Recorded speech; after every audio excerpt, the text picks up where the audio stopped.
Chapter 1. Alas, another dreary day has dawned. Capon lay his heavy eyelids low, resting his chin on the counter and idly fiddling with a bottle cap that rested on the table. The tavern's walls, tainted by the dampness of the environment, had begun to mold, and the noxious air mingled with the scent of smoke, creating a nauseating atmosphere. In one corner, two mice lay on their backs, motionless, seemingly long deceased, yet Capon remained oblivious to his surroundings, continuing his mundane task. Since opening this modest tavern 6 months ago, his business had dwindled due to its secluded location in the town, attracting only a handful of friends and scarcely any patrons. This prolonged period of dismal trade had eroded his patience, leading him to resolve to close the establishment in 3 days. It hardly matters, I can always find refuge elsewhere, Capon muttered to himself as he tossed the bottle cap to the floor and lifted a nearby bottle, pouring its contents into his mouth with fervor. Hey, open the door.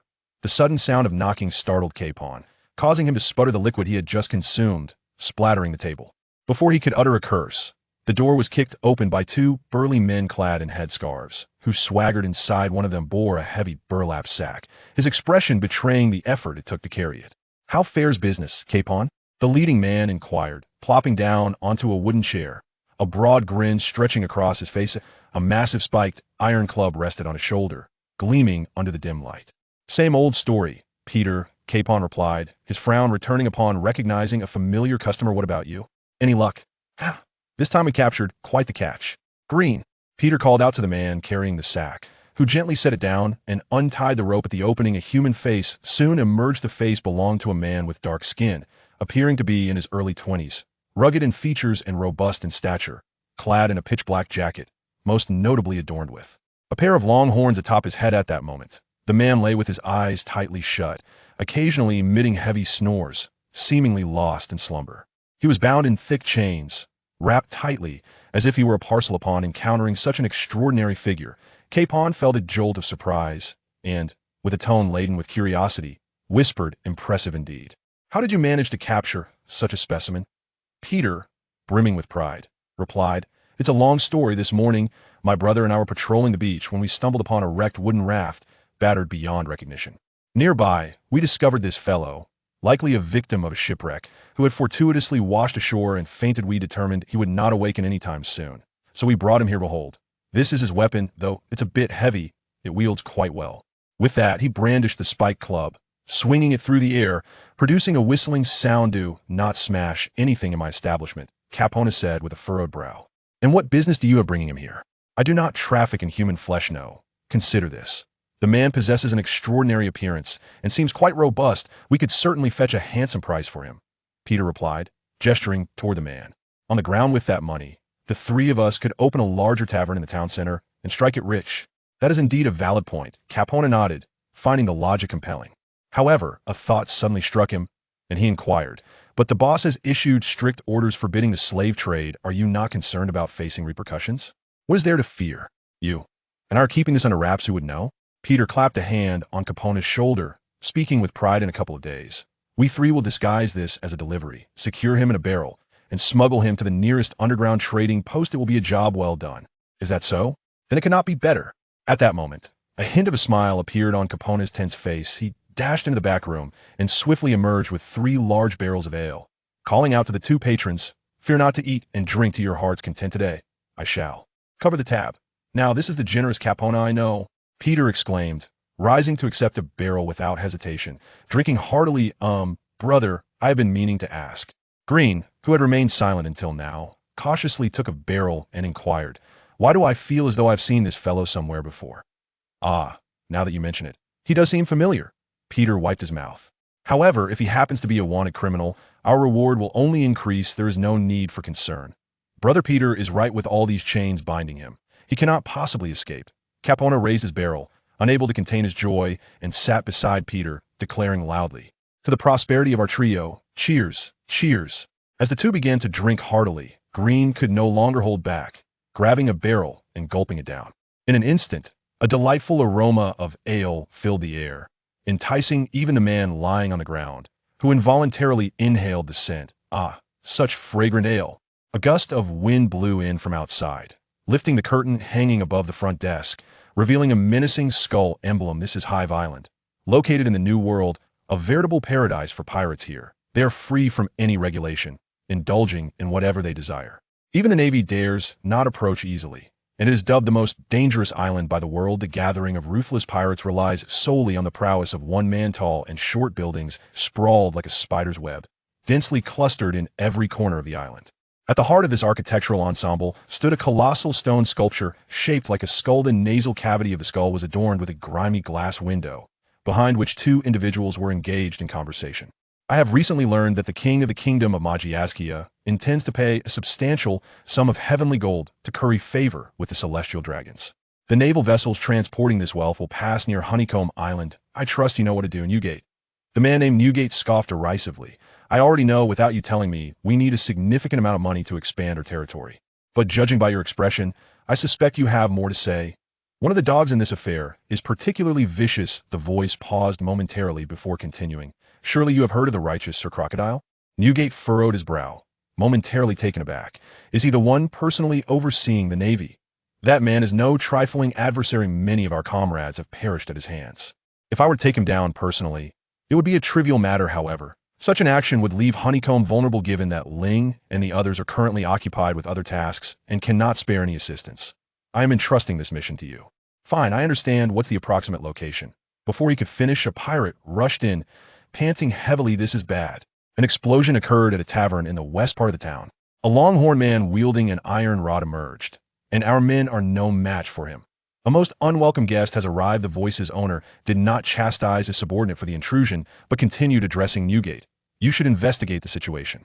As Newgate approached the door, turning his back to the speaker, he reluctantly remarked, make sure to pay me for my trouble. Rocks, damn it. He's just one man. Let's go. The streets to the west of the town were now a scene of devastation. With collapsed structures strewn about, dozens of pirates armed with swords encircled the area, shouting fierce slogans, yet none dared to advance, their eyes fixed intently on their target. From the swirling smoke, a figure gradually emerged. Indeed, it was a man who had been apprehended in the tavern clutching an iron rod. He bore a fierce expression, resembling a malevolent deity risen from the depths of hell. Behind him lay the tavern, now in tatters, with Capone and two others sprawled beneath the rubble. Their eyes rolled back in unconsciousness. This is Pirate Island? It's not quite what I envisioned, the man murmured, lifting a bottle of liquor with his left hand and taking a hearty swig before hurling it to the ground, shattering it in two pieces. The drink is delightful, though the portion is rather scant. A pirate, noticing a gap behind the man, raised his sword and swung at his back, shouting, perhaps it's time for you to take a break, old man, before his words could fully escape. His lips, a tremendous force, struck his chest, shattering his sword into several fragments. He was propelled skyward, tracing a semicircular arc before crashing into a distant edifice. The building, subjected to such a violent impact, split in two, plummeting to the ground with a resounding crash. Uncle, the young man twirled the iron rod in his hand, paying no heed to the astonished expressions of those around him, disdainfully gazing at the sky. I'm only 15. So powerful. Only 15. The pirates could hardly believe their ears. Erupting into a cacophony of disbelief, one particularly audacious pirate captain stepped forward to challenge the youth, only to be met with a casual kick that sent him reeling, blood spurting from his mouth as he lost consciousness. Is there anyone else who wishes to continue? I could entertain myself for as long as necessary. The young man spoke in a chilling tone, scanning the faces around him. Each pirate who met his fierce gaze involuntarily shivered in mere moments. Not a single one of these ordinarily ferocious pirates dared to respond of, what a bunch of cowards. Let me meet your leader and see if he's as useless as you lot, the young man remarked with boredom, hefting his spike club as he began to stride toward the skull-shaped emblem. Suddenly, a voice filled with authority rang out from above. Hey kid, before you venture any further, let's have a proper discussion. The man stood at the window, gazing down at the smoke-filled streets below, seemingly lost in thought. With those horns and that penchant for wielding a spike club, where have I seen him before? Could it be? It appeared he had struck upon a revelation. He turned and entered, tearing a paper from a wall as he scrutinized the image upon it. A sly smile crept across his lips. Indeed, it's him, a soldier expelled from the kingdom, repeatedly disrupting the Navy's prison ships. Such talent would be a shame to waste.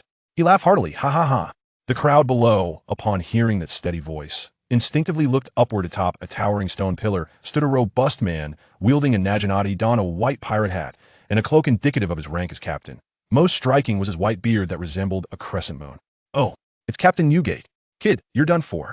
No one stand a chance against him but the captain. The pirates rejoiced at the sight of their savior.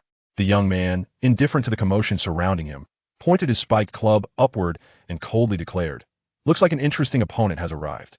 Too bad I'm not interested in you bringing your captain out, so we can settle this." "What an insolent little brat." Someone murmured. Newgate let out a deep sigh, leaping down from the stone pillar with a force that caused tremors to reverberate through the ground. Knocking several nearby pirates off their feet, rising to his full height, he gripped the hilt of his sword, pointing its tip at the young boy before him. "Before we engage in any conflict, I have a few questions for you. Were you sent here by someone?" At this juncture, a figure of a pirate flashed through his mind, the innate wariness within him prompting suspicion that the boy's actions were orchestrated by that very pirate. However, the boy's response swiftly dispelled that notion. "I am here alone, oh?" Newgate expressed mild surprise, pressing further. "You have come solely to challenge our captain? I have heard tales of a pirate named Rox who wields immense power, one that even the Navy dares not pursue lightly." The boy replied, a disdainful smile playing on his lips. "Thus, I have resolved to confront him, and should I prevail, I shall claim the title of Chief of Pirate Island. Is this lad serious? He dares to challenge Rox." The moment those words escaped his lips, the surrounding pirates erupted in exclamations. Had they not been vastly inferior in strength to the boy, they would have certainly mocked him. Newgate found it hard to suppress a chuckle, and, with a teasing tone, inquired, "I have not encountered such audacity in a long time. Do you not fear for your life?" The boy replied resolutely, "What is there to fear? I have already died once for an instant." A flicker of melancholy crossed his gaze, only to be replaced moments later by unwavering intensity as he locked eyes with the towering man before him. Newgate paused briefly, then nodded in approval. "Excellent. That is the spirit. However, having injured so many of us, I trust you are prepared for the consequences?" A glimmer of determination flashed in his eyes, veins bulging on his forehead, and an overwhelming aura emanated from him, causing small fragments of stone to levitate in the air. Yet the boy remained undaunted, retorting with a mocking tone, "Oh ho ho, you are indeed different from the rest." No sooner had he spoken than he vanished from sight, reappearing in front of Newgate in the blink of an eye, wielding a spiked club aimed squarely at his chest with blinding speed. Beyond the grasp of an ordinary Aigu-la-la. "How intriguing!" Newgate exclaimed, simultaneously unleashing his naginata with lightning speed. With a thunderous clash, the two weapons collided, unleashing a cascade of dark lightning that spread outward. The surrounding pirates, overwhelmed by the sheer force of their clash, fell to the ground, foaming at the mouth. Observing the scene, Newgate was momentarily taken aback, stepping aside to evade the spiked club. "Do you possess the Conqueror's haki as well?" "You are not so different. Yours is even more formidable," the boy remarked, glancing at the blood seeping from his injured hand, a chill of realization washing over him. Had their confrontation lasted even a moment longer, his weapon might have slipped from his grasp. A direct clash would prove futile. Victory could only be achieved through skill. Having firmly resolved his intention, the young man took a deep breath, and in an instant his figure flickered and vanished from the scene. In that fleeting moment, remnants of his presence enveloped Newgate from all directions. Newgate stood resolutely in place, his eyes closed, resembling a tranquil monk in deep meditation. Suddenly, he opened his eyes, his figure surged forth, and with his naginata, he aimed a sweeping strike at one of the phantoms from left to right, only to find himself cutting through empty air simultaneously. The young man materialized behind Newgate, raising his spiked club to strike at his head. Newgate swiftly sidestepped, swinging his blade toward the youth's waist. The young man intercepted with his club, kicking out with his right leg. Newgate's left hand, shrouded in a layer of dark haki, lightning fast, grasped the youth's ankle, spinning him around before hurling both him and the club away. The young man executed a mid-air somersault, steadying himself before landing swiftly. The two faced each other for several seconds before charging at one another. The spiked club and naginata clashed repeatedly, only to part in an instant. Their feet never ceased in motion, a series of sonic booms resonating incessantly, as though the very air was being torn apart. Buildings along their path crumbled, leaving the onlookers in a state of stunned astonishment. With a hearty laugh echoing through the air, the youth hurled his spiked club with great force. Aware of the imminent danger, Newgate swiftly evaded the strike, preparing to counterattack. However, to his astonishment, the club veered mid-air, whistling ominously as it aimed for the back of Newgate's head. Realizing he could not dodge this blow, Newgate's eyes widened, and with astonishing speed, he pivoted and raised his naginata, unleashing a powerful shockwave that sent the spinning club careening away, crashing into a wall with a resounding thud.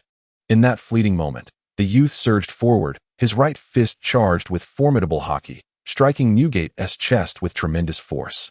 Despite Newgate's timely defensive maneuver using armament hockey, he felt a piercing pain sear through him. He let out a low growl and retaliated with the back of his blade, sending the youth staggering backwards several meters, gasping for breath from the violent impact. The youth tasted blood in his throat, gritting his teeth as he forced himself to swallow it back down, his eyes still ablaze with determination. He managed a strained smile. Challenging, so what now? Shall we continue? Newgate, realizing the tenacity of this young adversary, reluctantly shook his head, clenching his fists and preparing to strike again. At that moment, dozens of dark crimson bolts of lightning erupted from the eye sockets of the skeletal structure nearby, crashing down upon the battlefield where they stood. Newgate felt a sudden constriction in his breath, kneeling as if his heart and lungs might burst. The horned youth collapsed to the ground, gasping for air, drenched in cold sweat, as if his limbs had become unresponsive. The streets lay strewn with countless pirates, none remaining conscious. The once tranquil sea grew tumultuous, relentless waves battering the coastal towns, while thick clouds obscured the sun, casting a shadow over the sky, accompanied by the distant rumble of thunder. Ha! After such a prolonged battle, it's time to take a break. Newgate, I wish to meet that boy. Bring him to me. Do not make me repeat myself. The sharp, domineering laughter pierced Newgate's ears, causing him discomfort. Reluctantly, he muttered, since you insist, I cannot refuse. But first, you must retract that damned conqueror's hockey. I may have exerted too much force. The voice laughed again, gradually fading into silence. The sea returned to its usual calm, the clouds began to disperse, and sunlight once more illuminated the earth. Newgate planted his naginata on the ground, gripping the hilt as he struggled to rise, slowly approaching the youth, his expression impassive. Do you require my assistance? No need for your help. The youth protested, attempting to rise but collapsing once more, confusion and defiance etched across his face. I cannot believe such overwhelming hockey exists at first. I thought the same as you. Newgate reached out, grasping the boy's clothing, and gently tossed him against a sturdy wall. In this vast expanse of ocean, one must understand that there are always greater powers and more formidable individuals beyond oneself. Those who lack this awareness cannot hope to survive in such a realm. Spare me your lectures. Cough, cough. The boy could not restrain a fit of violent coughing. You didn't truly mean it just now, did you? Who can say? Newgate leaned casually against the wall, arms crossed, and replied calmly. But tell me, you little rascal, do you aspire to be a pirate? That fellow Rocks mentioned wanting to meet you personally. Care to accompany me? The boy's eyes widened in disbelief, and after a moment, he collapsed to the ground, offering a bitter smile. Since I have been defeated, I shall leave my fate in your hands without any grievances. Fortunately, I have confirmed that there are no casualties, or else I would not rest until we settled this. Newgate grinned broadly, helping the boy to his feet as they limped toward the direction of the skull. You two have kept me waiting. In the expansive hall, treasures and weapons were haphazardly strewn about, and the walls were lined with torches, each burning with an eerie green flame, casting an even more sinister ambience in the already dim room. At the center of the wall was an image of a skull with a flaming head, beneath which sat a middle-aged man casually reclining in a chair with one leg crossed over the other. He sported a spiky hairstyle and wore a disheveled appearance, his face perpetually adorned with a menacing grin as he fixed his gaze intently on the two standing before him. The boy felt a chill under the man's scrutiny and couldn't help but ask, Are you Rocks? Hey, watch your tone. Ha, what a bold little brat. Rocks bellowed with laughter, producing a piece of paper from his person to show the boy. This fellow here is you. I assent it? The horned boy focused his gaze and recognized the wanted poster issued by the world government, featuring a fierce-looking boy with horns and inscribed with the words, Dead or Alive. Kaido, bounty 111 million. Before the boy could respond, Rocks crumpled the paper and tossed it aside, chuckling. If I am not mistaken, your name is Kaido. Formerly a soldier of the Wok Kingdom, and now a solitary fugitive, correct? Kaido paused for a moment, feeling a newfound respect for the enigmatic figure before him. Yet retorted coolly, You seem well informed, but do you really believe I would become a pirate? Not merely a pirate, Rocks interjected, leaping from his seat to land before Kaido, jabbing a finger at his forehead with a devilish smile. You are destined to be my right-hand man. 3 days have elapsed since the fierce battle between Kaido and Whitebeard, and the severely damaged streets of the West District have begun their reconstruction. The pirates are laboriously transporting materials and repairing the damage, each one striving with great effort to avoid reprimand from their superiors. In a secluded alleyway, 3 pirates are engaged in a hushed conversation. Are you truly certain you wish to flee? Of course, that fellow Kaido has now become a pirate himself. If he relays our conversation at the tavern to Captain Rocks, none of us will escape unscathed. It would be wiser to make our exit before they strike. What say you, Green? I wholeheartedly concur with what Captain Peter has articulated. TSK, after all my hard work running this establishment, you lot are about to ruin it. How do you propose to compensate me? It's not my fault you're inept. You can't even manage a tavern properly. Had I known, I would never have sought your assistance, you useless Capona. What did you just say? Capona's face flushed with anger, and he seized Peter by the collar, ready to strike. Just then, a pirate dashed around the corner, shouting towards them, "Are you Capona and Brother Peter? The boss has sent me to inform you." What? The three were taken aback. Capona retracted his raised fist, shoved Peter aside, and urgently inquired, "What did you say? Why does the boss need us?" The panting pirate halted, catching his breath, and replied, "The boss has heard that the newcomer Kaido once interacted with you at Capona's tavern and caused quite a ruckus, leading to the subsequent events." Upon hearing this, their hearts sank, fearful that their plans to engage in the slave trade had reached Rock's ears. Green trembled in terror, collapsing to the ground. Capona grasped the pirate's shoulders and shook him insistently, asking, "Did the boss say anything else?"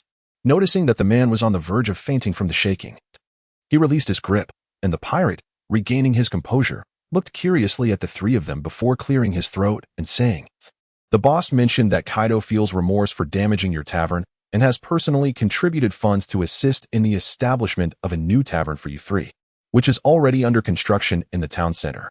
Huh. The three gaped, exchanging glances and pinching their cheeks to confirm they were not dreaming, before erupting in jubilant cheers. Peter and Capona embraced, tears streaming down their faces, while Green excitedly performed several somersaults. After a considerable time, Capona wiped away his tears and, with a trembling voice, asked, "Do you know where Kaido is at present?" The pirate smiled and replied, "I've heard that the boss has dispatched him to accompany Captain Whitebeard on a mission, and he is no longer on Beehive Island." A colossal ship cut through the waves with great speed, a pirate flag displaying a skull with crescent-shaped mustaches fluttering prominently above its stern, strikingly visible in the dazzling sunlight.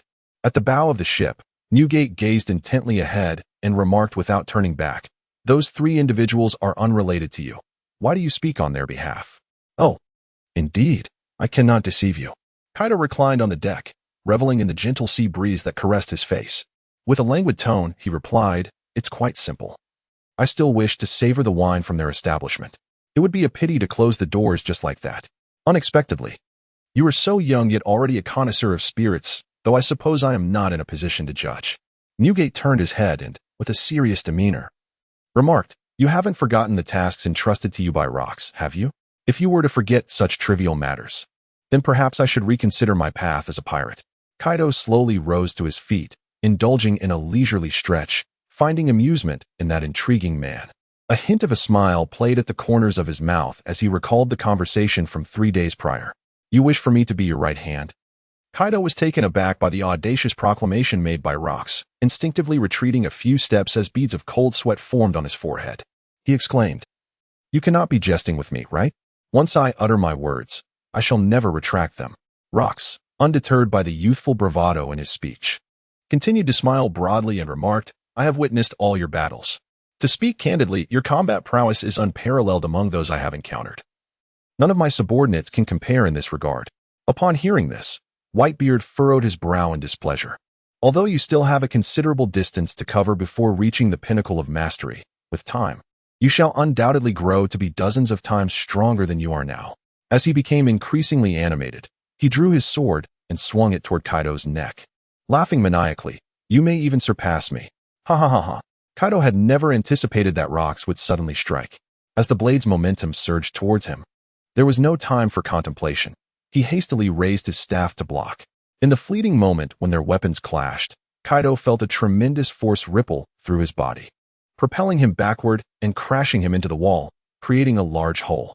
Whitebeard, equally taken aback by the turn of events, roared in front of the man, "Rocks, do you intend to kill him? Hold your horses and take a look behind you." Following Rock's gaze, Whitebeard turned to observe the gaping hole in the wall, through which Kaido emerged, wielding an iron rod and stepping forth unscathed. He shook his head slightly, retracting his earlier bravado, and with a sardonic smile, he declared, "Even if you had shown mercy with that strike, I can assure you that you wouldn't have even grazed my toes. Pointing his iron rod at rocks. His eyes burned with fierce determination as he resolutely proclaimed, "Thus, until I can overturn you and usurp your position, I shall remain in this state of subservience. However, this does not signify that I will relinquish my ambitions midway. Until my last breath, I shall demonstrate to the world that I alone am the supreme being above all life." Whitebeard was taken aback by the audacious words of the youth, pondering what on earth this young lad was saying. Rocks stood in stunned silence for a moment before erupting into a thunderous, raucous laughter that echoed throughout the island. After a considerable time, his laughter gradually subsided. He sheathed his sword and returned to his chair, resting his head on his wrist with a sense of satisfaction, saying, "You remind me so much of my younger self. No, you are even more audacious. I impose no restrictions on my subordinates. As long as they stand against the government, they can indulge in whatever they desire. Indeed, we are the freest crew, the Rocks Pirates." With a snap of his fingers, the wall behind him thunderously parted, revealing a map before the gathered audience. Rocks pointed to a specific location on the map and announced, "Now, I have a task for you, especially for you, Kaido. Pay close attention. Only by succeeding will you officially join the Rocks Pirates." With this thought in mind, Kaido took large strides to Whitebeard's side and inquired, "That fellow named Shiro, how does he compare to you in strength?" Whitebeard paused for a moment, then, without hesitation, replied, 3 years ago, I clashed with him. And at that time, we did not discern a victor.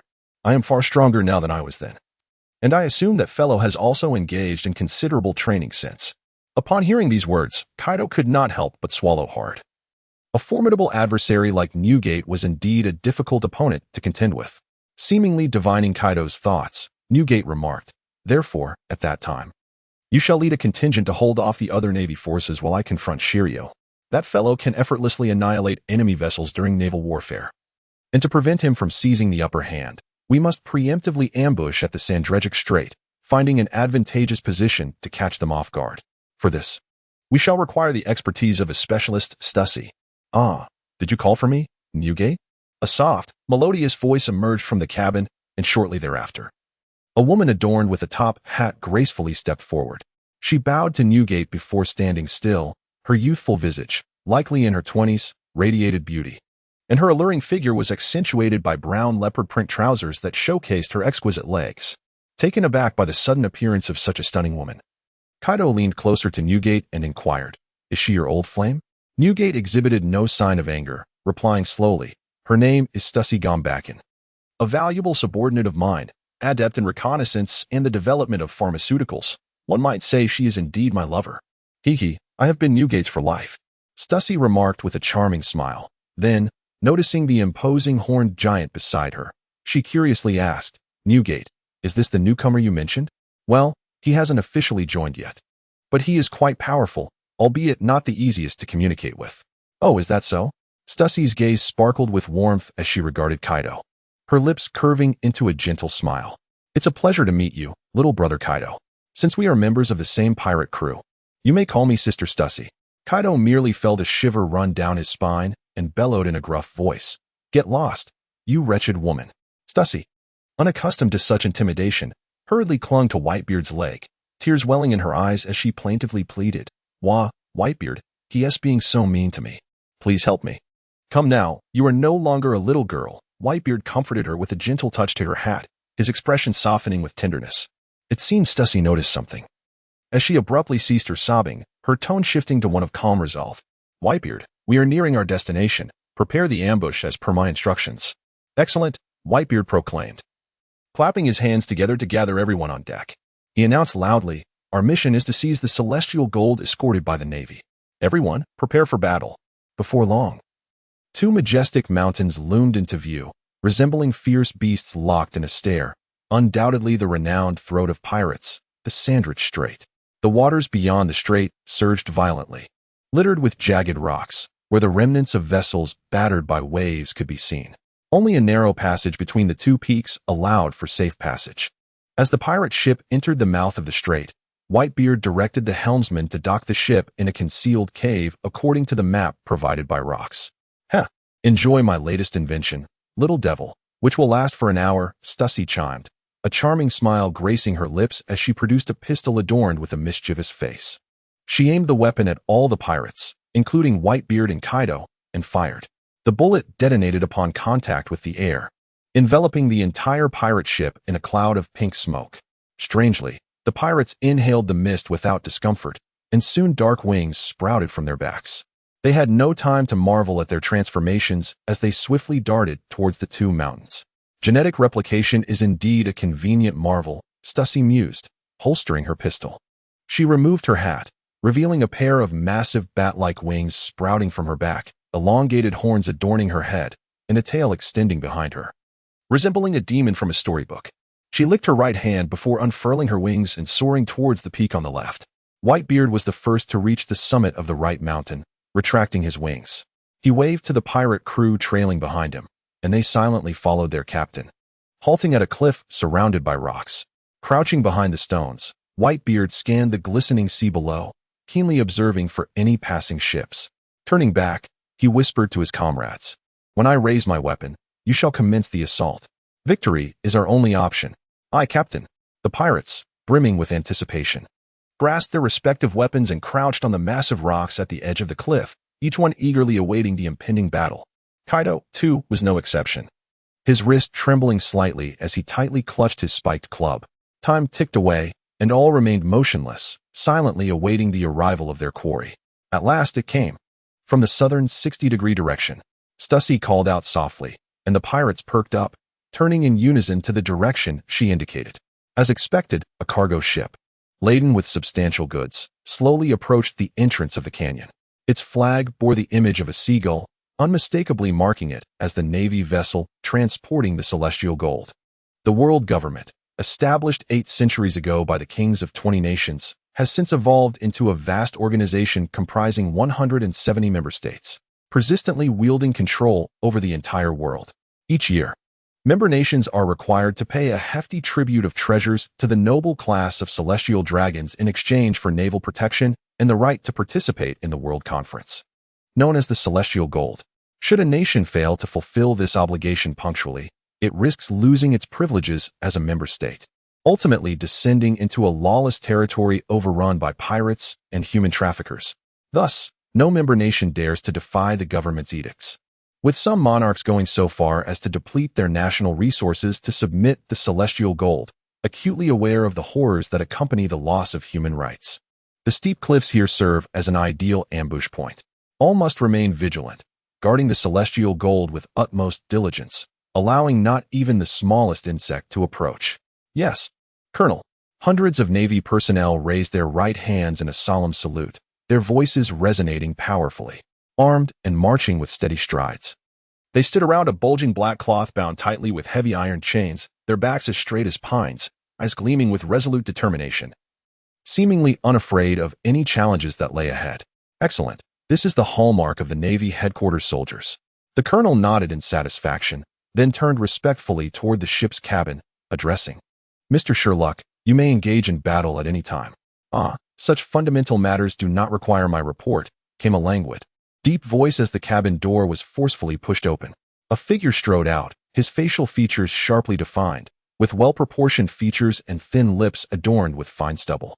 Clad in an open white shirt that revealed his muscular chest and abdomen, he bore a spiral tattoo on his chest, standing over 2 meters tall, a long staff at his side, and a cape billowing behind him, emblazoned with the word justice, dazzling under the sunlight.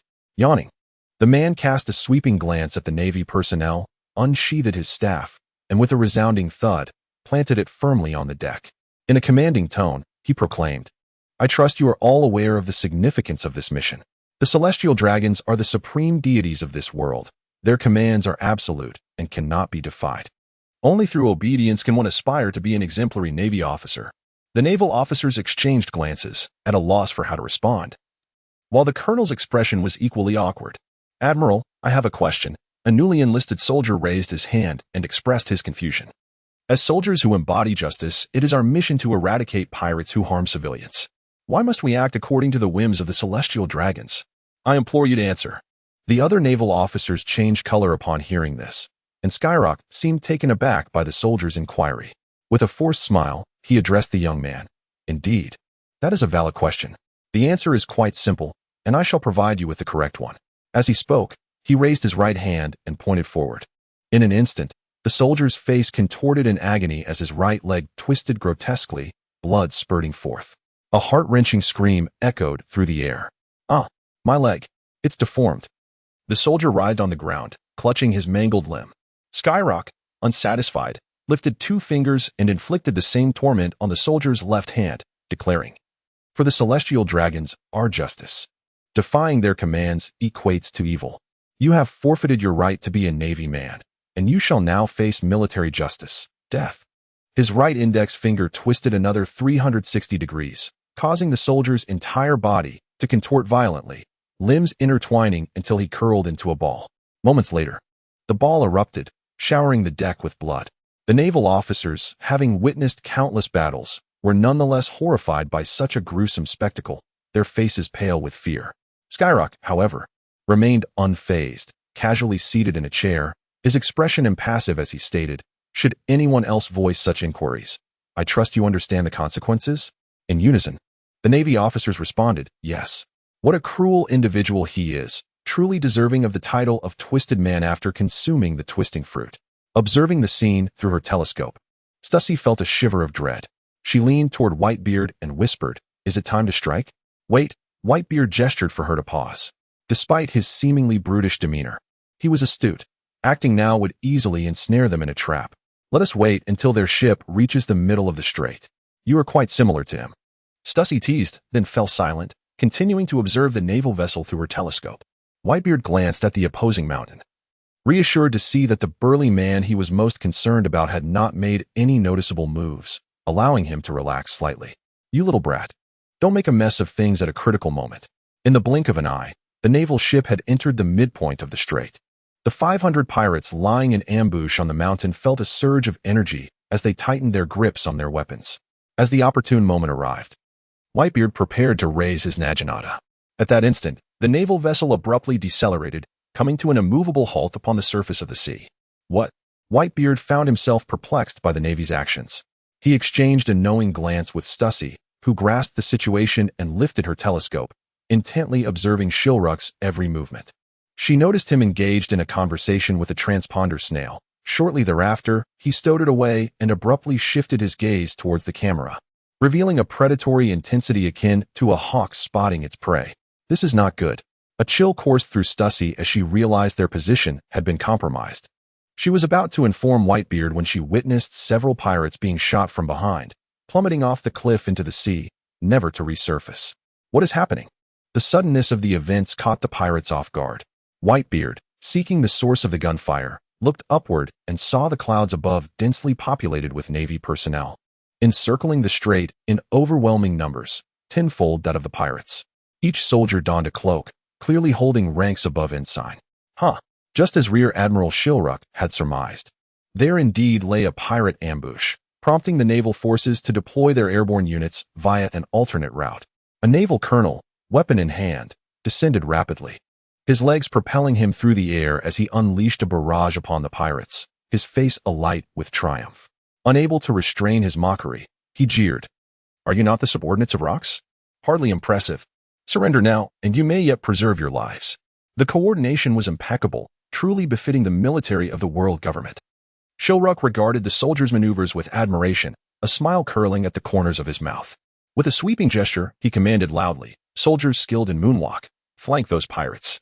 The rest, remain with me to guard the treasure above. Should any pirate attempt to approach, commence bombardment." "Understood, Commander." Before the echo of his command faded, approximately 100 Navy personnel leapt into the air, executing the moonwalk technique, one of the Navy's 6 styles, as they swiftly ascended towards the summit. "Damn it. I've fallen into that brat's trap." Whitebeard cursed under his breath, turning to Stussy and inquired, "How much longer until that little devil is ready?" 30 minutes remaining. "Good. That is ample time for us to mount a counterattack." Whitebeard deflected an incoming bullet with his blade, raising his voice to its fullest. He commanded all crew members capable of fighting, "Follow me to break through the encirclement, annihilate the Navy, and seize the treasure above." "Aye, Captain." The previously chaotic pirates, invigorated by their leader's voice, spread their wings from both sides of the summit, soaring into the skies to engage in fierce combat with the airborne navy. Newgate gripped his naginata tightly, swinging it upward with force, unleashing a pale green shockwave interwoven with a lightning-like ferocity that sent a multitude of Navy soldiers hurtling through the air, plummeting towards the sea. To his astonishment, the pirates also took to the skies. It must have been the ability of one among them. That Newgate fellow truly possesses remarkable skills. Witnessing the fierce battle above, Shiryu could not help but exclaim in awe. He accepted a cup of red tea handed to him by a Navy soldier, savoring a sip with an expression of sheer delight. Yet, how would he respond to this? Shiryu dipped his finger into the red tea, gently swirling it before withdrawing it. To his amazement, the surface of the tea began to spin at an astonishing speed, emitting a sizzling sound. A sinister smile crossed his face as he swiftly lifted the cup, flinging the tea into the air. The liquid transformed into countless spiral-shaped arrows, raining down like a torrential storm, their speed comparable to that of shooting stars. Several pirates, caught off guard, were instantly pierced through the abdomen, meeting their demise on the spot. Beware of the water arrows from below. One pirate, sensing the peril, immediately signaled to his comrades. The pirates, while fending off the navy, clumsily dodged the incoming water arrows, their unfamiliarity with flight proving detrimental. Soon, dozens of pirates lay either slain or pierced by the arrows, and even some Navy soldiers fell victim to the deluge, plummeting from the sky. Do they spare even their own? Newgate shielded himself with his naginata, deflecting the water arrows that neared him. The cries of agony ringing in his ears only served to aggravate his unrest. Glancing back, he noticed Stussy had been struck by an arrow, collapsing to the ground with a frostbitten visage. Forgive me, brothers, despite the impending catastrophic repercussions. Failing to employ my abilities now would result in even greater losses. With resolute determination, Newgate closed his eyes, condensing the surrounding air into a spherical shield around his right wrist. Just as he crossed his arms, preparing to unleash it towards the strait below, he noticed a dark figure leaping from the cliff's edge, hurtling downwards. Who is that? The remaining Navy soldiers, startled by the descending figure, raised their cannons in unison to fire upwards. The figure wielded a weapon, deftly deflecting the incoming cannon fire, causing violent explosions against the rocky walls. He focused on one of the cannonballs, and as it brushed past him, he propelled himself off its surface, dashing towards the Navy's ship like the wind itself. Boom! With a resounding crash, a large crater was formed on the deck, sending the surrounding Navy personnel flying from the force of the impact. From the gaping hole emerged an uninvited guest, unscathed, as he gingerly touched the subtly aching back of his head and murmured to himself, "Had I known, I would not have taken such risks next time." The man, wielding a spiked club, strode confidently toward a Navy officer seated with a teacup in hand. His expression momentarily stunned. He pointed his weapon threateningly and inquired, "Are you their leader? I truly appreciate your hospitality just now." A smirk graced the lips of Shirek, who crushed the teacup in his grip, adjusted his collar, and boldly rose to his feet, asking, "It is evident that reaching this point unscathed indicates you are no ordinary individual. Might you reveal your name, so I may inscribe it upon your gravestone?" "I am Kaido, the man destined to conquer the world," the newcomer replied, flashing a toothy grin and gesturing to himself with a raised thumb. "Allow me to relish this moment. Perhaps by tomorrow, I shall have forgotten you." New character profile. Name, Shirek. Gender, male. Birthday, February 28th, the day DNA's double helix was discovered. Zodiac sign, Pisces. Age, 39. Height, 226 centimeters. Blood type, X-type. Devil fruit, Paramecia. Twist fruit. Allows the user to distort the shapes of objects at will. Hockey. Observation hockey. Armament hockey. Favorite food, seafood. Stir-fried noodles. Disliked food, tomato risotto. Birthplace, Grand Line. Justice pursued, obedient justice. Introduction, a rear admiral in the Navy headquarters, known as the righteous Shirek, who possesses unwavering loyalty to the world government, believing all its actions are just. Any subordinates who question the government will face severe repercussions, instilling great fear in lower-ranked Navy personnel. His weapon of choice is a steel rod. Name, origin, derived from the English word helix, though it was but a fleeting moment. Newgate discerned that the figure leaping off the cliff was the newly joined Kaido, noting that he had not employed the abilities of his minor devil. Newgate could not help but internally chastise his recklessness. It was only when he sensed through observation hockey that Kaido landed safely on the ship that he felt a slight sense of relief, only to discover dozens of Navy officers armed with guns, encircling Kaido at the center, with Shirek standing directly opposite him, causing him to break into a sweat. What on earth is that young fool thinking? Fortunately, with his strength, he should be able to stall Shirek for a while. He must quickly dispatch these Navy officers to provide support. As he contemplated this, Newgate unfurled his wings and soared into the heavens, weaving through the throngs of people like a tempest. In the blink of an eye, he confronted a naval rear admiral who was directing the battle.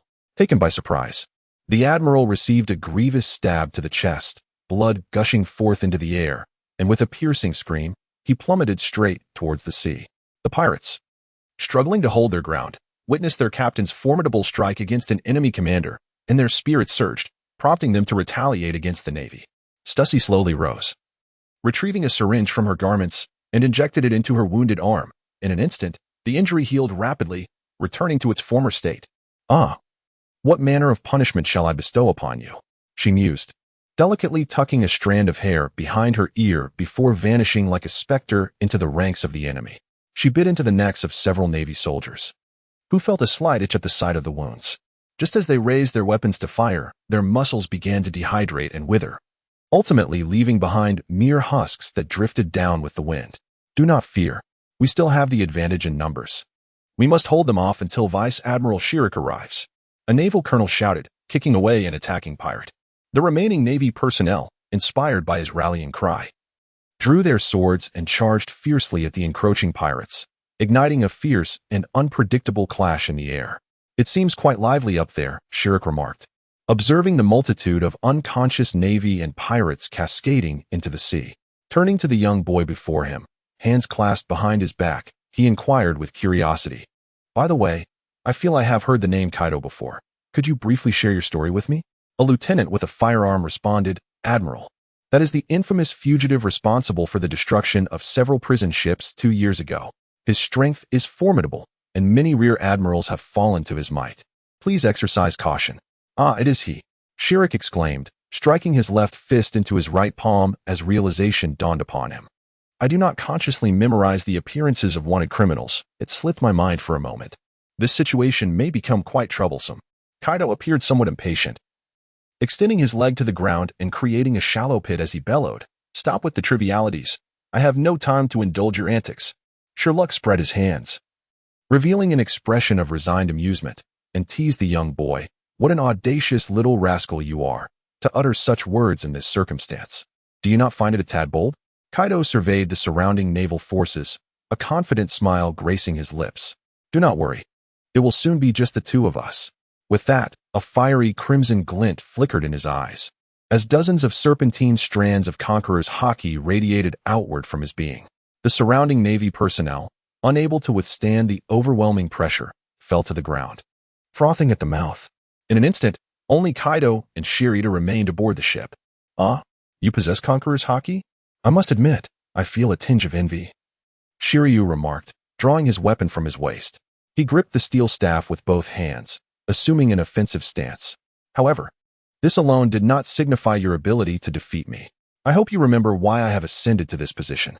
The final word had scarcely escaped his lips when Kaido had already flashed behind him, swinging his kanabo in a swift arc aimed at Shiryu's midsection, akin to a bolt of lightning. Miraculously, Shiryu seemed to possess eyes on the back of his head. He deftly flicked his staff backward, deflecting the overwhelming blow of the kanabo. In a fluid motion, he swiftly turned, raising his left leg to execute a spinning kick aimed at Kaido's abdomen. Kaido raised his left fist, successfully blocking the strike, yet the impact reverberated through his arm, causing a dull ache. Seizing the moment when the youth became momentarily rigid, Shiryu's right hand shot forth like a venomous serpent, the staff slicing through the air toward Kaido's right eye. As the tip of the staff neared Kaido's pupil, he abruptly lowered his body, swinging the kanabo upward towards Shiryu's chest. The attack came as a complete surprise. Shiryu hastily retreated, but still found himself a heartbeat too late. A sharp sound echoed as the kanabo carved a long gash across his chest. Simultaneously, Kaido leaped backward, pressing his body against the ship's railing, creating distance between himself and his opponent. Shiryu glanced down at his wound. Although not deep, it sent a shiver of realization through him. He understood that this young man was indeed an unprecedented foe. Gradually, he tempered his initial disdain, a smile emerging on his face. "Your skills are remarkable enough for you to forge your own path. Why do you willingly serve under rocks? Kaido's gaze darkened as he tightly gripped the jagged club in his hand, his expression cold as he spoke. This has nothing to do with you, does it? That man is a notorious villain openly rebelling against the government. Following him will only lead you to your demise. Shillock, seemingly oblivious to his demeanor, continued, of course. Up until now, the crimes you have committed are sufficient to warrant the death penalty. As a reward for injuring me, I shall end your life in an instant, ensuring you feel not a trace of pain. With that, he extended his right palm forward, rotating it 180 degrees clockwise, unleashing an invisible force that surged forth from his palm. Kaido activated his observation haki, perceiving a large, irregularly shaped mass of energy hurtling towards him. Without a moment's hesitation, he leapt from the ground, the impact causing the ship's railing behind him to bend into a U-shape. Shillock was unfazed by Kaido's evasion, continuously unleashing blasts from his palm towards the air. After skillfully dodging the incoming energy masses from 3 different angles, Kaido raised his club high and executed a somersault, aiming a powerful strike directly at his opponent. As the iron club was about to collide with the naval officer's head, Shillock smirked slightly, his entire form twisting into a long, serpentine shape, deftly evading Kaido's blow and swiftly encircling him multiple times, intent on constricting him tightly. Kaido denied his adversary the opportunity, his form flickering before abruptly vanishing from sight, only to reappear above the bow of the ship, swiftly grasping a section of the mast and launching it like a bolt of lightning. Shiryu, with his ethereal and insubstantial body, deftly sidestepped, the flagpole firmly anchored in the deck, its tail quivering. Simultaneously, Shiryu reverted to his true form, ascending skyward, soaring straight towards the bow of the ship. As Shiryu twirled the steel rod in his grasp, hurtling it toward Kaido, the latter quickly swung his kanabo, intending to withstand the blow. Unexpectedly, the incredibly resilient steel rod twisted like a strand of pasta, transforming into a long whip that swept through the air with rapidity and power. Kaido hastily tilted his head to evade it, yet the whip executed a graceful maneuver mid-air, relentlessly pursuing him. In a moment of carelessness, Kaido's wrist, which gripped the kanabo, became ensnared by the whip. Shiryu seized the whip's tail end, hoisting Kaido high into the air before violently hurling him toward the ground, resulting in a thunderous crash as the deck was once again punctured, with Kaido plummeting into the abyss, his whereabouts unknown. Alas, I have not vanquished him. Shiryu furrowed his brow slightly, leaping into the pit and descending into the lower level, where provisions were stored. The warehouse was dimly lit, flickering intermittently. Amidst the disheveled stacks of wooden crates, no sign of life was discernible. Shiryu activated his observation haki, cautiously searching for Kaido's presence. Futile, he mused. I am intimately familiar with this terrain. Your attempts to hide will prove in vain. The silence enveloping the surroundings rendered Shiryu's already heavy footsteps resoundingly conspicuous. He advanced with cautious steps, vigilantly scanning his environment for any potential ambush. Suddenly, a heavy and ragged breath emanated from behind a large wooden crate. Shiryu focused intently, spotting a figure slumped behind the box, seemingly gravely injured, its outline barely discernible, undoubtedly the quarry he was pursuing. I have found you. The final strike. The man let out a prolonged laugh, unfurling his whip with serpentine agility as it coiled around the rear of the crate. Kaido, oblivious to the impending danger, offered no resistance as the whip ensnared him tightly. Confirming his enemy was immobilized, Shiryu flicked his fingers, unleashing a series of invisible air blasts that darted around the crate, striking Kaido on the head, right arm, and chest, while simultaneously retracting the whip, with the sound of cracking bones echoing through the air. Kaido's entire form gradually contorted into a grotesque heap, not a sound escaping his lips, an obvious indication of his demise. It has consumed considerable time, but I have finally dealt with this fool. Now, to confront that band of whitebeards. Shiryu exhaled a sigh of relief, dispelling the power affixed to the whip, and turning to depart with his steel rod in hand. Suddenly, he felt a fierce gust of wind slicing through the air behind him, unable to evade in time. He was struck violently in the back.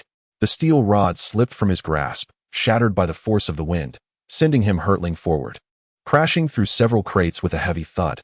Fortunately, I had prepared in advance. Otherwise, you might have truly succeeded in eliminating me.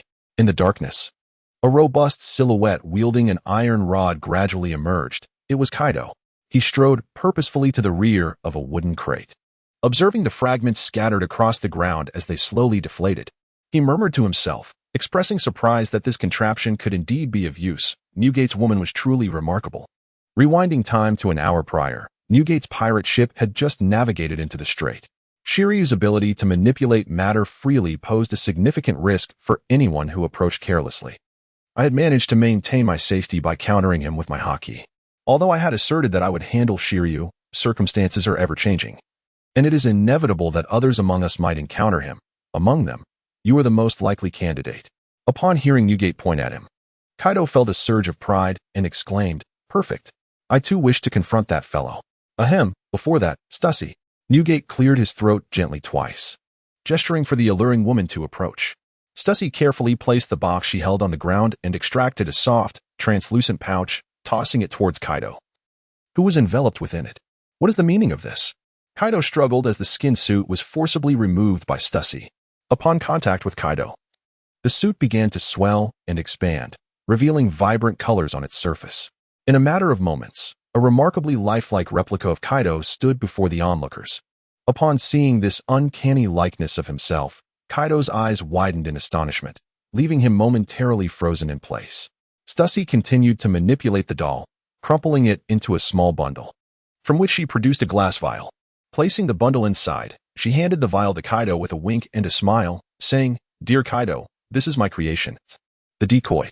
Its physical structure mirrors that of a real person, and it can emit the same aura, allowing it to deceive even those adept in observation haki. Please take good care of it." Upon hearing this, Kaido furrowed his brows and instinctively raised his hand in refusal, declaring, "I am a warrior. How could I possibly resort to such contrivances? Humph. The invention of such an apparatus demanded half a year of my labor." Stussy, pouting in irritation, turned away and clung to Newgate's arm, playfully pleading, "Newgate, would you teach him a lesson for me?" Newgate, shaking his head in resignation, replied with a knowing tone, "This is not an arena. An obsession with so-called fairness will only lead to trouble. If one becomes fixated on determining a victor against an opponent, risking the annihilation of the entire army, what meaning is there in a hollow victory?" Upon hearing the latter part of his statement, Kaido stood momentarily dumbfounded, recalling a time when someone had imparted this very wisdom to him. With a resigned sigh, he accepted the reagent from Stussy and stated, "I shall acquiesce." Returning to the present, Kaido shifted his gaze from the debris to the vast clouds of dust rising in the distance. That little brat, employing a decoy. Shiryu slowly emerged from the ruins, his spine cracked from the earlier blow. Struggling to rise, his eyes bloodshot, he seethed, "I will not spare you. I will tear you to shreds." With a swift motion, he waved his hands to the sides, unleashing a torrent of energy that surged towards Kaido, distorting everything in its path, rendering once sturdy wooden crates as feeble as rags. Kaido, with unwavering focus, deftly swung his club to dispel the approaching gust of energy. His spiked bat was enveloped in a layer of haki, allowing it to remain unscathed upon contact with the energy spheres. The youth pressed forward relentlessly, swiftly closing the distance to Sherlock. How troublesome. Sherlock's arms elongated dramatically, spiraling outward as they darted towards Kaido. With a slight tilt of his head, Kaido narrowly evaded the two fierce assaults. Seizing the moment, Sherlock expelled a burst of gas aimed directly at Kaido. Caught off guard by this unexpected move, Kaido's left arm was struck squarely, twisting violently as blood gushed forth. "Heh, this is the consequence of opposing justice." Sherlock's grin quickly faltered, for the boy before him displayed no sign of pain. With his remaining right hand, Kaido raised the iron club above his left shoulder. In an instant, countless strands of dark purple haki converged upon the surface of the club, forming a turbulent current that crackled ominously, causing the entire cabin to tremble. Thunderous 8 trigrams. Accompanied by a cacophony of thunder and lightning, Kaido's iron club soared through the air like a shooting star, striking Sherlock's forehead with the force of a tempest. Sherlock let out a muffled grunt as he was violently propelled backward, crashing through the ceiling and soaring high into the sky. Your downfall lies in your excessive reliance on abilities, neglecting the cultivation of haki. Kaido turned around, gazing at the figure in the sky, a broad smile of triumph illuminating his face. With such meager abilities, do not even think of surpassing Whitebeard. Father, mother, a towering inferno erupted from a small village, smoke engulfing the air as the surrounding houses lay in utter ruin, reduced to mere fragments of broken walls. Scattered across the ground were disordered corpses, their putrid stench mingling with the metallic scent of blood, creating a nauseating atmosphere. A boy, around 10 years of age, knelt before a pair of middle-aged individuals crushed beneath the debris of a collapsed building, calling out desperately. No matter how hoarse his voice became, those two would never respond again. This was the kingdom of Carlotta, located in the first half of the Grand Line. Stripped of its status as a member state by the world government due to its chronic poverty, which rendered it unable to pay the celestial tribute. As news spread, marauding pirates flocked to the kingdom, indulging in rampant pillaging and destruction. The king was slain on the spot, countless citizens met untimely deaths, and even the most remote villages were left desolate. The sole survivor was a boy who had fortuitously ventured into the mountains to play, narrowly escaping the calamity. Wailing, "Everyone has been killed. What am I to do?" The boy was overwhelmed by the heart-wrenching sight of his village's devastation, unable to contain his sorrow as he broke into tears. Suddenly, a voice emerged from behind him. "Ah, there is still a child alive. How wonderful." The voice was as gentle as a spring breeze, melodious and filled with warmth and affection. The boy ceased his weeping and turned to see a nun clad in a black robe, her face a portrait of astonishment. She appeared to be around 70 years old, her visage lined with wrinkles, and strands of white peppered through her curly hair, a cigarette dangling from her lips. Had he not witnessed it himself, the boy would never have believed this elderly lady was the source of such a tender voice. "Grandma, who are you?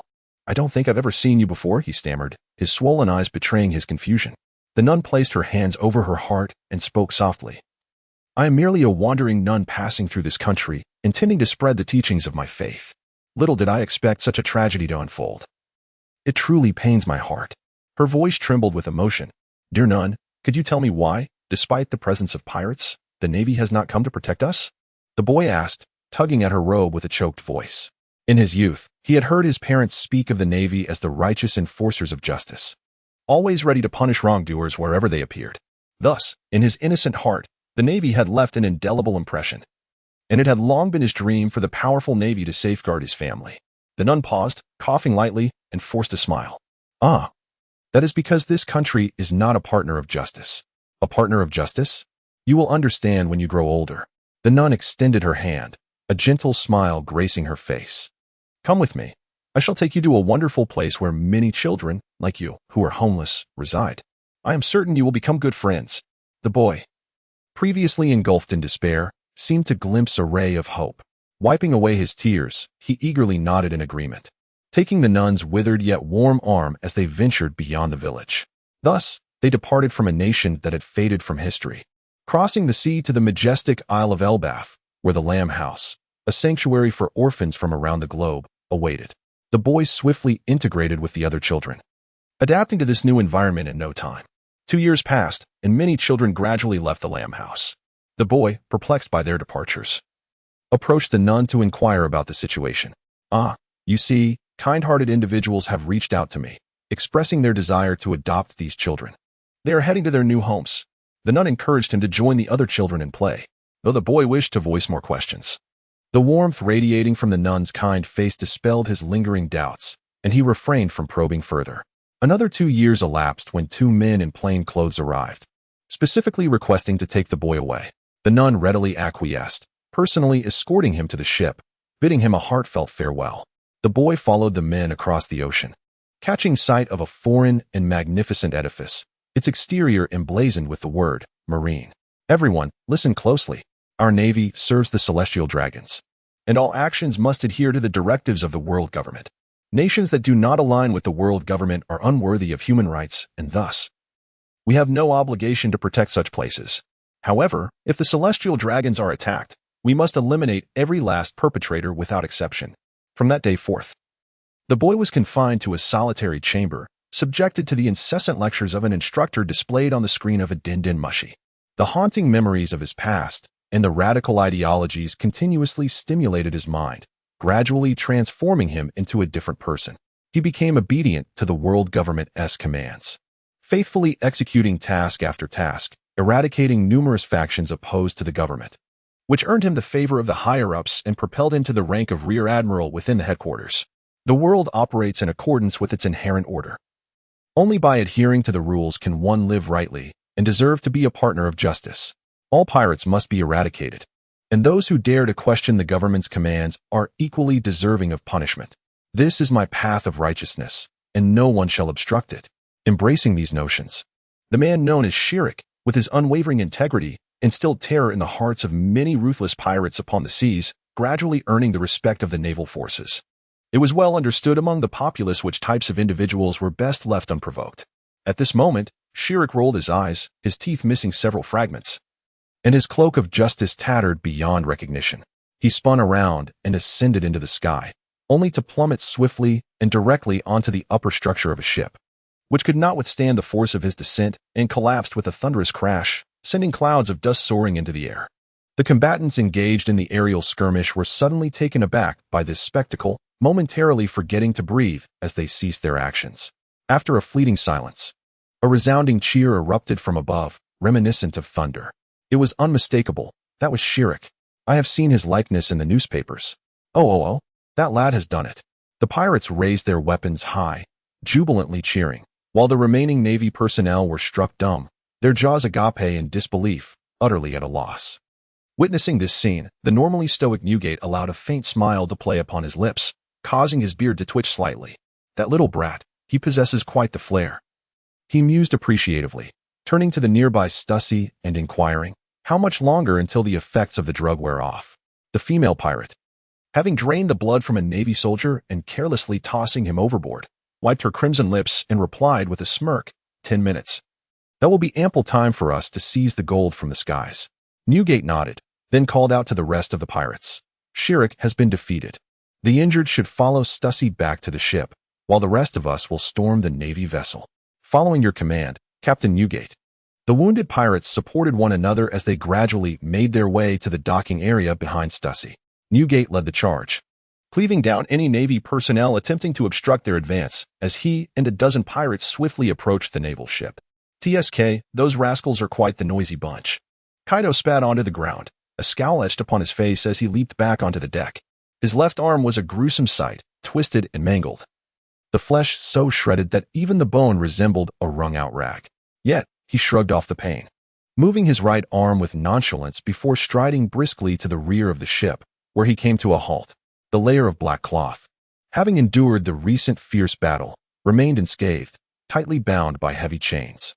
These chains, forged from sea stone, gleamed with a metallic luster and possessed a hardness rivaling that of diamonds, impervious to ordinary blades, typically available only in the underworld. Any ability user who came into contact with them would be rendered feeble, left to succumb to their fate. Thus, Shiryu felt confident placing the heavenly gold in plain sight, enticing unsuspecting pirates to take the bait. Kaido nonchalantly extended his right arm, gently resting it upon the surface of the chains. A series of slender bolts of lightning erupted from his palm, transforming the previously indestructible chains into mere dust that scattered upon the ground. He seized a corner of the black cloth and forcefully unveiled it, revealing a dazzling array of gold and silver treasures that immediately captivated his gaze. How much of the people's hard-earned wealth had that scoundrel of a king plundered? Kaido could not help but voice his criticism and was about to reach out when a deep groan echoed from behind him. Wait. Kaido was momentarily taken aback. Instinctively turning to look back, there stood Shiryu, bloodied and swaying unsteadily from the ruins, gasping for breath as he leaned against the wall of the cabin, his eyes fixed on Kaido like a venomous serpent poised to strike. Now this feels right, the youth exclaimed with uncontainable excitement, brandishing his spiked club and challenging. Do you wish to continue? I am ever ready. You insolent brat, do you even comprehend the gravity of your actions? Shiryu coughed, spitting blood as he struggled to maintain his precarious stance. The sky gold is coveted by the celestial dragons, the rulers of this world. To seize the sky gold is to defy the gods of this realm. The man's fervent words elicited a gaze of profound complexity from Kaido, who sighed deeply, rubbing his forehead. How lamentable it is that one such as you subscribes to such folly. Silence! Shiryu roared, striking the wall with his fist, causing the entire cabin to reverberate. The world governed by those adults is flawless. Obedience is justice. You, as evil, will never comprehend this. Kaido remained silent, utterly at a loss for words regarding this irredeemable man. Humph. After a near-manic outpouring of his emotions, Sherlock gradually regained his composure, letting out a few cold laughs. I admit, you are far more formidable than I had anticipated. However, justice shall not yield to evil. His right palm formed a spiraling orb of blue light, a cruel glint flashing in his eyes as he sneered. Come, Let us embrace death together. Infinite spiral. Before his words faded, Sherlock hurled the luminescent sphere overboard with astonishing speed, leaving Kaido no time to intervene. The orb hurtled towards the ocean's surface, vanishing beneath the waves in an instant. In a heartbeat, the tumultuous tides converged in the same direction, swirling rapidly to ultimately create a colossal vortex that expanded throughout the strait. Its center forming a towering water column reminiscent of a tornado, shooting skyward. Not good. Retreat. Both sides realized the perilous situation and accelerated in the opposite direction. Yet they had scarcely flown before they felt an invisible force pulling them back, bodies involuntarily retreating until they were engulfed by the water column. Countless pirates and Navy soldiers screaming as they were swept away by the surging currents. The mountains on either side trembled violently, fissures of varying sizes appearing on their surfaces, ultimately collapsing into countless fragments that sank alongside the shattered pirate ships. That brat has outmaneuvered us, Newgate uttered in frustration, exerting every ounce of strength to resist the vortex's pull, yet even he could not conquer the might of nature. Gradually, he was drawn closer, helplessly watching as his beloved subordinates fell one by one into the massive water column. I'm sorry, brothers, this is where I must part ways. That bastard still possesses such strength. The Navy transport ship, closest to the vortex, had already been torn asunder. Kaido, despite his immense power, found himself utterly unable to withstand the relentless tide, spiraling around the vortex's edge. Is this how it all ends, before my dreams have even been realized?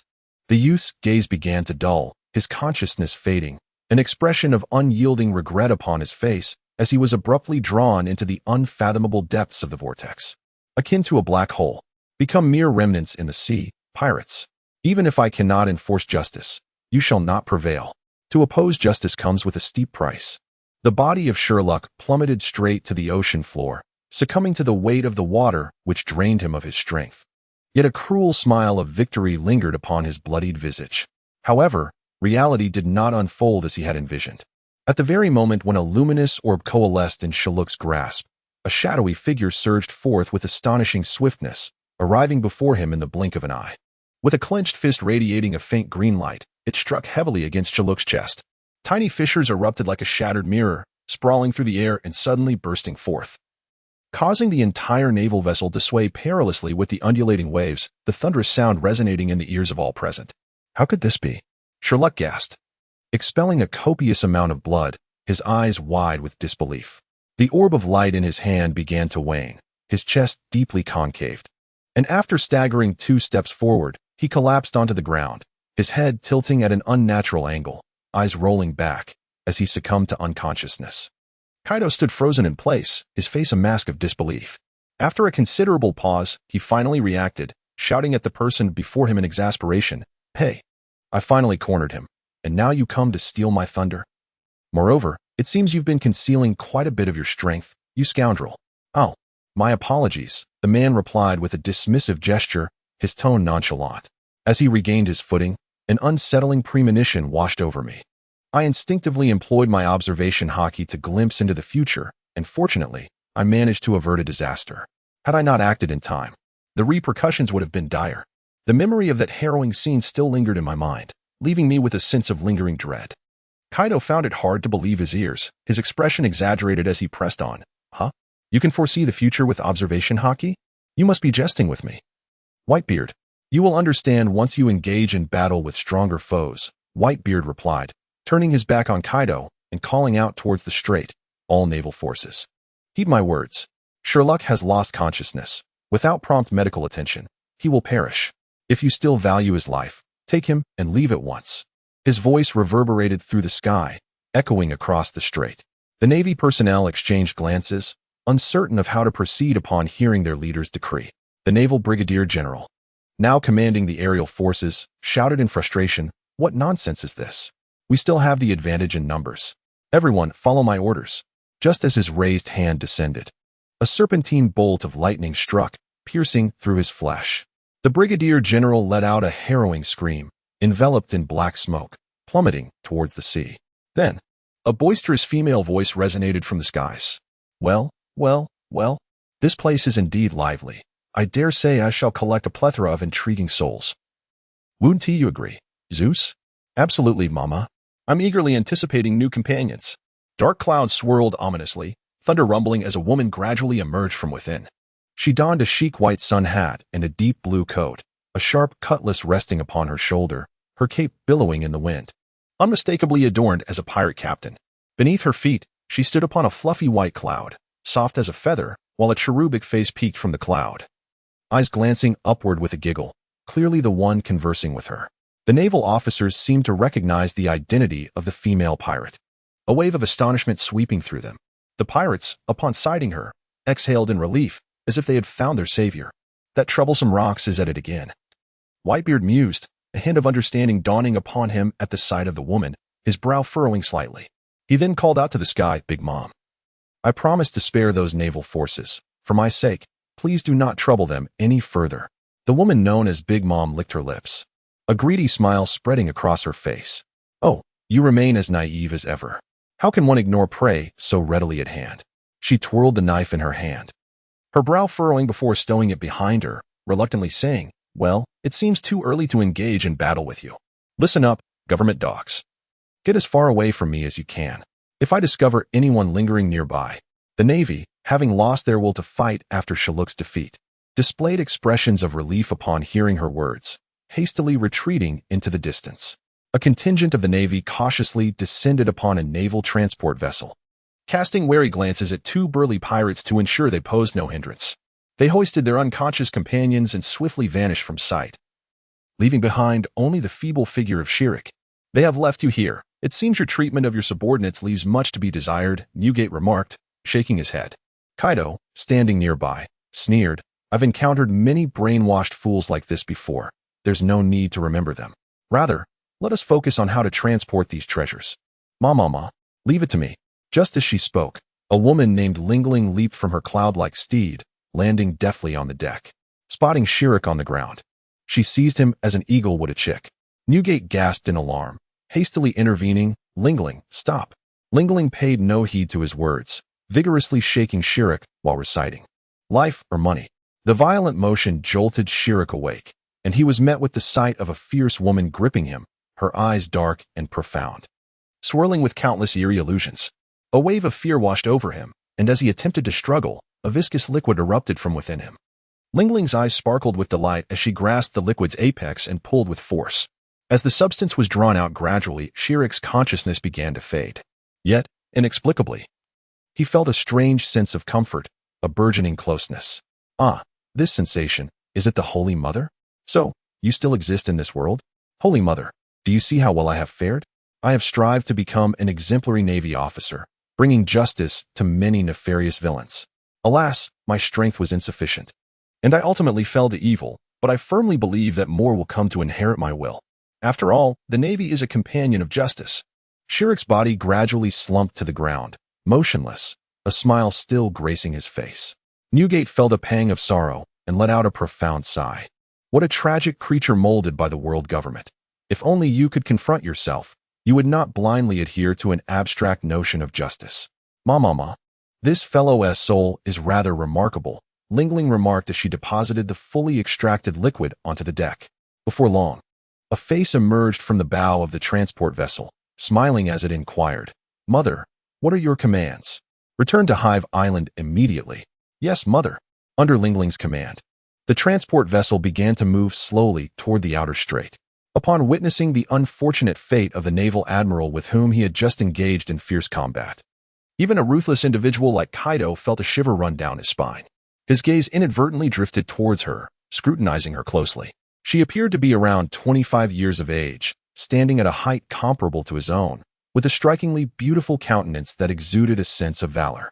Adorned with a vibrant shade of lipstick, she elicited an involuntary admiration from him. "Ah, what is this? Surprised that I, as a woman, have chosen the path of a pirate?" Her bold voice resonated from behind, causing Kaido to tense up involuntarily. He spun around and hurriedly retreated several paces, his face flushing with embarrassment as he exclaimed, "Hey, don't just appear out of nowhere behind me, you foul woman. Don't be so exclusionary. By the way, your left arm looks utterly dreadful. Allow me to assist you." Lingling, unperturbed by his brusque tone, approached him confidently. With her right palm, she summoned a luminous orb of energy and pressed it against his injured arm. In an instant, Kaido felt as though his bones had been infused with life. operating at an astonishing speed. Before long, the shattered fragments of his left arm were seamlessly rejoined, restored to its original state without leaving a trace of scar. Oh, my hand. It has returned to normal. Kaido, with an expression of disbelief, flexed his left arm, feeling it more agile than before, and found himself harboring a slight fondness for this unfamiliar woman. I heard you were the one who defeated Shiryu, right? Your name is Kaido, if I recall correctly? Quite impressive. Although, you don't seem to be much of a talker. Ling continued, her tone laced with playful mockery. By the way, how old are you? 15. For reasons unknown, Kaido found himself unable to refuse the charming woman before him, and he blurted out his age without a moment's thought. So young. I'm 9 years your senior. Ling appeared somewhat surprised by his response, gripping the knife in her hand as she inquired. I heard from Rocks that you are a newcomer who has teamed up with him for the first time, correct? Before Kaido could respond, she patted her chest and flashed a bright smile. That guy is not to be trusted. He'll only make you willingly serve him. If you need anything, feel free to tell me. I am Charlotte Ling, destined to become the Queen of the Seas. Listening to the woman's unwavering confidence, Kaido remained speechless for a moment, then defiantly shouted, Don't boast. The one destined to become the King of the Seas is me. Ha ha ha. This kid is truly amusing. I'm growing fonder of him. Charlotte Ling nodded and approached Whitebeard, saying, I've decided to team up with this kid. Don't you dare try to take him from me. Suit yourself. I'm not particularly adept at dealing with brats like him, Whitebeard replied, stretching and yawning as he walked to the bow of the ship. There, he spotted a massive pirate vessel rounding the corner. With Stussy and the surviving pirates waving at him from aboard, their faces alight with smiles. Holding up a naginata, they shouted, We have emerged victorious in this battle. All hands, return to Hakanosu. Mariewa, the final stronghold leading to the world government, stood at the end of the paradise in the first half of the Grand Line, with the Marine headquarters, a bastion of justice, towering in its midst. Here, the elite forces of the Navy congregated, maintaining order in the world seas in the name of absolute justice, while also serving as the last barrier to Mariewa. What did you say? The gold in the sky has been stolen by pirates. In an office, a naval officer sat at a desk, wearing round glasses and a navy cap adorned with a seagull, beneath which hid a round, explosive hairstyle. This was one of the current Navy admirals, Fujitora. At that moment, he was far from his usual calm demeanor, shouting frantically into a transponder snail, What on earth is going on?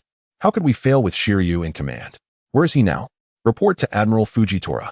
Mr. Shiryu has ordered us to retreat, staying behind alone to cover our escape. He is likely understood.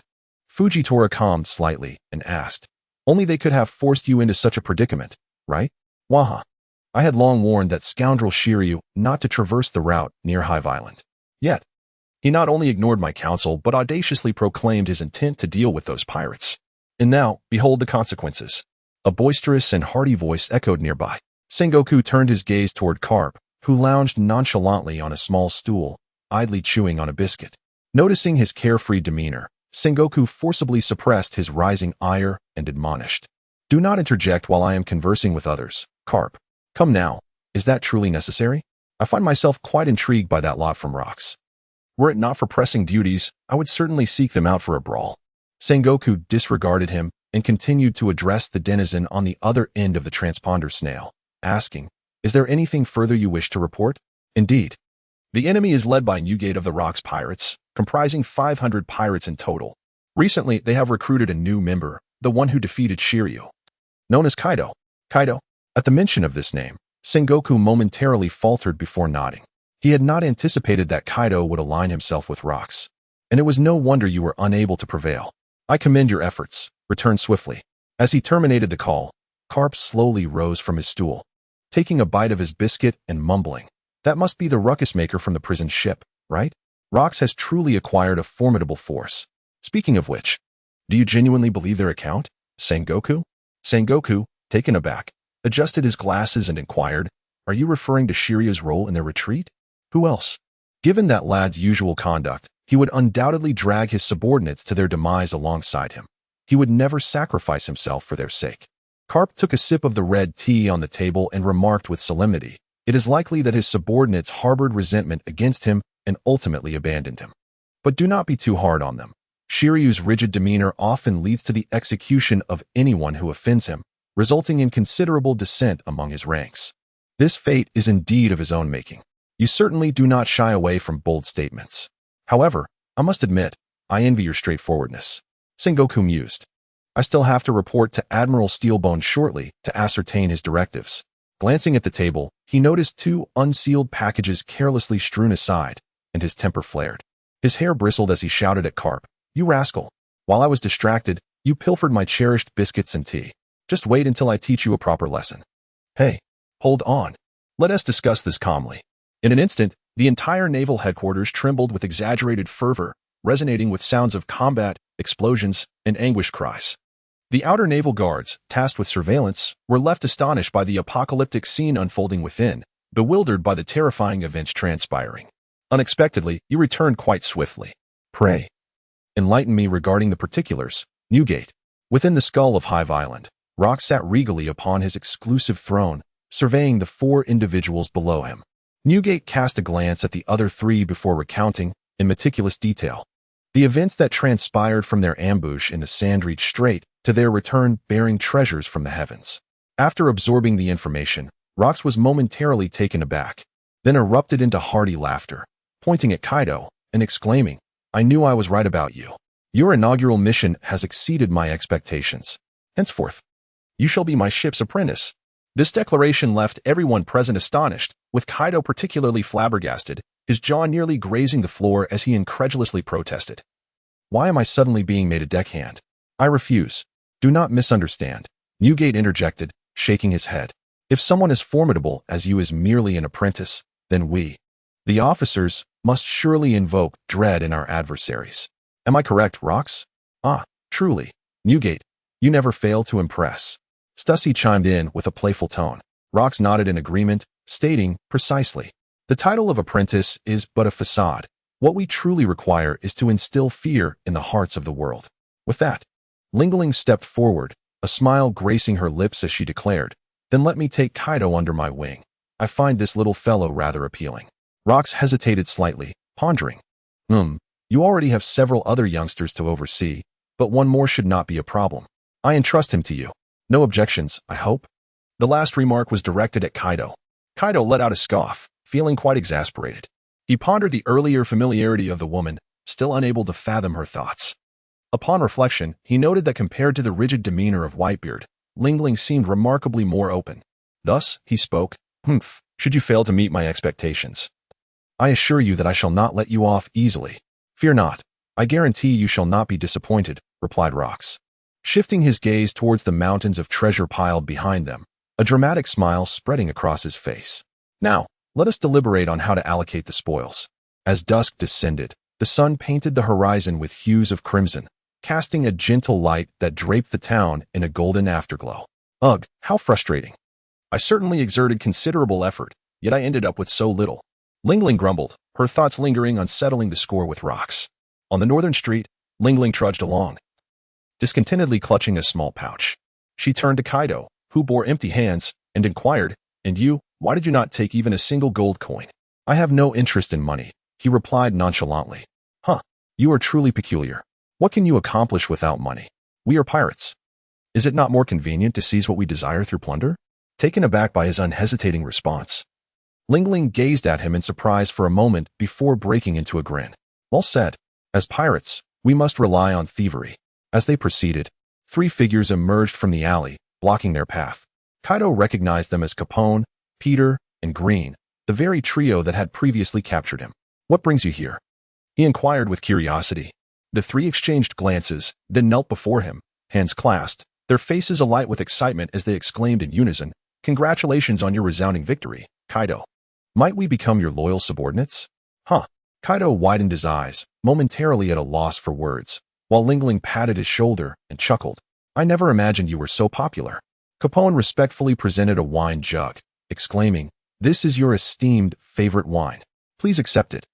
Kaido took the wine jug from his hands, uncapped it, and was immediately enveloped by a rich bouquet of aromas that awakened his thirst for liquor. He took a hearty swig, exclaiming, "Oh ho ho ho, exquisite wine. Once our new establishment is completed, you are most welcome to partake in the libations at no cost whatsoever." Kaido wiped the wine from the corner of his mouth and chuckled. "For the sake of this fine drink, I shall acquiesce to your requests. From this moment forth, I shall be your protector." He continued. Such matters must first be brought to my attention. After all, you are still, in name, apprentice crew members.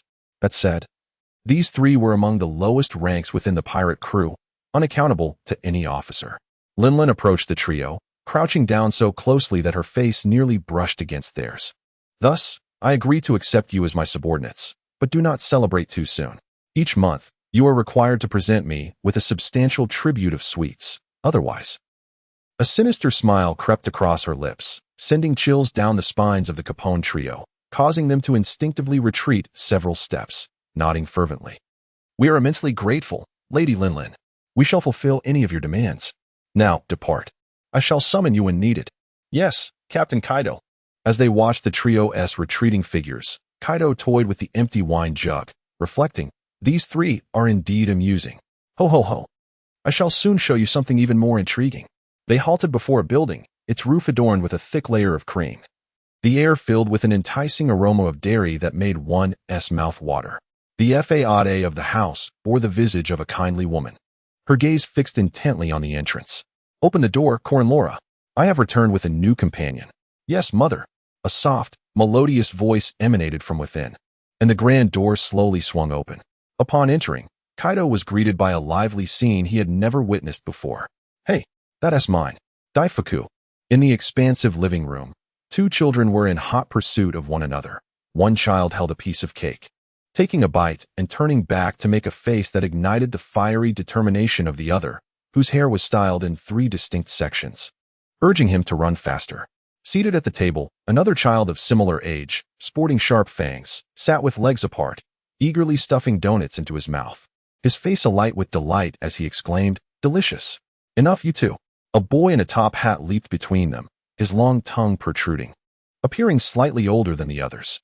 In a corner, four girls of varying heights quietly sipped milk, each possessing elongated necks. Neatly arranged along the wall were three cradles, where several infants seemed disturbed by the ruckus, crying incessantly. A chubby girl stood by the cradles, hastily comforting them in an effort to lull them back to sleep. What on earth is going on with all these little ones? Suddenly confronted with the diverse array of children, Kaido stood frozen, an expression of disbelief etched upon his face. The children, upon noticing Lingling at the door, were filled with uncontainable joy. They paused their activities and eagerly surrounded her, engaging in cheerful banter. Mom, you're back. Was the mission successful?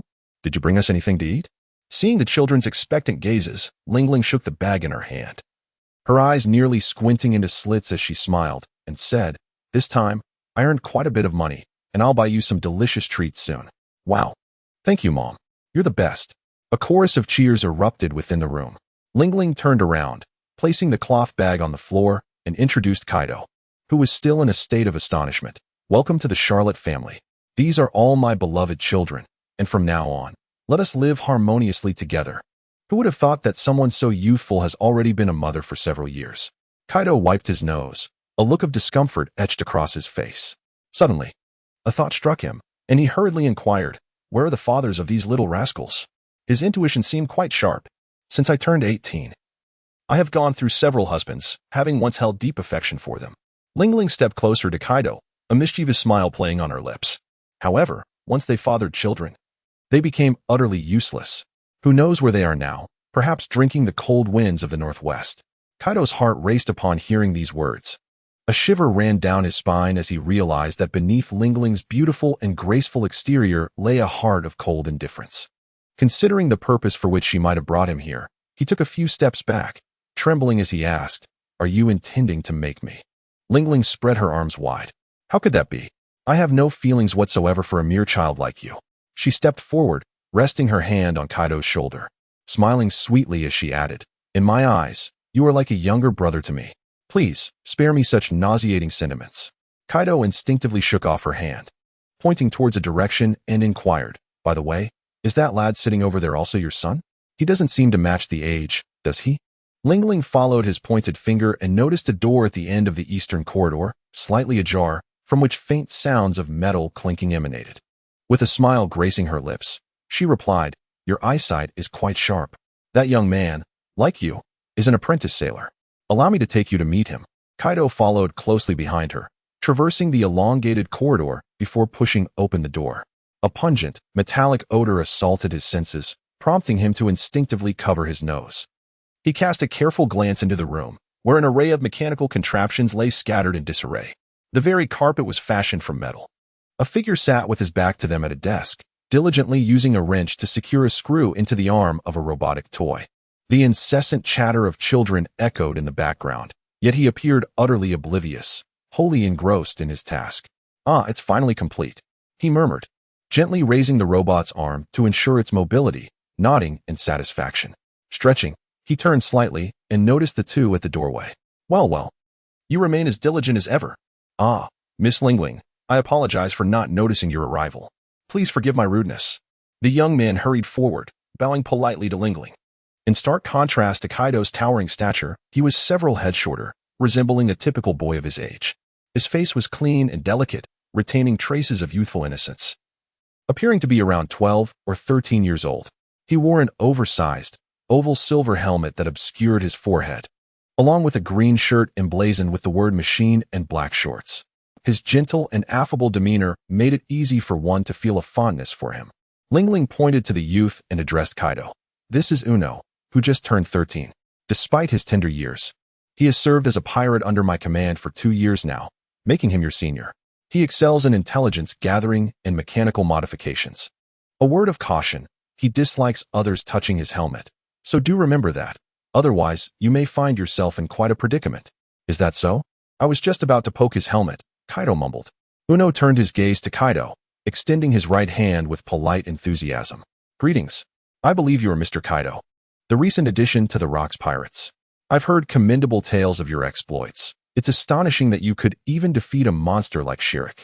I look forward to your guidance in the future." Kaido observed his confident demeanor, devoid of any pretentiousness, and a flicker of a smile graced his stern visage. He grasped his right hand and exclaimed, "Oh ho ho, it is I? Let us stir up a tempest upon the seas henceforth." "Haha, perhaps that is a tad exaggerated." Uno chuckled awkwardly, picking up the newly assembled robot from the table, cradling it delicately in his hands as he presented it to the lady pirate. "Miss Lingling, here is the mechanical doll you previously commissioned, totaling 5,000 berries. Please inspect it." Upon receiving the robot, Lingling toyed with it for a moment, noting its lifelike craftsmanship and the dazzling metallic sheen on its surface. She nodded in approval, remarking, well, your craftsmanship has become even more exquisite. I can only imagine how nimble it will be once fashioned into home eyes. Rest assured, I shall provide the payment shortly." Just as she finished speaking, an urgent ringing emanated from her pocket, the sound of a transponder snail. Lingling retrieved it and answered, irritation evident in her tone. "Who is it?" "I am busy." "It is I." "Lingling, you are not accompanied by anyone else, are you?" "Aside from my 2 apprentice crew members, there is no one else." The voice paused momentarily before continuing, "That is good. My ship has encountered misfortune on the way and is now stranded on a desolate island. I kindly request you to come and fetch me. I also have a significant item to deliver to you." "Ugh, I shall come immediately. Just stay put and do not wander." "All right, I will provide you with the address."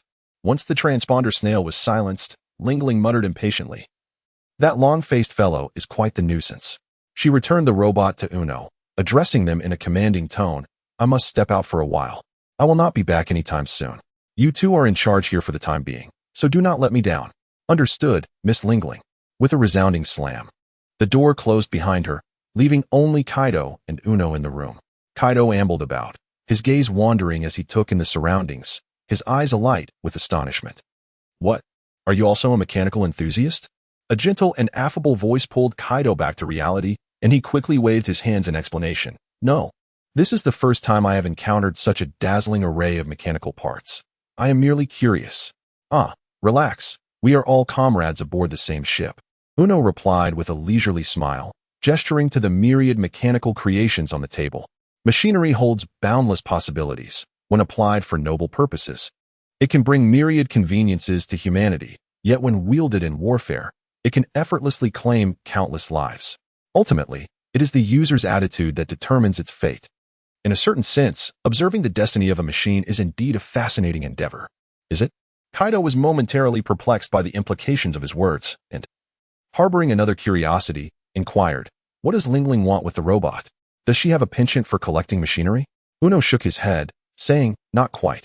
Miss Lingling is an extraordinary individual endowed with the powers of the soul fruit, granting her the ability to manipulate souls at will. She can imbue objects with souls, transforming them into anthropomorphized entities known as homies, which obey her commands unconditionally. Conversely, being stripped of their souls experience a corresponding reduction in their lifespan. The robots I have crafted may eventually evolve into such entities. Understanding dawned upon Kaido as he recalled the tragic fate of Shiryu, a wave of nausea washing over him. Suddenly, he exclaimed, pointing at an object on the table, "What is that? Are you referring to this photograph?" Uno inquired. Moving to the table to pick up a metallic box, its surface sealed with glass, containing an aged photograph inside. Upon closer inspection, Kaido discerned a close-up of a woman. Her face lined with wrinkles, clearly of advanced age, clad in a nun's attire, holding a cigarette, and wearing a benevolent smile. "Is this your grandmother?" he asked. "To qualify as my grandmother, she would indeed be rather old," Uno replied with a teasing smile, gesturing towards the figure in the photograph. "That is an image of Saint Carmel, entrusted to me by Miss Lingling for safekeeping. I understand she was a benefactor to Miss Lingling, a devout believer who dedicated her life to aiding children and garnered immense respect from many. It is said that she later vanished." He replaced the photograph in its original position and concluded, "However, the truth may diverge significantly from the rumors." Kaido sensed a hint of bitterness in his words and promptly inquired, "What do you mean by that?" Uno, languidly yawning, raised the robot in his hand and asked, "What do you think of this robot?" As Lingling remarked, "It is exquisitely crafted. It is hard to imagine that someone of your age could create such a thing." Kaido replied without hesitation. Uno nodded, placing the robot back on the table, a subtle smile gracing his lips as he remarked, "But the materials that constitute this robot might astonish you." With a gentle touch of his right hand upon the robot's body, the machine trembled slightly, disassembling into a chaotic heap, with the mechanical parts appearing askew, resembling a collection of discarded metal, utterly unappealing. Kaido clicked his tongue in surprise and asked, "What are these?" "They are all pieces of scrap metal I collected from the sewers, worthless to others," Uno replied, as if he could read Kaido's thoughts. "No one would suspect that my exquisite robots are composed of such materials. The world is much the same. Beneath the seemingly glamorous nations, there may lie unsightly truths." As he spoke, a trace of sadness flickered in his eyes, as if recalling some painful memory. Though Kaido may possess a rough demeanor, he is not entirely devoid of social awareness.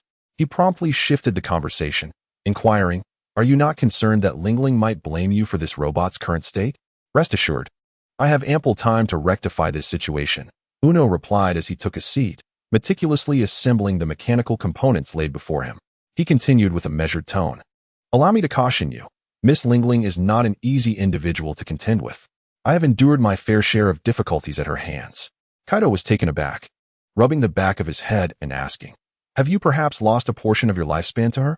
"Not to that extent," Uno replied, turning back and spinning a wrench on his fingertips, winking with a smile as he said, "You will understand in due time." As night descended, the gentle sea breeze caressed the air, and the shimmering surface of the water harmonized with the luminous moonlight, painting a flowing canvas of beauty. On a deserted island, two figures sat beneath a tree, whispering to one another. "You certainly made me wait, Lingling. Isn't it because you misjudged the island's location, causing me to arrive without even having dinner? My apologies, my apologies. I shall prepare something delicious for you right away. Forget it. I'm already weary of your usual dishes. Now, tell me, what intelligence did you want to share with me?"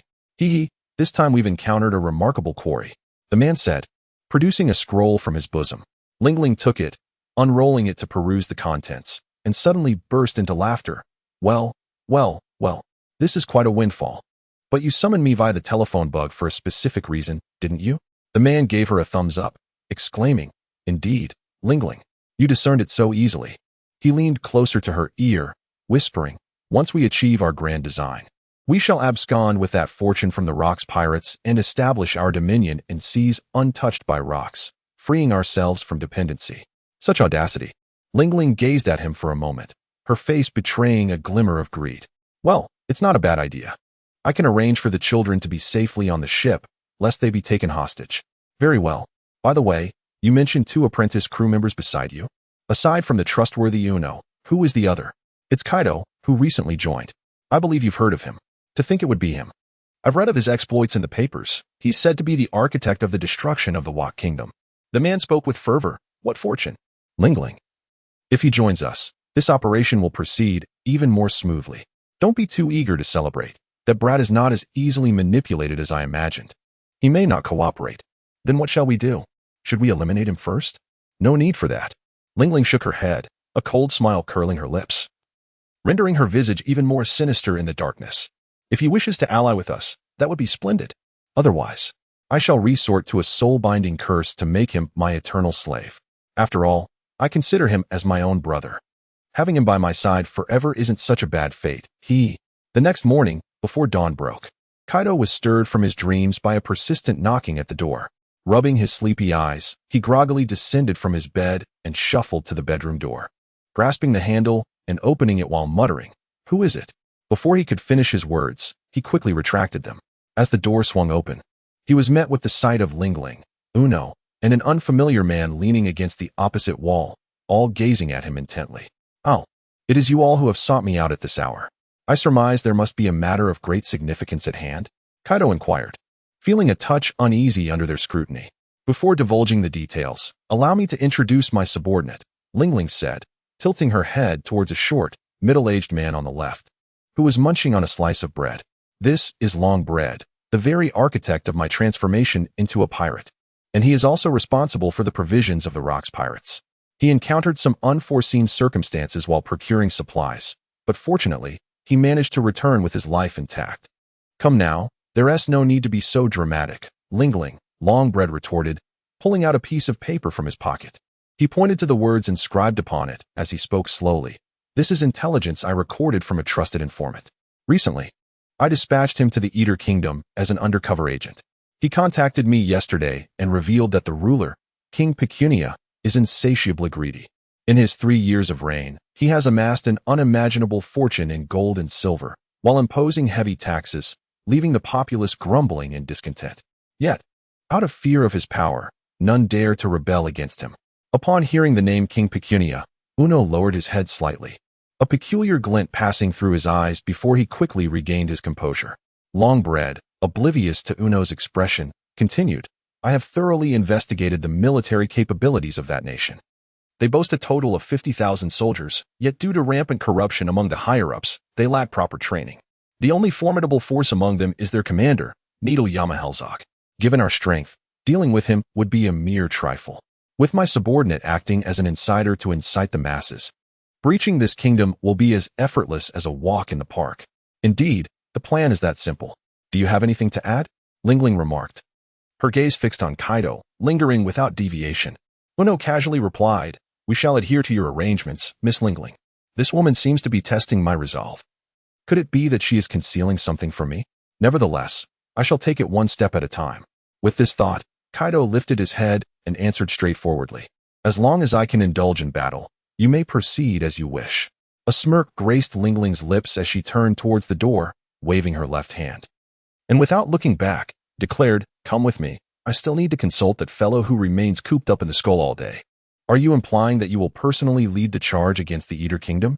The man seated on the throne pondered gravely, resting his chin on his hand, seemingly deep in thought. After a moment, he spoke again. "Are you certain the intelligence is accurate? Is there any doubt?" "This information is genuine, Rocks," Lingling exclaimed, taking the paper from Longbread's hand and raising it above her head with a smile. "Everything is written right here." Having perused the matter personally, the moment the words left his lips, Rocks gently raised his right arm. Lingling felt an overwhelming force pulling at her arm, causing the note in her hand to slip away involuntarily, soaring directly towards the throne, where it landed smoothly in his grasp. Witnessing such a display from Rocks, Kaido, standing behind Lingling, suddenly widened his eyes, filled with a sense of disbelief, and leaned towards Uno to whisper, "Has his haki reached such an extraordinary level?" "No. I believe that is the power of a devil fruit. Of course, Mr. Rocks has never truly revealed his capabilities before us, so few know what fruit he has consumed." "Impressive indeed." Kaido clicked his tongue, his admiration for Rocks deepening. Rocks silently examined the note for a moment, nodding slightly before stating, "Indeed. The Eater Kingdom is also one of our allied nations. If we conquer it, we not only expand our territory but also diminish the prestige of the world government among the populace." He flicked the note forward and laughed heartily. How intriguing. Just when I was looking to make a significant profit, this is a fortuitous opportunity. Lingling reached out to catch the note that flew towards her, tentatively inquiring, "So, what you mean is?" Before she could finish, Rox abruptly stood up from the throne, extending his right hand forward in a commanding tone. He declared, "From this day forth, let Charlotte Lingling lead her team to assault the Eater Kingdom and plunder it thoroughly. Longbread, do you know how much journey it requires to get there?" At his words, Longbread, who had been on edge, finally exhaled a sigh of relief. Gesturing with his fingers, and quickly responded, "Taking the fastest route, it will take 6 days to arrive." "Excellent. I command you to complete the task within 7 days. Do not let me down." A smile blossomed on Lingling's lips, her eyes crescent-shaped with determination. "Rest assured, I will fulfill your wishes." Once they departed the room, Newgate entered, glancing back before frowning as he approached Rox, and asked, "What have you sent them off to do now?" It was Lingling who volunteered to lead her subordinates to attack the Eater Kingdom. "I see no difficulty in this, and trust them to handle it." "That is rather peculiar," Newgate murmured, recounting what he had observed. "I just went to North Street to procure weaponry and noticed from a distance that Lingling's house was swiftly moving towards Rockyport. At the time, I did not pay much heed. Hearing you speak, it seems the matter is not so simple." "Ha ha ha. You are being overly cautious, Newgate." Rox chuckled, lightly patting his old partner's shoulder. "Lingling is not a woman who easily trusts others. To prevent her children from being bullied by outsiders, she often relocates her house onto the ship during voyages. Surely, you remember this? While the words hold truth, it is noteworthy that she typically prepares only before departure. This time, however, is an exception. Moreover, she is accompanied solely by her subordinates." Newgate pondered briefly, articulating his suspicions. Could it be that Lingling intends to seize this opportunity to escape? Rest assured, should she wish to depart, it is her prerogative, provided she does not oppose me. Rox swaggered back to his throne, asserting that as long as she remains in opposition to the world government, the day will inevitably come when we find ourselves on the same battlefield. Ha ha. Newgate scratched the back of his head, feeling exasperated by his reckless demeanor, muttering, "Your heart is remarkably large. And what of Lingling? Do you truly permit that brat Kaido to roam free as well? He will return to my side in due time." Rox, fingers interlaced beneath his chin, spoke with unwavering confidence. "From the very first encounter, I discerned that for that lad, his dignity surpasses all else. Furthermore, perhaps this mission's success hinges upon his involvement." Newgate was taken aback by this revelation, inquiring in confusion, "Did you not just claim that conquering that nation would pose little difficulty?" "Perhaps." Rox gazed up at the pitch-black ceiling, the flickering torchlight reflecting in his eyes, and spoke languidly. "I possess an unsettling premonition. It seems that something ominous may transpire." A grand palace stood amidst a myriad of buildings, its exterior both majestic and resplendent. The outer walls, crafted from opulent marble, shimmered under the sun's rays, emanating a dazzling brilliance. Golden sculptures, arranged in a meticulous pattern, adorned the facade, showcasing unparalleled luxury. Upon entering the palace, the expansive hall unfolded before one's eyes, adorned with a plethora of golden trinkets. The walls were impeccably inlaid with murals fashioned from countless gemstones, depicting a sovereign wielding a weapon and leading his followers to victory in battle, vividly illustrating the artisan's exquisite craftsmanship. As one traversed the corridor, a colossal chair stood solemnly at the farthest end, made of gold and radiating a kaleidoscopic gleam. A lavishly dressed, corpulent middle-aged man reclined upon it, toying with a diamond in his hand, his eyes reduced to mere slits by the excess flesh, scrutinizing the figure standing not far from him. With a boisterous voice, he proclaimed, "Over the years, I have amassed a substantial fortune in gold, and I suspect that the pirates targeting this nation are as numerous as fish crossing a river. Thus, I find myself compelled to seek your assistance. For the sake of your offered reward of 1 billion berries, I shall reluctantly play the role of your watchman." The cloaked figure, obscured from view, spoke in a voice as grating as metal scraping against metal, making it clear from the outset that compared to our time, your treasures are as worthless as a pile of refuse. Should your foolish actions cause us to squander our time, we shall not take it lightly, King Pecunia. The king named Pecunia nodded awkwardly, his hands trembling uncontrollably, his expression a mixture of suppressed anger and frustration. "Did anyone notice your arrival?" he inquired. "We traversed the tunnel you provided without encountering any significant obstacles. The 2 soldiers we occasionally encountered were easily dealt with, and they remained blissfully unaware of our infiltration. Fortunately, we narrowly avoided a blunder caused by those fools. Bikini pressed his forehead, a cumbersome smile barely emerging from his jowls. To confront those pirates, I have exhausted every conceivable strategy to conceal your presence, ensuring they remain complacent. After all, the pirates possessed numerous treasures of considerable value. As the saying goes, all's fair in war. A slight discrepancy in intelligence can drastically alter the course of battle. As he spoke, a faint ticking sound emanated from him, and two dim lights flickered from beneath the brim of his hat. As professionals dedicated to capturing pirates, we shall seize every precious moment from them. Do anticipate our success. On the vast expanse of the ocean, waves surged in layers as a colossal ship sailed gracefully upon the shimmering sea. A tall structure stood upon the spacious deck, where a youth positioned himself at the entrance. Gripping a hefty wolf-tooth club, he swung it forcefully, and with each strike, dark bolts of lightning erupted from the tip, crackling audibly. Such dedication. A door swung open, revealing Lingling, who emerged holding a plate of cream puffs, her face radiant with joy. Every morning before dawn, I see you tirelessly practicing your hockey, hardly pausing to eat. Is it a lack of self-confidence?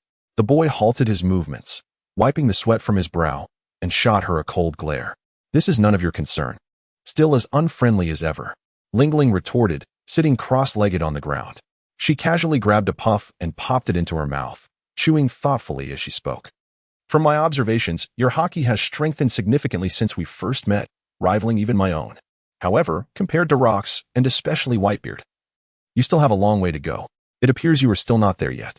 Kaido struck the deck with a heavy iron rod, producing a deep, resonant sound. And with a hint of frustration, he muttered, "At this rate, who knows when we shall triumph over that fellow?" Upon hearing his lament, Lingling delicately licked the cream lingering on her fingertips and inquired with genuine curiosity, "Is it truly of such significance for you to surpass Rocks? I have yet to encounter anyone more formidable than him." Kaido gazed contemplatively at the boundless sky, murmuring to himself, "Only by bringing that fellow down can I prove my worth. This is the unique law of a world governed by the survival of the fittest. One who has not experienced war cannot comprehend it." Well, you certainly possess a sentimental side," Lingling remarked, rising gracefully to approach Kaido, her smile radiant. "If it were you, perhaps unexpected results could arise. Here, the remainder of this is your breakfast. Make sure to show some gratitude to your dear mother." "How bothersome." "I do not require any," Kaido replied, glancing at the plate she offered, laden with a plethora of cream puffs.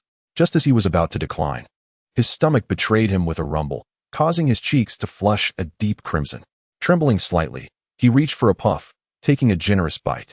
As he closed his eyes to savor it, the pastry melted in his mouth, filling it with a rich, sweet cream that tantalized his taste buds. An expression of bliss instantly graced his features as he nodded in satisfaction. "Delicious. The cream puff is my favorite. I would never ordinarily share it with you," Lingling stated, her gaze shifting ahead, a hint of gravity flickering in her deep eyes. "But this time, it is a different matter." The sun ascended slowly from the ocean, casting a golden hue upon the waters, as if transporting one into a dreamlike realm. Gradually, an island came into view, revealing a dense cluster of buildings and a towering palace that soared into the clouds, shimmering like flames in the sunlight. This was the destination of Lingling and her companions, the kingdom of Eater, 5 days after their departure. Throughout their journey, they encountered no significant troubles, occasionally fending off overzealous pirate crews, all effortlessly vanquished by Lingling. Longbread had maintained contact with their inside informant, confirming that there was no discernible activity on that front. Indeed, events were unfolding as they had anticipated. "Does it not seem overly smooth?"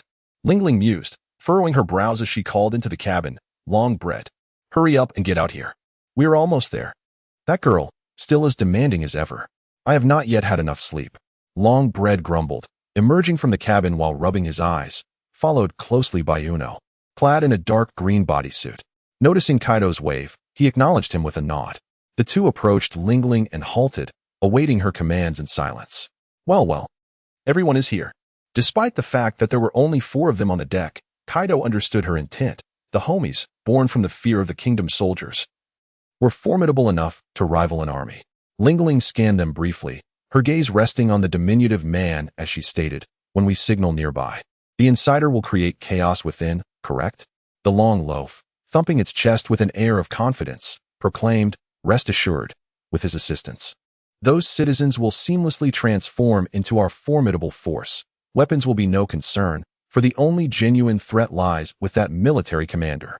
"I sincerely hope that fellow is as dependable as you suggest," replied Lingling, lowering the brim of her hat and articulating each word with precision.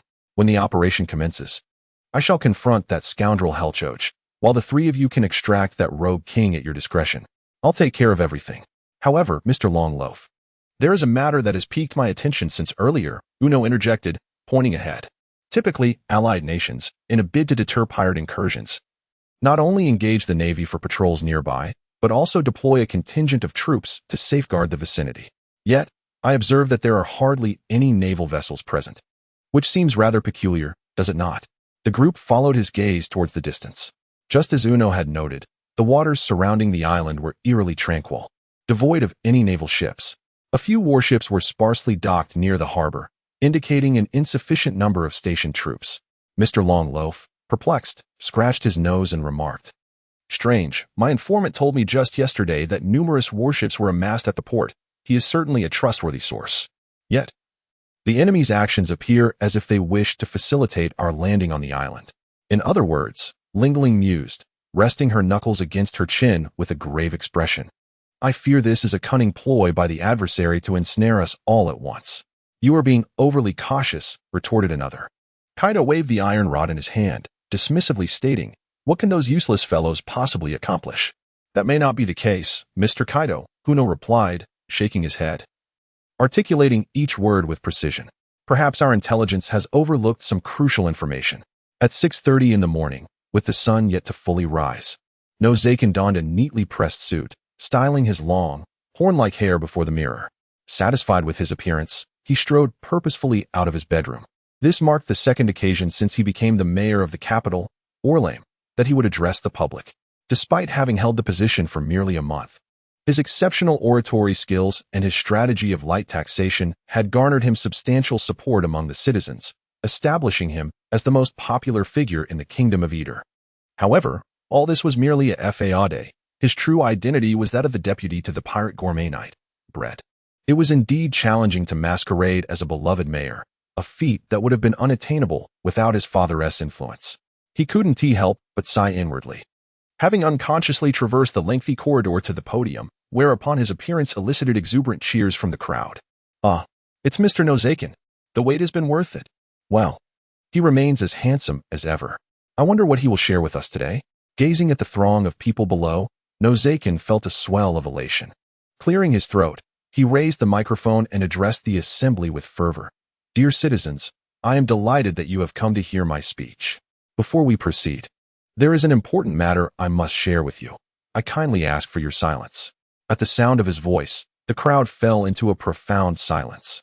Nozaken surveyed the audience, confirming that no royal soldiers had infiltrated the gathering, and declared, "You all understand that the current ruler, King Pecunia, is both foolish and tyrannical, mercilessly draining the wealth of the people while squandering immense resources on palace construction, leaving countless citizens starving, some even left to perish on the streets. Truly, it is a matter of shared outrage." The assembled crowd harbored deep-seated resentment towards the royal family, and Nozaken's words ignited the flames of their fury, inciting a chorus of shouts and curses. "That despicable king! My husband was forcibly conscripted to build the palace and perished from overwork. His body was only discovered when it had nearly decomposed. They have come to my home repeatedly to extort taxes, leaving us unable to secure even a basic livelihood. Once, my child was so hungry he resorted to drinking contaminated water, and has remained in a coma ever since. We are too impoverished to pay taxes, and they have taken my son and wife as slaves. I have not seen them in 3 years." The people's outrage poured forth like an unrestrained deluge, spiraling into uncontrollable fervor.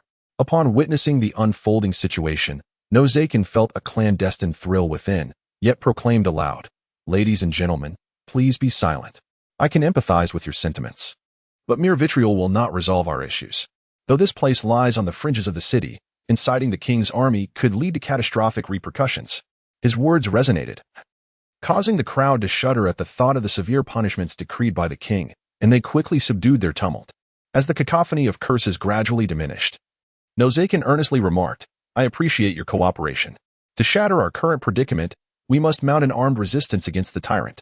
Through my connections, I have secured a formidable force abroad. With their assistance, toppling the corrupt regime will be a trivial endeavor. He clenched his fists and continued to rally. Let your fury ignite. Act now. Raise your available arms and obliterate the minions of the malevolent ruler. If we do not fight now, when shall we?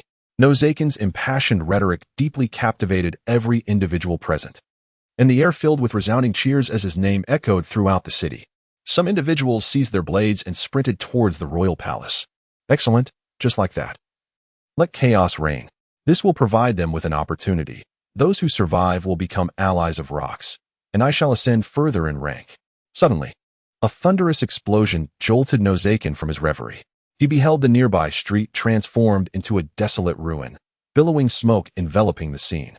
As cries and wails of the populace amalgamated into a cacophony, the smile faded from his face as he moved to ascertain the situation, when a cold, emotionless voice emerged from behind.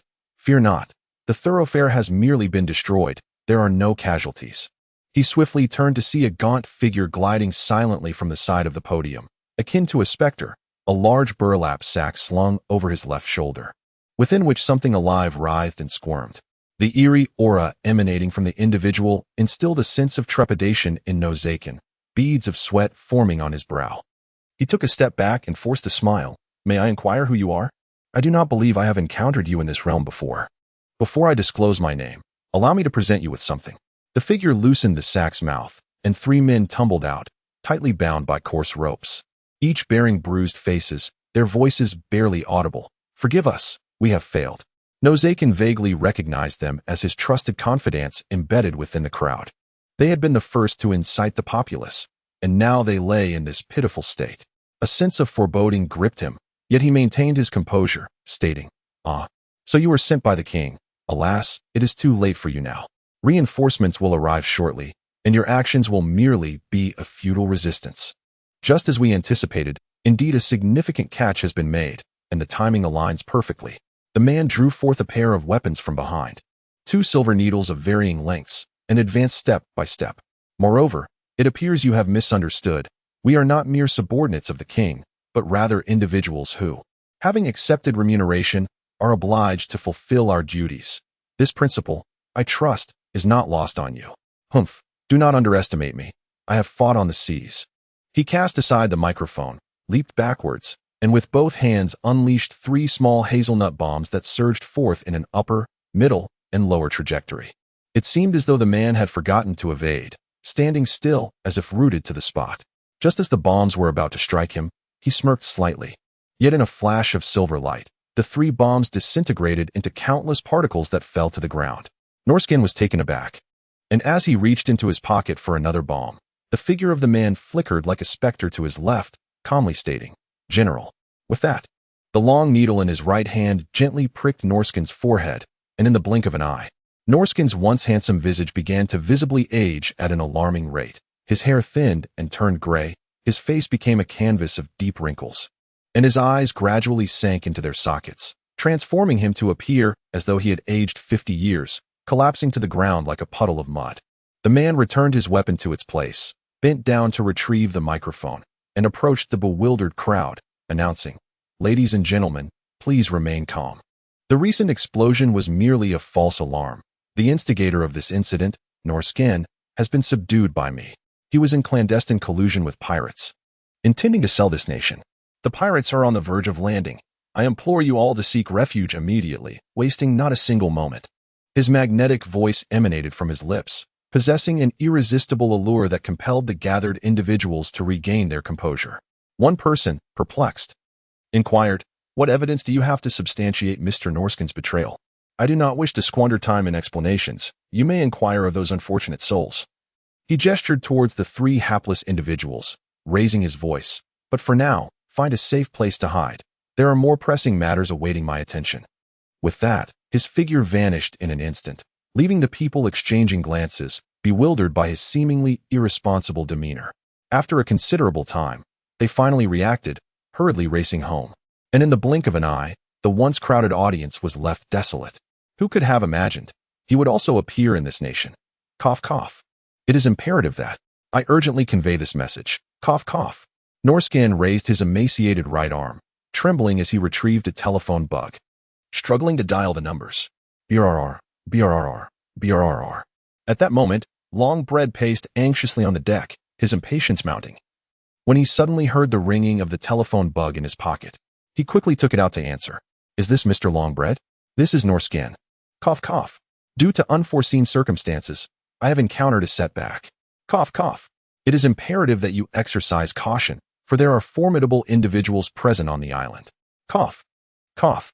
The frail and feeble voice emanating from the telephone left Chang Mianbao momentarily incredulous, as he struggled to reconcile it with that of his longtime confidant. Without pausing to ponder, he exclaimed in a tone rife with urgency, Tell me who has done this to you. Tan. Pause. The utterance of that final name was abruptly cut off, leaving an unsettling silence on the line. The name mentioned by Nuo Saikin sent a palpable shock through Lingling and Chang Mianbao, both seasoned figures who had weathered many storms. Kaido was taken aback by the expression on Lingling's face, and he queried with a hint of confusion, What is it that has you both so frightened? Is that Tampaz truly that formidable? Surely, he cannot surpass the prowess of Brox? Lingling shot him an exasperated glance. Given your experience at sea, it is astonishing that you have not even heard of the moniker Time Devourer. I have no interest in exhausting myself to gather intelligence on our foes. I am truly at a loss with you. With a resigned sigh, Lingling elaborated, Aside from the Navy, bounty hunters are our primary adversaries. They capture notorious pirates to claim the corresponding bounty, and Tampaz is among them. Countless pirates with bounties exceeding 100 million have fallen into his clutches, earning him the title of the world's most formidable bounty hunter. Tampaz operates with an air of mystery, rarely revealing his true visage. It is said that he possesses the ability to devour time. All who have battled him ultimately find their time stripped away. I see now. It appears he has consumed some form of devil fruit, Kaido remarked, a look of realization dawning upon him, only to be followed by skepticism as he spread his hands. Could it be that the informant was mistaken? Surely, they have never seen Tampaz's true appearance? Impossible, Longbread interjected, his face pale and brows furrowed, his grip tightening around the transponder snail. My subordinate is merely 35 years old, yet the voice emanating from the transponder sounds as though it has aged decades. Undoubtedly, that is a characteristic of having time stripped away. Without further ado, Lingling drew her long blade and pointed it towards the cream house, her voice low and firm. Hey, have the little ones been disturbed? The eyes of the house blinked with long lashes, softly reporting, All is well, mother. Their room is equipped with the silencer invented by Mr. Uno, and they are still fast asleep. Excellent. Before we return, I entrust them to you. Lingling lowered her head. Wrapping the deck with the back of her blade, she commanded, Noah, find a concealed spot near the shore and anchor there. If anyone approaches, eliminate them without mercy. Everything will proceed as you command, mother. A voice like thunder resounded beneath them, causing their ears to buzz. Moments later, the pirate ship surged forward at an accelerated pace. It was evident that this vessel had long since become one that obeyed Lingling without question. Well, at this juncture, we must press on resolutely. A hint of a bitter smile graced Lingling's lips, her fighting spirit undiminished, as she raised her blade and commanded with fervor, All crew members, prepare for the assault. Kaido extended his tongue and licked the spiked club. Unable to contain his excitement, he chuckled. Oh ho ho, I was just waiting for you to say that. While an indomitable spirit is commendable, one must tread cautiously to avoid falling into the enemy's traps. You are perhaps being overly anxious.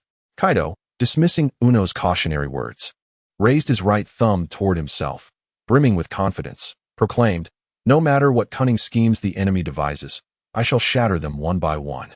Moreover, that fellow named Tampaz dares to call himself the strongest. It is only fitting that I personally bring him down from his pedestal. You are truly impulsive. Uno couldn't help but remark, as he retrieved a telescope from his waist to survey the horizon. In an instant, his jet-black pupils dilated in shock. As if he had glimpsed something horrifying, he shouted, At 8 o'clock, a figure is swiftly approaching us. The others hurriedly looked in the direction he indicated and, from a distance, spotted a small black dot emerging from the clouds, steadily closing in on their ship. As the dot grew larger, it became evident that a figure with wings was soaring through the air, its speed astonishing. Damn, it's coming in fast. Lingling cursed, shouting to the deck. Do not let it near. Evade it at full speed and head toward the coast. Yes, Mom. The pirate ship veered to the right. darting across the surface of the sea like an arrow, splashing up waves and leaving a long trail of water in its wake, swiftly passing ahead of the figure as it raced toward the harbor. The figure momentarily hesitated, seemingly surprised, then veered off to give chase, accelerating even faster, resembling a shooting star streaking across the sky, gradually closing the distance to the pirate ship. Ugh, what a troublesome opponent! As the figure dove down, poised to land on the deck, Lingling gripped the hilt of her sword, ready to engage in battle. Suddenly, a shadow sprang forth from the side, wielding a spiked club, and launched into the air, striking fiercely at the enemy. Clang! The iron rod and the dual spikes collided violently, erupting in a burst of dark purple light, dozens of slender bolts of lightning radiating outward from their point of impact.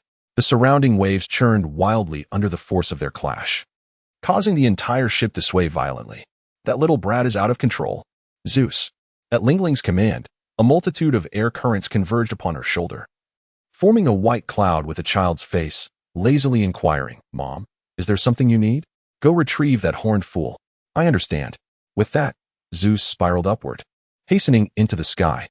Kaido intended to strike a transparent hole in his opponent, but was unexpectedly blocked with ease. He swung his weapon to deflect the twin needles and leaped back 2 feet, only to forget that he was suspended in midair, causing him to plummet downward. How careless! Just as he was about to plunge into the sea, he felt a sudden rush of wind, as if something had caught him. Below him, a soft texture welcomed his descent. Looking down, he realized it was Zeus, who had been following Lingling. He exhaled deeply, feeling considerably lighter, and grinned. That was quite timely. "Enough chatter, we must move," Zeus retorted sharply, darting ahead with remarkable speed.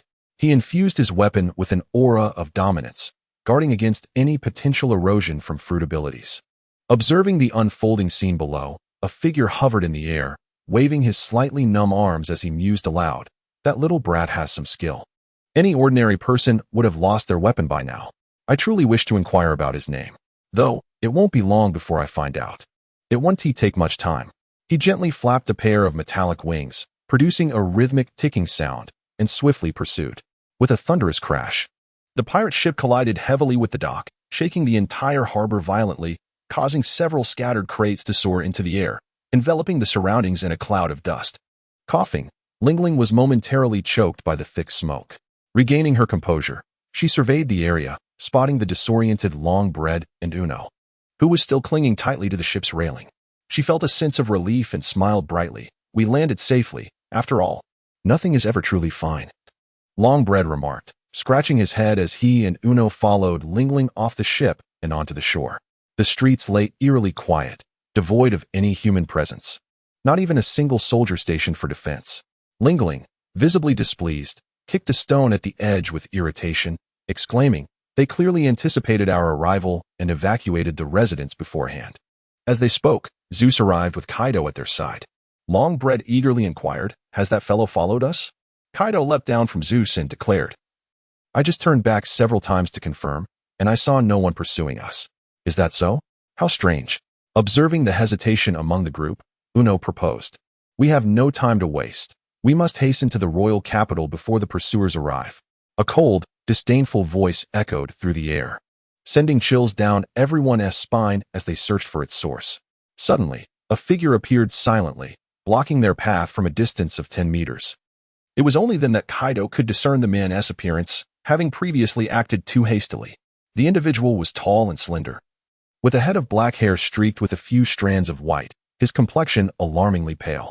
His eyes appeared dull and lifeless, shadowed by deep dark circles, and he sported 2 long, thin mustaches. Clad in a neat gray robe adorned with a multitude of numbers, all within the range of 112, he emanated an indescribable aura of mystery that compelled them to exercise utmost caution. "You scoundrel, how did you get ahead of us?" Kaido's furious inquiry was met with indifference as the man surveyed the group, hands clasped behind his back, and spoke haughtily, "I am called Tampes, a rather unremarkable bounty hunter. As you may know, the world has bestowed upon me the trivial moniker Time Devourer, merely for the ability to make time vanish. I have been commissioned by King Pecunia to deal with the pirates who dare to disturb this realm. To clarify, I have been racing here day and night since I received the contract, and I am now an hour late. Furthermore, I must obey the king's command and wait 6 days. Typically, in 6 days, I could accept hundreds of commissions, yet all of that has been squandered because of you. Pray tell, how much will you compensate me for my losses? His incessant rambling diminished the enigmatic impression he had initially made, leaving Kaido and the others exchanging complex glances. What a loquacious fellow. And his tone is inexplicably infuriating. Longbread's irritation grew as he recalled the voice from the earlier communication. In a fit of agitation, he shouted, "Hey, what have you done to my subordinate? No Sakin." Tampez ceased his prattle, reverting to a tone devoid of emotion. "Ah, are you referring to the mayor of the capital? Indeed, he has consumed quite a bit of my time, but given his advanced age, he may have no more than a month left to live." Longbread could no longer restrain himself. He drew his long blade and charged forward. Unable to stop him in time, Ling Ling commanded Zeus to provide support. Zeus's form shifted from white to black, his eyes growing fierce as he transformed into a storm, racing toward the enemy with lightning speed. Together, they launched a coordinated assault, encircling Tampez at the core of their attack. Tampez maintained an air of composure as he delivered a swift kick, sending the long loaf of bread tumbling through the air. With a graceful pivot, he deftly pointed his short needle at Zeus's face, feeling an overwhelming rush of energy dissipate from within him. Panic-stricken, Zeus cried out, "Mother, save me!" In an instant, a slender figure appeared before Tampez, moving with lightning speed to grasp his chest. Noticing the faint green glow emanating from the stranger's palm, Tampez sensed something amiss and wisely chose not to confront it directly. Instead, he sidestepped the attack, retaliating with a swift strike of his long needle aimed at the stranger's forehead. To his surprise, the individual merely feigned the attack, executing a nimble somersault and delivering a lightning-fast kick to Tampez's left wrist. A wave of numbness surged through his arm, compelling him to withdraw the short needle from Zeus. Seizing the opportunity, the assailant swiftly caught the plummeting Zeus with his left hand and performed several backflips. Returning to the side of the female pirate, Ling Ling took Zeus from the stranger, inspecting him closely. She noted that his size had diminished significantly, and his colors had returned to normal, with his tearful face gazing up at her with longing. Observing his pitiful expression, she exhaled with a huff and, without further ado, reclaimed Zeus, now even more convinced of the rumors surrounding Tampez's ability to consume time, and refrained from launching any further attacks. Kaido was taken aback when Uno suddenly darted past him, gripping his spiked club ready to assist. It was only upon witnessing Uno successfully rescue Zeus that he halted, turning to see Uno's serene demeanor, untouched and unharmed. A sense of wonder welled up within him. He never anticipated that someone who appeared so fragile could possess such agility, and he felt a genuine admiration for him. What a day to encounter such formidable youngsters. Tampez sighed, momentarily waving his aching left arm. He glanced down to find that his once elegant and ornate boot had been reduced to a mere mass of pulp, trampled beyond recognition, with traces of jam smeared on the hem of his clothing. Dipping a finger into the remnants, he tasted it, his eyes lighting up in satisfaction as he exclaimed, "MMM. Quite delightful. Alas, we have inadvertently wasted food. This must be the ability of that long-nosed fellow." If only he weren't a pirate. Observing Tampez's blissful expression, the long loaf chuckled bitterly. Too bad that moment didn't he land on his clothing. Otherwise, he would have had a rough time. Thus, the warm-up came to an end. Tampez straightened his collar, pointing a long needle at the four of them, a subtle smirk curling at the corners of his mouth. "To those who have survived this long, have you ever pondered how much time you have squandered?" His unexpected inquiry left Ling Ling momentarily stunned, but she quickly regained her composure, retorting with a cold laugh. "I have no idea, nor do I wish to. Even if you are formidable, it won't be easy to deal with the four of us united, will it? I merely asked in passing, and yet I am met with such rejection." Tampez appeared slightly disheartened for a moment, but in an instant, he regained his haughty demeanor. "However, my dear lady, it seems you have misunderstood something." "What do you mean?" As Tampez slowly opened his arms, a ghastly smile spread across his pale face. "The moment I manifested before you, you had already fallen into the prison known as time." Without allowing the others a moment to respond, he raised the twin needles high above his head, crossing them. In an instant, the silver needles glimmered with a pale blue light, and the azure sky darkened ominously. A deep, resonant chime echoed throughout the city, reminiscent of a calling from the underworld, amplifying the already oppressive atmosphere with an eerie quality. What in the world is happening? The haunting tolling of the bell reverberated in Kaido's ears, causing a splitting headache, as if his head were about to explode. He struggled to turn his head, noticing that the others were similarly affected. Enjoy the sensation of time being gradually stripped away, Tampa said nonchalantly, as he elegantly swept the needles in a half-circular arc. A massive, ancient pendulum clock began to materialize before him, firmly anchored to the ground. As the pendulum swung back and forth, the clock's hands spun rapidly, nearly too fast to discern. After a brief moment, the clock's surface shimmered with dazzling, colorful lights, and Kaido and his companions felt an invisible force tugging at them, pulling them step by step towards the pendulum clock against their will. How infuriating! What on earth is this? Lingling attempted to struggle, only to find herself utterly immobilized, unable to unleash her haki. As the distance to the clock diminished, a sudden flash of realization struck her mind, and she shouted, "Uno, can that thing be trusted?" Upon hearing her urgent words, the young man instantly understood, raising his voice to its utmost. "Mr. Noah, please activate the shield I installed on you." "Oh, it's on me." A reliable and steady voice resonated from afar, as a green dome gradually expanded outward, enveloping the entire pirate ship docked at the harbor. Simultaneously, the 4 pirates, including Kaido, found themselves lifted off the ground, spinning helplessly as they were irresistibly drawn into the clock. The radiance affixed to the clock's surface gradually faded, and the chimes grew faint, restoring the sky to its pristine azure glory. Tampaz retracted the twin needles in his hand, gazing at the massive pendulum clock standing before him. He casually adjusted his hairstyle, a smug smile curling at the corners of his mouth. "Enjoy your remaining days here, pirates. Thus far, none have managed to escape my prison of time." He strolled towards the dock, abruptly halting before the pirate ship. With a powerful sweep of the long hand from left to right, a pale blue beam shot forth, crashing against the shield's surface only to bounce back. Observing this, Tampaz leaped, and with a thunderous explosion, the ground where he had been standing was blasted into a 5-meter radius crater, yet the pendulum clock remained unscathed, showing not even a hint of damage. To be able to defend and simultaneously rebound attacks, this little brat named Uno truly crafted something formidable that even I cannot contend with. Quite impressive, indeed, not wasting any time. As Tampaz landed back on the ground, he crossed his arms, scrutinizing the undamaged shield, still chattering away.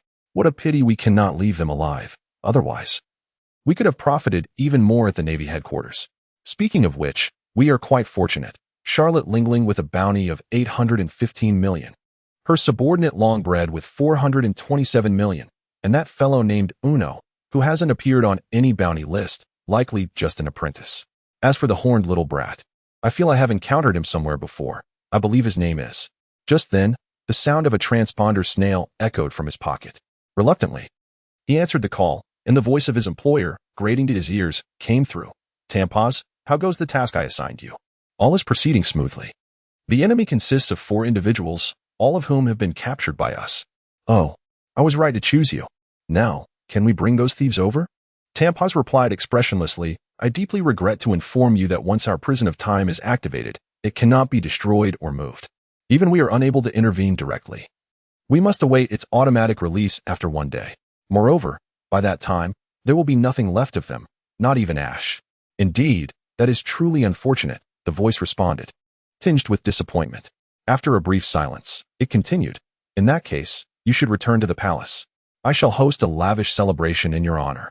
"Well, since you put it that way, I cannot refuse. Do remember to include the expenses incurred during this time." "Very well, I shall heed your wishes." With that, the voice of the telephone bug was abruptly cut off. Tampaz lifted his gaze toward the direction of the royal city, disdain curling at the corners of his mouth as he remarked, "The foolish king has birthed a lamentable realm. Nonetheless, I, who only acts for monetary gain, hold no right to utter such words."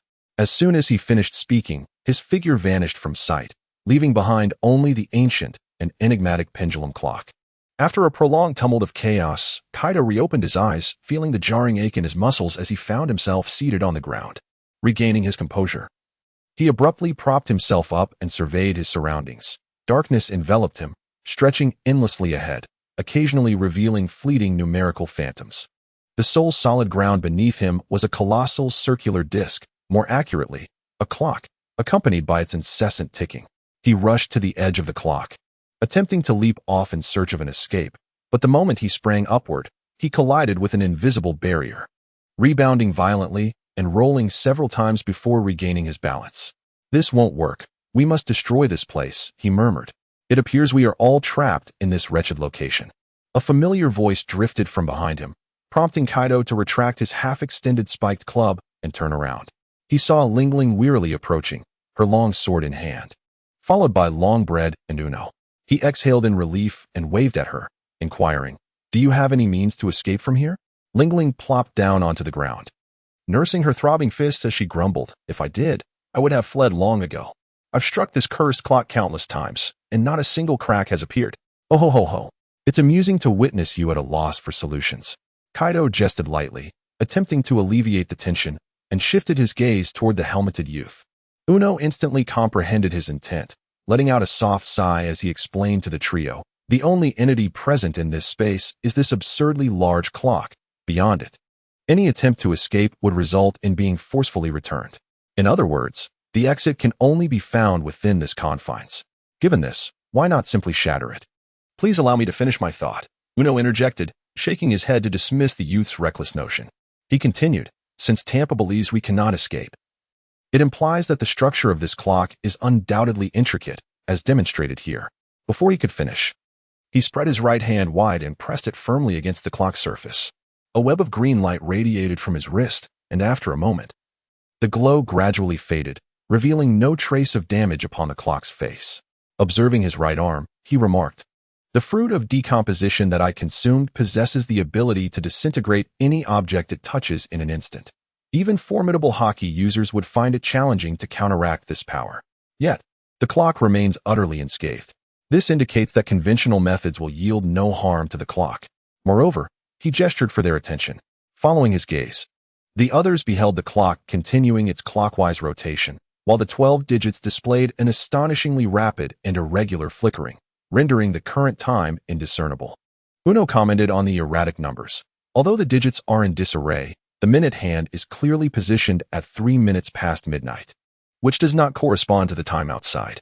Furthermore, from the moment I entered, I noticed that the clock initially remained at midnight, only commencing its movement when we landed. Hence, I have formulated a hypothesis. He locked eyes with the group, articulating each word deliberately. "Perhaps at a specific moment, we will lose all sense of time." Longbread, cradling his head, exclaimed in despair, "What should we do then? Are we to simply await our demise?" "Do not utter such defeatist words."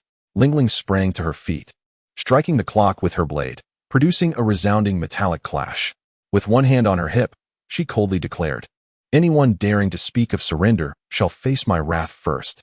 Longbread had never witnessed her in such a rage, leaving him speechless with fear. Kaido raised his thumb in approval, exclaiming, "Oh ho ho, now that is our captain."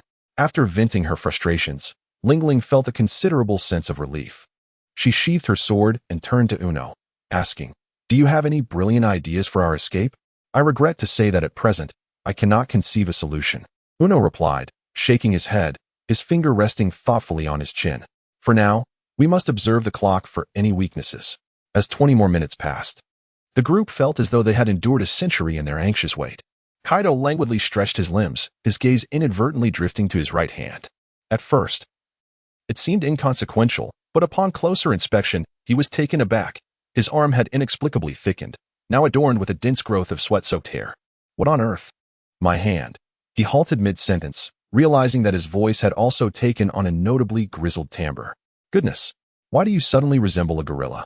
A mocking laughter echoed in Kaido's ears, causing his cheeks to flush as he turned around, grumbling, "Mind your own business." He paused, however, as if struck by something extraordinary, remaining frozen in place for a moment. Then, he erupted into thunderous laughter, pounding the ground with his fists, tears streaming uncontrollably down his face. Gasping for breath as he cackled, "Oh, look at you now? You could be called an old hag. No, let me laugh a little longer." Observing Kaido's joyous demeanor, Lingling hastily retrieved a mirror from her belongings. Upon glancing into its reflective surface, she was met with a round visage, marked by faint wrinkles at the corners of her eyes, a sharp nose, and a gaping mouth that seemed capable of swallowing several people whole.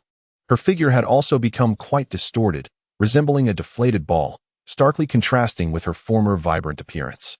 Lingling felt as though struck by lightning, standing rigidly for a while before hurling the mirror to the ground, shattering it into pieces. With clenched fists and eyes ablaze with fury, she declared, "Once we escape this place, I shall ensure that the wretched timekeeper experiences a fate worse than death. Witnessing this scene, Uno could scarcely contain his amusement. He had transformed into a tall, poised young man, a subtle beard accentuating his newfound composure. He scrutinized the clock, and after a moment of profound contemplation, clapped his hands together in realization, exclaiming, "I comprehend the situation. For every minute that passes, we lose a year of our time, and our appearances age accordingly. If this continues, we shall soon perish from excessive aging." The once youthful and vibrant Longbread now sat slumped on the ground, trembling as he raised his right hand in agreement. "I concur. We must hasten to find an exit before it's too late. By the way, could someone assist me?" The cacophony gradually subsided as the four gathered closely, their eyes fixated on the relentless ticking of the clock. Yet, despite their fervent brainstorming, none could devise a plan for escape. As 2 more minutes slipped away, Kaido, now despondent, struck the clock with his spiked club, having long since lost hope. As time passed, his physique gradually expanded, and his visage appeared increasingly mature. Since the moment Kaido grasped a weapon, he has partaken in countless wars, both grand and minuscule. Although he could not quantify the number of life-threatening adversities he has encountered, none could compare to the gravity of this current ordeal. For the first time, he profoundly grasped the essence of despair. Perhaps it would be best to simply end it. After all, escape seemed impossible. Just as this self-destructive thought surfaced within him, a serious and composed voice echoed in his mind. "Will you truly concede defeat? Are you prepared to willingly submit beneath the feet of your adversary? Beyond yourself? Not even the mightiest opponent can compel your surrender. Grit your teeth and endure until the very end. In this world, there exists no force capable of vanquishing you." "How bothersome, I understand now," Kaido muttered to himself, gripping his spiked club tightly and raising it high above his head. Countless streams of purple energy converged upon the surface of the weapon, crackling with a vibrant intensity, causing the very air around him to tremble. Observing Kaido's seemingly reckless action, Uno hastily intervened, exclaiming, "It is futile. Such actions cannot possibly damage the clock." Kaido, well aware that this might be a senseless exertion of energy, retorted, "Yet if I give my all until the very end, even in failure, I shall harbor no regrets." Kaido bellowed, veins protruding from his forehead as he concentrated all his formidable aura into his weapon, preparing to strike the clock with great ferocity. Suddenly, a resonant voice echoed around him. "Gurgle." Immediately thereafter, a sharp and eerie whisper emerged from behind, sending chills down one's spine. "I'm hungry. Hand over the cream puffs." Upon hearing this, Uno's expression changed dramatically, and he could not help but exclaim, "This is bad. Miss Leanlean's cravings have struck." New character life card. Name, Uno. Gender, male. Blood type, F-type. Devil fruit. Paramecia, dissolution fruit. Capable of breaking down any object it touches to its original structure. Hockey. Observation hockey. Armament hockey. Hobbies, disassembling and assembling machinery. Music dislikes. Having his helmet removed. Favorite food, chicken nuggets. Coffee. Birthday, January 11th, derived from Uno. Spanish for 1. Age, 13. Zodiac sign, Capricorn. Height, 165 centimeters. Place of birth, Grand Line. Introduction. A trainee pirate who joined the Rocks Pirates 2 years ago, becoming a subordinate of Charlotte Linlin. He possesses well-defined features and wears a conspicuous oversized silver helmet, responsible for intelligence gathering and machinery modification. He always displays politeness towards others, but wishes to conceal his true identity. His presence as a pirate seems to serve a specific purpose. Name. Origin, derived from a Spanish card game called Uno, in which players must shout Uno when they have only one card left. Hearing Uno's panicked voice, Kaido paused momentarily, the hockey entwined around his kanabo dissipating in an instant. Turning to see Linlin trudging towards him with heavy steps, her eyes glimmering with intensity. Her mouth stretched into a wide grin revealing a row of gleaming teeth. An overwhelming sense of pressure descended upon him like a mountain. This scene instinctively heightened Kaido's vigilance, his breathing growing increasingly labored as he tentatively inquired, "Hey, old hag, are you all right?" Linlin appeared oblivious to his words, greedily licking her lips, murmuring, "Hand over the cream puffs." It was futile. She had lost all rationality and would not recognize who he was. Uno grabbed a nearly lifeless long loaf of bread and sprinted in the opposite direction, shouting back, without looking, "Run. Otherwise you'll die." At that moment, Kaido had yet to comprehend the significance of his words, but upon witnessing Lingling's demeanor, which starkly contrasted with her usual self, he instinctively turned and sprinted back. What? May I inquire, is this condition you referred to as thought-eating syndrome? Kaido swiftly caught up with Uno and voiced his lingering doubts.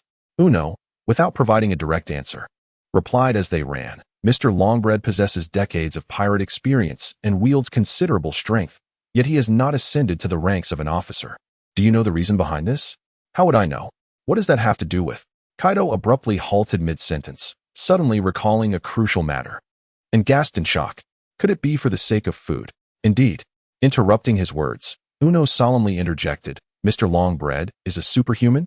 A user of the fruit, capable of transforming any object into an ingredient. If Miss Lingling is unable to satisfy her cravings for an extended period, she becomes utterly unrecognizable to her kin. Only Mr. Longbread, who tends to her dietary needs, can prevent this. However, now, he cast a glance at the elderly man hanging on by a breath, a complex expression crossing his face. If Mr. Longbread cannot rise, we are left with the only option of stalling for time until she succumbs to hunger, but we do not have the luxury of time. Dreadful. That wretched old woman has to cause trouble at such a critical moment. Moreover, Lingling's unique physique renders her impervious to blades and bullets, earning her the moniker Steel Balloon. We must avoid direct confrontation. How troublesome. That fellow currently resembles a balloon. As they deliberated, Lingling suddenly halted, inhaled deeply, and unleashed a deafening roar. Hand over the puff pastry. In an instant, an immensely violent red lightning radiated from her center, engulfing the sky above them. Kaido and Uno felt their breath catch, instinctively slowing their movements. Simultaneously, a colossal figure swooped above them, swinging a massive blade in a full 360-degree arc and bringing it down. Kaido had no time to think and raised his iron rod to block. Bang!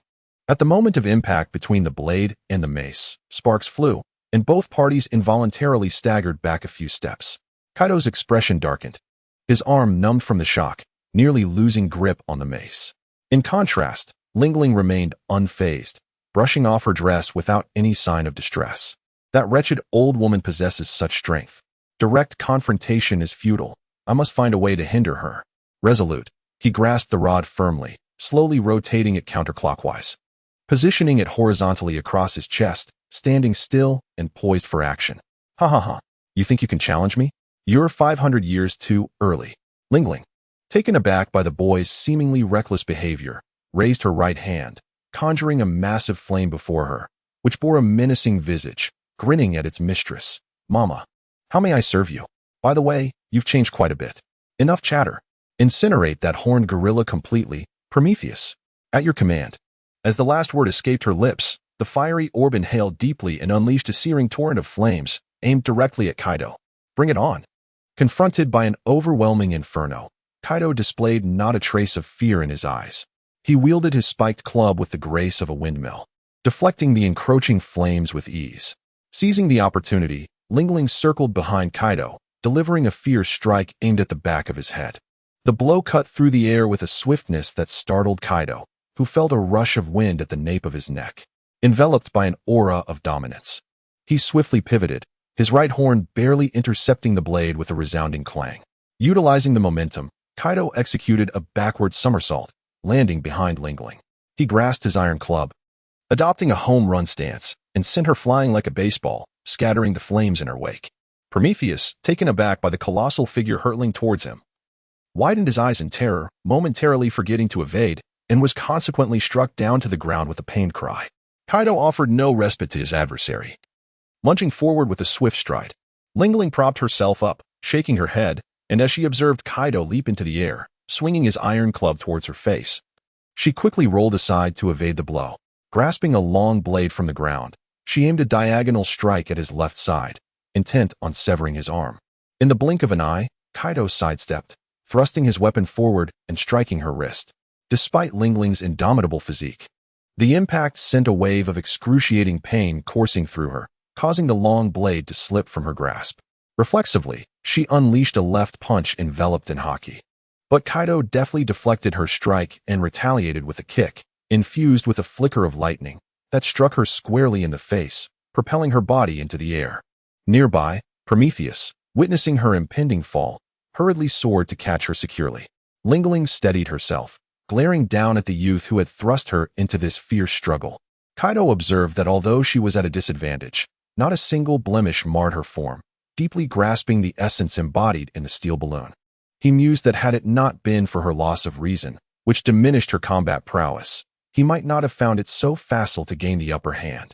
Quietly acknowledging his stroke of luck, there was no time left to linger in this contest. Relying on fatigue to incapacitate her was not a viable strategy, and he could only stake everything on this singular strike. Gripping his spiked club tightly, he prepared to summon the formidable energy within him. Suddenly, a bolt of golden lightning pierced through his right shoulder, an excruciating pain surging through his body without warning, crimson blood flowing profusely from the wound. Struggling to turn around, he was startled to find a dark thundercloud had appeared nearby, crackling with bolts of electricity, accompanied by a menacing hiss. Cursed be the ambush. Well done, Zeus. Thanks to my foresight, I managed to replenish you with Prometheus's flame. Zeus, shedding his usual straightforward demeanor, grinned mischievously and remarked, fortunately, that fellow was too busy blocking the flames to notice my stealthy release. All right, it's time to deliver the final blow to this little brat. Lingling descended from Prometheus, retrieved her blade, and soared once more into the sky, pausing midair. With both hands gripping the hilt, resting it upon her right shoulder, she called out, Elbaf's spear? W-Egu. In an instant, she swung downwards with tremendous force, unleashing a spectacular shockwave from the blade, traveling at a speed imperceptible to the naked eye. Swiftly directed toward Kaido, it detonated upon impact with the ground, erupting into a colossal sphere of light that expanded outward. Uno, having settled the long loaf of bread at the edge, cast a worried glance at Kaido, who was enveloped within the explosion's embrace.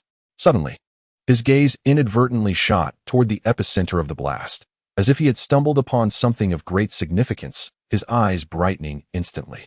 On the dock, a cream-filled rooftop stood in stark contrast, particularly conspicuous, for children's faces were almost pressed against the window, witnessing the recent events at the harbor, their hearts racing with trepidation as they began to chatter excitedly. Hey, did you see that? Mom and the others were sucked in by a strange clock. Piro, that oddly dressed fellow is quite formidable. Mom stood no chance at all. Don't speak such words that elevate others. Brother Perispero, be careful, someone is approaching. Following the direction of Katakuri, the second son of the Charlotte family, a battalion of soldiers clad in golden armor, brandishing long spears, stormed around the corner, aggressively surrounding the pirate ship. With a protective barrier that repelled attacks, they dared not engage recklessly, for soldiers entwined several long iron chains around the clock dozens of times, securing it with multiple locks before taking positions at the 4 cardinal points, each aiming their spears at the clock's surface, clearly apprehensive.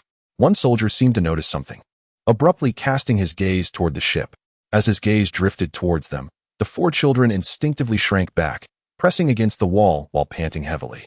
Among them, the most tempestuous, Owen, was the first to rise, proposing to his brothers, "Why don't we devise a plan to fight our way through and rescue Mom and the others?" "Are you foolish?" retorted the ever-argumentative Dafu, unable to contain himself. "With so many heavily armed soldiers, how could we few mere children possibly stand a chance? What do you suggest then? Shall we merely watch as they harm our mother?" As the tension between the two escalated, the eldest, Perispero, intervened, stepping between them. "My dear brothers, now is not the time for discord. Doing so would only play into the enemy's hands." With a puzzled expression, Owen inquired, "Brother, do you have a clever plan?" After glancing at the bewildered faces of his siblings, Perispero cleared his throat, a sly smile creeping across his lips. "How about we make a hasty retreat?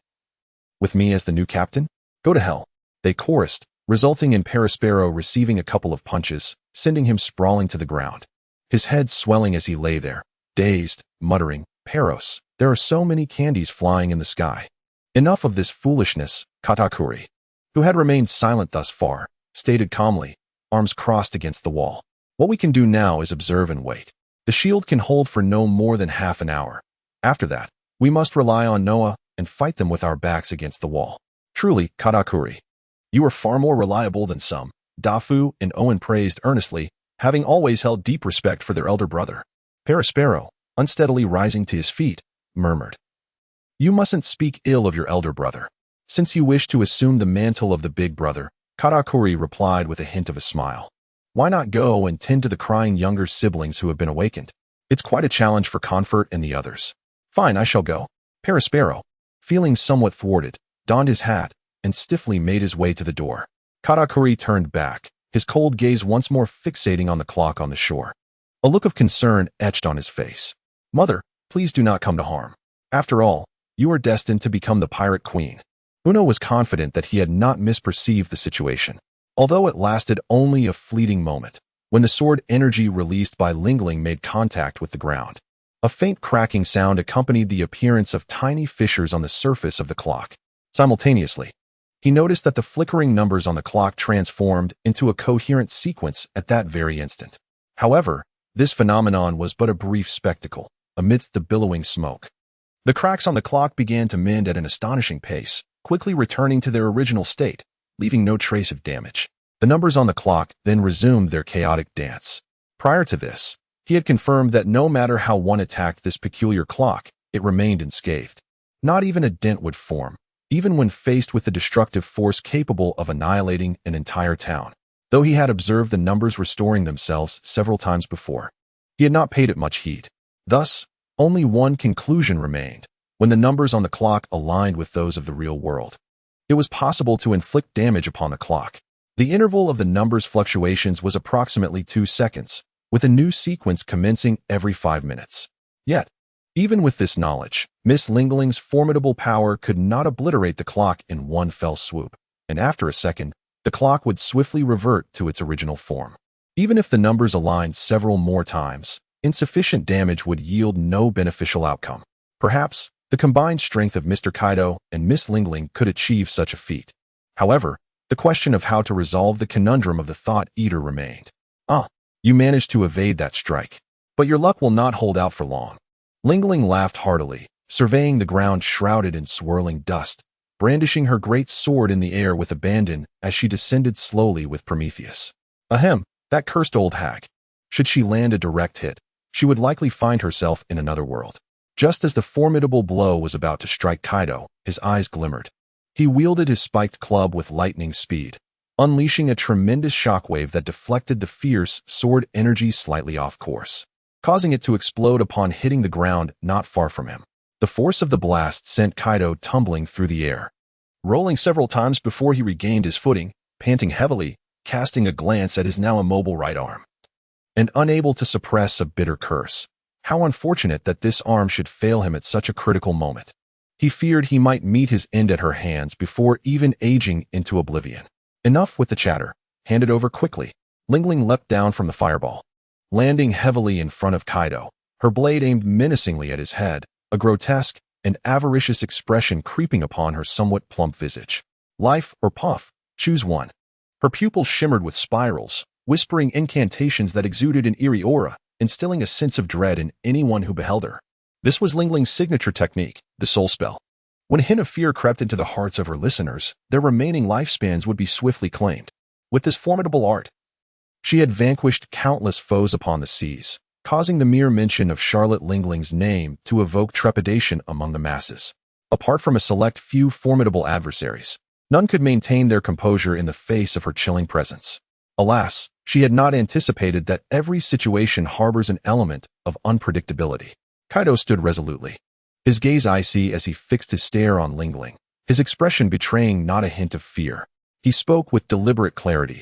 I expected something of substance from you. Yet this is merely a tiresome trick. I find it deeply disappointing.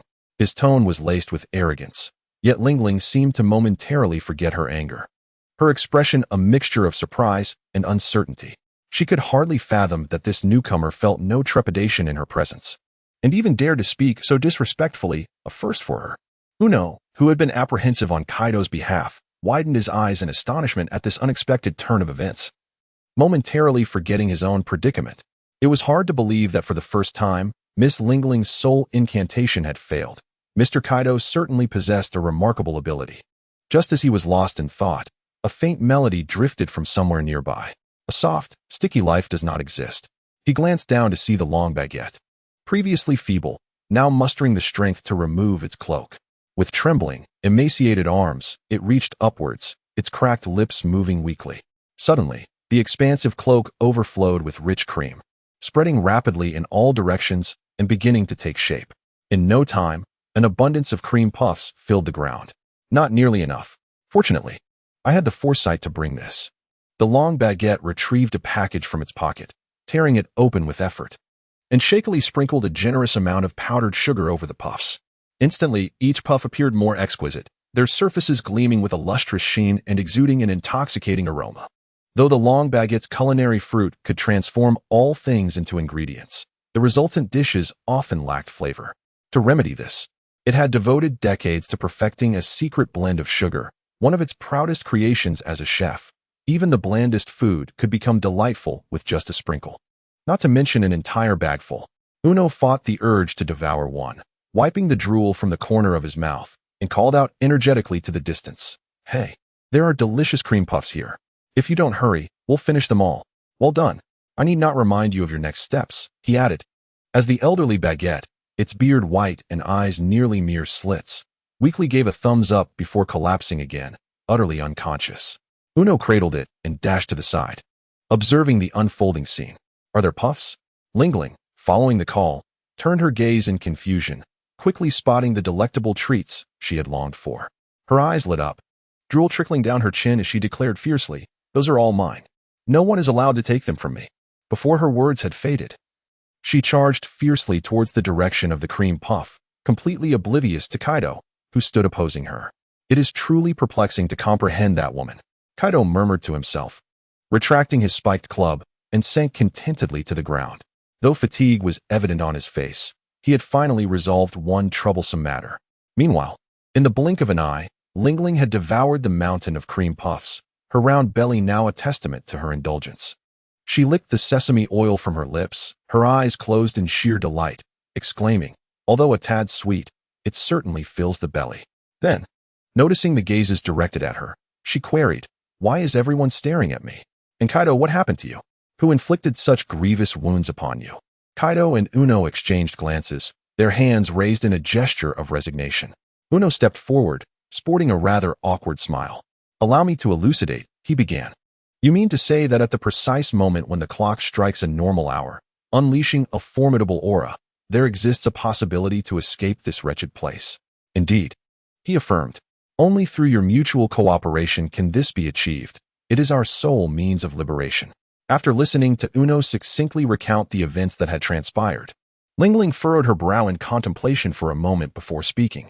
"If the dominion of giants can indeed obliterate this place entirely, it would require the combined strength of two. Even islands could be submerged. In comparison, my own dominion pales in significance. If only the giants could be harnessed to serve my purpose, we would not find ourselves in such a predicament." As she spoke, a hint of frustration seeped into her words, and she clenched her fists, the knuckles cracking audibly. "It seems you have faced some troubles in the past," Kaido said with great interest, his right arm having fully recovered under Lingling's treatment. "Setting that aside, do you mean to suggest that if I join forces with you to unleash the power of the Kingdom of Wei, we might achieve a potency rivaling that of the Kingdom of Ba? Ha ha ha. Even I spent several years mastering this technique. How can you assure me that you will learn it in the little time we have left? Oh ho ho ho. Are you looking down on me?" Kaido, with an air of disdain, paid her no mind, confidently brandishing his spiked club ahead and flashing a broad smile. "Such a trivial skill. I mastered it with but a single glance," he proclaimed. "Is that so?" Lingling replied, her skepticism evident as she fixed her gaze upon him for a moment. Striding boldly to the center of the clock with her sword in hand, she gripped the dark blade tightly and impatiently urged, "Then let's not dawdle." "No need for you to remind me." Kaido strode confidently to her side, raising the spiked club high above his head, channeling his entire aura into the weapon. Dark lightning erupted from its surface as they stood shoulder to shoulder, their full attention fixated on the digits of the clock. The moment the correct number appeared, Kaido, not waiting for Lingling to act, swung the club a second early. A formidable shockwave surged forth, colliding with an equally massive sword energy against the clock's face, resulting in a series of powerful explosions that rippled across the ground. Two colossal mushroom clouds ascended instantaneously, and the ferocious shockwave swept outward. Uno, having held his ground for a considerable time, was hurled away, crashing against the outer barrier before being rebounded back. From the center of the clock, spiderweb-like cracks spread densely outward, only to retract swiftly as they neared the edges. In an instant, the clock reverted to its original appearance, and the digits began to flicker in an erratic pattern once more.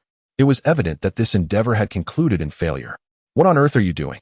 Lingling roared at Kaido with an unprecedented fury, akin to a lion's roar. I certainly did not have the leisure to indulge in your foolishness. My sincerest apologies. I acted too hastily. I have ruined everything.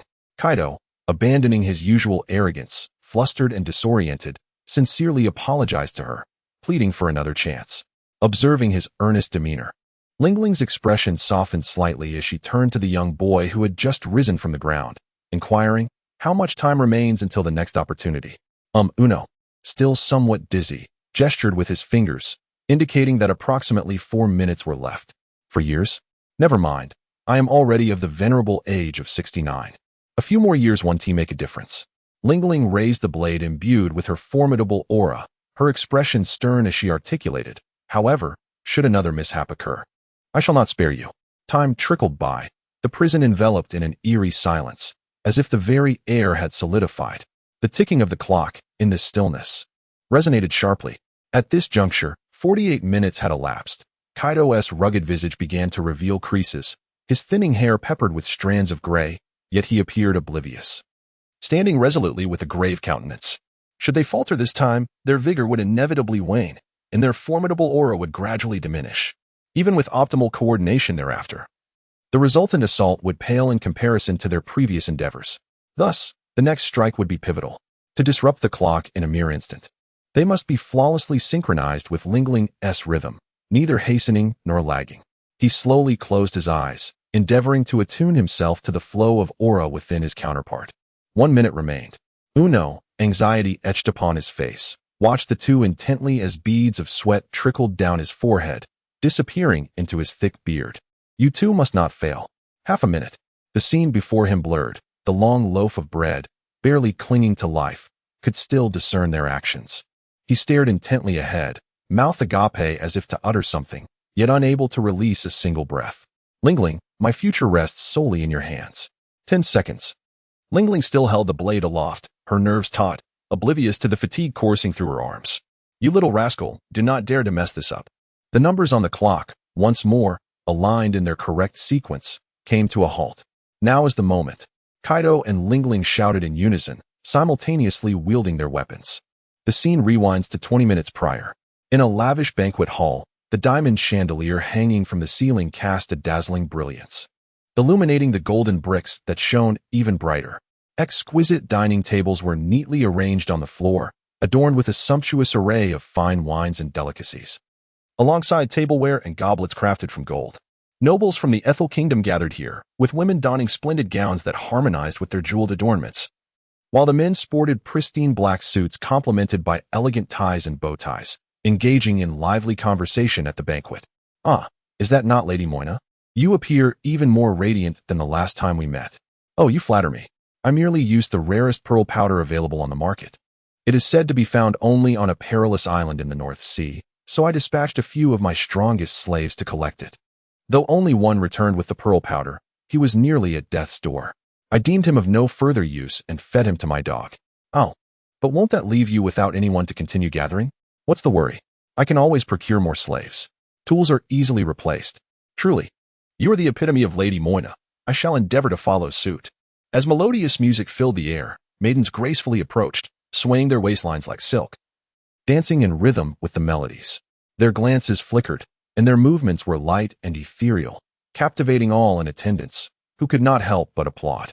In that moment, laughter and the sounds of song and dance intertwined, elevating the atmosphere to its zenith. Yet, to Tampos, these sounds were as grating as the cawing of crows. He remained clad in a white robe, listlessly reclining at his opulent round table, absent-mindedly tracing patterns on its surface. Looking at the portly, unattractive nobles, he felt no appetite whatsoever, letting out a long sigh as he muttered, "This country is utterly dull, squandering time on frivolities." "Oh, Mr. Tampos, would you not care for a drink?" Swaying slightly, King Pecunia approached, arm in arm with a maid. His plump face bore hints of intoxication.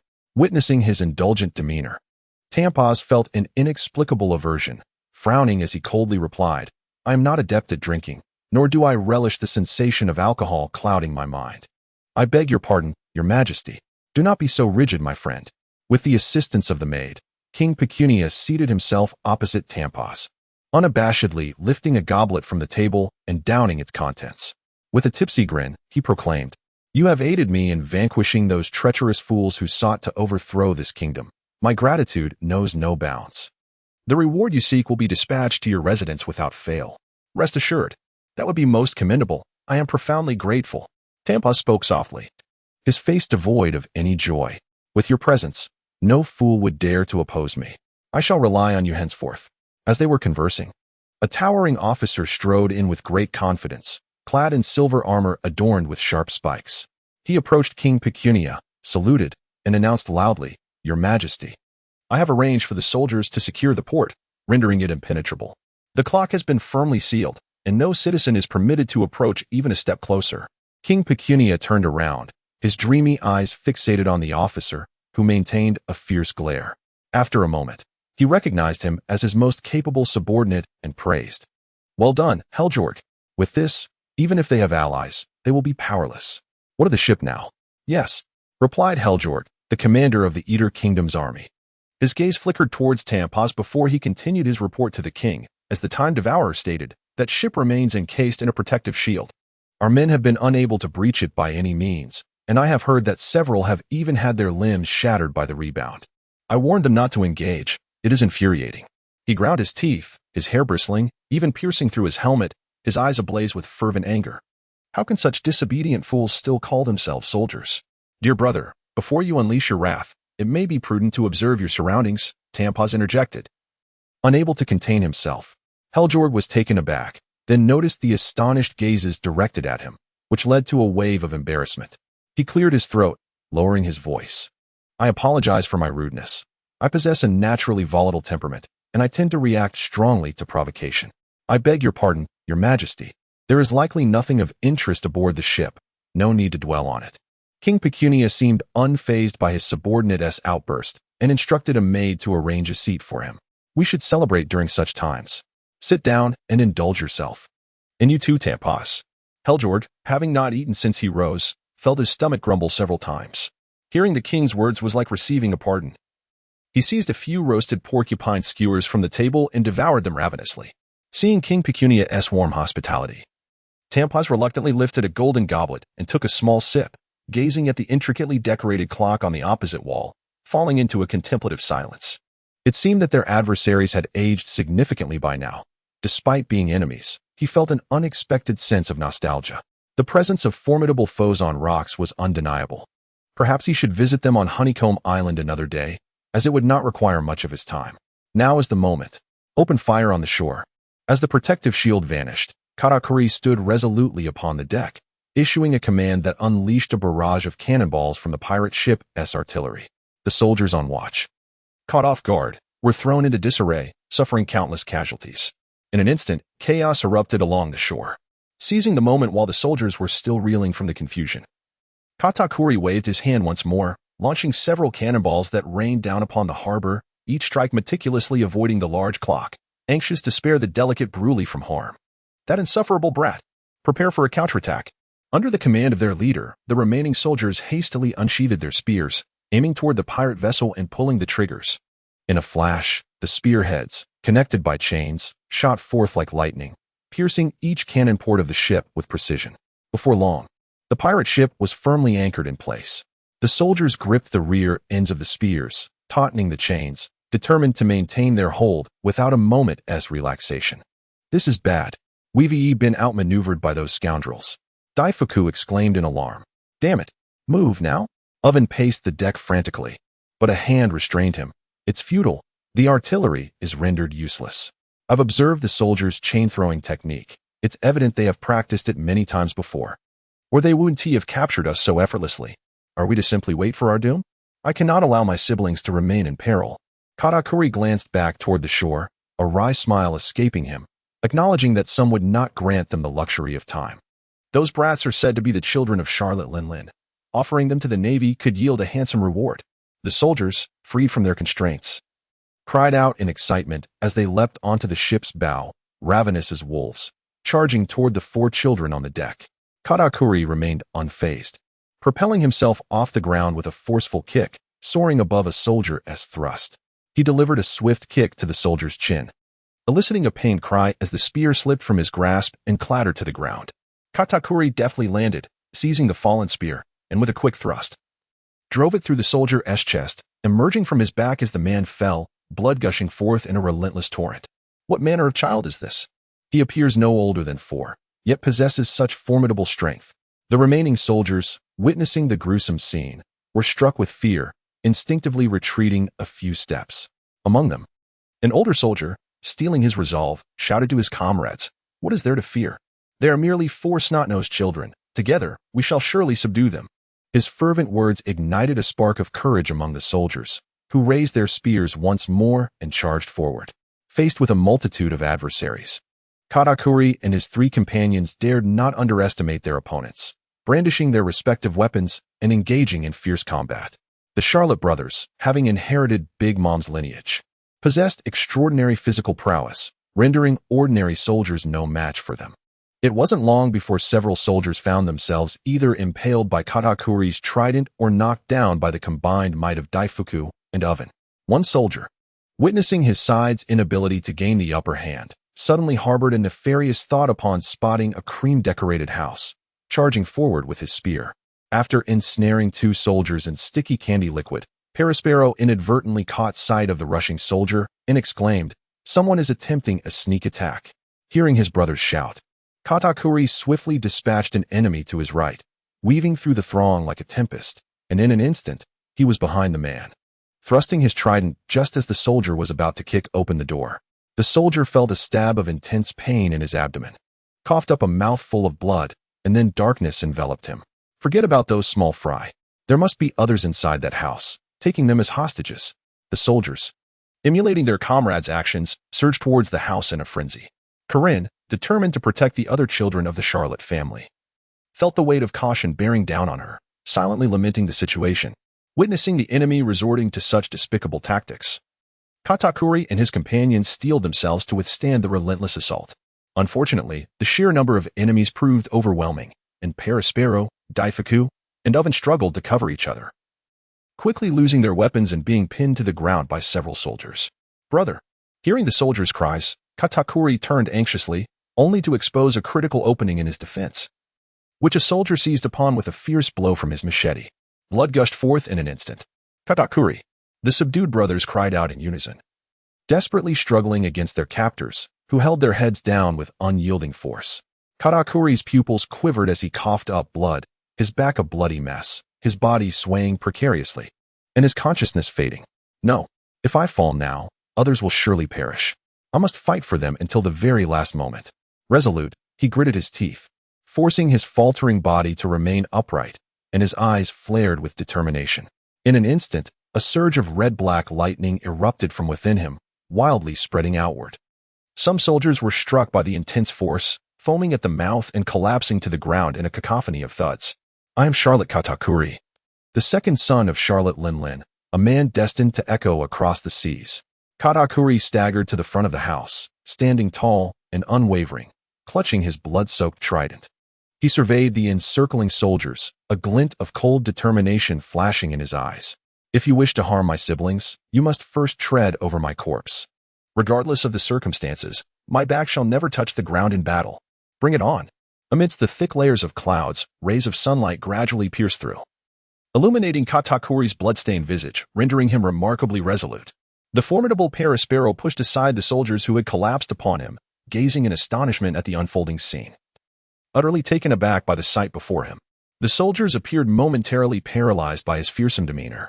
The leading captain, brandishing a spear, shouted, "It's just him. Eliminate him, and everything will come to an end." Upon hearing this, the soldiers erupted into a rallying cry and charged forward with their weapons drawn. "How infuriating. It seems my strength is still insufficient," Katakuri muttered in frustration, wielding his trident, prepared for a final stand. However, as he took a couple of steps, a cacophony of piercing bells resonated, reverberating to the pirate ship, causing everyone to halt their actions instinctively, covering their ears, and collectively directing their gaze towards the source of the sound, the pendulum clock that had previously stood in the harbor. Soon after, the entire pendulum clock began to sway violently, emitting several strands of pale light. The layers of iron chains entwined around it creaked ominously, threatening to shatter. New character life card name. Hedgehog gender. Male birthday. November 22nd. World Acupuncture Day. Zodiac. Scorpio age. 33 years height. 316 centimeters blood type. S-type devil fruit. Paramecia type needle fruit. Capable of creating needle-like objects for combat. Hockey. Observation and armament favorite food. Grilled hedgehog disliked food. Soup noodles birthplace. Ether Kingdom introduction. The commander of the Ether Kingdom's army. Perpetually wearing a fierce expression, akin to one of wrath, easily provoked, and exceedingly demanding of his subordinates. His weapon of choice is a pair of meteor hammers. Name origin. Derived from the English word for hedgehog. In an instant, a dazzling brilliance erupted forth. The indestructible pendulum clock was obliterated in a cataclysmic explosion, its chains disintegrating into dust, while a colossal shockwave surged forth, engulfing everything in its path and consuming countless buildings as it surged relentlessly into the distance. In the grand banquet hall of the palace, the guests indulged in the royal delicacies, still immersed in the exuberant atmosphere of revelry. Suddenly, a blinding white light obscured their vision. Almost immediately, the walls erupted, and before the nobles could grasp the unfolding chaos, they were swept away by the roaring shockwave. As the exuberant Tampaz was indulging in his drink, he suddenly beheld a breathtaking scene before him. His pupils constricted sharply, and he sprang to his feet, grasping the backs of Pecunia King and Heljorg, leaping aside with urgency. A colossal shockwave shattered wall after wall, its momentum unyielding, churning the air into a cacophony of howls as it surged toward the sea, carving a path and unleashing towering waves that soared hundreds of meters high, wreaking havoc upon the surrounding waters. Since the grand force was directed in the opposite way, the pirate ship, after a brief period of violent rocking, came to a standstill without suffering significant damage. However, the crew aboard could hardly withstand the tumult, collapsing to the ground in disarray. Coughing, Katakuri strained to maintain his footing, his eyes fixed on the harbor. Through the billowing smoke, he discerned four indistinct figures of varying heights. At last, we have escaped this cursed clock. You've finally proven yourself, Haven Tiu? Humph. I've been itching to settle the score with that time-worn scoundrel. It's been so long. I've grown somewhat unaccustomed to the present state of affairs. Phew, that nearly gave me a cold sweat.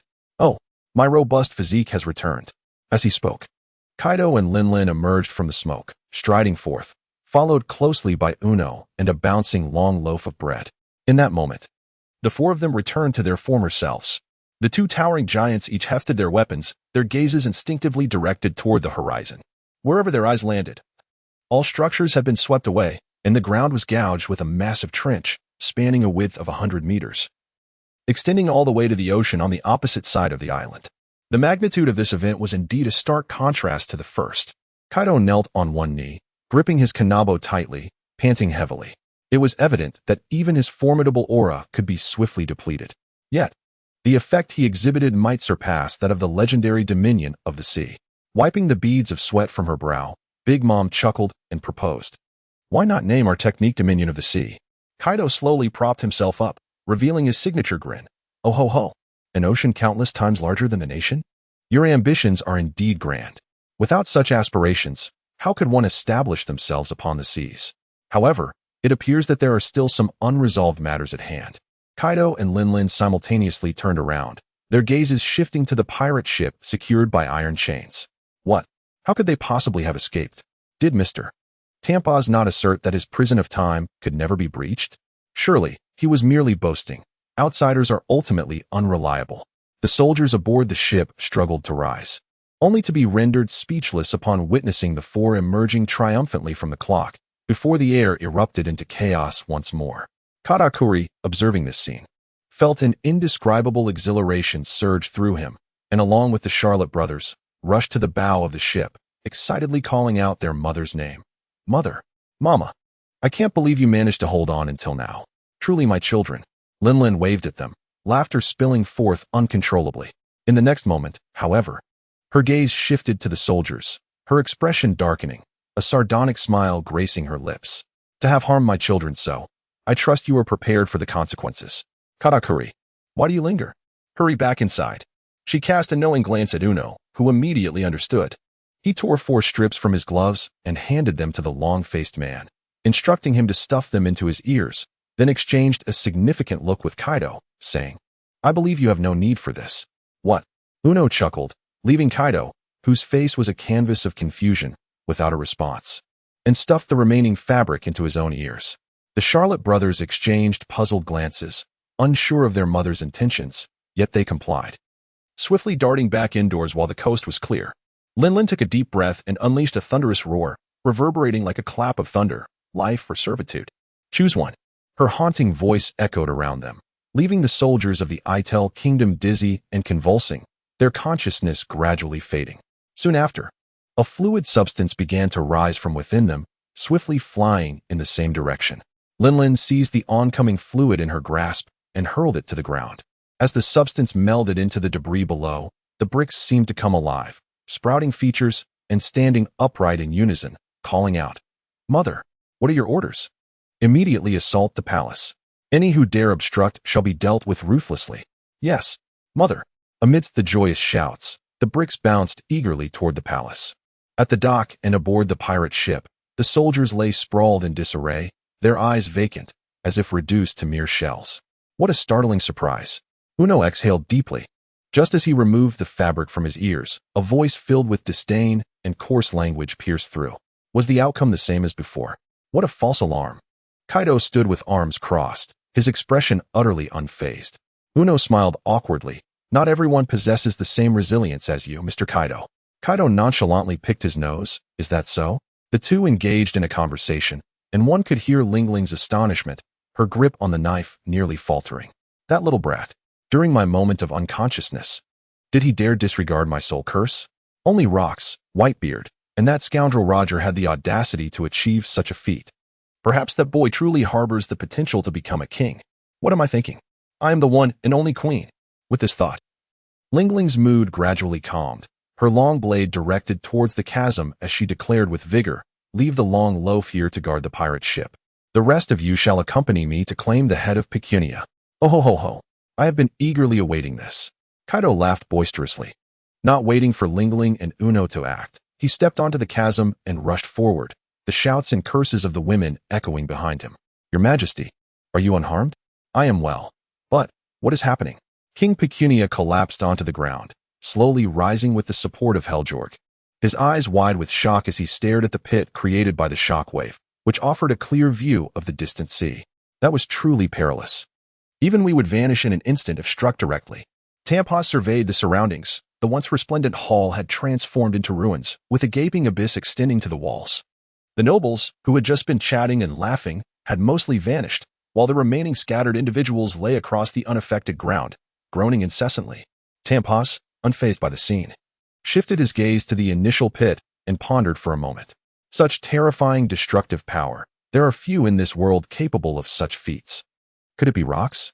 No, he would never operate so discreetly, always making a grand entrance. Moreover, I have observed that there are no other suspicious vessels nearby. Wait, could it be? In the blink of an eye, he seemed to grasp something, a hint of astonishment crossing his features as he muttered to himself, "Impossible. They could never have escaped from within. Many formidable masters have been trapped in my time prison with no means of escape. Even if they found a weakness, none of them possessed the level of dominance required." At that moment, a sudden voice from the telephone bug on Heljorg's person interrupted his thoughts. "Is that you? Lord Heljorg, this is dire. Those individuals have shattered the clock and escaped." "What? Please clarify." "Yes. Almost our entire force at the port has been annihilated, and the enemy is advancing towards the palace, accompanied by numerous speaking monsters, requesting assistance." "Ah, what are you doing? Don't come here." The voice on the other end abruptly ceased, leaving only a crackling sound. Enraged, Heljorg hurled the telephone bug to the ground, shattering its shell into pieces. Tampos, listening attentively, found it hard to believe, muttering in astonishment, "Those fellows have quite the scheme. This situation has become rather troublesome. You needn't worry so much," King Pecunia said with a somewhat forced smile. "With your abilities, can't you just imprison them again?" "I sincerely apologize," Tampos replied, staring at him with a blank expression. "My time prison can only be utilized once. It cannot be employed again within 7 days. Then what shall we do?" The smile of King Pecunia gradually faded, and in a state of panic, he exclaimed, "At their current pace, they will surely arrive here in a matter of hours." "Leave it to me," Heljorg declared, as he unsheathed the meteor hammer from his waist and strode forward with determination, intent on eliminating them all to vent his unrelenting fury. However, a fleeting display of bravado is not wise, Mr. Heljorg. Allow us to accompany you, Tampez interjected, withdrawing the dual needles from his back, a slight smirk gracing his lips. Since reality had already set its course, one could only accept it and devise a corresponding strategy. We too wish to settle matters with those ruffians. Having Mr. Tampez by our side is indeed fortuitous. Heljorg turned back, his anger instantly dissipating, replaced by a bold smile. For reasons unknown, he always regarded Tampez with profound respect. Do remember to double the reward, Tampez remarked, placing the long needle upon Heljorg's shoulder. In a flash, the two vanished without a trace, leaving King Pecunia bewildered and frozen in place. Die for me. It hurts. No. On the ravaged streets, the soldiers of the Eater Kingdom screamed in terror, wildly brandishing their long spears in a futile attempt to repel the relentless tide of homais. Yet, faced with overwhelming numbers and lacking practical combat experience, their morale had long since evaporated, and they were swiftly overrun by the homais horde, which savagely tore into their flesh, consuming them whole in an instant. The remaining soldiers, witnessing the horrific fate of their comrades, were paralyzed with fear and fled in a frantic scramble to the rear. Observing the panicked retreat of the enemy, Lingling laughed triumphantly. They are truly no match for us. I had hoped they would serve as an appetizer. Humph, they take pleasure in oppressing the common folk, yet they turn out to be mere paper tigers. Kaido let out a grunt, for he had heard the long loaf speak of the deeds of these soldiers. He understood that they, in their daily lives, relied on the king's power to impose their will upon others, harboring no sympathy for their own plight. He kicked a piece of debris on the ground, contemplating how such a corrupt nation, were it not for the backing of Tampa, would undoubtedly fall prey to other pirates in an instant. Did that foolish king not realize that seeking external aid was hardly a sustainable solution? That individual was undoubtedly aware of this reality. Uno strolled amidst the surrounding ruins, slowly articulating that once he sensed the situation was dire, he would most likely prepare to abscond with valuables, waiting for the tempest to pass before returning to his homeland to reclaim his position. Many kings of allied nations had risen again through such means. Kaido scratched his head and remarked, "Is that so? You truly possess a deep understanding of these matters." Uno did not respond to his words, but instead, with a serious expression, stated, "Our immediate priority is to capture King Pecunia. Even if we fail to defeat Tampos, we can compel him to annul his commission to Tampos and demand the surrender of all his wealth." Kaido bowed his head in silence. Although his knowledge of bounty hunters was limited, he was aware of their strict regulations. If an employer were to perish unexpectedly during a mission, the bounty hunter must cease the pursuit of the target designated by the employer, thereby preventing the guild from being compelled to pay exorbitant compensation. Failure to comply would not only result in the revocation of their bounty hunter status, but could also lead to being pursued by the government. Thus, as long as Tampos had not rescinded this commission, he must exert every effort to ensure the safety of King Pecunia. Meanwhile, Lingling and her crew, intent on acquiring the substantial wealth of King Pecunia, would naturally refrain from taking his life for the time being. However, not everyone shared the same sentiments. It was inconceivable. Kaido wore a disdainful expression. "What?" Uno exclaimed, his jaw dropping in disbelief at his words. "That Tampos has held us captive for so long. He deserves a thorough beating to relieve my frustration." Moreover, Kaido's gaze turned resolute, and with unwavering conviction, he declared, "The mere thought of his strongest throne makes me want to snatch it away. I truly admire your tenacity." Uno sighed, yet a smile crept upon his lips. "But isn't this precisely your style?" Indeed, indeed. Well said. This is the spirit of our rocks pirates." After listening to their conversation, Lingling licked her lips, revealing a fierce smile. "Whether it be Tampos or King Pecunia, I shall transform them into formidable homies, and we shall charge forth." Just as they took a few steps, the ground suddenly shook violently, and countless thorn-covered, needle-like projections erupted from the earth, each as thick as a bowl, wildly spreading in all directions. Realizing the speed of the onslaught, Lingling wasted no time summoning Zeus, swiftly ascending into the air with Kaido and Uno. At that very moment, the spot where they had been standing was overtaken by several sharp spikes. An ambush without so much as a greeting? Kaido sat atop Zeus, surveying the scene below with an imposing gaze. The streets were nearly overrun with a thicket of sharp spikes, resembling a forest of black and gray. The once lively homais were now silenced, each pinned to the tips of the needles, intended to catch them off guard. The attack had missed its mark entirely, igniting a fiery frustration within him. We had warned you long ago. If they could not withstand such a simple tactic, there was no need to squander our precious time. Accompanied by a deafening roar, a brawny figure erupted from the ground, clad in silver armor adorned with spikes, his fierce eyes fixated on the three hovering above. Simultaneously, a silhouette materialized amidst the clouds, draped in a white robe, with metallic wings that clinked softly behind him, each hand brandishing a silver needle. His pallid face devoid of expression, as usual. No need to expend effort searching, thought Lingling with a cold laugh as she waved her left hand, conjuring a searing flame beside her. The skyfire, the fireball, known as Prometheus, grinned menacingly as it plummeted towards the earth, resulting in a monumental explosion upon impact. A colossal pillar of fire surged skyward, scorching the air, causing countless spikes to melt instantly under the intense heat, reducing them to a puddle of sludge. In an instant, the sky was painted a deep crimson. Tampaz narrowed his eyes, gliding forward with an eerie grace, narrowly avoiding the searing column of light. At that very moment, Lingling, riding Zeus, charged forward at breakneck speed, brandishing her blade to strike. Such a straightforward assault, thinking it could fell me. Tampaz scoffed at Lingling's blunt approach, slightly flapping his wings to prepare for the next move. To his surprise, Lingling feigned an attack in front of him, swiftly maneuvering around to his rear. At the same time, a figure leaped from Zeus, propelled by a fierce wind, swinging a club aimed directly at Tampaz's waist. Recognizing the long-horned youth he had previously faced, Tampaz understood the boy's formidable strength and dared not underestimate him. He turned, raising his dual needles in defense.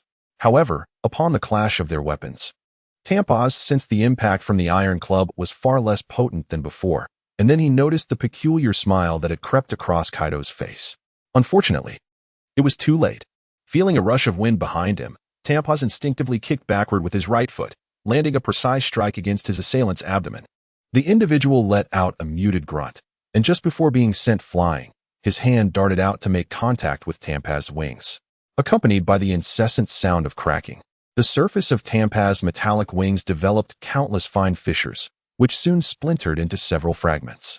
Just as he seemed poised to fall, in that fleeting moment, Tampaz exhibited his remarkable combat skills, using his right hand to deftly parry Kaido's iron rod, while swiftly launching a short needle from his left hand towards the ground.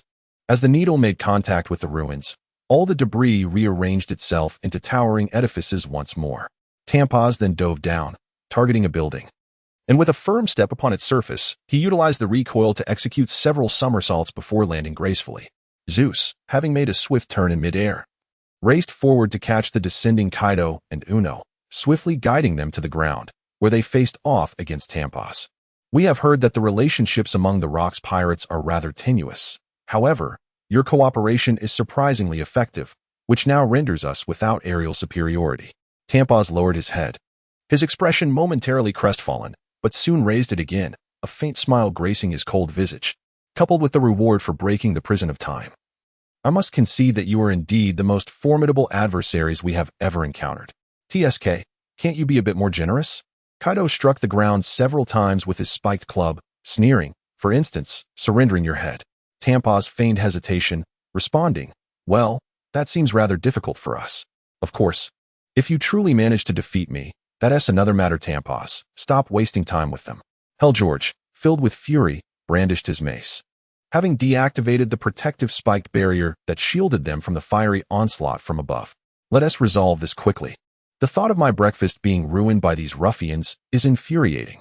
I truly apologize. It appears my old habits have resurfaced, Tampaz remarked, picking up a short needle from the ground, directing the longer one at the trio with a frigid tone. However, I find myself rather weary of this lot. Lingling stepped forward, scrutinizing the two adversaries before her. Considering our respective strengths, it would be more fitting for me to deal with that time-wasting fool, while you handle the angry-faced man. But she turned to the eager young man, revealing a gleaming smile. If I arrange it this way, you'd surely be displeased. Wouldn't you? Hiki. Oh ho ho. You seem to understand my thoughts quite well. Amidst their laughter, both figures momentarily swayed, leaving behind fleeting afterimages. Tampaz and Hellgeorge exchanged glances, sensing the fierce gust of wind rushing towards them, and quickly raised their weapons defensively. Clash! Bang! Two resounding sounds echoed through the street. Hellgeorge raised the iron chain of his mace to block Lingling's strike, producing a shower of sparks. Well, quite strong, aren't you? Unfortunately, still a bit inexperienced. Lingling exerted force on her blade, pushing forward and forcing Hellgeorge back several paces. She turned and shouted, "What are you waiting for? Hurry to the palace." Yes. Before her words faded, Uno sprinted away at breakneck speed, vanishing in an instant. The other duo, after a brief stalemate, retreated simultaneously. Tampaz dusted off the grime from his robe, sighing with a frown, "Every time I see you charging at me with such ferocity, do you so desperately desire my head? Isn't it the same for you?" Kaido hoisted his spiked club upon his shoulder, a confident smile gracing his lips as he proclaimed, "It is imperative that you recognize who among this band possesses the utmost value." Tumultuous, taken aback, stared at him for an extended moment before a sudden clarity washed over him. He pursed his lips and began to speak fervently. "No wonder we have always found you familiar. I have heard whispers that the Rocks Pirates recently welcomed a newcomer named Kaido. It turns out that it is indeed you, though I have heard tales of your strength. A bounty of 111 million is hardly impressive. It ranks among the lowest of our hunting targets. Are you underestimating me?" Kaido retorted, barely suppressing his fury as his body trembled with rage. Had it not been for his wariness of the enemy's capabilities, he would have already shattered Tumultuous' skull with a single blow. This moment presented an exquisite opportunity to validate whether his prowess was genuine or merely a figment of rumor. A sinister smile crept across Tumultuous' face. "Unleash your full strength. I have no desire to squander time in vain." Navigating through a labyrinth of winding streets, Uno deftly dispatched the soldiers that sought to impede him, ultimately arriving at the capital. Once renowned as the City of Gold, Orlem had now succumbed to devastation. Countless buildings lay in ruins, collapsed under their own weight, while debris of varying sizes lay scattered across the ground. The sight of raging flames and billowing black smoke rendered the scene utterly chaotic. It is truly a sight too dreadful to behold. Uno halted amidst the dilapidated streets, surveying the surrounding devastation with a pained expression. Strangely, there were no signs of bodies. Had the civilians been evacuated in advance? He had no time to ponder such thoughts, and continued his advance over the uneven ruins. Just as he was about to sprint forward, something caught his eye, prompting him to stop abruptly and reveal a bitter smile. It seems passage is not so easily attained. Not far ahead, a row of fully armed soldiers stood ready, instinctively tightening their grips on their long spears at the sight of an approaching figure, preparing for imminent attack. Do not panic, it is merely one individual. Without Big Mom and that horned fellow, they pose no threat.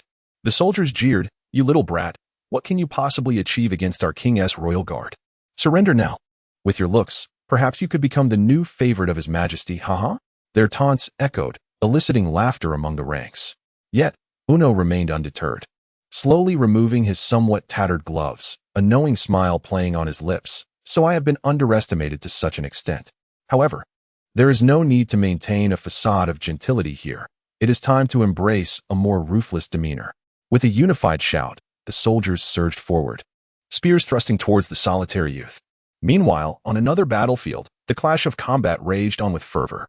Kaido and Tempest swiftly intertwined, their weapons, a spiked club and twin needles, colliding incessantly, the relentless sound of metal scraping echoing through the streets, leaving behind a series of fleeting afterimages. Tempest's long needle sliced toward Kaido, who ducked low to evade the strike, swinging his spiked club in a horizontal arc aimed at Tempest's lower body. Unfazed, Tempest leaped into the air, soaring through the clouds, crossing his needles and forcefully striking downward, unleashing a cross-shaped shockwave that surged with azure lightning, hurtling toward the ground where Kaido stood. Faced with this overwhelming assault, Kaido refrained from a direct confrontation. Instead, he propelled himself away with a powerful push from his right foot, shooting forth like an arrow, narrowly escaping the shockwave's path.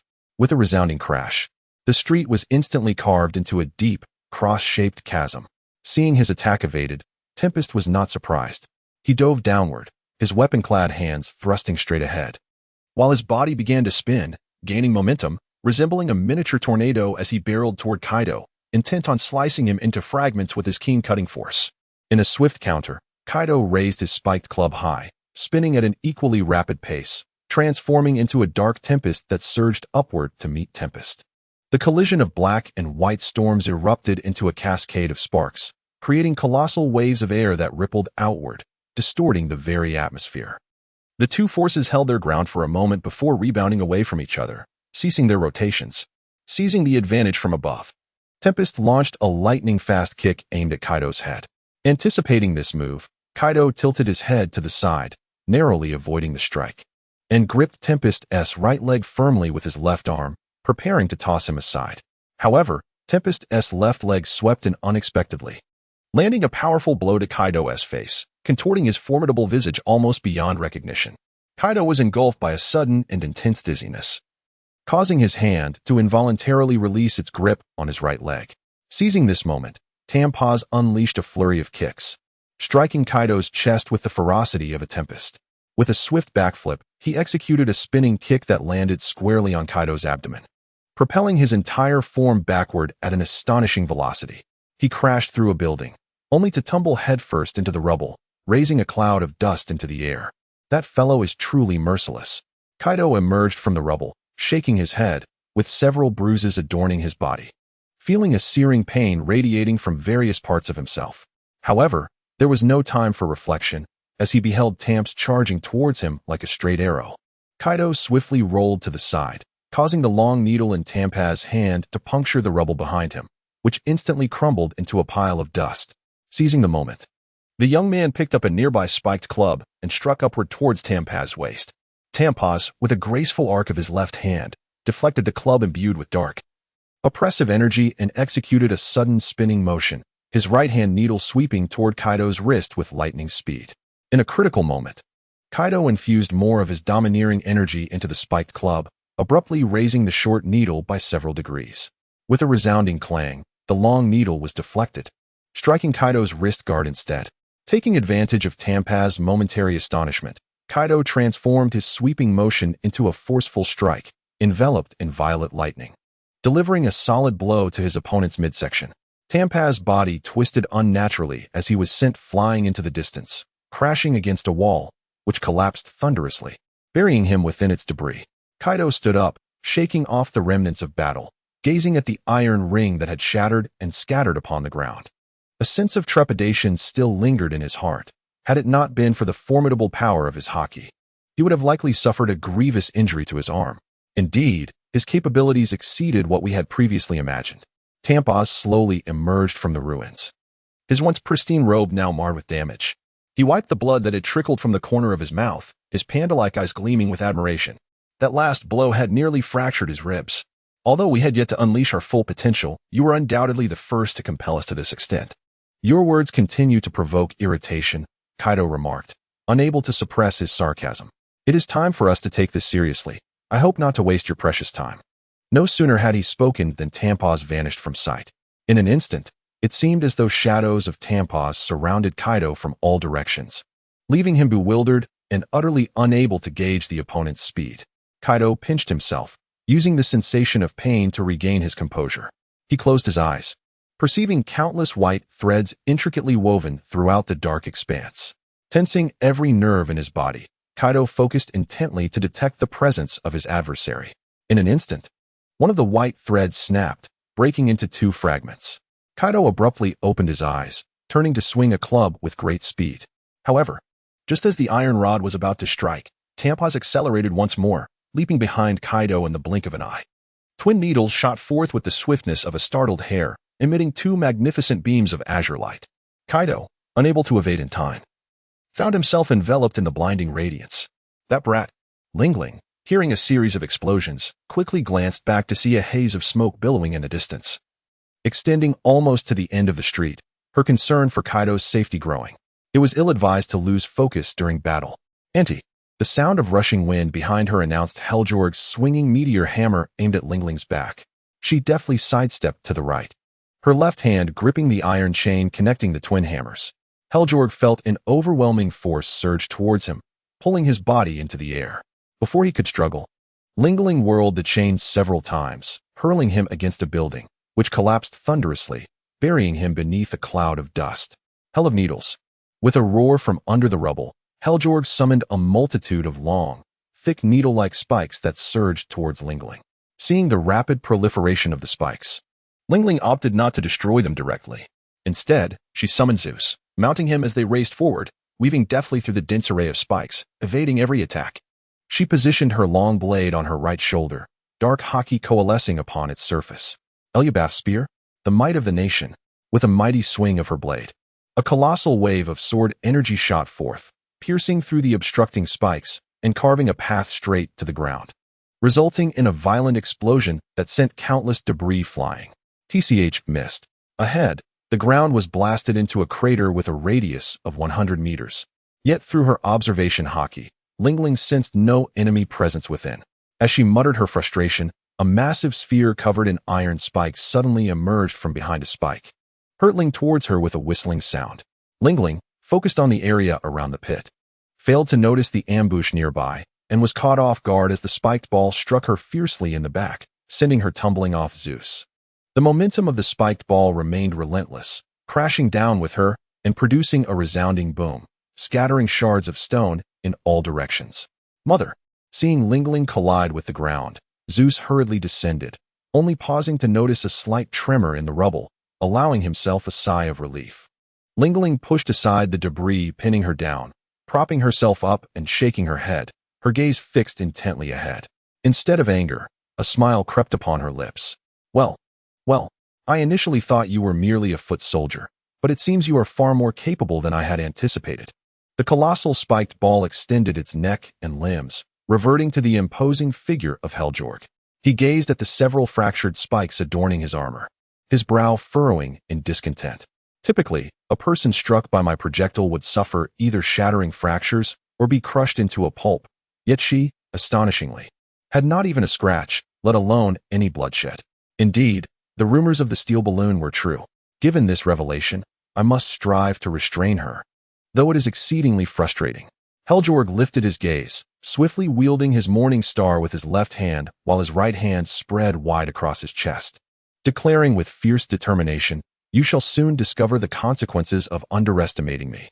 "Well, how bold you are," Lingling remarked, tidying her disheveled hair, a sultry smile gracing her lips. "Did you just refer to me as Andy? How impolite. I must teach you some manners." Tampaz stood rooted to the spot, pondering the situation, as two long trenches appeared before him, stretching into the unknown.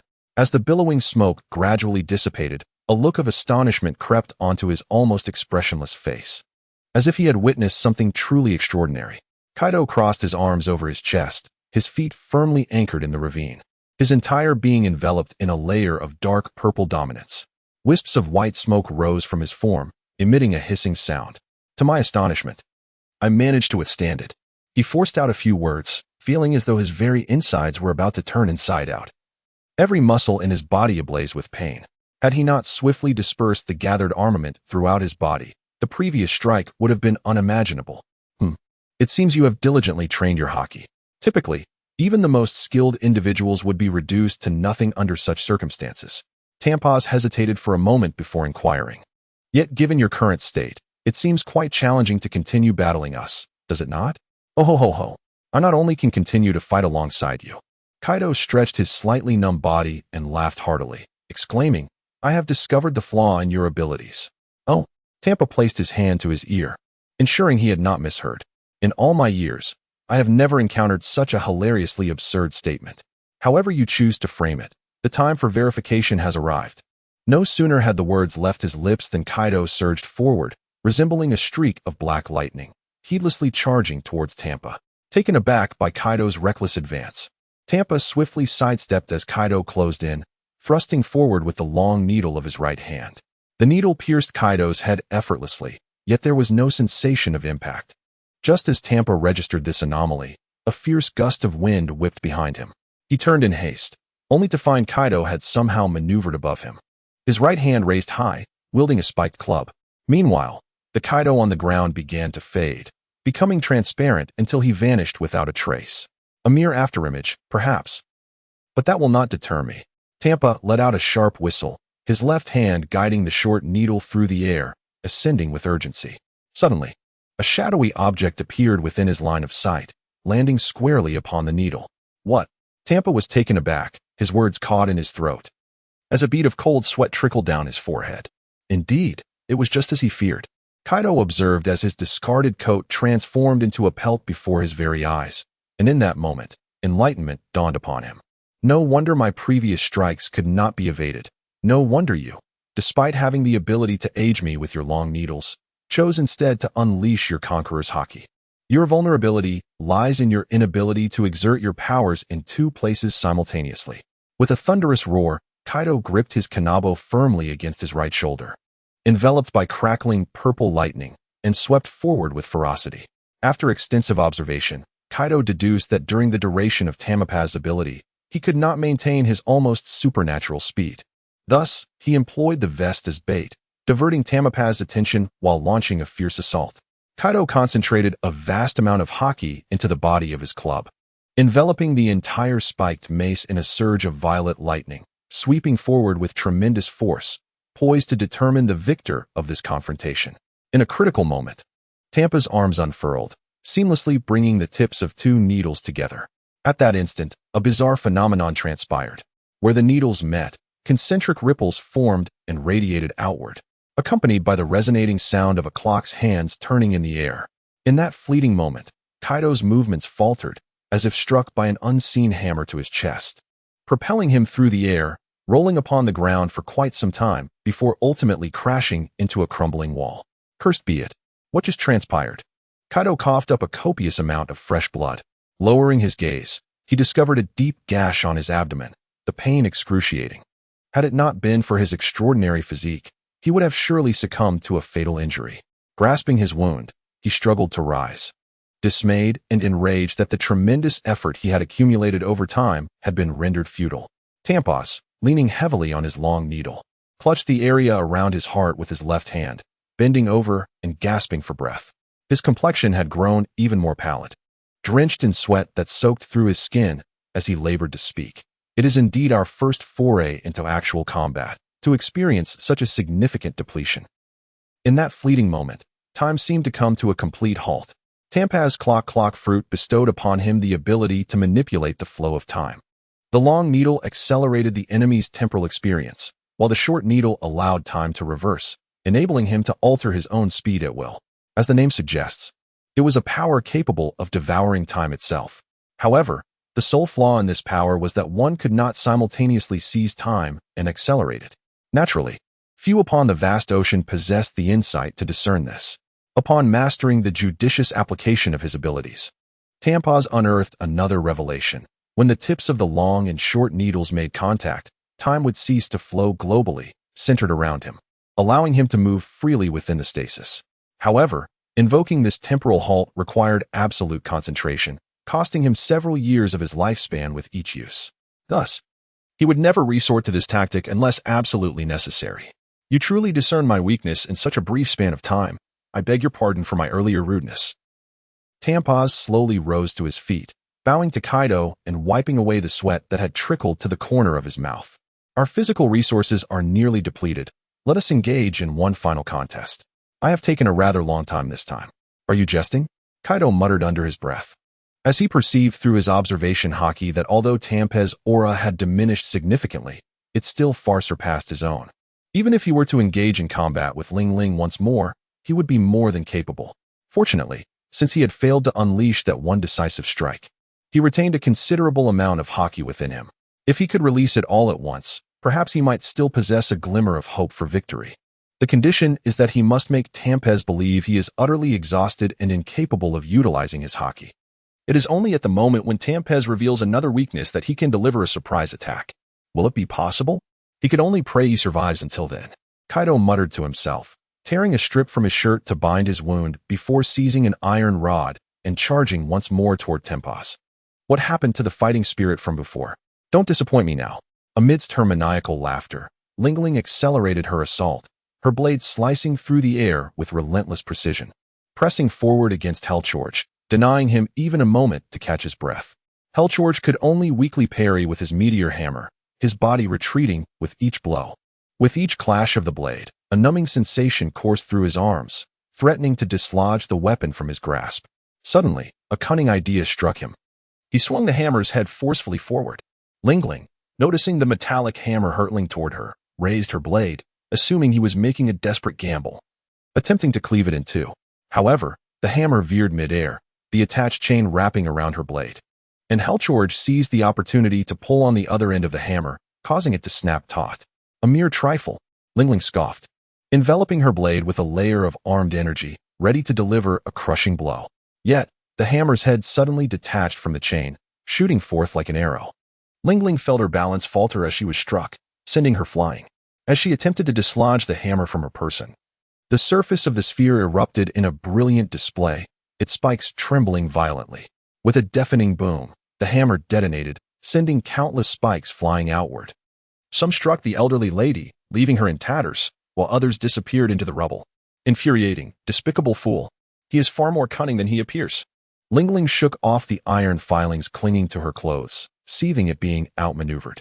Just as she prepared to launch herself forward, the remaining end of the meteor hammer spun rapidly in the air, whistling through the wind as it hurtled toward her, creating a violent explosion overhead, raining down spikes like a torrential downpour.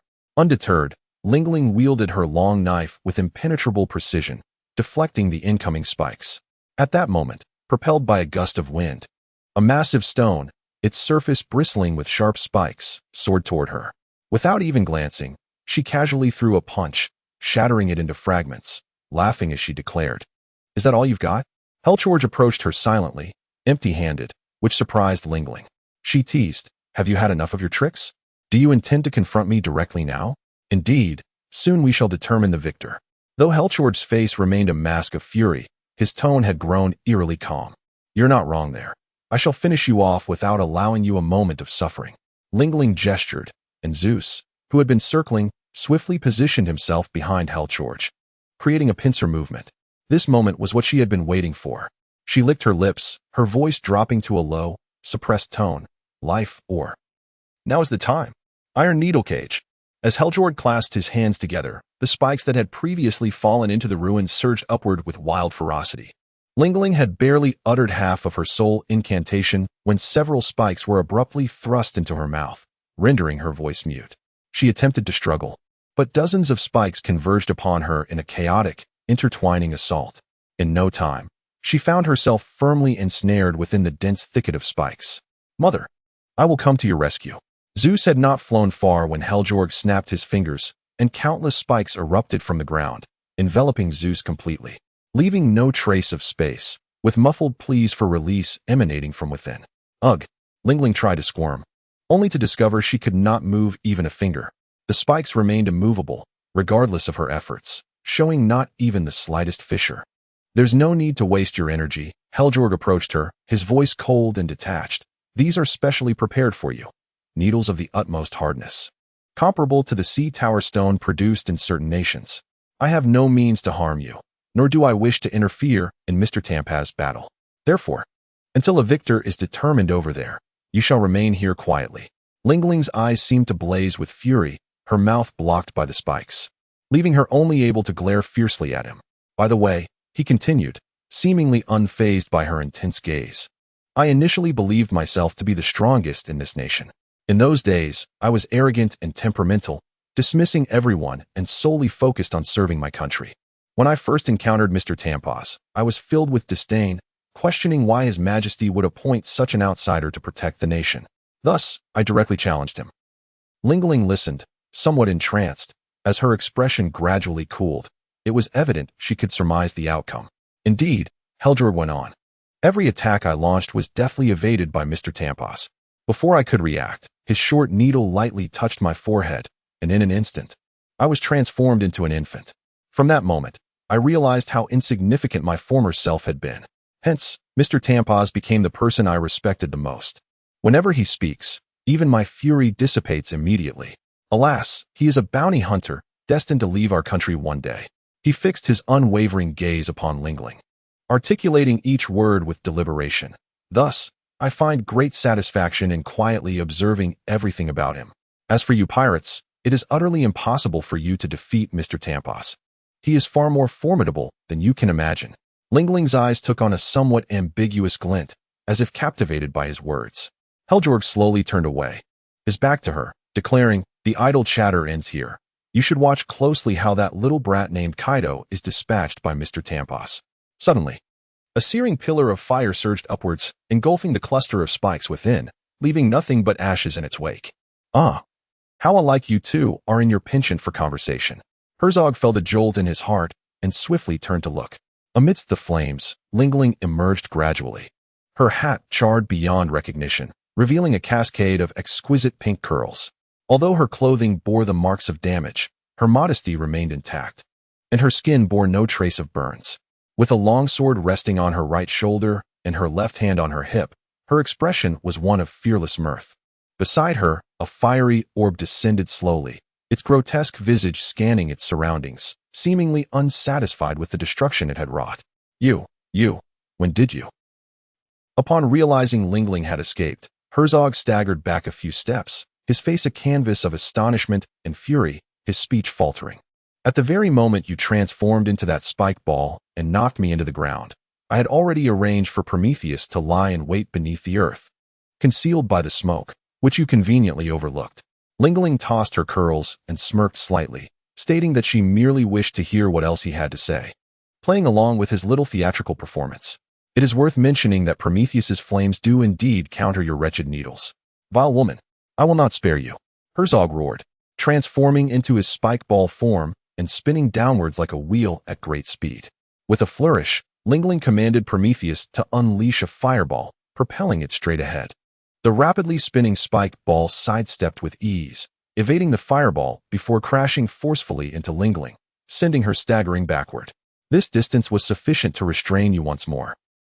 Before Herzog could finish his thought, Lingling grasped him firmly in her hand, twirling him in the air for several revolutions before hurling him away.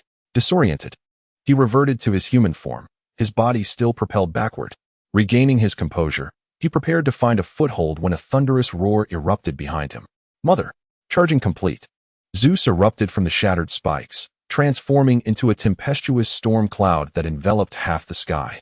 In an instant, lightning flashed, thunder rumbled, and fierce winds swept through, uprooting nearby buildings. Herzog felt a chill in his heart, swiftly understanding the reason behind Prometheus's fireball missing its target. Thunder. With Lingling's command, a golden beam of light descended from the heavens, striking Herzog directly like a dancing lightning serpent. A man emitted a heart-wrenching scream, and the surface of his armor began to develop fine cracks that steadily expanded. A colossal shockwave radiated outward from a central beam of light, causing the surrounding waves to undulate restlessly. As the lightning gradually dissipated, the sky regained its former brilliance. The armor shattered into fragments of varying sizes, revealing the cactus-like hairstyle of Helga, who, with rolling eyes and enveloped in wisps of smoke, toppled forward. As he lingered in a state of diminished consciousness, a convoluted dialogue echoed in his mind. Mr. Tampos, please accept me as your disciple. I no longer wish to hold the position of military commander. Well, my agreement or refusal rests upon your response. Yes, I hail from a humble background. My intention in becoming a soldier was to assist others like myself. However, since the ascension of King Pecunia and the ensuing exploitative policies, I have begun to question the righteousness of my actions. Yet, I have received a rigorous education and am forbidden from voicing dissent against the royal family. Please, guide me through this maze. Is that so? You indeed find yourself in a troublesome position. However, I believe that rules are not immutable. They may undergo profound changes over time, perhaps in a year, a decade, or even a century. But if someone stands up midway, the transformation of rules may occur even more swiftly. Do you wish for me to personally alter the rules? Not necessarily.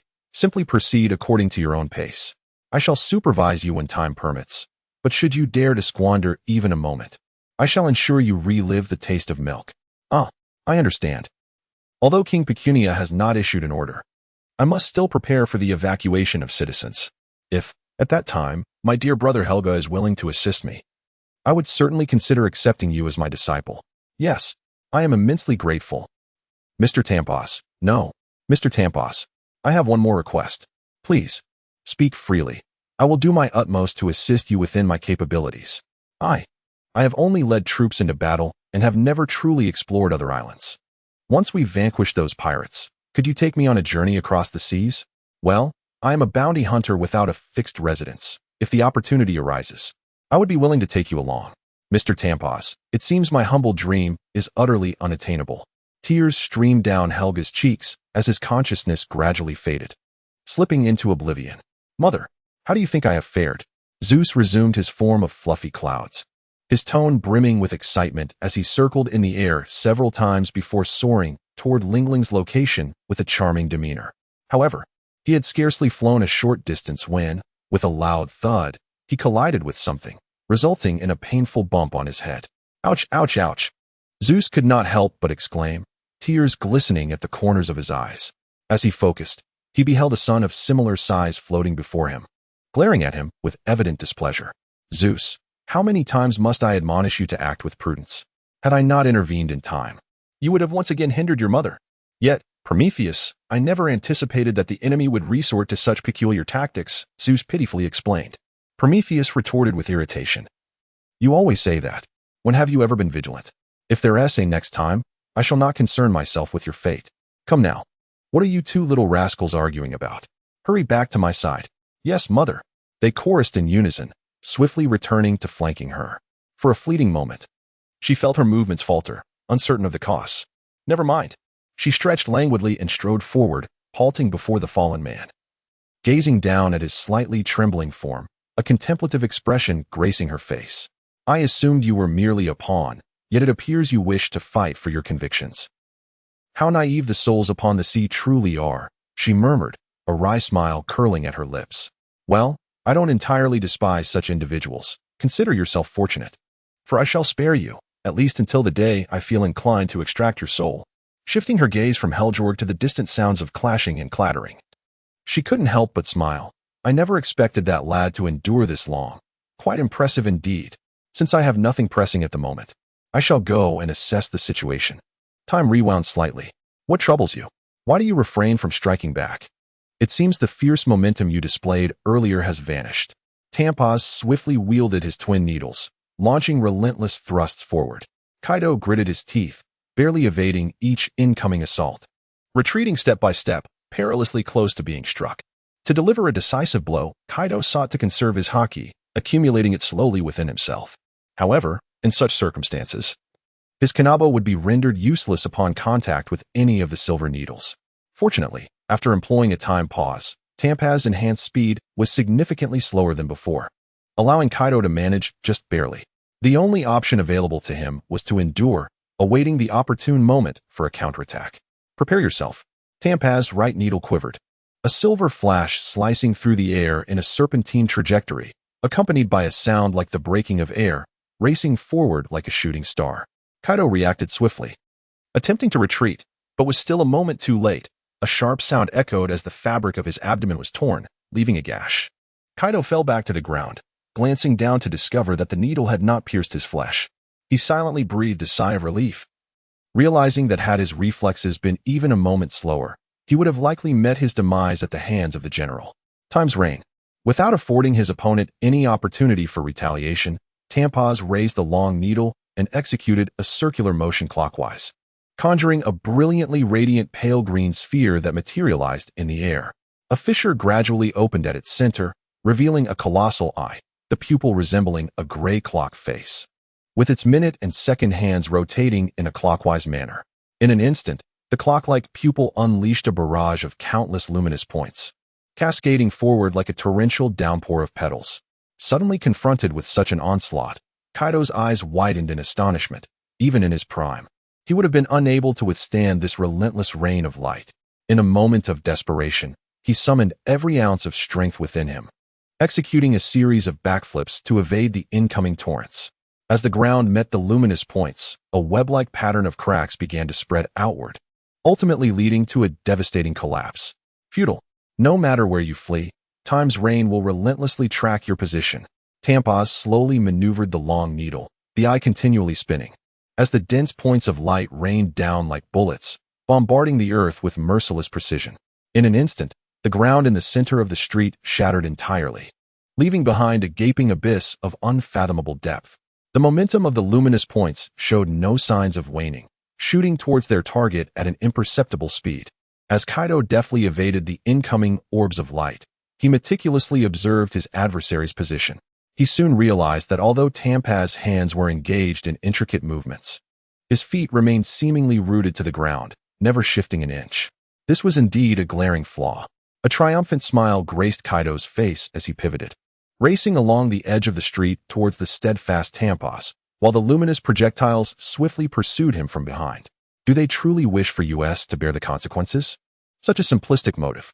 Tampas's mustache curled upwards as he smirked, and with a swift motion of his left hand, 5 slender beams of light erupted forth. Kaido deftly dodged, evading every ray, and positioned his spiked club upon his right shoulder. With a powerful thrust of his foot against the wall, he propelled himself across the lengthy trench, aiming directly at his opponent. As Kaido charged recklessly towards him, a grave expression settled upon Tampas's face. He leapt high, narrowly avoiding Kaido's strike. Meanwhile, the suspended sphere began to fade, becoming transparent until it vanished entirely. Aware of Kaido's intentions, Tampos decided to play along. With his feet inverted and momentum accelerating, he descended like a streak of white lightning, preparing to transfer his ability to his twin needles for a decisive blow just before landing upon Kaido. Yet, Kaido's actions were almost entirely anticipated. He shattered the ground beneath him, momentarily wavering before vanishing from sight, causing Tampos to miss entirely.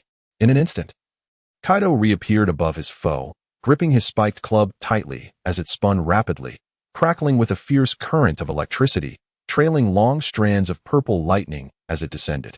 Fall of the Three Realms. The blinding radiance emanated from the iron club, illuminating Tampas's astonished visage, revealing his expression of surprise in full clarity. Just as the spiked club neared Tampas's face, a shadowy smile crept across his lips as he stood motionless, awaiting the impending impact. Kaido appeared oblivious to the unfolding situation, intent on channeling every ounce of his remaining haki into his kanabo. Suddenly, the sky above him darkened, and before he could react, a colossal shadow swooped down, seizing him as effortlessly as an eagle snatches up a chick, hurling him away with ferocity. "What?" he exclaimed in bewilderment, propelling himself forward.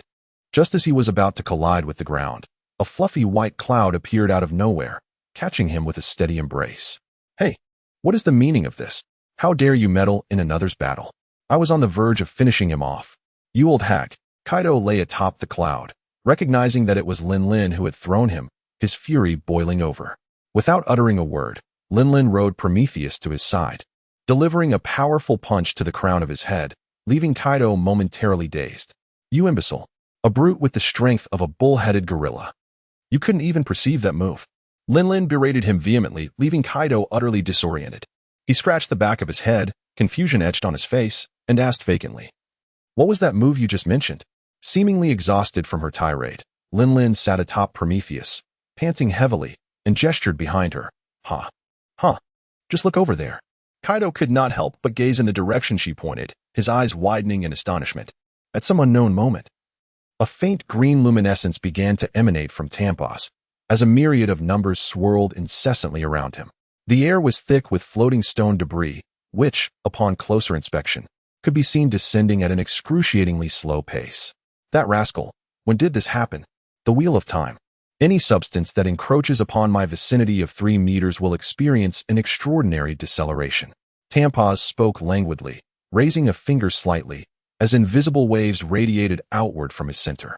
The air rippled in concentric circles, and the surrounding debris was sent scattering, some of it crashing to the ground and creating a multitude of pockmarks. Simultaneously, the numbers encircling him vanished. Once I cease to remain motionless, I can rebound the targets of my ability with double the original force, and the flow of time will revert to its normal state. As for why I had refrained from employing this technique until now, it is simply because I detest the sensation of being immobilized. Monster. Kaido managed to force a bitter smile, feeling a profound respect for this concealed adversary as he contemplated how his earlier full-force strike would be returned to him. By the way, Tampos glanced into the distance and remarked, "Since this lady has arrived here, it indicates that dear Helgjorg has fallen. It seems I can still sense a faint breath. I had hoped to enlist his assistance, but ultimately it appears to have failed. If only I could resolve matters with Kaido more swiftly, this situation would not have arisen." Kaido bit his lower lip, his right hand gripping the spiked club trembling slightly. Just as he found himself at a loss, he suddenly felt a hand patting his shoulder, followed by a deep, resonant female voice. "Use that technique." Are you suggesting?" Reluctantly, she admitted that individual possesses an array of bizarre abilities. Even if we were to decipher that broken bell, none of us could hope to defeat him alone. Lingling let out a wry smile before turning serious. The aura you failed to unleash earlier is precisely what we need now. It is our only chance to overcome him. No wonder you tried to stop me earlier. At this critical juncture, clinging to notions of honor seems rather futile. Kaido hesitated for a moment, then broke into a wide grin. This time, I shall make an exception and heed your words. Remember to procure for me 10 barrels of the finest wine upon your return. Huh.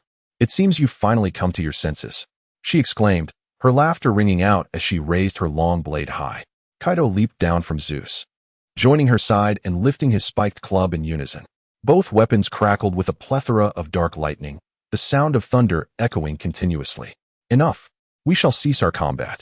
The sudden proclamation pierced the air, leaving the two warriors, poised to strike, momentarily dumbfounded. They instinctively retracted their ferocity, asking in unison, "What did you just say?" As the name suggests, we concede our defeat to you. Tampaz retracted his twin needles, slowly raising his hands in a deliberate manner. From the moment I witnessed that shockwave from the palace, I realized that even with my utmost effort, I could not contend with that attack. Thus, I had hoped that my brother Helga would help me hold off one of you. Now that the odds have turned to 2 against 1, the essence of battle has dissipated. Are you certain you are being sincere? Kaido pointed his spiked club at him, bewildered, and inquired, "What good outcome could a bounty hunter expect at the hands of pirates? Do you not care about the fate of your employer?" "We never claimed to be at your mercy." Tampaz shook his head, dismissing Kaido's notion. "A high-ranking bounty hunter possesses the liberty to cancel a commission at will, which means you are no longer our target." As soon as he finished speaking, he retrieved a din mushy from within his robe and, with an emotionless voice, spoke into the receiver, "I sincerely apologize, Your Majesty Pecunia. We have no intention of accepting this commission. The funds will be returned to you in full. Please seek someone more capable." "What?" An impatient and frantic voice erupted from the din mushy. "What are you doing, Tampaz? Wasn't it said that with you? I could resolve everything. And what about Helga? That fool hasn't he been defeated, has he? Truly useless. We have our own principles and do not intend to remain your lackeys." Tampaz's expression turned icy, his tone exceptionally cold. "Moreover, your lack of personal integrity is glaring. A fool reliant solely on others' capabilities. You scoundrel. No one has ever spoken to me like this." Before the king could finish his sentence, Tampaz switched off the din mushy with a snap, vanishing from sight. Moments later, he reappeared, holding a charred man in his grasp. "Before I depart, I have a few questions for you," Tampaz stated, his gaze fixed intently on the two pirates. "First, what do you plan to do with this country? Is it merely to seize its gold?" Without hesitation, Linlin laughed heartily. "Why else would we come to this country? Is that so?" Tampaz pondered for a moment before continuing. "Secondly, how will you handle any surviving civilians?" "That depends on their attitude." Linlin grinned mischievously. "Those willing to join us will become pirates, and those who resist, well, given the plight of this nation, I doubt they would dare oppose you." Tampaz mumbled under his breath, then suddenly fixed Linlin with a piercing gaze, asking each word with precision. "I have heard that the Rock's pirates act aggressively. Yet there is an air of mystery surrounding your true intentions. Surely, it cannot merely be wealth, something so trivial in the grand scheme of time, to dominate the world." Kaido interjected succinctly, summarizing it in the fewest words possible. Tampaz's eyes widened in disbelief, standing frozen in place. After a brief moment, a slight smirk appeared on his lips as he remarked, "Such a simplistic and brutal ambition. I shudder to think how much time it will take to achieve. However, if it were you, perhaps you could bring us unexpected joy." His tone remained quite calm, yet it seemed to carry a hint more emotion than before. Lingling smiled and remarked, "I have never encountered someone as intriguing as you. If our positions were not adversarial, I would genuinely wish to share a meal with you at the same table. Please spare us. What I despise most are banquets." Tampaz let his hands hang limply, his expression momentarily becoming somewhat despondent. Soon, he regained his composure and pointed into the distance, saying, "We, along with my brother Helchok, have previously excavated a tunnel, allowing all citizens to take refuge within. I believe we can entrust their safety to you. In this vast sea, only the rebels are worthy of survival." As he turned to leave, a thought struck him, and he glanced back, his gaze lingering meaningfully on the youth with whom he had just battled. "I look forward to determining our victor after a long passage of time. Until then, strive to grow stronger, my dear Kaido." "My dear." Kaido felt a shiver run down his spine at the term, beads of cold sweat forming on his brow. "Well then, my friends, until we meet again." With that parting remark, Both Tampaz and Helchog vanished from sight, leaving only the echo of bells resonating in the air. The surroundings gradually returned to tranquility, and Kaido and Lingling stood in stunned silence, slowly acclimating to the current situation after a brief pause. What an eccentric fellow he is. Kaido lay sprawled on the ground, arms outstretched in a cruciform posture. The prolonged battle had rendered his body utterly fatigued, drenched in perspiration, and his breath became labored. In terms of sheer capability, he was the most formidable adversary I had ever encountered, truly deserving of his reputation as the man who devours time. Lingling grasped two soul artifacts in her hands, retrieving them with determination, with a blade resting on her shoulder. She gazed in the direction of Tampaz's departure and remarked, well, although I couldn't vanquish him, the outcome isn't too shabby. Until just now, I was sweating bullets. Oh ho ho. So you too can experience moments of fear. Fortunately, he didn't consume the soul fruit. Otherwise, you might have to seek my assistance. Ouch, ouch, ouch. As Kaido was engrossed in his speech, Lingling delivered a forceful kick to him, her expression one of displeasure as she exclaimed, "Is it just because you are immune to soul spells that you feel so proud?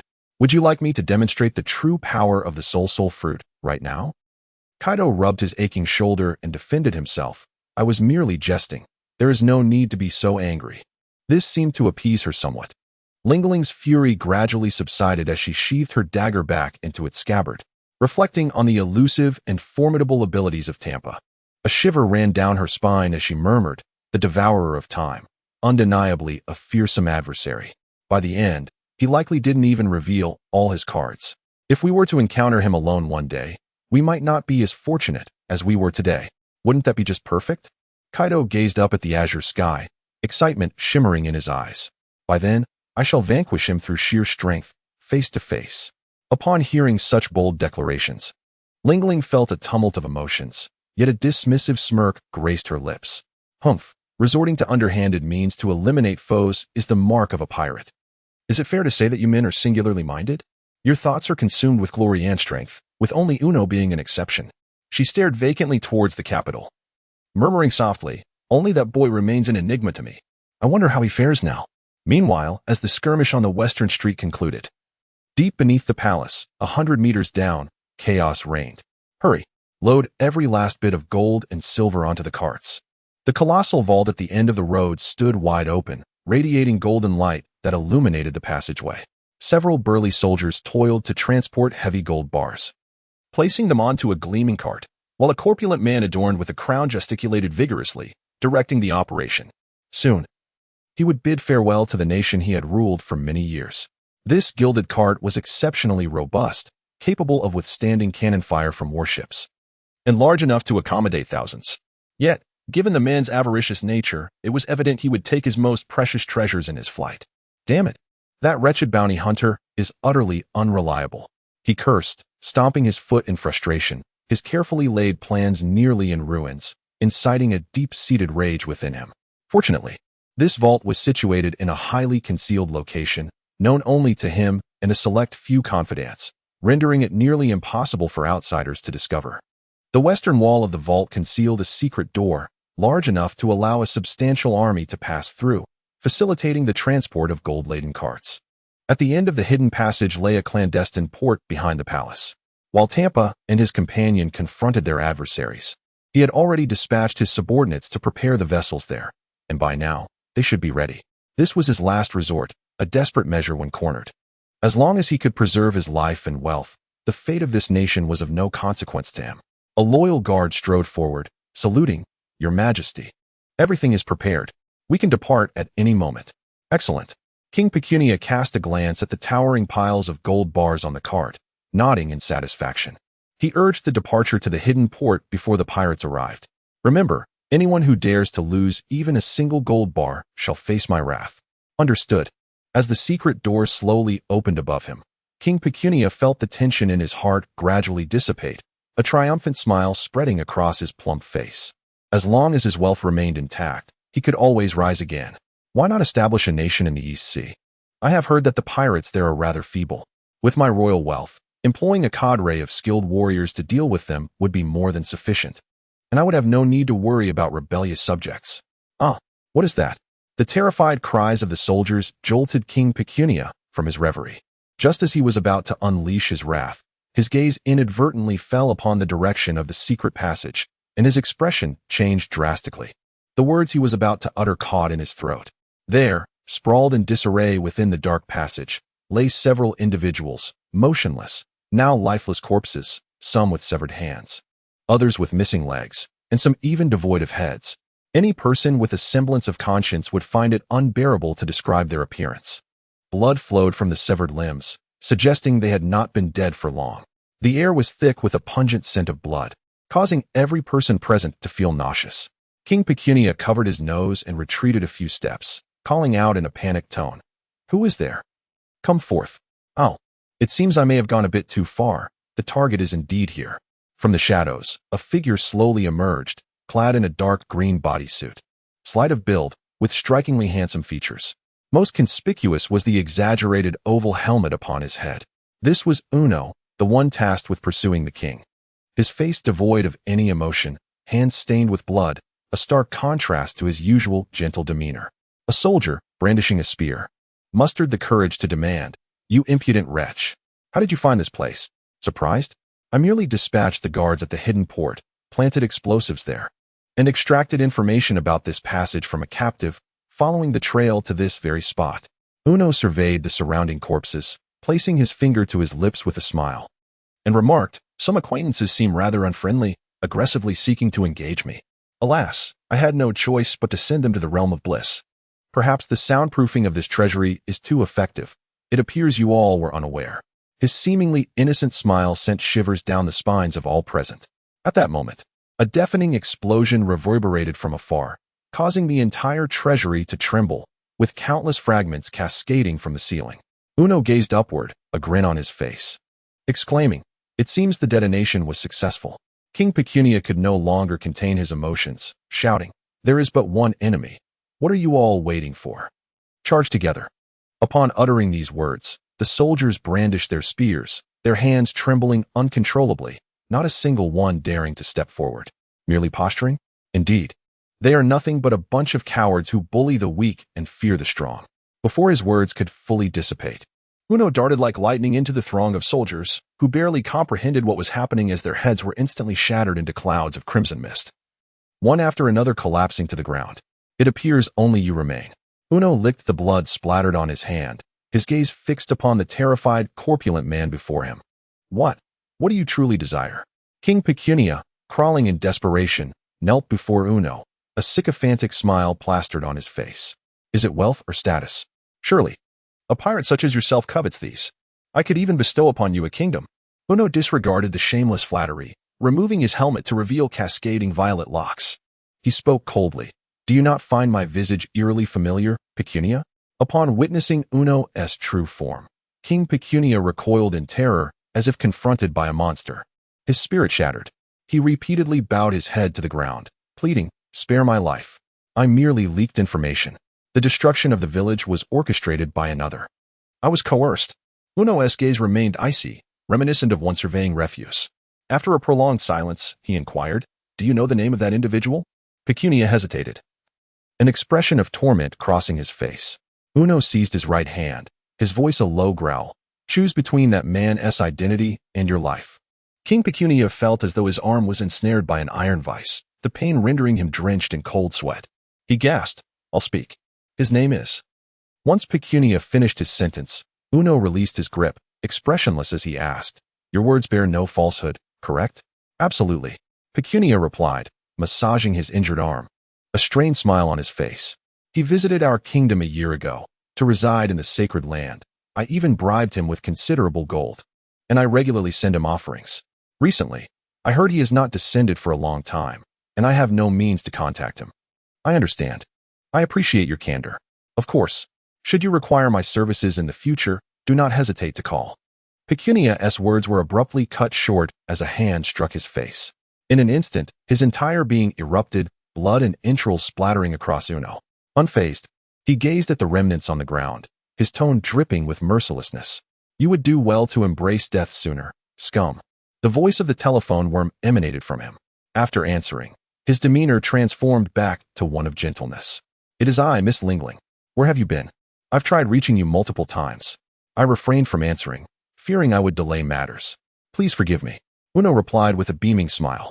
"Just moments ago, I discovered King Pecunia in the underground treasury, but he has already been slain by his subordinates. The area is littered with soldiers' corpses, likely victims of greed." "Is that so? Well, thank you for your hard work. Please bring back all those treasures.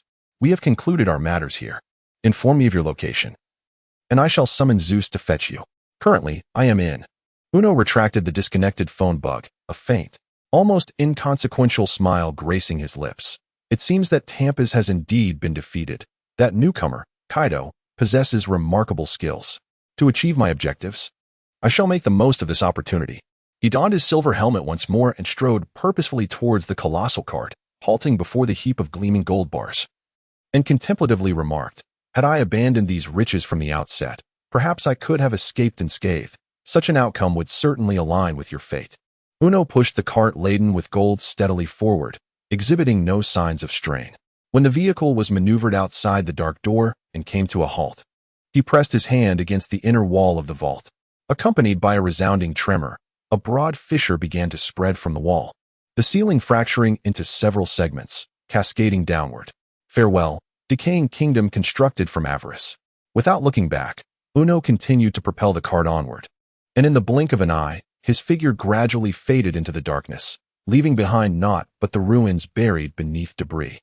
Note: Uno's helmet color has changed from purple to silver. New character life card name: Tampa's gender: male, birthday December 24th, derived from noon at 12 o'clock and midnight at 24 o'clock. Zodiac sign: Capricorn. Age: 45 years. Height: 235 centimeters. Blood type: XF. Type: devil fruit. Paramecia. Clock fruit allows manipulation of time at will. The long hand accelerates time, while the short hand reverses it. Weakness lies in its application to a single target only. Hockey. Observation: armament. Favorite food: caramel tart. Disliked food: hot pot. Due to the prolonged waiting time. Place of birth: North Sea. Introduction: renowned as the world's strongest bounty hunter, he has seized countless pirates' time, earning the moniker Time Eater. He refers to himself in the first person as we, and despite professing a disdain for wasting time, he has a penchant for excessive chatter. His weapon is a pair of silver needles reminiscent of clock hands. Name: origin: Latin for time, tempus. 10 days later, at rocky port on Beehive Island, a bustling crowd of over 2,000 people gathered, their faces a mixture of excitement and anxiety, whispering among themselves. Is this truly the abode of the world's strongest pirate crew? It is even larger than I imagined.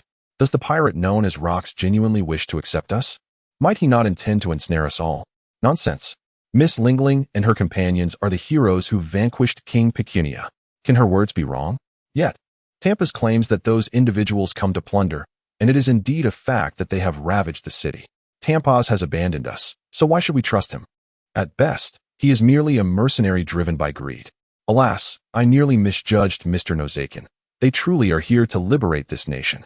The cacophony below overwhelmed Newgate, who was struggling to organize his subordinates, causing him to press his forehead in exasperation.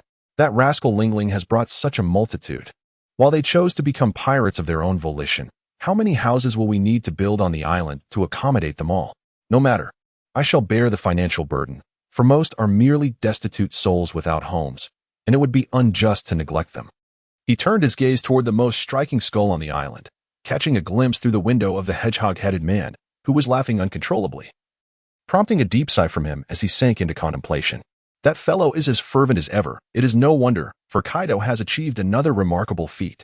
I had anticipated Lingling would seize the opportunity to escape, yet she returned with everyone intact. What is that woman truly plotting? A few days ago, I read in the newspaper about it. Rocks lounged haphazardly on his throne, observing the four standing before him, a satisfied smile curling at the corners of his mouth as he exclaimed, "Ha ha ha! You have indeed lived up to my expectations, completing the task a day earlier than anticipated, though it required more effort than I imagined." In the end, the common folk expressed their profound gratitude. With only a few remaining in the homeland, most are eager to join us as pirates. Lingling stood with her arms crossed, grinning broadly. Now that the kingdom of Ethel flies your banner, who would dare to lay a hand upon it? They would be opposing the Rocks pirates. Rocks nodded, finding her words exceedingly gratifying. Yet as another thought crossed his mind, his smile gradually faded, and he asked with a serious demeanor, "You mentioned encountering the devourer of time there, correct? Can there be any doubt?" Kaido, burdened by his still weary body, grumbled with irritation, "In all my life, I have never encountered such a formidable opponent. The difference between him and Sir Crocodile is akin to that of heaven and earth." "No, I am merely surprised that you managed to survive in his presence," Rocks pondered. "Though I have not had the pleasure of meeting him personally, some of my subordinates have clashed with him, including several skilled individuals who were your equals. Without exception, they ultimately lost all their time." Nearby, the long-bred felt a chill run down his spine, realizing how close he had come to sharing their fate, causing him to tremble uncontrollably. Kaido chuckled dismissively, exclaiming, "Oh ho ho, does this not imply that we have become even stronger than they are?" Upon hearing this, Rocks paused momentarily, as if he had stumbled upon the most amusing revelation in existence, and burst into hearty laughter. "Ha ha ha. You rascal. Your thought process is always so unconventional. Yet, you speak the truth. Strength is indeed honed through continuous combat. Perhaps the next time we encounter Timpos, you alone might be capable of defeating him." Setting aside the matter of Timpos, the issue of remuneration arose. Ling interjected, casting a discontented gaze toward the man upon the throne. "This time, you ought to reward me generously, don't you think? Since you are our foremost contributor, I shall certainly not shortchange you," Rocks declared, snapping his fingers. At that moment, a man staggered in from outside. He had flowing long hair, a face adorned with stubble, and his attire was disheveled. Clutching a weathered wine bottle, he walked unsteadily, exuding an overpowering scent of alcohol that even Kaido, who typically relished drinking, found off-putting. The man took a swig from his bottle and, inebriated, queried, "Mr. Rocks, Hick, what do you need from me?" "Hick, Captain John. How should we distribute the treasure from this expedition based on individual merit?" The man, referred to as Captain John, wiped the remnants of liquor from the corner of his mouth and slowly produced a list from his inner pocket, stating, "Hick, the treasure acquired from the kingdom of Eater totals 50 billion berries. After allocating 60% to the pirate crew, the remaining 20 billion berries shall be divided among all members of the expedition. As the commander, Ling is entitled to the largest share, amounting to 10 billion berries. Uno, for devising the strategy to dismantle the clock, destroying the hidden port, and successfully locating the gold, shall receive 5 billion berries." Although Longbread was nearly bested by the enemy and nearly lost his subordinate, considering his contribution in providing intelligence and preventing Ling's compulsive eating, he deserves 4 billion berries. The remaining Charlotte brothers shall share 1 billion berries. Kaido, perplexed by the absence of his name, inquired, "Excuse me, have you perhaps overlooked someone?" Captain John glanced at the list and shook his head. "Regrettably, our policy dictates that one must be a member for a full month before receiving any remuneration. You have only been with us for 20 days. Even if you were to forego your compensation, we would still be unable to grant it to you." Kaido, enraged, erupted in fury, pointing at Rocks and exclaiming, "Damn you, despicable hedgehog! How could you betray me like this?" Rocks, absently picking his nose, replied nonchalantly, "You never inquired, so I couldn't be bothered to inform you. In any case, I shall still receive my share of the profits in the end." Kaido remained silent, utterly infuriated to the point of speechlessness. Uno, suppressing the urge to burst into laughter, leaned closer to Kaido and whispered, "Don't worry, I won't need too much money either. I'll just share half with you." "Is that so? I can't shake off this feeling of embarrassment," Kaido murmured softly, feeling an added layer of fondness for the amiable young man. That being said, the Kingdom of Eater is one of the most valued member states by the government. Its conquest would undoubtedly draw significant attention from the authorities. Given our current capabilities, engaging in an all-out war with the government would be premature. Rocks spoke with a serious tone, his expression shifting to one of gravity. During this period, we must refrain from overt displays and concentrate on rejuvenation and strengthening our forces. Once the government's focus gradually shifts away from us, we shall strike unexpectedly, rallying those non-member states to raise the banner of rebellion against the world government. In the heart of the West District town, there stands a newly opened tavern, towering 5 stories high. A brand new sign hangs above the entrance, emblazoned with the golden letters "Crazy Bar." The exterior, adorned in shades of gray and brown, imparts an air of rustic elegance. At this moment, a hearty laugh resonates from within the establishment. Ahaha. Indeed, to drink here is truly a delightful experience in life. Kaido sat comfortably in his chair, one leg crossed over the other, vigorously pouring a gourd of wine, as large as his own head, into his mouth. Nearby, 3 men stood in reverent attendance. One of them, beaming with a broad smile, stepped forward and said, "Boss Kaido, this is our finest Tian wine, crafted from the island's exquisite grapes and honey. Its rich flavor is sure to please your esteemed palate." Indeed, it was the most delectable wine I had ever tasted. Kaido took another sip of his drink, a look of sheer enjoyment gracing his features. He surveyed the surroundings, noting that the tavern was filled to capacity. Every seat occupied by patrons who reveled in laughter and conversation over their drinks. He couldn't help but commend, "Your business has flourished remarkably, Capone." Capone chuckled in response, remarking, "As the saying goes, one does not become acquainted without a bit of conflict." He turned to share a knowing smile with Peter, reflecting on the serendipitous twist of fate that led him to meet such a formidable and loyal man. Even more astonishing was the esteem in which he was held by Rocks. Apart from the second-in-command, Whitebeard, only he enjoyed such recognition. Hence, they firmly believed that following Kaido would undoubtedly lead to a promising future, where he might even aspire to a position of leadership. Speaking of which, that fellow Rocks truly was extravagant. Every encounter with him left one astounded, as he boldly expressed his desire to oppose the government. Kaido wiped the alcohol from the corner of his mouth and squinted, exclaiming, "Only such individuals are worthy of being my adversaries." Upon hearing this, Capone and the other two exchanged glances, their expressions shifting, and quickly urged him, "Boss Kaido, it seems you have had too much to drink." "Fools, I am not intoxicated." Kaido carelessly tossed aside the empty wine jug and seized another bottle to drink from. "It had only been 10 days since I joined. Yet I found myself surrounded by so many formidable opponents, most of whom were beyond my capacity to defeat." He lowered his head, his face flushed crimson, yet his eyes radiated an unprecedented determination. Gripping the wine jug tightly, he declared resolutely, "I shall become stronger than yesterday, and tomorrow's self shall surpass today's. One day, I will bring down all those who claim to be the strongest." As the night deepened, in the stillness of the northern street, 2 individuals sat atop a cream-colored house, engaged in conversation. Crunch. "Speaking of which, Lingling, we could have left the Rocks pirates that day. Why did you choose to return to Hive Island, and even use homies to build several ships to take those civilians away?" Crunch. "Are you dissatisfied with my actions?" Longbread. "Not at all. If you were determined to do something, I find it hard to refuse." Crunch. "After all, I am your guardian." "Well, there's no particular reason. It was simply a whim." Lingling gazed up at the starry sky, her eyes filled with peculiar hues, as if longing to witness that young man's future with her own eyes. Longbread sliced a brick in half with his knife, instantaneously transforming it into a piece of beef. Dipping the meat into the cream on the rooftop, he chewed thoughtfully and inquired, "Crunch, when did you develop such a hobby?" "Who knows?" Lingling replied with a faint smile, her eyes fixed intently on the beef in Longbread's hand, drool trickling down the corner of her mouth. "By the way, I haven't eaten much today. Hand over that beef." "Hey, wait, Lingling. I still..." In an instant, Longbread's heart-rending scream echoed across the sky. Waves rolled rhythmically towards the shore, splashing great plumes of water. Uno sat alone on the beach, gazing blankly at the tranquil sea. Is there still a long way to go? He picked up a small stone from the ground and hurled it into the water, creating ripples that spread outward. Observing the roughness of his palm, Uno felt a surge of emotions and murmured softly, "Fear not. Even if I find myself in hell, I shall never forgive them." Large tears rolled down his cheeks, each droplet sinking into the sand.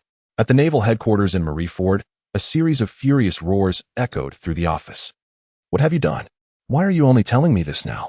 "I sincerely apologize, Admiral St. Goku. We have only just learned of it." Someone mimicked the voice of King Pecunia over the transponder snail, falsely claiming that the Eater Kingdom was safe. Moreover, he previously emphasized that we should not take action. "So enough. I do not wish to hear your explanations." In a fit of rage, Jean Gua interrupted the colonel, declaring, "From this day forth, we shall dispatch a formidable army to reclaim the Eater Kingdom, regardless of the cost." "Yes." The colonel was about to leave when an urgent ringing echoed through the vast office. Jean Gua answered the call, and the visage of an elderly man with a distinctive mustache and a birthmark on his forehead appeared on the screen. "Jean Gua, have you seen this morning's headline? The Eater Kingdom has been conquered." "Indeed. My subordinates were preparing to mobilize troops to reclaim it. I hereby issue a command to immediately halt this operation." What? Zhang thought he had misheard. After a moment's hesitation, he exclaimed, "What do you mean by that?" The deep voice on the other end replied slowly, "Our interest in the Eater Kingdom was solely due to the substantial gold provided by Pyconia. With his assassination and the gold transported to Honeycomb Island, we have no further obligation to intervene. But there are many civilians trapped in that country. If we disregard this, how many member states will lose faith in the government? No more discussion. Member states are abundant. We need not provoke the Luxes. In any case, do not take action against the Eater Kingdom. I will not repeat myself a third time." After the call ended, Zhang closed his eyes and fell into a deep silence. Rising with a face ashen with fury, he struck the desk, cleaving it in two. The colonel had never witnessed such wrath and, filled with trepidation, asked, "General Zhang, are you all right?" Zhang waved his hand, his face devoid of expression, calmly stating, "The mission assigned to you has been cancelled. You may leave." "What?" The colonel stood there, dumbfounded. Seeing Zhang's imposing demeanor, he dared not inquire further and saluted before exiting the office. Damn it! Zhang could no longer contain his frustration. Grinding his teeth in anger, veins bulging on his forehead. Those self-serving elders only cared for their own interests. 3 years had swiftly passed, unnoticed. During this time, the Lux's pirate crew had operated with remarkable discretion, avoiding any overt actions. Reports of pirate attacks had distanced themselves from Luxes. Ships passing near Honeycomb Island had, by and large, gone unharmed. As time elapsed, their presence faded from public consciousness. Only a few recognized that the ambitious pirate was far from content with mediocrity, and was likely amassing strength in the shadows, keenly eyeing the next target. On the undulating sea, a wooden vessel rocked precariously, drawing ever closer to Honeycomb Island. "Yo, yo, yo," they exclaimed, "we are almost there, to the most fearsome pirate island. The success or failure of this endeavor rests solely upon your shoulders." Huh. In the boundless expanse of darkness, a boy incessantly ran, pursuing the silhouette that lay before him. The figure was clad in a long coat, with black hair tied in a ponytail, enveloped in a faint glow. The boy exerted every ounce of his strength to reach him, yet no matter how hard he tried, he could not bridge the distance between them. "Wait, where are you going? Don't leave. Why did you abandon me back then?" "Kubota." The figure suddenly halted, slowly turning to reveal a face with sharp eyebrows and starry eyes, adorned with fine lines that spoke of age, yet could not mask his striking presence. At that moment, he offered a faint smile to the boy who was rushing towards him. The boy, overcome with joy, sparkled with hope in his small eyes, ready to leap into his embrace. Abruptly, he came to a halt, the smile fading from his face, replaced by sheer terror. Before him, Kubota's visage began to melt at an alarming rate, revealing a grotesque skull beneath, its eye sockets filled with 2 large, unblinking orbs that ceaselessly revolved. Ultimately, they fixed their gaze upon the boy. The boy, stunned, covered his mouth, feeling a wave of nausea surge from his throat, instinctively taking 2 steps back. The skeletal remains, now a mere framework, twisted and advanced, opening its gaping maw to lunge at the boy. Accompanied by a frantic scream, Kaido abruptly sat up in bed. Gasping for air, drenched in cold sweat, he took a moment to steady his nerves, surveying his familiar surroundings, and realizing he had merely experienced a nightmare. He let out a sigh of relief. Damn it, even after all this time, thoughts of that person still haunt me. Kaido wiped the sweat from his forehead, lifted the covers, and swiftly rose from his bed, hastily donning his garments. At this moment, he had reached the age of 18. His physique having grown considerably more robust than before. Consequently, his former attire fit him somewhat awkwardly. However, he paid little heed to this triviality. Grasping the spiked club that hung on the wall, he pushed open the door and stepped outside, for today marked the day of his patrol duty. As Kaido took a few steps down the corridor, he abruptly halted as a tall, youthful figure approached him. The lad, clad in a green casual t-shirt, donned a helmet that seemed ill-fitting for his demeanor. His fair and delicate features still bore traces of youthful innocence. Good morning, Mr. Kaido. I was just on my way to seek you out. It was Uno. Upon encountering the visitor, Kaido's tone softened considerably. Could it be that Lingling is once again beckoning us for a hunt? No. Uno shook his head. Miss Lingling was summoned an hour ago. It is said that a guest has arrived on the island, claiming to possess a fortune intended for Mr. Rocks. At present, all personnel of executive rank have been convened to the castle. Kaido scratched his head in confusion. But what does this have to do with us, the apprentice crew? You wouldn't be intending to join the commotion, would you? After all, There's no rule preventing apprentice crew members from participating. It wouldn't hurt to take a look. At this point, Uno's handsome face broke into a meaningful smile. Perhaps it was yet another opportunity to showcase their prowess. Having spent 3 years on the island, you must be somewhat weary by now, wouldn't you? A hazy mist enveloped the entirety of Hive Island, draping it in a somber gray hue. At this moment, the skull-shaped structure at the heart of the island erupted with raucous laughter, causing the pirates roaming the streets to feel the reverberation in their ears. They turned towards the skull, their faces painted with astonishment, unaware of what exhilarating event had befallen the inscrutable pirate leader. Ha ha ha. A pirate crew and the government are to execute a deal? I have never heard of anything more absurd.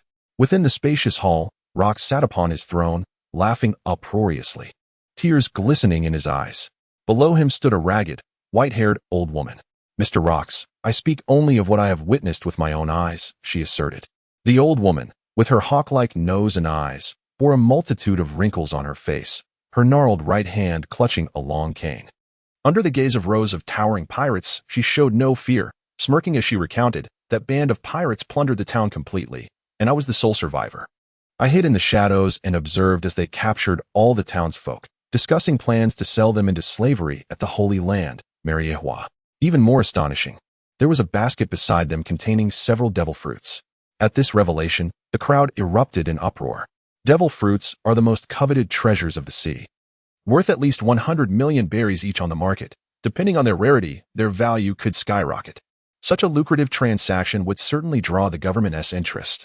A fleeting glimmer of surprise flashed in Rock's eyes, quickly followed by a sly smile. Such terms are indeed enticing. Do you know their exact trading location? Yes. I heard it quite clearly. The old woman grinned widely. On White Heron Island, in the first half of the Grand Line.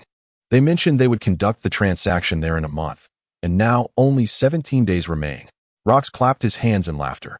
Ha ha ha. Departing from here in 2 or 3 days will surely be timely. What is the name of that pirate crew? Those pirates are merely one of the fleets. I did not meet their admiral directly, the old woman replied, enunciating each word carefully, but I would recognize that helm-patterned flag anywhere. They are pirates under the banner of the Sky Pirates. Upon hearing this, everyone was taken aback. During the 3 years of the Rocks Pirates' discreet operations, countless pirates emerged upon the seas, stirring up chaos, among whom the most prominent was the Flying Pirate Crew, a colossal band equipped with 100 warships, leaving desolation in their wake. The most fearsome figure among them was their admiral, Golden Lion Shiki, rumored to possess the ability to levitate islands, attacking numerous nations and ruthlessly annihilating pursuing naval vessels, earning him a notorious reputation. His threat was so significant that the government had placed a bounty of $2.3 billion on his head. Leveraging his formidable renown, the Flying Pirate Crew had now ascended to become a powerful force, second only to the Rocks Pirates and the Roger Pirates, causing all who heard their name to shudder in fear. Rox wore a contemplative expression, remaining silent for a moment before finally speaking in a nonchalant tone. I understand. You may leave for now. I will summon you should I require your assistance again. The old woman darkly replied, Then I shall obey your command. Newgate watched her hunched figure depart the room, a hint of displeasure gracing his features. As he turned to the man seated on the throne and inquired, Hey, Rox, what do you plan to do? Well, isn't it quite simple? Chimed in Big Mom, greedily smiling as she continued, Of course, we shall seize all the valuable treasures. I concur. Glug glug, Captain John declared, taking a hearty swig of his drink, his inebriation evident. As pirates, what we need most is treasure. Do not always perceive matters so simplistically. Stussy interjected, her brows furrowing in displeasure. Having made significant contributions to research, she had recently been promoted to a cadre position.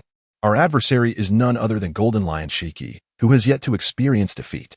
To thwart his trade, we must devise a meticulous plan in advance. Wouldn't you agree, Newgate? This is common knowledge. There's no need for your reminders, young lady. As they conversed, a young woman gracefully stepped out from the crowd. She had flowing white hair, a strikingly beautiful face, and sensuous full lips, with a slender serpent coiling around her waist, peering curiously around. Pointing at Stussy, she remarked with disdain, Perhaps you should consider how not to hold everyone back. Oh, isn't that the renowned vase, Garoliosa? Stussy retorted, pursing her lips with a feigned smile. I have not forgotten how you were terrified by a gigantic sea king, prompting Wong to come to your rescue. A vein pulsed on Garoliosa's forehead as she coldly laughed, and I vividly recall the day your clone experiment failed, sending you flying into a skull, landing upside down like a mouse stuck in a doorway. Haha. Upon having her shortcomings publicly exposed, Stussie's face flushed with anger as she disregarded her image and shouted, "Do not get too carried away, you traitor who smuggled out from Amazon Lily. What are you saying? Those who possess no genuine strength, mere connections. The cunning serpent woman, the surgically enhanced vampire bat. Please allow me some peace." Though the voice was not particularly loud and the tone remained calm, it sent a shiver through the hearts of the two women, silencing their quarrel as they turned in unison towards the source of the voice on the throne. Rox knew that the two were embroiled in a subtle competition for Newgate, and he sighed helplessly before addressing his most trusted subordinate. "Have you investigated the origins of Newgate, the old hag?" As she claimed, Black Charcoal Dawn is indeed her true name. Newgate retrieved a note from his pocket and spoke slowly. She hails from Wano country, though she has spent the past few decades living abroad, perpetually adrift. Recently, her residence on Beehive Island was indeed attacked by pirates, and the newspapers deliberately obscured the name of the pirate crew. It seems there is indeed collusion between Shiki and the government, that isolated nation. I understand now. Rox abruptly stood from his seat, tossing his cloak behind him, and gravely proclaimed to the assembly, "At this juncture, allow me to take personal action." The moment Rox's statement left his lips, everyone present was taken aback, with Captain John so astonished that the bottle in his hand shattered upon the ground. "Do you comprehend the implications of your words?" Newgate questioned, bewildered. "Your abilities must remain concealed until we formally declare war on the world government. I should be the one to lead this expedition. The enemy boasts a formidable fleet of pirates. Even if we combine all our forces, we would still be at a disadvantage. It would be exceedingly difficult for just your contingent to contend with them. Moreover, the situation with the government remains uncertain." Rox approached Newgate, gently patting his chest with his right hand, a confident smile gracing his face. He spoke deliberately, "With me here, the task will be significantly easier. They are not worthy of compelling me to reveal my powers." Upon hearing Rox's earnestness, Newgate gradually relaxed, scratching the back of his head and replying nonchalantly, "You remain as stubborn as ever. Do as you wish, but as your superior, I must accompany you. Ha ha ha. With you by my side, sinking those fleets will be a breeze." Stussie exclaimed, rushing forward to cling to Newgate, her voice sweet and playful. "Oh, Newgate, I want to join you." "Hey, Rox didn't specify you. Why are you so excited?" Garoliosa scoffed, placing a hand to her mouth, her expression one of disdain. "Newgate is off to undertake a significant mission, not to play house with you. I have new inventions that will surely come in handy, and Newgate will undoubtedly appreciate them," Stussie retorted with a cold smile. "And you, aside from that pretty face, probably possess no other talents, do you? Uft. Are you referring to those so-called masterpieces that are 9 out of 10 flawed? You must be joking. Huh. Do you aspire to be the first test subject?" As tensions began to rise once more, Newgate, in a moment of resignation, turned to Rox and said, "Allow them to accompany me on this journey. Stussie is indispensable, and GOLD, Roger's strategic acumen will greatly facilitate our endeavors." "Ha, you certainly seem quite fond of them," Rox remarked with a sly smile, before addressing the two women. "Given your proven capabilities, I shall permit your participation in this operation." "Wow, that's wonderful." Stussie and GOLD, Roger exclaimed in unison, their eyes sparkling with excitement. Rox, disregarding their enthusiasm, called out to the rest, "Is there anyone else eager to join this venture? Now is the time to declare your intentions." Observing this fierce yet intriguing leader, Ling Ling gently caressed her round belly and smiled. "Well, I shall abstain this time, as my due date is fast approaching. Munch munch. I must tend to her dietary needs." Long Mianbao chimed in, chewing on a piece of bread made from the floor. "Gurgle gurgle. I find it more practical to remain at the tavern and indulge in drink." Captain John, seemingly oblivious to the commotion, produced a bottle of liquor from his coat and took a swig. "I'll pass. I have no desire to contend with that scoundrel Shiki." "Haha, that's rather uncharacteristic of you, Wangji, though I share the sentiment." Rox laughed heartily, gesturing grandly. "You are all about to miss a lucrative opportunity." With a sinister grin, he declared, "I will personally oversee this operation, leading the forces of Newgate, Stussie, and GOLD, Roger." "One moment, Mr. Rox." A gentle voice interrupted him. The room turned toward the entrance as two young men strode in confidently. The one on the left, wearing a helmet, raised his right hand, and approached the spiky-haired man with a smile. "We overheard your discussion and are quite interested in this operation. We kindly request to join you." Ling Ling was taken aback by their unexpected arrival and scolded. "Hey, who gave you the authority to make such decisions? You should return at once." "Oh, don't be so agitated. You might startle the baby." The other young man, sporting a pair of horns, quipped with his characteristic laughter. "Once we return triumphant, we shall share 60% of the treasure with you." "Well, that's more like it." Hearing his earnest promise, Ling Ling's expression softened, a glimmer of avarice flashing in her eyes. "Just don't let me down." Newgate sighed in exasperation, turning to Rox to inquire, "What do you think?" Though they are still apprentice crew members, they have successfully completed numerous perilous tasks. Having 2 additional formidable allies could prove beneficial. "When did you become so talkative?" Rox, with his hands nestled in his pockets, approached the 2 young men and came to a halt, gazing down at them with an air of superiority, a sinister smile gracing his lips. "From the very beginning, I resolved to take them on an expedition." "What?" Upon hearing Rock's unexpected proclamation, Kaido stood in shock, casting an inadvertent glance at Uno, who remained remarkably composed, a subtle smile playing at the corners of his mouth, as if he had anticipated Rock's intentions all along. Suddenly enlightened, Kaido understood why Uno had brought him here so early in the day. "You two will be temporarily reassigned from Ling Ling's crew to Whitebeard's crew. No objections, I trust?" Rox inquired, directing his final statement towards the 2 officers. Well. I couldn't care less about that, as long as my share of the treasure remains intact. I trust Uno, but as for Kaido..." Whitebeard cast a complex glance at the young man, silently hoping that the lad would not cause any trouble. He had nearly frightened him to death 10 days prior. Beside them, Ling Ling struggled to suppress her laughter, recalling the day when Kaido, ignoring the warnings of others, recklessly attempted to hunt a sea king, only to be swallowed whole. Had it not been for her and Whitebeard's timely intervention, he would likely have been reduced to mere waste by now. Kaido's complexion flushed as he struggled to suppress the fury within, mustering a forced smile. "Rest assured, I shall comply with your arrangements this time." Captain John gulped down his drink, slightly inebriated, and remarked, "Though those 2 youngsters are quite young, they are significantly more dependable than our elderly crew. I have no objections." He chewed thoughtfully. "Those 2 always manage to surprise us."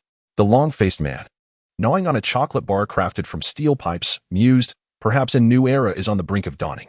Stussy giggled and waved. "Ah, dear Kaido. This marks the 2nd time in 3 years that we embark on a mission together. I look forward to your support once again." "Humph, isn't there Newgate? Why are you now flirting with a youngling?" Garoliosa remarked, crossing her arms and scrutinizing Kaido, a faint blush appearing on her rugged face, which was precisely to her liking. "Ha! It's settled then." Rox brandished his long sword, raising it high with vigor. "In addition to the personnel I previously mentioned, we shall include Kaido and Uno. In 3 days, prepare to set sail for White Heron Island and seize all the goods they are trading."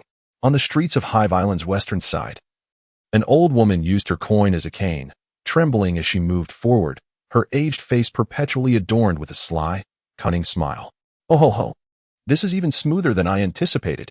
That Rox fellow is surprisingly easy to communicate with." Speaking of which, not long after departing, I encountered a fierce-looking youngling. Despite my vast experiences, his glare sent chills down my spine. His appearance bore a striking resemblance to that notorious criminal named Kaido. It must indeed be him. Such a character clearly does not belong to the weak, and perhaps I might find a way to utilize him in the future. Nevertheless, it is premature to dwell on that now. The most troublesome aspect is that I have finally located someone, only to have them snatched away by pirates. This is precisely why I journeyed to Hive Island. Although I have yet to converse with her, that name was indeed one I heard with my own ears. If I could rescue her, it would undoubtedly aid in our resurgence. Relying solely on my strength is insufficient. I must enlist the help of more formidable pirates.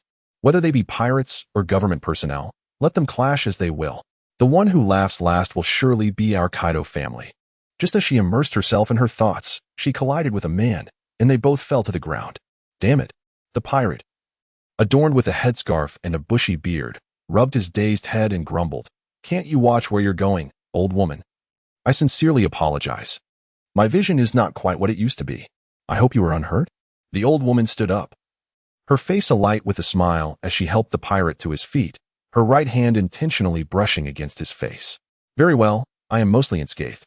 The pirate, noticing the sincerity in the other's demeanor, softened his tone slightly, pushed her hand aside, and gradually rose to his feet, cautioning her to be more careful in the future, for others might not be as amiable as he. Observing his receding figure, the old woman chuckled softly, remarking on his audacity, yet acknowledging that he had unwittingly assisted her. As she spoke, she touched her face with her right hand, and her aged visage visibly morphed. The wrinkles on her face gradually diminished until, in no time, she had completely transformed into the likeness of the man from earlier. It was best to return to Shurji's side, otherwise suspicion would surely arise. With a straightened posture, she hummed a cheerful tune and swaggered towards Rocky Port. On the tumultuous sea, a fleet was advancing with great vigor, and in just a few hours, they would reach White Heron Island. In the lowest chamber of one of the warships, a pirate wielding a blade struck the iron railing a few times, barking, "You are the most valuable cargo. Do not entertain thoughts of escape." Before him stood a massive cage forged from steel, containing a diverse assembly of captives, women, the elderly, and even infants just a few months old. "Of course, should you truly wish to flee, I shan't hinder you," the pirate sneered wickedly. "As long as you do not mind being thoroughly devoured by the lurking sea beasts beneath the waves." With that, he exited the cabin and locked the door behind him, plunging the space back into silence. Torches flickered on the walls, casting a dim light across the spacious dungeon.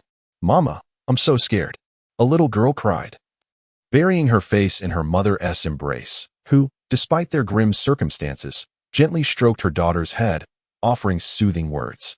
"In just a few days, we shall be sold into slavery, won't we?" A burly man slumped on the ground, despondently lamenting, "Rather than lose our freedom, it might be better to be devoured by the sea beasts." "No," cried a short-haired girl with freckles, suddenly collapsing to her knees, the chains on her wrists clanking loudly as she clutched her head in panic, exclaiming, "I have witnessed the horrors of slavery on the Shambadi archipelago. I refuse to end up like them." Her tearful voice stirred the hearts of those around her, inciting a wave of sorrow that enveloped the captive assembly. In an instant, the echoes of weeping and wailing filled the dungeon, creating a mournful symphony. Suddenly, a prolonged gurgling sound reverberated through the air, overpowering the sorrowful cries. So hungry." A feeble groan emanated from a corner, prompting the crowd to gradually cease their lamentations and, almost instinctively, turn towards the source of the sound. There, nestled in a pile of straw, lay a figure, shackled with heavy chains on both hands and feet. The dim lighting obscured her features, but it was discernible that she was a woman. "I can't muster any strength. Is there anyone who could bring me something to eat?" In the blink of an eye, 17 days swiftly elapsed.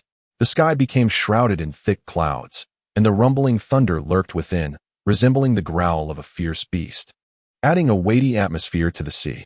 A magnificent, colossal ship advanced rapidly across the tumultuous waves, a flag fluttering fiercely at its stern. The banner bore the word "Rocks," with the letter O replaced by a fiery skull, instilling a profound sense of dread and despair, causing countless foes to flee at the mere sight of it. Rock stood at the bow, arms crossed, gazing ahead with a piercing stare, his voluminous cloak billowing violently in the tempestuous wind. "It seems rain is imminent," he murmured, glancing up at the leaden clouds. The Golden Lion fleet was not only vast in number, each vessel comparable in size to a naval warship. Anticipating potential sabotage of their dealings, it was likely that White Heron Island had long prepared an ambush, thus Rox had mentally braced himself for a naval confrontation. The decisive factor in the outcome of this battle, without a doubt, would be the weather, even if the combatant strengths varied greatly. The ferocity of the elements could dramatically alter the course of events. Luck, at times, could dictate entirely divergent outcomes. "Stussy," Rock spoke calmly, not turning his head. "You have tested those gadgets, haven't you?" "Of course, Mr. Rox," replied a captivating woman perched on the ship's railing, crossing her legs with a smile. A single armor-piercing round possesses the destructive capability to penetrate even sea stone, and after my modifications, its power has increased fivefold. I have invested a considerable amount of savings to craft over 100 projectiles. Sinking those warships should be a trivial task. Ha! So we can bombard them relentlessly, then? I relish tasks that require no thought. Rox grinned, adding, "After our success, I shall consider sharing half the treasure with you." "Oh dear, if you insist. Then I shall graciously accept," she retorted playfully. "Yet, one must admit, your audacity is remarkable, especially considering how many times you have faltered along the way." Upon hearing the sardonic remark, Stussy turned to glance at the white-haired woman leaning against the pillar, a derisive smirk gracing her lips as she taunted, "What's the matter? Are you envious? Perhaps you could hurl that snake as a projectile against the battleship, though I suspect the impact would be negligible. Goroliusa retorted with irritation. You incessantly boast about your inventions, but who can assure us they will perform as expected in actual combat? If they falter at a crucial moment, who will take responsibility? We have no time to indulge you as a sacrifice. Stussy felt the sting of her words. Her face flushed with anger as she shot back. Well, it's certainly far superior to your mere ornamental presence. I've truly had enough. Before her words had fully escaped her lips, Goroliusa vanished from sight. Stussy's heart raced, and she swiftly lifted her right leg, enveloped in hockey. With a resounding clang, Goroliusa reappeared before her, grasping the elongated snake at her waist. Now transformed into a formidable staff, its imposing presence colliding with Stussy's knee, resulting in a stalemate. TCH. Stussy felt the weight of the strike. A dull ache coursing through her leg as the risk of fracture loomed ominously. Summoning her strength, she deflected her opponent's serpent staff and executed several backflips, landing gracefully. It's high time I taught you a lesson. Goroliusa thrust the serpent staff forward, shaking it vigorously. The flattened serpent's head opened wide, unleashing a barrage of silver needles that shot toward Stussy. Sensing the imminent danger, Stussy deftly sidestepped, narrowly avoiding the deadly projectiles. The needles struck the deck, leaving the area charred and emitting wisps of azure smoke. It seems your prowess extends beyond mere words. Stussy flashed a seductive smile, slightly parting her lips to lick her tongue as her sharp teeth began to emerge. Dark, inky wings unfurled from her back, and just as she prepared to advance, a figure suddenly interposed itself between them, brandishing a massive naginata, standing resolutely on the deck. Enough of this. We are on the brink of battle, and this is not a place for your frivolous antics. His voice resonated with an undeniable strength, sending a tremor through both women. Stussy retracted her wings, a bead of cold sweat trickling down her forehead as she forced a smile. I understand. No need to be so fierce, Newgate. Newgate cast a sidelong glance at her, offering no further response, his gaze shifting to Goroliusa, his expression grave. What do you have to say for yourself? This was instigated by you. Goroliusa had never witnessed Newgate so enraged, and a wave of fear washed over her, causing her to instinctively step back, though a hint of defiance lingered on her face. I merely worry that things may not unfold as smoothly as she claims. Consider it. What if that skeek fellow has already devised a counter-strategy and catches us off guard? No matter how powerful the shells may be, they might not yield the desired effect. Newgate, upon hearing her explanation, relaxed his expression slightly and said, Let Rox make the decision. He is not one to act without thoughtful consideration. For now, it is best that you both coexist harmoniously, as each of you is indispensable to the pirate crew. I find it utterly unacceptable to maintain cordial relations with a woman like her, Joel D. Roger replied, his expression troubled. However, since you have said as much, engaging in meaningless disputes with her serves no purpose. In light of Newgate's sentiments, I shall overlook the previous incident. Noticing the cessation of their quarrel, Newgate shrugged helplessly and moved towards the bow of the ship, resting his forehead on his hand. It was my error to bring them both along. Rox, indifferent to the women's altercation, continued to gaze at the surging waves, a smirk playing at the corners of his mouth. It is not entirely your fault. While their enmity is well known, should an opportune moment arise, their union may yield unexpected strength. This is precisely why I brought them on this expedition. That rationale seems somewhat dismissive. Their relationship cannot be mended in an instant. That is difficult to ascertain. Rox turned his gaze back to Newgate, his eyes imbued with significance. You and I are not so different, are we? Newgate paused, momentarily taken aback, as a long-buried memory resurfaced, a smile curving his lips. Were it not for your brutal beating of the slave trader, I would not have looked upon you favorably. By the way, that lad seems unusually quiet today, Newgate remarked. Typically, given his nature, he would have joined in the commotion. Who can say? Newgate glanced towards the rear cabin, casually commenting. I've heard that today is particularly significant for him. Perhaps he seeks solitude. Today, indeed. Rox gazed skyward, momentarily lost in thought, murmuring. It marks the day the kingdom of Woker was erased from existence. In a dimly lit room, Kaido sat alone at a table in the corner, absently toying with an old silver coin, his gaze fixed ahead, seemingly lost in contemplation. Ah, here you are. Not planning to step outside for a breath of sea air? Uno approached with hands clasped behind his back, his tone as amiable as ever. No, I lack the spirit for it. Kaido responded with a hint of disinterest, continuing his actions without interruption. Just let me know when we are close. You always seem particularly despondent on this day each year. Uno approached the table, curiously pointing at the silver coin, and inquired, and you always seem to hold on to this. Its former owner must have been someone of great significance to you. Am I correct? You are indeed spot on. Kaido forced a bitter smile as he placed the silver coin in the palm of his hand, speaking slowly yet with conviction. That man was akin to a father to me. He bestowed upon me considerable care.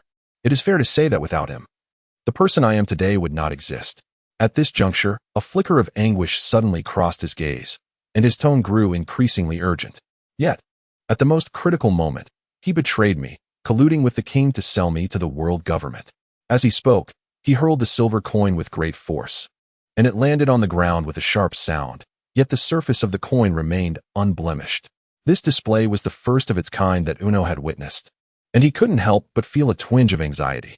Carefully, he picked up the coin from the floor and placed it on the table. His expression serene as he inquired, "Have you ever contemplated returning to seek vengeance?" Kaido, realizing his lapse in composure, cleared his throat and continued. "When I first escaped from the naval ship, I rushed back there ceaselessly, but upon my return to the kingdom of Woka, I found it transformed into a desolate wasteland, littered with corpses. I scoured the entire realm, even overturning the remains of that wretched king, yet his body remained conspicuously absent. It is no wonder that the kingdom of Woka faced its annihilation." Uno pondered, his gaze lowered, and mused. "Have you considered the possibility that he was not slain, but rather fled the country in advance?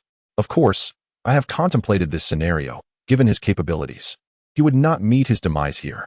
Kaido spoke in a tone imbued with negativity, stating that since that time, he had been traversing the seas in search of any trace of him, even venturing onto several prison ships to gather intelligence, yet he remained utterly empty-handed. One day, he longed to confront him, to demand an explanation for why he chose to betray him that fateful day. Some matters, however, require no rationale.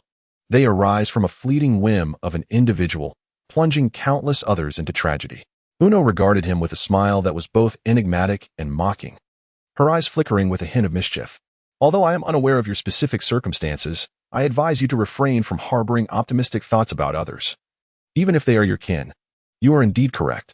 Kaido tucked the silver coin into his inner pocket, his gaze reflecting a myriad of emotions as he remarked, "Sometimes I ponder, may we never cross paths again." Just as the two were engaged in their discourse, a resounding clang echoed through the room. A man clad in ordinary pirate attire burst through the door, leaning against the frame, panting as he exclaimed, "Huff! Huff! Mr. Newgate has instructed me to inform you both that the ship is nearing White Heron Island. Please assemble on the deck promptly. It seems we have unwittingly arrived at our destination." Uno adjusted his helmet slightly to ensure it would not slip, a faint smile gracing his face as he thought of the imminent confrontation with the Golden Lion, feeling a twinge of nervousness. "Oh ho ho ho! What do I care for the Golden Lion or the Silver Lion?" Kaido abruptly rose from his chair, bursting into hearty laughter as he exclaimed, "Let us just beat them all into submission. I've been harboring a great deal of frustration today. Is that White Heron Island? It certainly appears to embody its namesake." Uno grasped the ship's railing with both hands, his eyes wide with astonishment as he could not help but exclaim. Before him lay a small island, standing solitary upon the boundless sea, its landscape a vast expanse of white devoid of any other hue, rendering it particularly conspicuous against the gloomy sky. As the vessel advanced, the island's outline grew increasingly distinct. Given its remote location and the absence of any color apart from white, it seldom attracted the attention of any powers. Thus, it is no wonder that the likes of the Golden Lion would choose this as a site for their dealings. Kaido stood beside him, arms crossed, explaining at a leisurely pace. Having previously traversed White Heron Island, he possessed a certain familiarity with the island's environment. At that moment, all combat personnel aboard were gathered on the deck, each pirate brimming with eagerness, practically itching to charge onto the island and engage in battle with the enemy. Stussy stood atop the lookout, using a telescope to survey the surroundings of the island.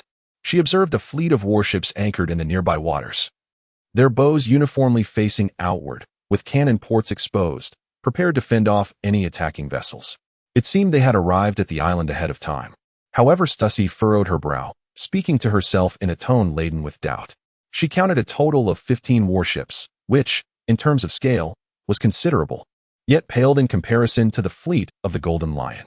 She leaped down from the lookout and walked directly to the other officers, stating with gravity, "Something feels amiss. The number of enemy ships is not substantial. We should observe for a while before deciding how to proceed with the landing." "Huh, you can't be serious, GOLD," Roger exclaimed, glaring at her with skepticism. "It's merely a transaction.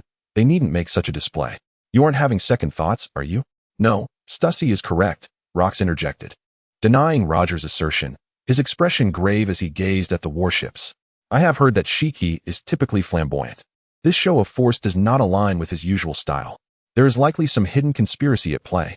"GOLD," Roger scoffed, muttering defiantly, "Humph. I think she's just overthinking it. We could annihilate them with a blitz. Even if reinforcements arrive swiftly, it would be futile. Don't you agree, Whitebeard?"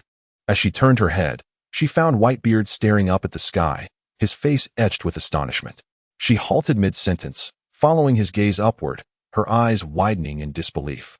Cold sweat beading on her forehead as she trembled, exclaiming, "How is this possible? There are too many." Upon hearing her terrified words, the others instinctively looked up at the sky, their expressions mirroring her shock. Each stood frozen in place. Even the fearless Kaido appeared dumbfounded, rubbing his eyes to confirm that what lay before him was indeed real. Amidst the clouds, dark masses swirled, occasional flashes of lightning illuminating the scene. Accompanied by the resounding roar of thunder, clusters of warships emerged from the dense clouds, floating majestically in the air as they advanced forward. A serpent-like bolt of lightning struck one of the ships, dispersing upon impact without leaving a trace.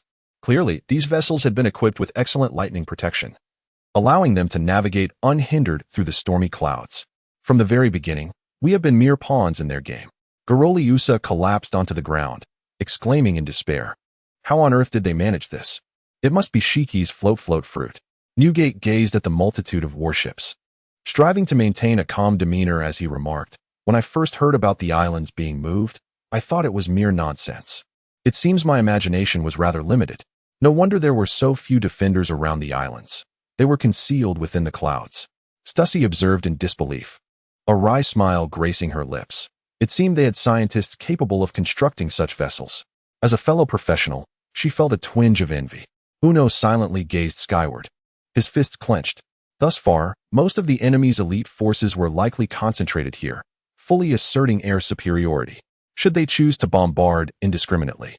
Even if the ships were not struck by cannon fire, the surging waves could capsize them, although the shells manufactured by Stussy could obliterate warships in an instant.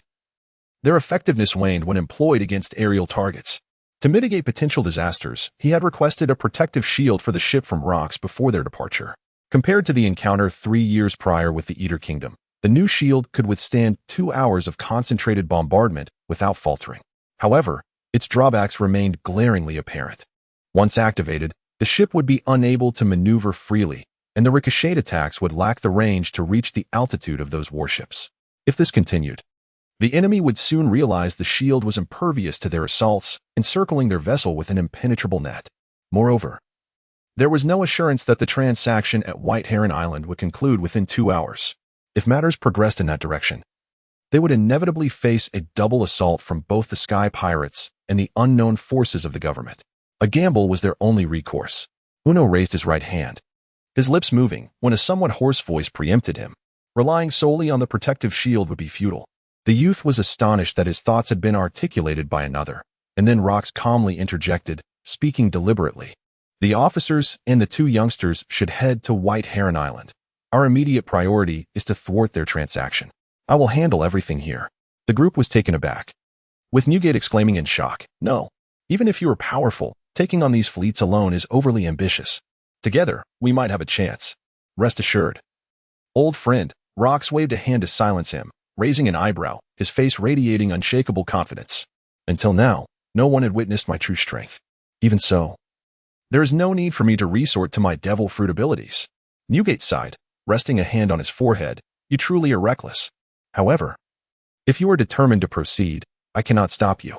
Rox flashed a grin, turning to cast a glance at Stussy, who immediately understood the cue. She retrieved a remote control from her pocket and pressed a button, causing a concealed door on the side of the colossal ship to open, from which a speedboat gradually emerged. "All right, let us board swiftly. Time is not on our side."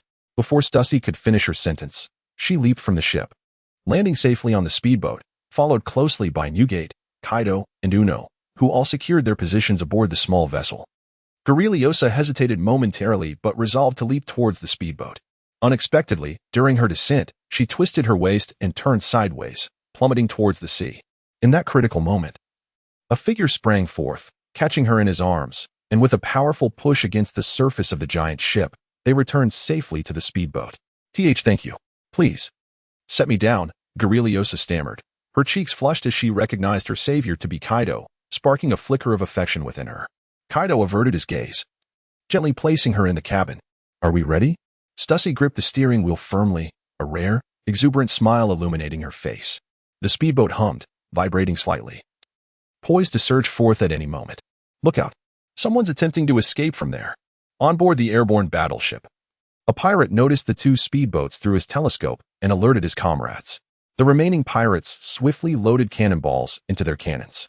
In an instant, a torrential rain of cannonballs descended upon the sea, cascading like a shower of flowers. This is bad. How do we dodge them? The pirates aboard the ship froze, panic-stricken at the sight of the incoming barrage. Rox stood unwavering, calmly drawing a double-headed blade from his waist, holding it aloft as the blade shimmered ominously. Vanish. All of you. With a thunderous roar from Rox, the double-headed blade spun rapidly around its handle, creating a ferocious whirlwind that spread outwards, enveloping the entire ship. Countless cannonballs struck the surface of the wave, shattering into mere fragments, causing no damage to the vessel, leaving the pirates in stunned silence, momentarily forgetting their perilous situation.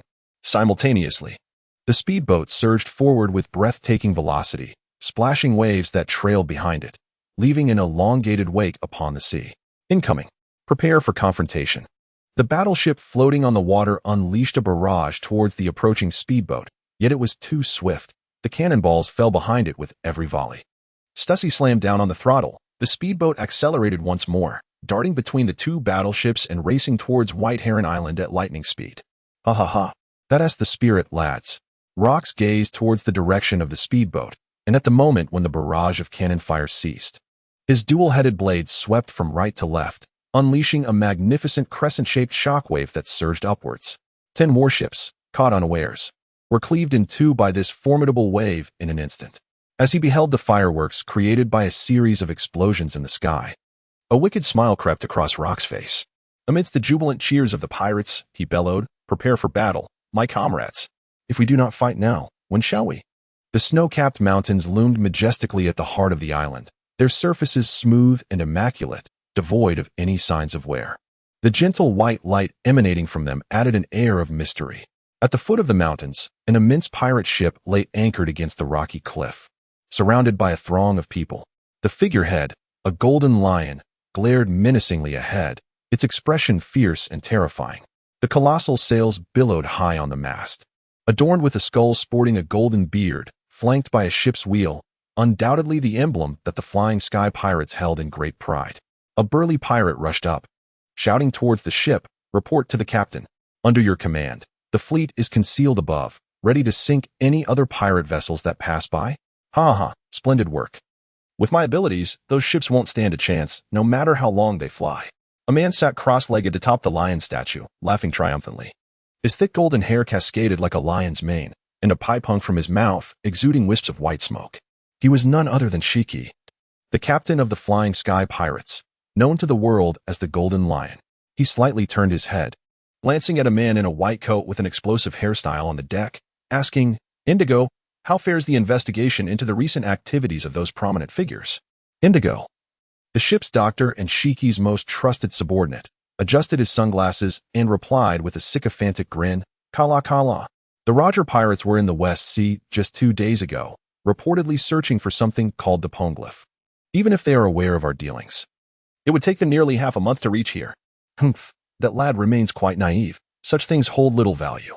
Shiki scoffed, tilting his mouth disdainfully. And what of the others? Raiderfield continues to roam the New World alone, showing little interest in matters of trade. As for the other one, Indigo hesitated, his smile waning slightly. About half a month ago, their main force departed from Beehive Island, likely having received news and headed here in advance. Is that so? Shiki removed his pipe, exhaling billowing smoke rings, and his lips curled upward unconsciously. Those bees won't miss this opportunity. Has that fellow Rox also arrived? Indeed. According to my intelligence, this operation is personally led by Rox himself. Heh. As if he had received delightful news, Shiki abruptly rose, extending his tongue to lick his lips, his eyes sparkling with excitement. This is simply splendid. I have long yearned for a confrontation with that fellow. And now the opportunity has presented itself. At that moment, a disheveled pirate staggered over, addressing the two on the ship. Admiral, Mr. Indigo. We have received communication from the government. They will arrive at the rear of White Heron Island in 5 minutes. Finally, they have come. Shiki leapt down from the statue with a thud, calling out to the resting pirates, "Lads, our guests are about to arrive. Hurry and prepare to welcome them." The pirates, weary from the long wait, felt a surge of energy upon hearing their captain's command, rushing to move the cargo boxes positioned by the ship's edge. Observing the diligence of his crew, Shiki stroked his beard, a proud smile spreading across his face. "What brings you such joy?"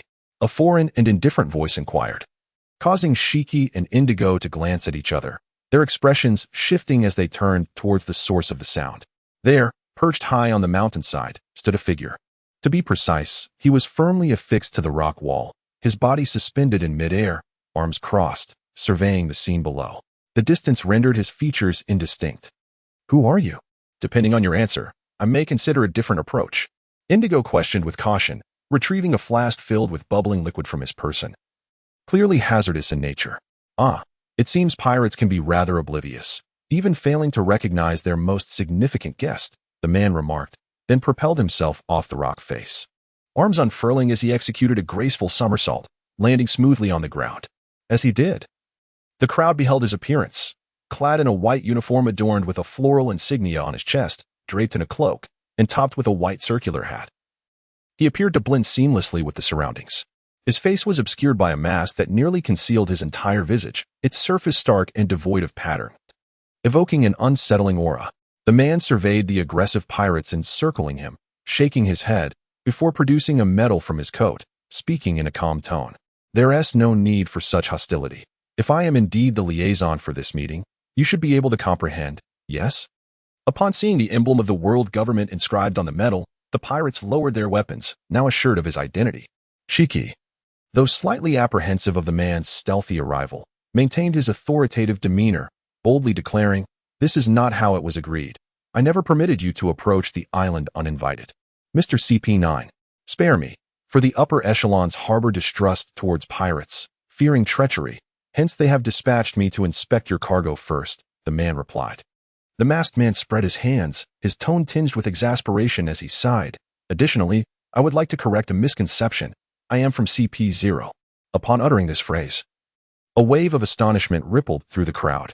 It turned out that CP was a clandestine espionage agency under the government, overtly comprising 9 organizations labeled CP1 to CP9. With an even more secretive CP0, the highest-ranking entity, directly overseen by the world aristocracy, also referred to as the Shield of the Celestial Dragons. They were typically tasked with executing unspeakable missions, hidden from the public eye. Rumors suggested that the appearance of CP0 heralded significant events to unfold. The involvement of CP0 by the government underscored the gravity with which they regarded this transaction, for any interaction between pirates and the government, if exposed, could yield detrimental repercussions for the world at large.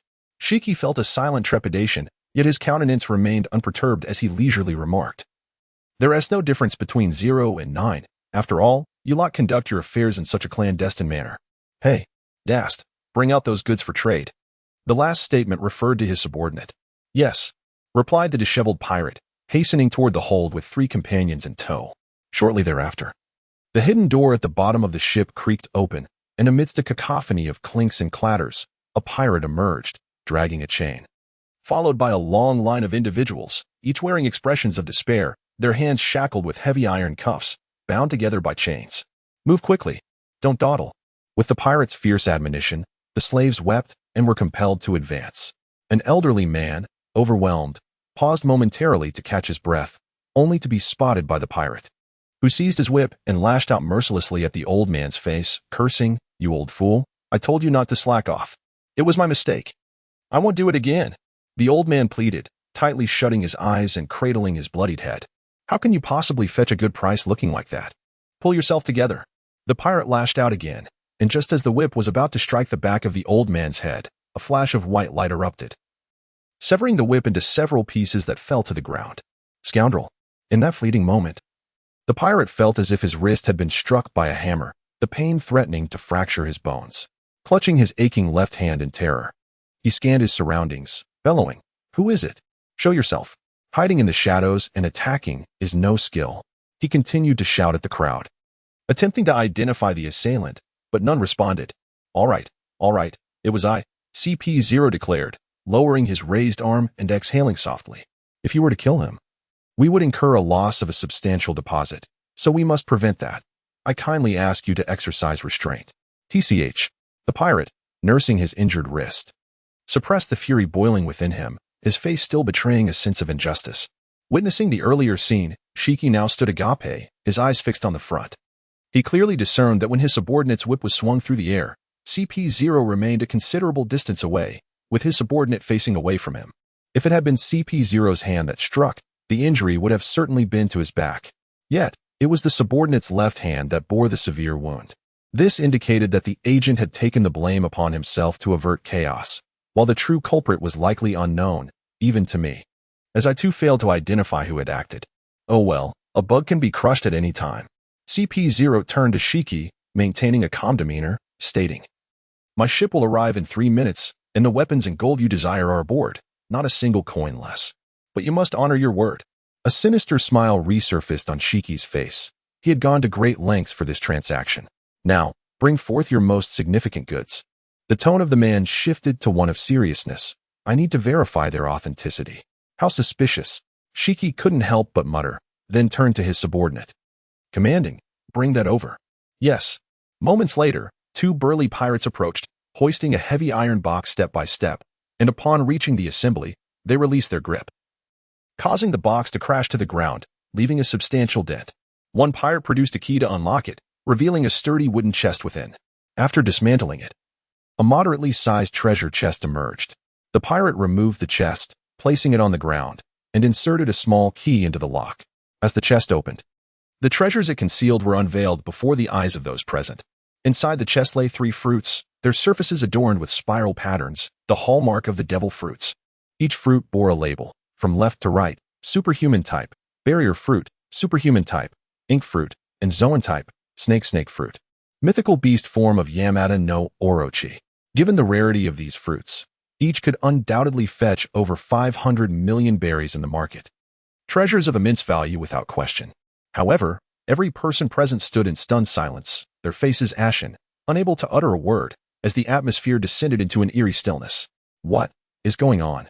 The pirate who opened the chest stammered, his expression one of bewilderment. To the right of the 3 fruits lay another label, inscribed with animal type, dog fruit, mythical beast form of the great mouth true god. However, this position now stands vacant. The fruits that were once placed here have mysteriously vanished. The CP0 agent stared at the treasure chest for a considerable time before finally speaking. "Mr. Shiki, I implore you to provide an explanation immediately. What has transpired here?" Shiki remained silent, his expression darkening as he strode forward with purpose, seizing the collar of the pirate who had opened the chest and lifting him off the ground, exclaiming, "Did I not instruct you to safeguard it diligently? How could one be missing all of a sudden?" The pirate, pale as a ghost, stammered in response, "See, Captain, it's not my fault. When I checked this morning, everything was intact. Besides, the only key is in my possession. No one else could have stolen the fruit." "You imbecile!" Shiki retorted, casting him heavily to the ground, his heart a tumult of shock and fury. His subordinates were well aware of his volatile temperament and would never dare jeopardize such an important transaction. The slaves, typically confined within iron cages, were mostly common folk, making it implausible for them to have pilfered the fruit. Furthermore, even if the thief were found, it was likely that they had already consumed the fruit, and to hunt down the elusive devil fruit would require considerable effort. Meanwhile, Dashed observed the treasure chest intently, his expression shifting to one of complexity before returning to its previous state. He stepped forward and quietly advised the bewildered man, "Captain, this predicament cannot continue. Perhaps we should negotiate with the other party and offer the remaining fruits at the price of 3 devil fruits to see if they are amenable." Taking Dash's suggestion to heart, Shiki pondered its merit, gradually calming himself before calling out to the masked figure, Mr. CP0, an unforeseen circumstance has arisen. We are unable to recover one fruit for the time being. Let us proceed by selling you the remaining fruits. After a moment of silence, the CP0 agent sighed softly, shaking his head as he replied, "That presents quite a challenge. The higher-ups assigned me this task specifically for those two rare mythical Zoan fruits, and now one is missing. How am I to explain this upon my return?" Impatient, Shiki raised his voice. "What do you want then? It's simple. Hand over that mythical Zoan fruit immediately." The man, hands clasped behind his back, replied coolly, "Otherwise, we shall consider this a breach of agreement, and the government will pursue the floating pirate crew as a target for appropriate actions." "Damn it, are you trying to force my hand?" Shiki could no longer contain himself. He unsheathed the two long blades from his back, assuming a combative stance. The other pirates, witnessing their captain's readiness to turn hostile, swiftly drew their weapons and rapidly encircled the CP0 agent at their core. Despite the menacing atmosphere created by the ferocious pirates surrounding him, the CP0 agent remained composed. Standing firm as he calmly remarked, "It is not difficult for you to slay me here, but should I perish, my comrades will perceive it as a signal of your hostility, and the outcome would ultimately be the same. Quite perceptive, aren't you?" Shiki forced a wry smile, his facial muscles twitching slightly. Deep down, he understood that, given the current strength of the Flying Sky Pirates, engaging in an all-out war against the government was still premature. "Captain, we have located Rock's ship. Shall we order our fleet to attack?" Indigo's voice echoed from the deck, further unsettling Shiki's already tumultuous emotions. He barked back irritably, "Do I really need to state the obvious? Do what must be done." "Understood." Upon hearing the name Rocks, the CP0 agent seemed momentarily intrigued and inquired calmly, "Has our deal been compromised? They are quite formidable opponents. Even if they are powerful, they are virtually powerless before my fleet," Shiki declared, resting one sword on his shoulder while pointing the other at the agent, his tone icy. "Let us set aside that matter for now. Will you accept this transaction or not?" The CP0 agent hesitated, tugging at the brim of his hat. "Your inquiry is futile. As I have said, relinquish that fruit, and we can discuss matters further." "That is regrettable. I had hoped it would not come to this," Shiki replied, his expression grave. He raised his right hand, poised to give the signal for his pirates to surge forward. The CP0 agent smirked slightly, slowly removing his right glove. Just as the tension between the two sides was about to erupt into violence, a thunderous explosion suddenly boomed, echoing like thunder in their ears. Following that, a resounding laugh drifted in from afar. "Ho ho ho, I shall collect your head." The voice carried on the wind, startling the pirates, who instinctively turned toward the sound. They observed plumes of smoke rising from the coastline, faint glimmers of fire visible, but the distance rendered the specifics unclear. The CP0 agent paused momentarily, his hand faltering as he bowed his head, seemingly lost in thought. "Captain, we have just received news," Indigo exclaimed, gripping the ship's railing with urgency. "The Rocks pirates have dispatched a speedboat towards our location, and our men could not stop them. They have now landed on the western shore." "Humph. Those fellows are quite capable," Shiki remarked, lowering his weapon, a rugged smile spreading across his face. "But it has conveniently aided me."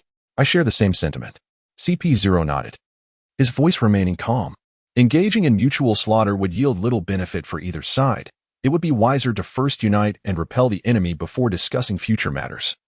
Despite the unpleasantness of the situation, Rocks grinned, his thumb pointed at himself, exposing a row of gleaming white teeth. Since the opponent had audaciously mentioned his name, it was only fitting to respond. After all, one should not allow oneself to be taken lightly. He levitated off the ground, gradually ascending into the air, raising his long blade and shouting loudly, "Huh? What are you all waiting for? Go hunt new prey." With that, Shiki shot forward like an arrow released from a bow, carving a straight trajectory through the air. The pirates, momentarily stunned, erupted into a fervent cheer, swiftly following their captain's lead. The eagerness of these pirates was palpable. Could they not wait for their allies to act in unison? Observing their fervor, CP0 sighed helplessly, lowering his hat's brim. That laughter from earlier was indeed nostalgic. He adjusted his collar, planted his feet firmly, and leaped into the air, his feet rhythmically striking the atmosphere, accompanied by a series of sonic booms. Racing towards the sky until he vanished from sight.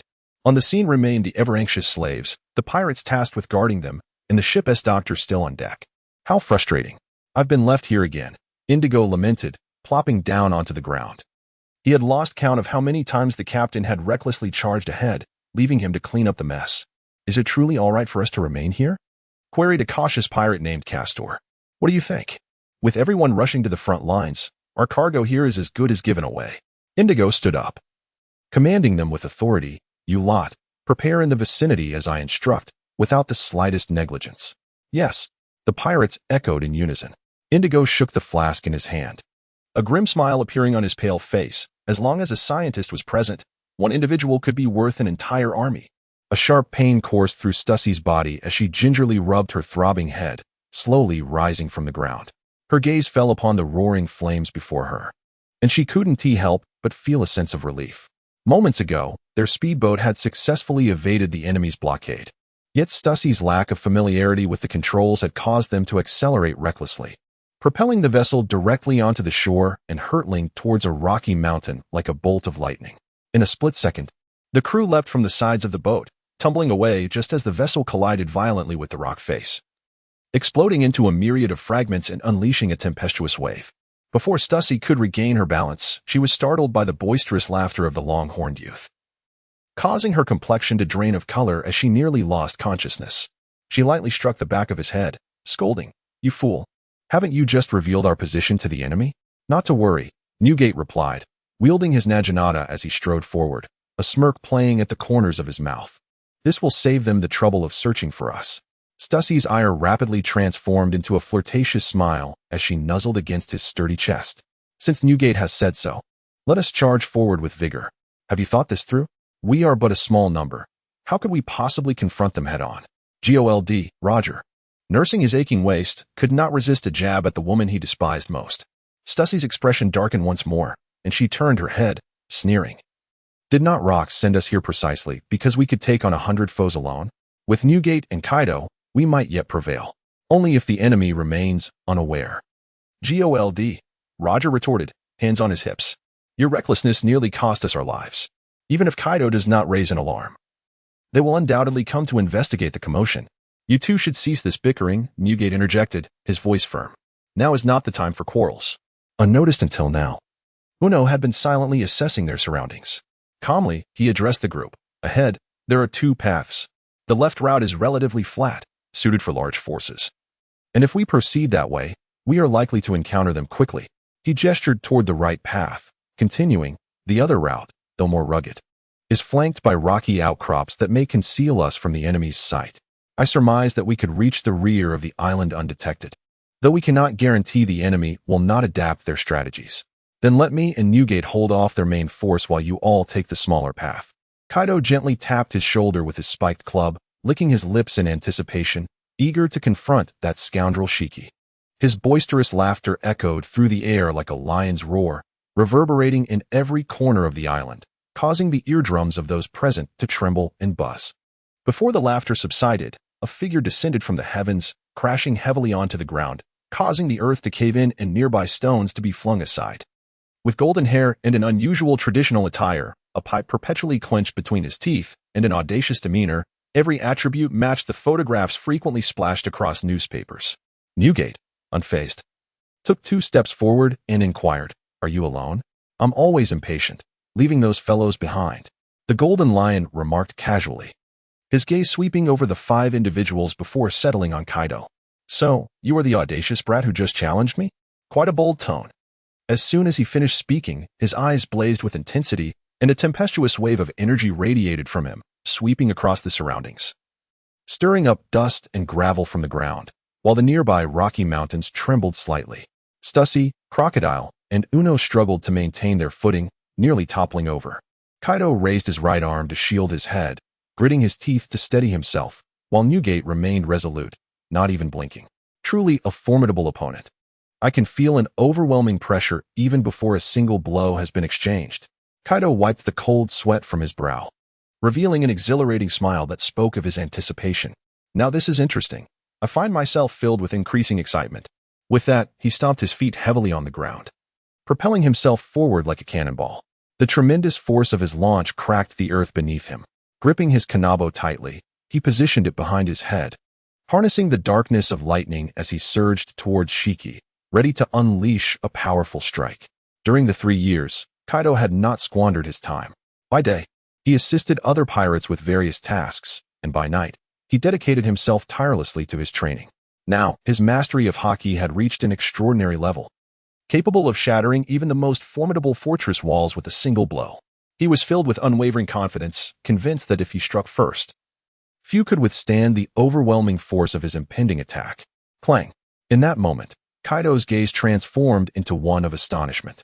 With a speed that was almost imperceptible, Shiki swung his long sword with his right hand, effectively parrying the assault of the spiked club.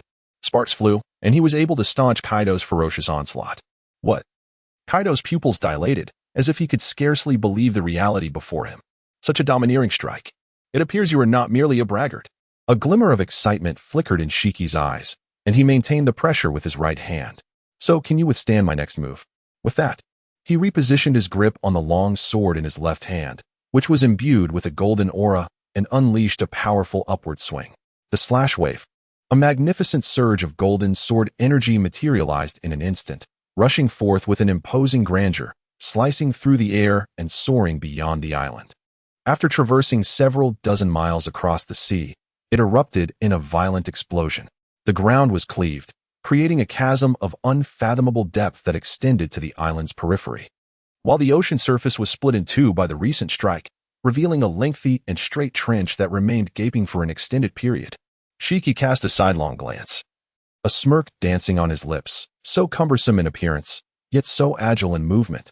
It turned out that in the blink of an eye, Kaido had deftly dissipated the force of the spiked club and swiftly leaped aside, narrowly avoiding the oncoming wave of sword energy. Kaido leaned against the rocky wall, clutching his chest as he gazed upon the horrifying scene before him, still shaken and inexplicably admiring the brutish man before him. Seizing the moment amidst their skirmish, Uno waved to the two dazed women, who quickly regained their composure and, accompanied by the youth, sprinted down the narrow path. Shiki allowed them to depart, casting a glance at Newgate, who stood with his arms crossed, seemingly disinterested in intervening. With newfound curiosity, Shiki scrutinized Kaido from head to toe and suddenly inquired, "You there? What position did you hold in the Rocks Pirates?"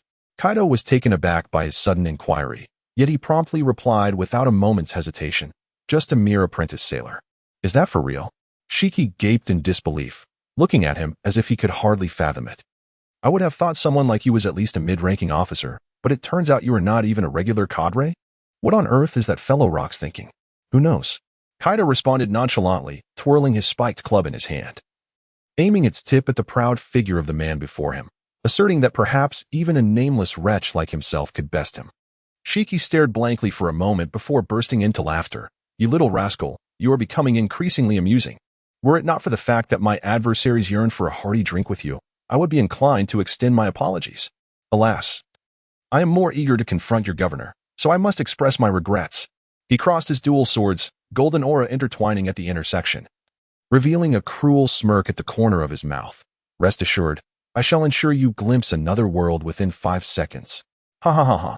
With that, Shiki forcefully propelled himself from the ground, creating a deep crater, his form launching forward, trailing a thick, menacing aura, a savage grin adorning his face as he charged ahead, intent on annihilating every last one of them. At the command of Rocks, the pirates rallied their spirits for by 4 laboriously erecting artillery. The gunners swiftly loaded Stussy's newly invented shells into the cannons. The projectiles cascaded forth like raindrops, their speed rendering the enemy utterly unprepared, in the blink of an eye. 5 or 6 warships were pierced and sunk beneath the waves after a series of explosions. "Bring out those mortars Uno has." But Uno said they're still prototypes. "I command you to retrieve them. Spare me your nonsense." "Understood." The trembling pirates replied, fearful of defying Rock's orders, hastening back to the hold. After a time, they brought the 10 mortars on board to the deck, rapidly loading shells and aiming them skyward. Bang, bang, bang. The aerial fleet unleashed a new barrage of cannon fire, pouring down upon the sea like a torrential downpour, inciting cries from the pirates below. Each mortar fired a volley of shells, streaking across the sky like shooting stars, colliding with the incoming projectiles, resulting in a series of explosions that painted half the sky a brilliant crimson. What? How are they achieving this? The members of the flying pirate crew gazed in terror at the unfolding scene, and before they could ponder further, a colossal slash erupted from the explosions. Bursting forth in a dazzling display of light, illuminating the despair etched upon the faces of the pirates. Subsequently, over 20 warships split apart with a violent explosion, transforming into a magnificent spectacle of fireworks. Rocks looked up at the dwindling number of remaining ships, a smug smile gracing his lips. Ha ha ha. Merely a band of incompetent fools overly reliant on their captain's abilities. Let us eliminate them all in one fell swoop. As soon as the words were spoken, a sharp golden slash soared from afar, slicing through the nearby sea surface with an endless trajectory. The tumultuous waves surged in response to this force, causing the ships of the Rock's pirates to rock precariously. Fortunately, the helmsman swiftly maneuvered the ship, preventing it from capsizing. Gazing at the perfectly symmetrical gash on the water's surface, with the seawater rushing in from both sides, Rox's expression grew slightly grave. Not to mention Newgate. Even his own charged slash might not achieve such an effect. Thus, it was undeniable that this strike was delivered by the man famously known as the Golden Lion. Ha! Indeed intriguing. I find myself somewhat fond of him. Rox exclaimed, a smile breaking across his face, a budding appreciation for talent blossoming within him.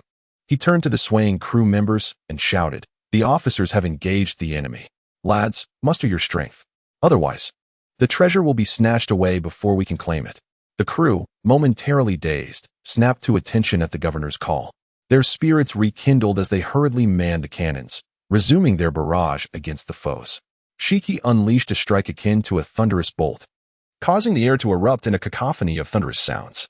With the enemy mere feet away, Kaido's eyes narrowed, and he swiftly ascended, performing several acrobatic flips before landing firmly behind Shiki, seizing his kanabo and swinging it towards Shiki's back. Hearing the whoosh of the wind behind him, Shiki pivoted sharply, his right blade crashing down on the kanabo, deflecting its trajectory downward by several centimeters. Seizing the moment while Kaido was still astonished at his attack being thwarted, Shiki delivered a rapid, powerful upward kick, striking Kaido's chin with brutal force, denying him any chance to recover. With his left hand, he enveloped his longsword in a dazzling golden aura, cleaving horizontally with vigor. A vast golden shockwave erupted forth, consuming all in its path, obliterating a towering mountain in an instant. The surrounding 5 kilometers affected, the distant sounds of crumbling rocks and anguished wails echoing through the air. Shiki paid no heed to those sounds, fixated instead on the crater, a radius of 500 meters carved out before him, swelling with pride at his handiwork. Ha! As expected of me, I am far stronger than before. That little brat must have. His words trailed off, astonishment creeping onto his face. As the dust settled, a young man remained steadfast in his place, arms crossed, his entire being enveloped in a dark purple aura, muscles emitting wisps of white smoke. His skin unmarred by any visible injuries. Huff! He can withstand it completely. As Kaido relinquished his imposing aura, he retrieved the jagged club from the ground and hoisted it upon his shoulder, flashing 5 fingers with a smug grin. I'm afraid 5 seconds have long since elapsed. Shiki, momentarily taken aback, erupted into laughter, licking his upper lip. Ha ha, now that's more like it. My desire to obliterate you has intensified. Perched upon a colossal rock, Newgate observed their fierce clash with keen interest. Noticing Kaido effortlessly parry Shiki's formidable strike, he raised an intrigued eyebrow. That young rascal. His prowess in hockey during our battles hardly resembles that of a mere mortal.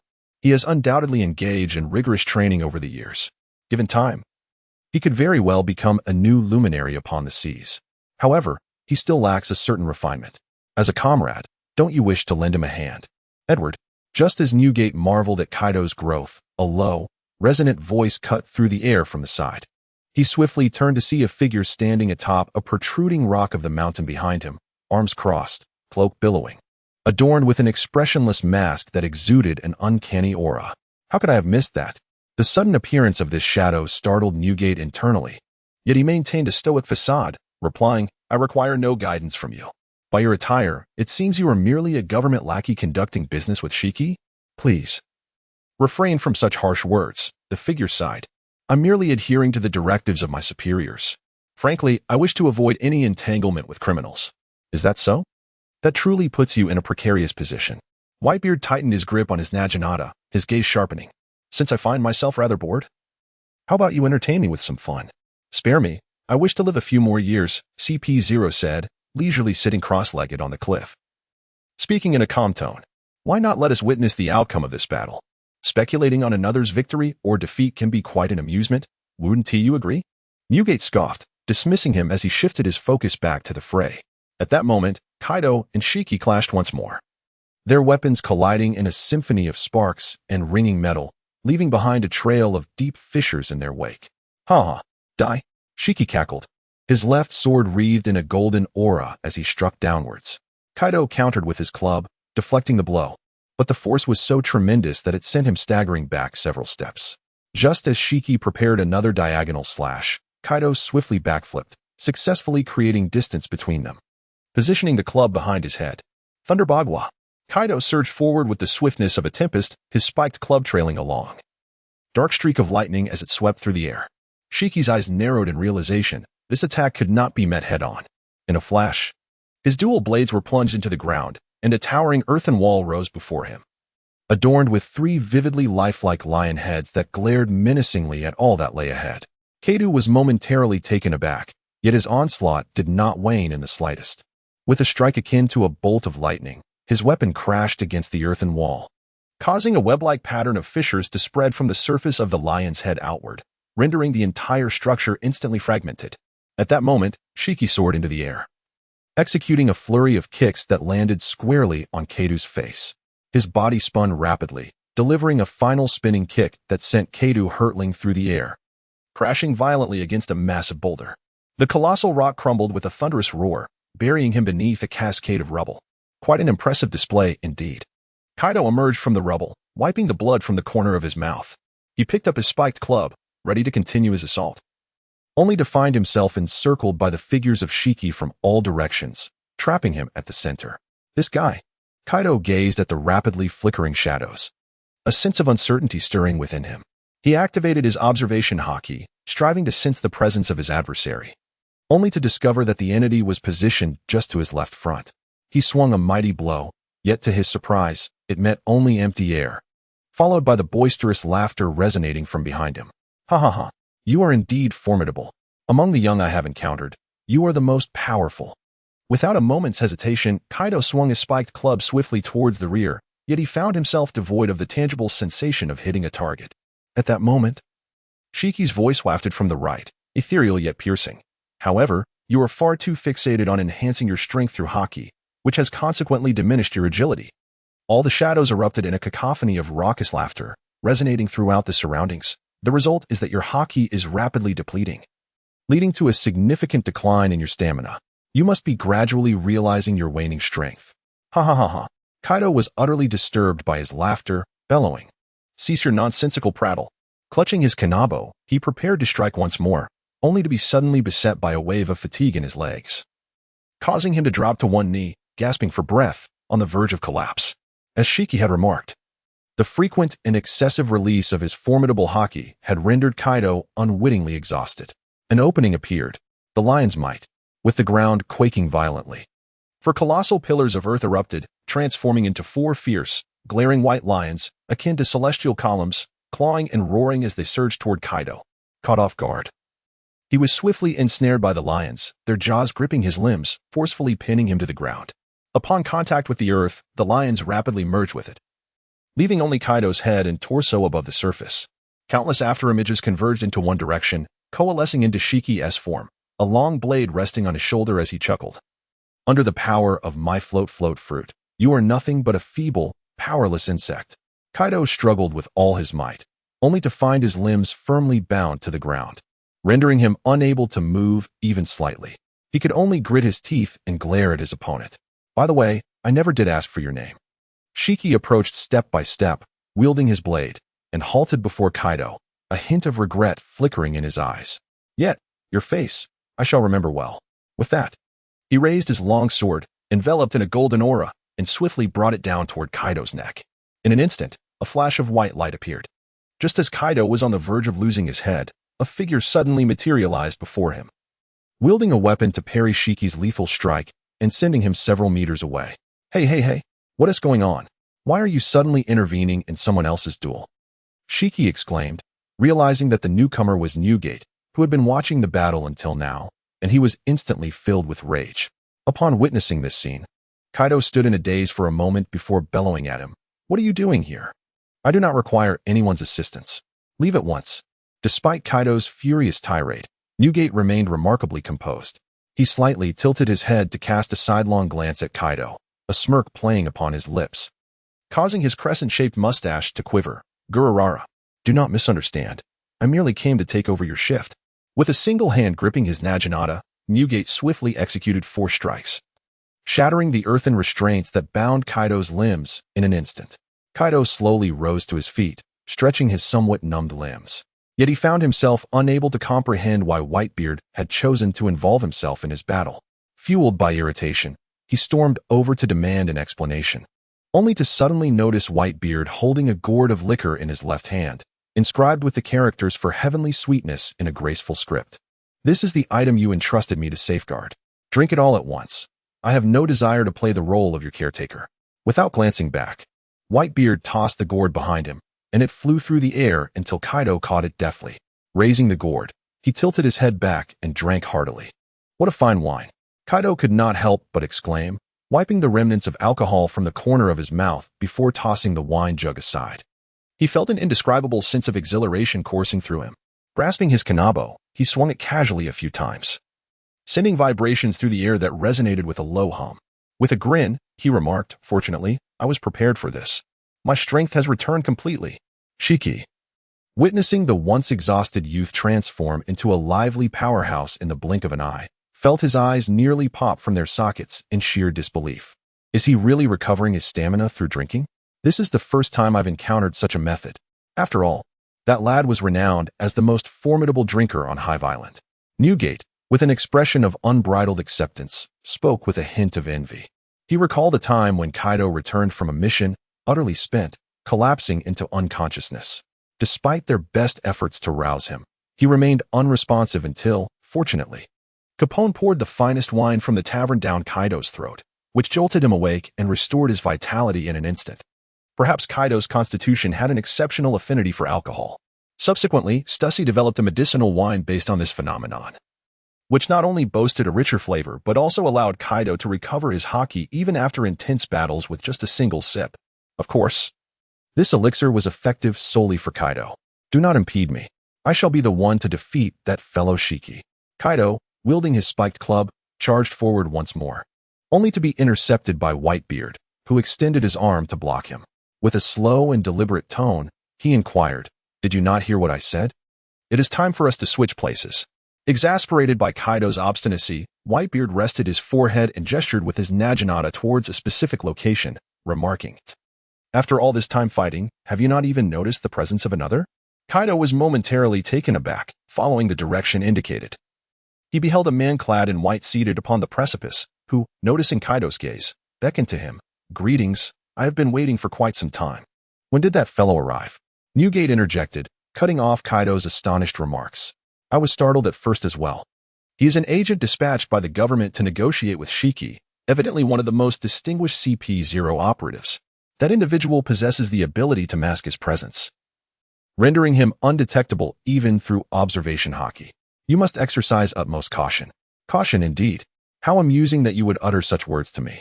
Kaido spoke with a smile, albeit one that lacked sincerity, indicating that the faceless man was indeed a formidable adversary.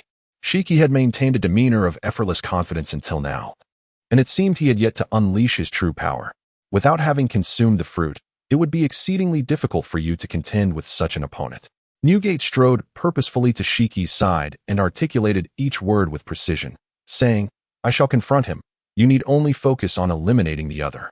I have sensed that while this individual possesses considerable haki, he pales in comparison to Shiki.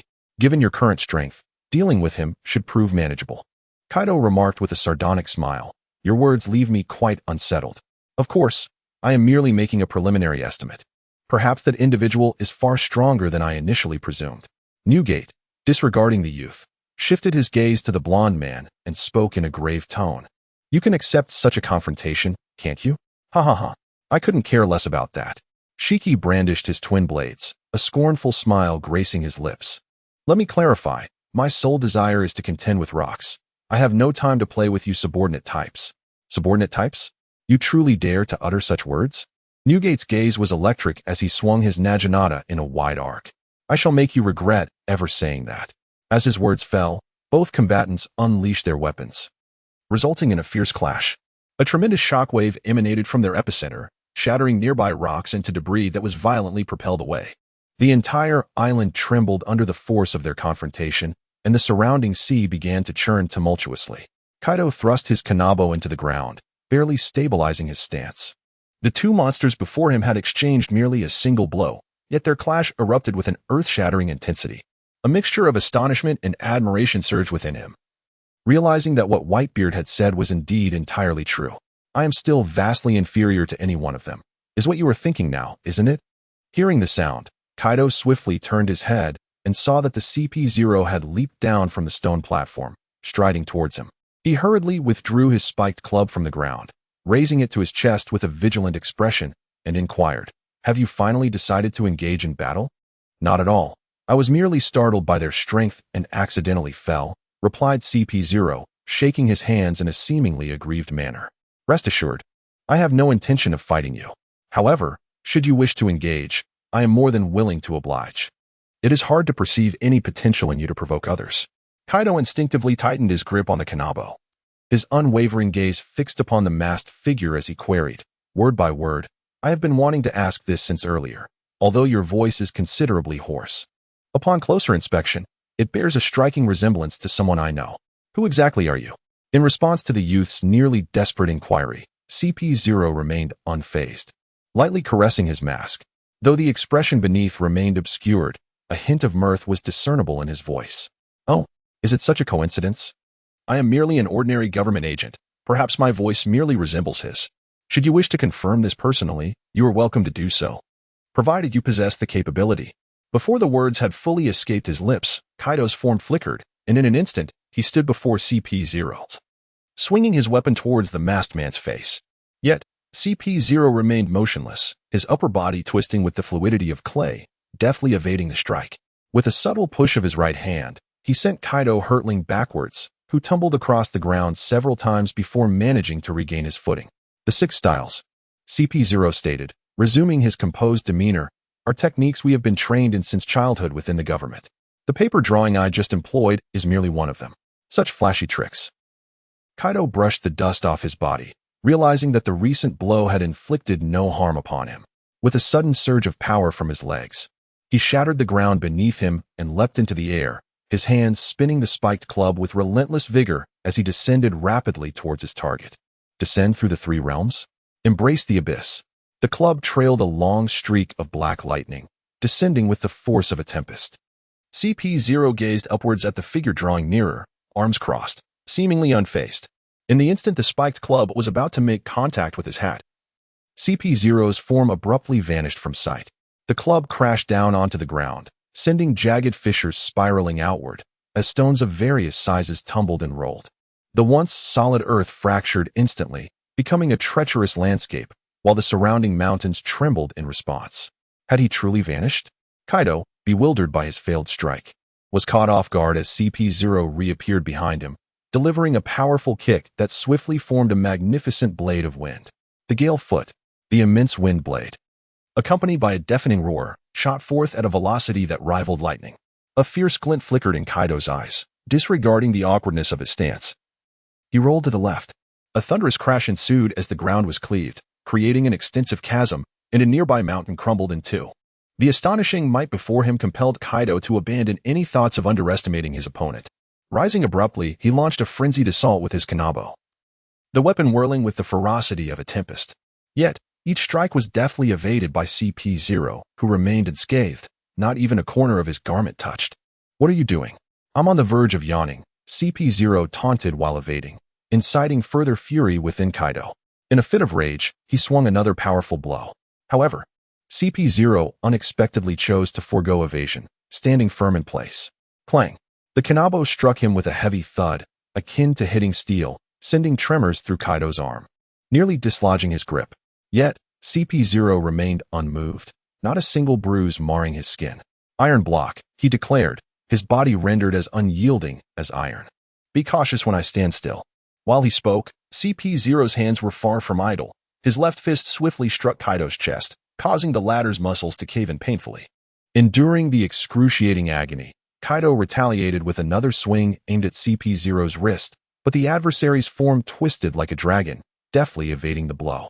Reappearing behind Kaido, CP0's right index finger lunged forward, piercing into Kaido's back. The finger gun technique. As CP0 withdrew his finger, a gaping wound appeared on Kaido's back, blood gushing forth. Twisting the young warrior's face in agony as he staggered forward, his body on the brink of collapse. I had hoped for some amusement watching you battle with Shiki for so long, CP0 lamented, shaking his head in deep disappointment. His gloves now stained crimson as droplets of blood fell steadily. Is this truly all you can muster?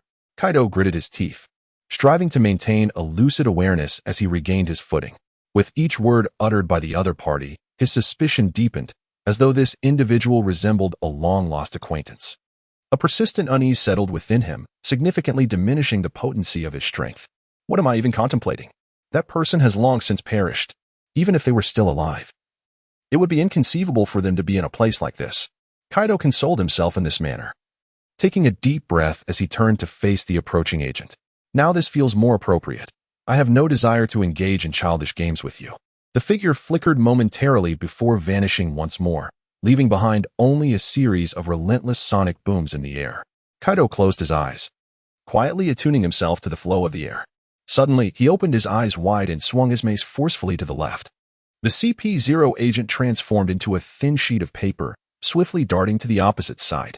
Upon regaining its form, it extended a finger and thrust it fiercely towards Kaido's neck.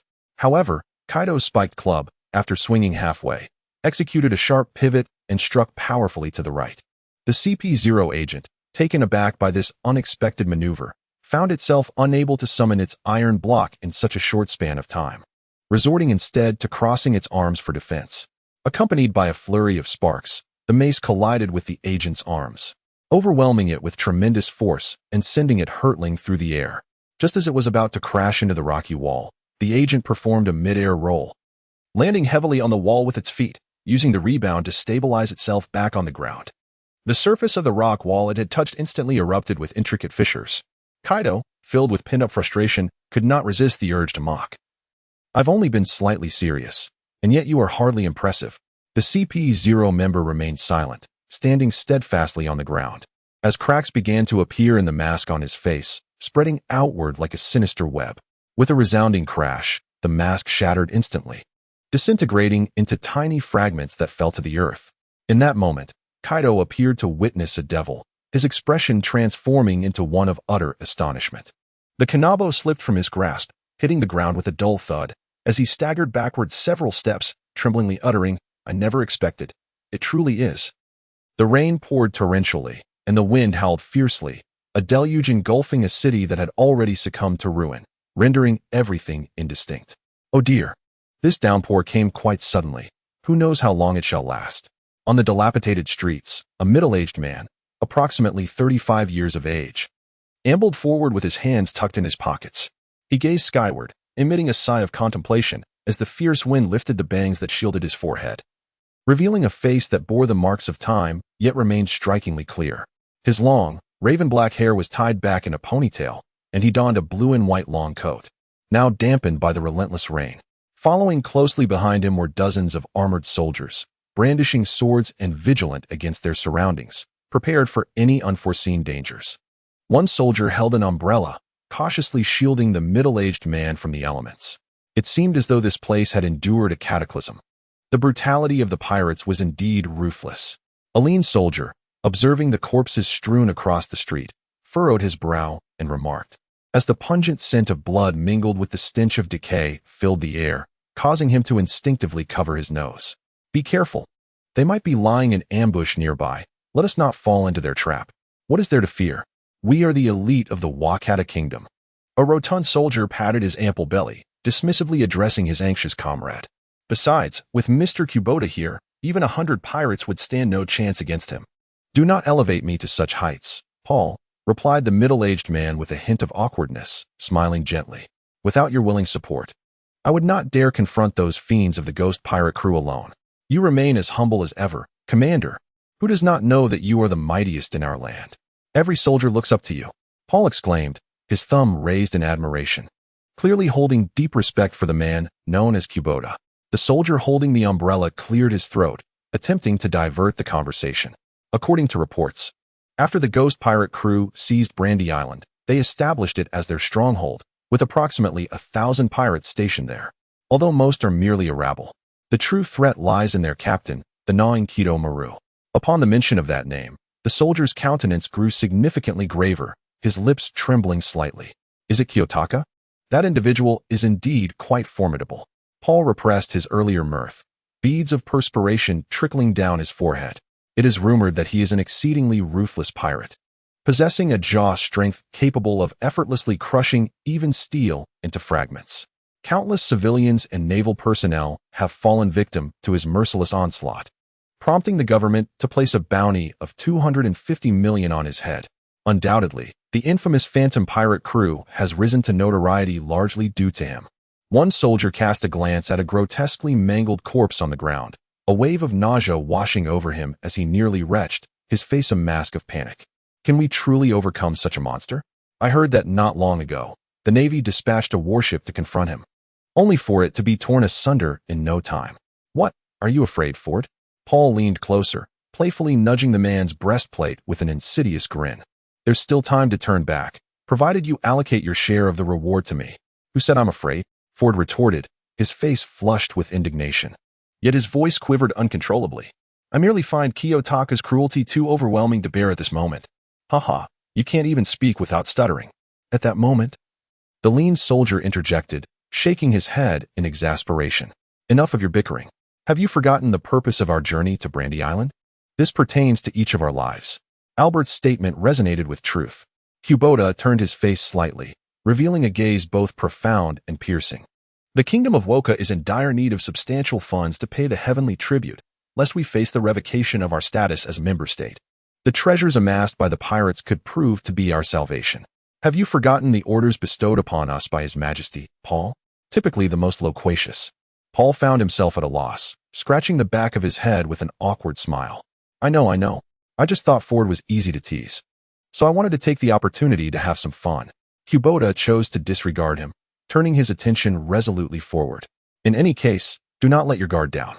Not far ahead lies the lair of the Phantom Pirates, and we may encounter combat at any moment. As for Kiyotaka, I shall personally take it upon myself to confront him. His tone was remarkably calm, yet imbued with an unspoken authority that instilled a sense of inexplicable reassurance in the soldiers, who followed their captain's lead in an orderly manner. After traversing an indeterminate distance, one soldier exclaimed in surprise, pointing ahead with a tone of confusion, "Look, what is that?" As others listened to him, their forward strides came to an abrupt halt. Following the direction he pointed, they beheld a scene that was both shocking and ghastly.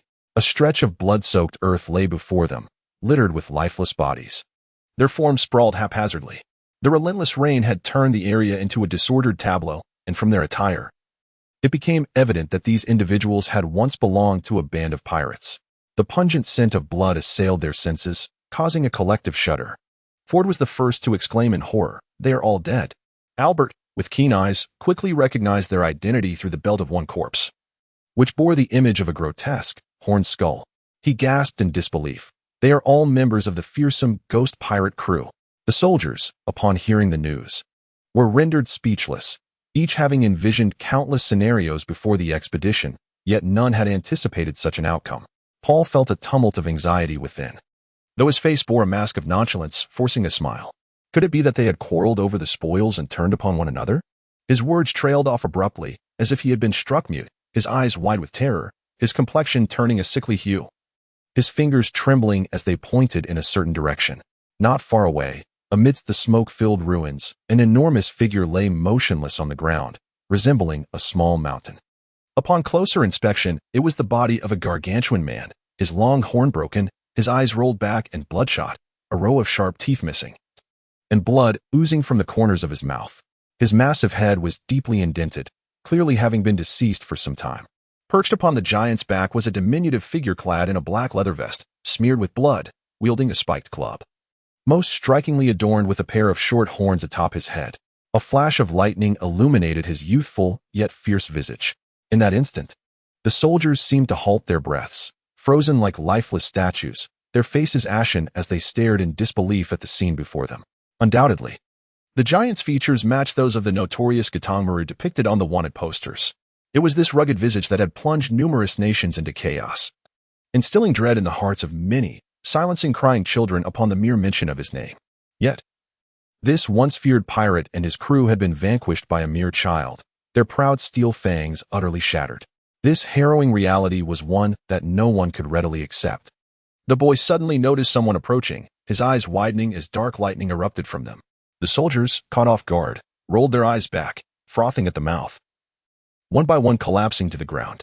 The rain continued to pour, leaving only the boy and the sole unaffected individual, Kubota. At such a tender age, does he already possess the Conqueror's haki? Kubota mused, picking up an umbrella from the side of an unconscious soldier, observing the boy with keen interest. Can you recount to me, in detail, what has transpired here? The boy's response was a relentless tirade. I am under no obligation to do so. Get lost. Such rudeness at such a young age will surely dissuade any girl from liking you. Kubota maintained his composure, showing no signs of anger. While I am grateful for your intervention in preventing a massacre, you must provide an explanation for rendering all of my subordinates unconscious without cause.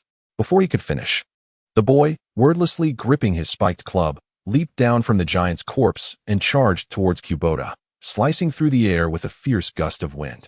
Has the battle begun? As the stick was about to strike Kubota's forehead, a sudden flash of azure light caused him to vanish from sight, leaving the assailant to hit nothing but empty air, nearly losing his balance and tumbling to the ground. In his moment of fright, as he searched for his opponent's whereabouts, an unsettling chill crept up his spine. Slowly turning his head, he discovered the pointed tip of an umbrella pressed against his back, its handle held by a middle-aged man wearing a warm smile. It seemed a victor had emerged. Kubota gently retracted the umbrella, then unfurled it above his head. I was merely toying with you. Even without your words, I can surmise what transpired. You are not a resident of this island, are you? The boy felt a dull ache on his back, realizing the other had shown restraint, gradually tempering his earlier bravado. He pouted and muttered, I heard that the so-called Oni child Maru boasts that no one can defeat him, so I came to challenge him, only to find myself so easily overpowered. Oh, what prompted you to take such action? The man inquired. To become the strongest, the boy replied bluntly, his gaze resolute. Only by becoming inexorably stronger can I spare the weak from suffering. This is the sole means to alter this unreasonable world. Upon hearing the boy's words, Kubota appeared moved, a slight smile gracing his lips. Such an unrealistic notion from one so young. Yet it is often the most implausible ideas that yield the most unexpected outcomes. At this, he extended his left hand with a serene demeanor, saying, Would you care to join me? Perhaps you shall discover your answers there. The boy, sensing the man's candidness and devoid of malice, hesitated briefly before extending his right hand to clasp his. If you cannot help me realize my dreams, I shall not let you off the hook. Agreed. I shall ensure you do not regret this. The middle-aged man chuckled, suddenly recalling something. By the way, I have yet to ask your name. The boy fell silent for a moment before finally responding. I have no name. I have survived alone until now. Kubota, detecting a hint of melancholy in his tone, sighed gently. You remind me of an old memory, best left unspoken. He leaned down, placing his left hand on the boy's shoulder, a gentle smile adorning his face. Since my name is Kubota, you shall be called Kaido. Kaido. The boy pondered for a moment before bursting into laughter. What a splendid name. As torrential rain began to pour, the two figures gradually became obscured by the cascading downpour. Following this encounter, the boy who had acquired the name Kaido, under Kubota's recommendation, successfully became a soldier in the kingdom of Woka. Within merely half a year, he vanquished numerous formidable foes through his extraordinary martial prowess, earning the recognition of his fellow soldiers. No one raised any objections to Kubota's decision to bestow the title of his strongest soldier upon Kaido. Consequently, the kingdom of Woka ascended to become one of the most prosperous nations among its allies. The mere mention of Kaido's name often compelled adversaries to surrender without a fight. Over the years spent alongside Kubota, Kaido gradually discovered a feeling he had never experienced before. However, its precise nature eluded him, remaining unspoken. As he ventured into the world alone, this sentiment began to wane, fading into a past he preferred not to revisit. Regardless of the formidable foes he encountered, Kaido never felt fear, ruthlessly devising ways to vanquish them one by one. The sole source of trepidation for him was the prospect of crossing paths once more with the former commander of the Woka Kingdom's forces, a man whose whereabouts were now unknown. Yet, the scene before him pulled him back from the brink of escapism. The mask shattered, revealing a strikingly handsome visage on the face of CP0, long hair tied back in a ponytail billowing in the wind, with strands beginning to gray. Expressionless as he gazed at the astonished youth, Kubota Kaido opened his mouth, struggling to force out the name through clenched teeth. You still remember this name, albeit I harbor no lingering attachments. The CP0 agent replied with a sardonic smile, but how you address me matters not. It is time you learned. Indicating the medal hanging from his chest, he enunciated deliberately, Vidrui, the title bestowed upon him by his colleagues as a member of the World Government's Intelligence Agency, CP0. Note, Kubota and Kaido are both names of a type of Japanese sake. You wish to inquire about the Commander Kubota? In a lively tavern. Paul wiped the remnants of drink from his lips, his cheeks flushed from excessive imbibing, and with bleary eyes, he chuckled, Is that even a question? No one in the entire kingdom of Woka can rival him in combat. He is quite amiable as well, and I've heard he hails from elsewhere. Elsewhere? Kaido set down his wine glass, staring blankly at him. Are you implying that he is not a citizen of this country? On one occasion, we gathered for a drink, and he became so inebriated that he inadvertently revealed his own secrets. Paul took a hearty gulp of wine, squinting his eyes and speaking with fervor. Commander Kubota was originally a merchant. During a business venture, he encountered a tempest that cast him adrift to this land. At that time, he was utterly destitute. Fortunately, he had acquired some martial skills and, upon the king's summons, enlisted in the royal army, where he has served for 13 years now. Back then, I was just a mere child, much like you, huh? Kaido lowered his head in silence, reflecting on his travels across several allied nations. He was acutely aware that rulers often opted for local hereditary officers to command their armies in order to consolidate their power. However, the choice of an outsider to lead the military in the kingdom of Voka struck him as utterly perplexing. Sitting beside him, Albert seemed to sense his bewilderment. He delicately speared a piece of roasted meat with his fork and explained, albeit indistinctly, that the kingdom of Voka had been striving to bolster its military forces to replenish its coffers, welcoming anyone willing to pledge allegiance to the king, even if they hailed from enemy territories. Thus, when the current commander, Kubo, eventually retires, it is likely that Kaido will ascend to that position. The notion of this young lad as the heir to that position seemed rather fitting. It felt as though time had flown by since yesterday. Nearby, a soldier who had previously carried an umbrella for Kubo took a sip of his drink, staring blankly at the ceiling with a hint of nostalgia in his gaze. His name was Stuart, a contemporary of Kubo within the army, who shared a close camaraderie with him. Now, as he remained an ordinary soldier while his friend had risen to a position of great power, he could not help but rue the swift passage of time. Paul broke into a hearty laugh, exclaiming, Aha! It's amusing that the two strongest in the kingdom are not even natives, I must admit. I feel a tinge of jealousy. Fort sat at the farthest end of the table, gently tapping his fingers together. Despite the sincerity evident in his expression, his voice trembled with nervousness. Why are you so anxious, Fort? Paul asked, swaying as he approached and abruptly lifted Fort, placing him in the seat beside himself. Are you afraid Kaido might swallow you whole? Of course not. You know I am simply shy, Fort protested, but before he could finish his rebuttal, Paul stuffed a piece of fatty meat into his mouth. Watching Fort struggle to speak with his mouth full, Paul laughed drunkenly. You need to eat more. You look so frail. Kubo was still with the king and wouldn't return for a while, so they decided to proceed without him. Stuart raised his glass and proclaimed to everyone present with palpable excitement, Let us toast to Kaido's one-year anniversary with us. Cheers. Cheers. The glasses of all present were raised high in unison before they drank heartily. Paul, having indulged too much, let out a prolonged belch and slumped back in his chair, gazing at the numerous empty bottles before Kaido. Unable to contain his chatter, he remarked, You're barely 10 years old, while drinking is one thing. You've managed to outrank all of us combined. At that moment, a hint of intoxication appeared on Kaido's face as he mumbled. Alcohol is as vital as life itself. It is precisely because it is delightful that one must indulge fully. No one is allowed to compete with me. Haha. Such a spirited declaration. Let us drink to our heart's content. In that moment, the tavern was filled with joyous laughter. A day worthy of nostalgia for soldiers who were oblivious to their impending demise on the battlefield. Are you all right?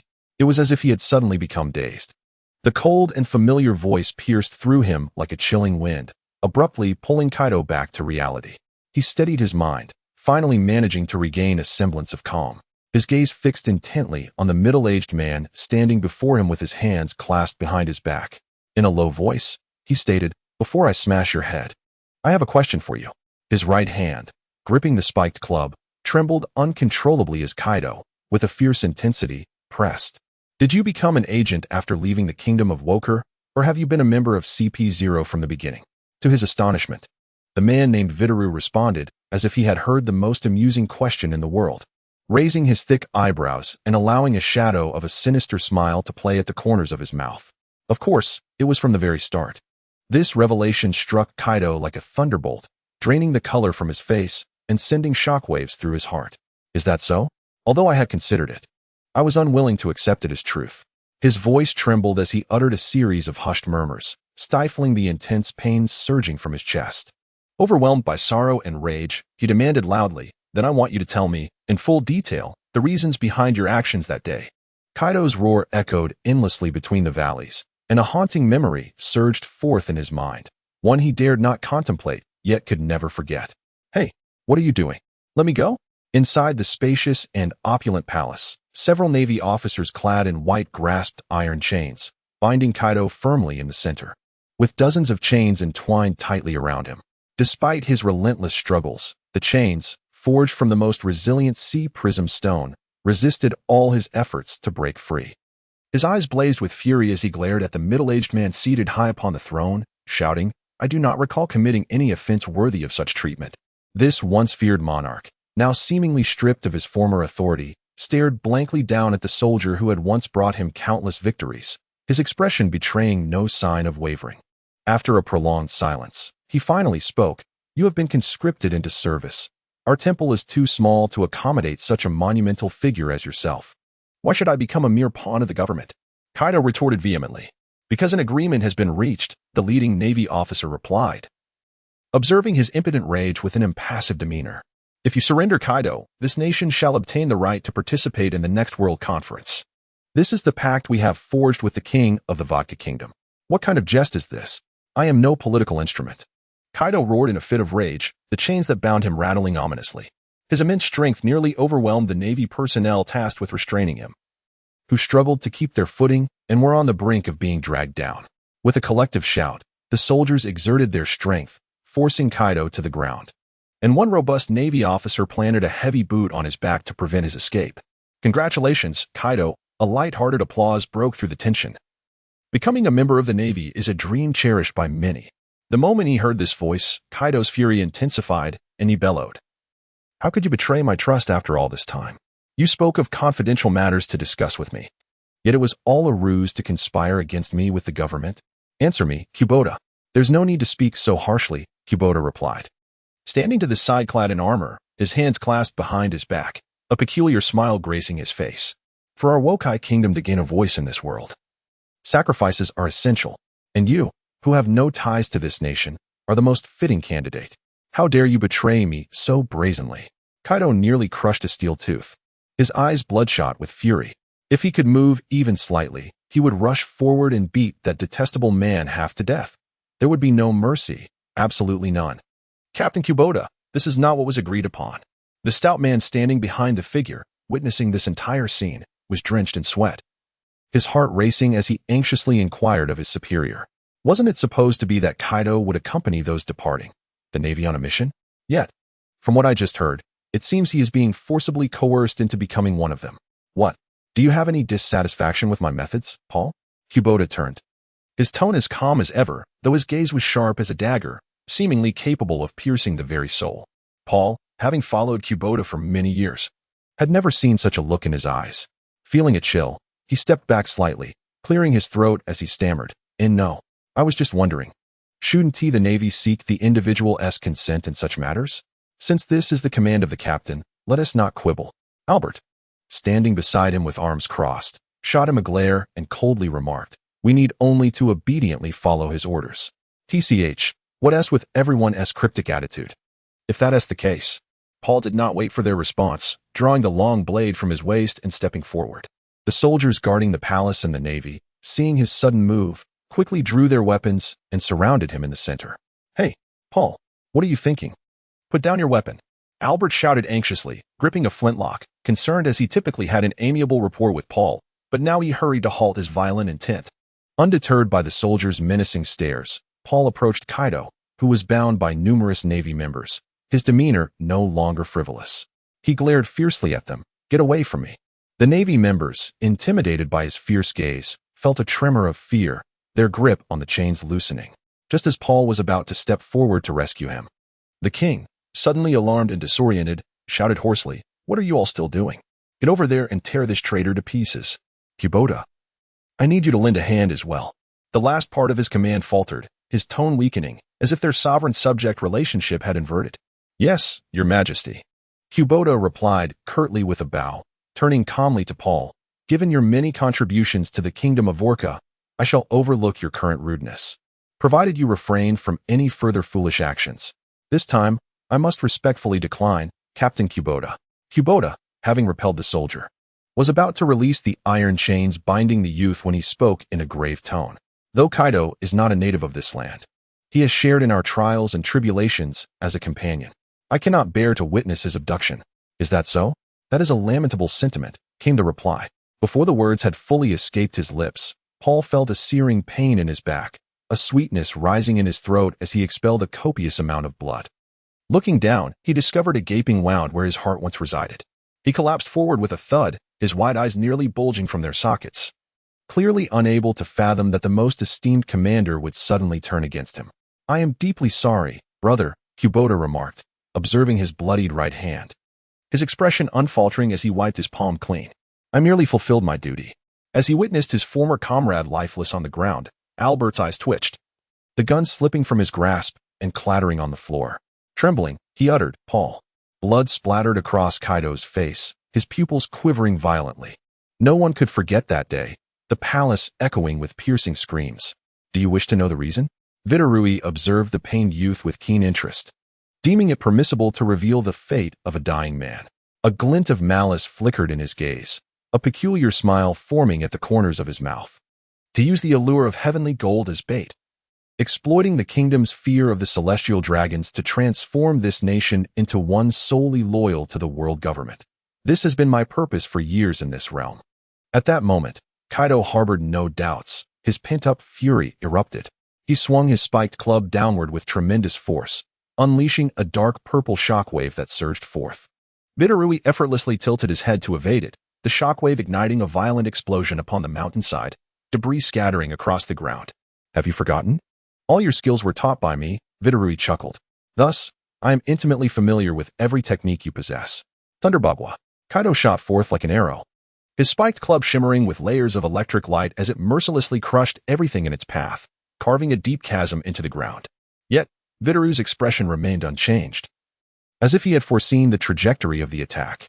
Just as the club was about to strike him squarely in the face, he slipped downwards like a wraith, causing the weapon to miss its target. With his body inverted on the ground, he unleashed a flurry of kicks, each one landing squarely on Kaido's chest, sending him tumbling and skidding across the earth. "You wretched fiend."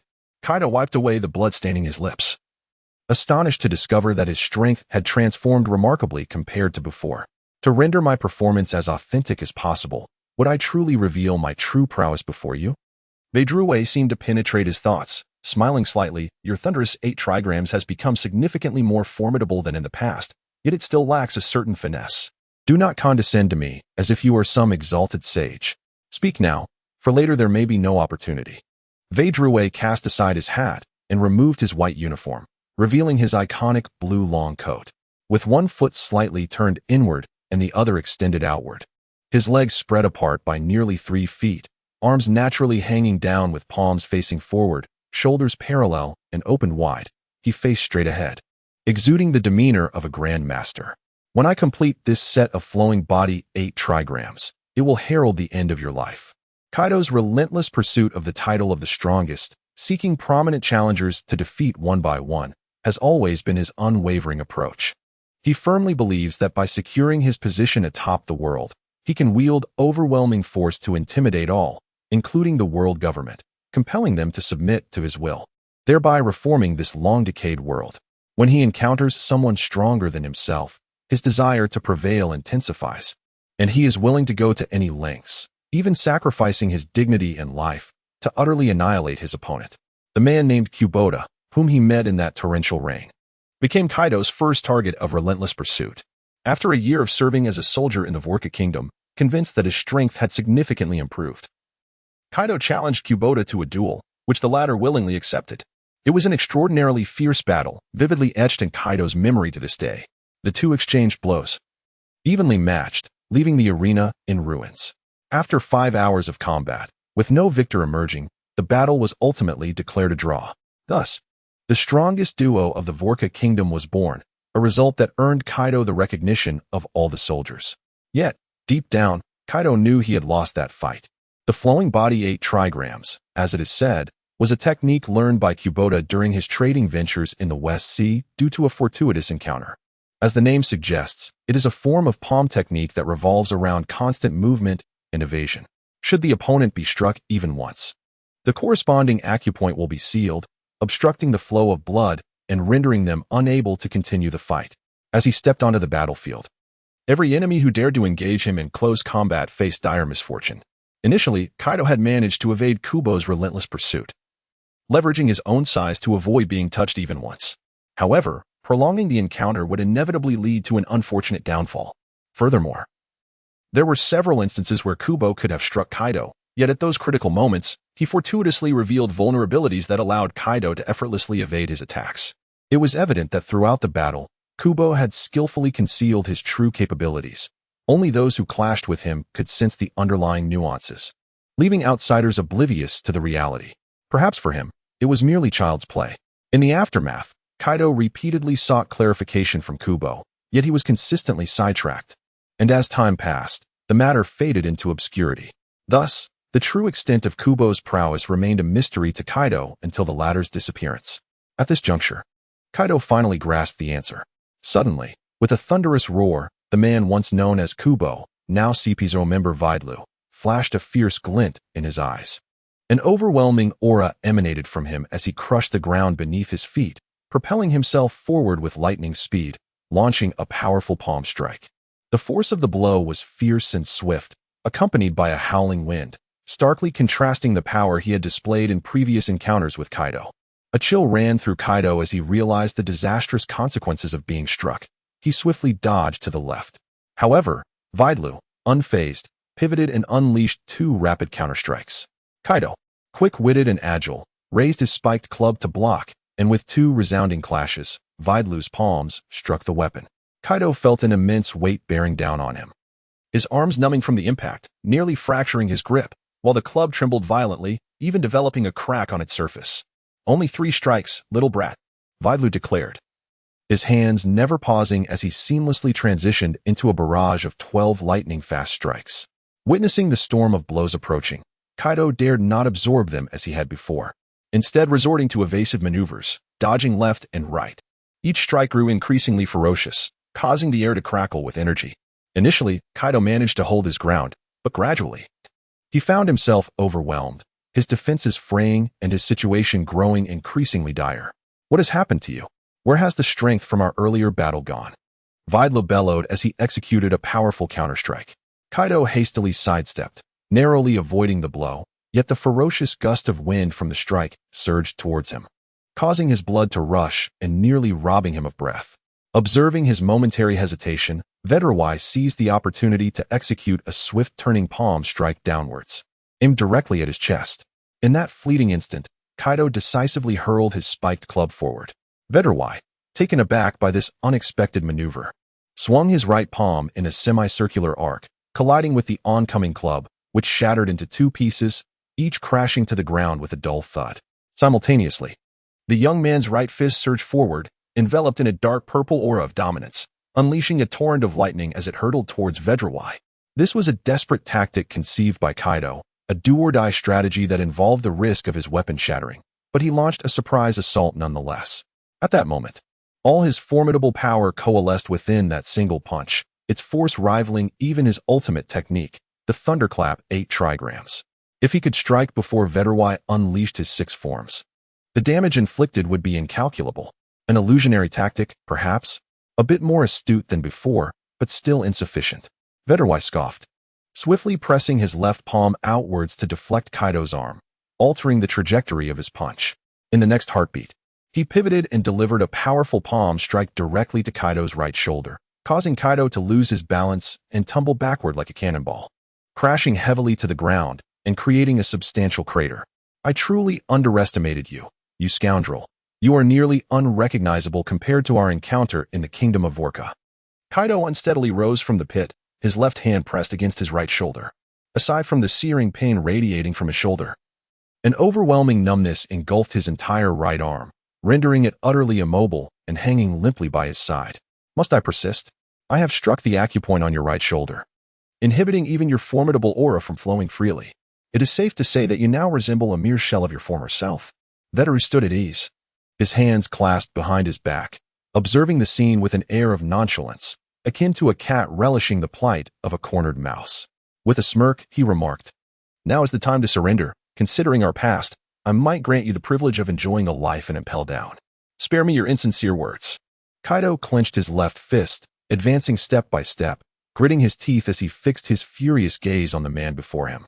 Bellowing with unrestrained rage, "Even if I am reduced to a mere head, I shall still sever your neck. Your stubborn temperament remains unchanged after all these years." Veteru feigned a sigh, declaring, "Allow me to utterly shatter your unrealistic fantasies." Assuming a half-squat stance, he positioned his hands in the classic Bagwajong formation, his eyes deepening with intensity as a fierce wind began to swirl around him, emitting a piercing howl. 6 styles, 128 moving Bagua palms. In an instant, Veteru propelled himself forward with a forceful push of his right foot, shooting forth like an arrow released from its bow, reaching Kaido with an imperceptible speed. Before Kaido could react, Veteru's hands flew in a flurry, striking him back a considerable distance. He then surged forward, his footwork shifting left and right, back and forth, each step intricately aligned with the 8 directions of the Bagua, unleashing a relentless barrage of over 100 strikes upon Kaido's body. With a swift turn, Veteru's right palm crashed down upon Kaido's chin, sending him soaring into the air involuntarily. Without granting his opponent a moment's respite, Veteru stomped down, instantly leaping into the sky, his feet dancing upon the air, producing a series of explosive sounds as he ascended above Kaido, spinning like a top, accompanied by the sound of air being torn apart.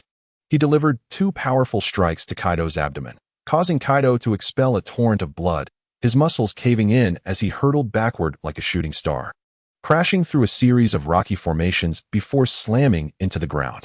The mountains he disturbed crumbled one after another, debris flying and dust rising. "You brat." The thunderous voice echoed in his ears, prompting Whitebeard to glance back, sensing Kaido's presence sharply diminishing in that fleeting moment. "What are you looking at?" A rush of wind announced Shiki's approach from behind, prompting Whitebeard to sidestep and evade Shiki's incoming left blade. Their weapons clashed, sending sparks flying, as he growled, "I have no time to waste with you." Shiki smirked coldly, retorting, "Empty bravado will get you nowhere.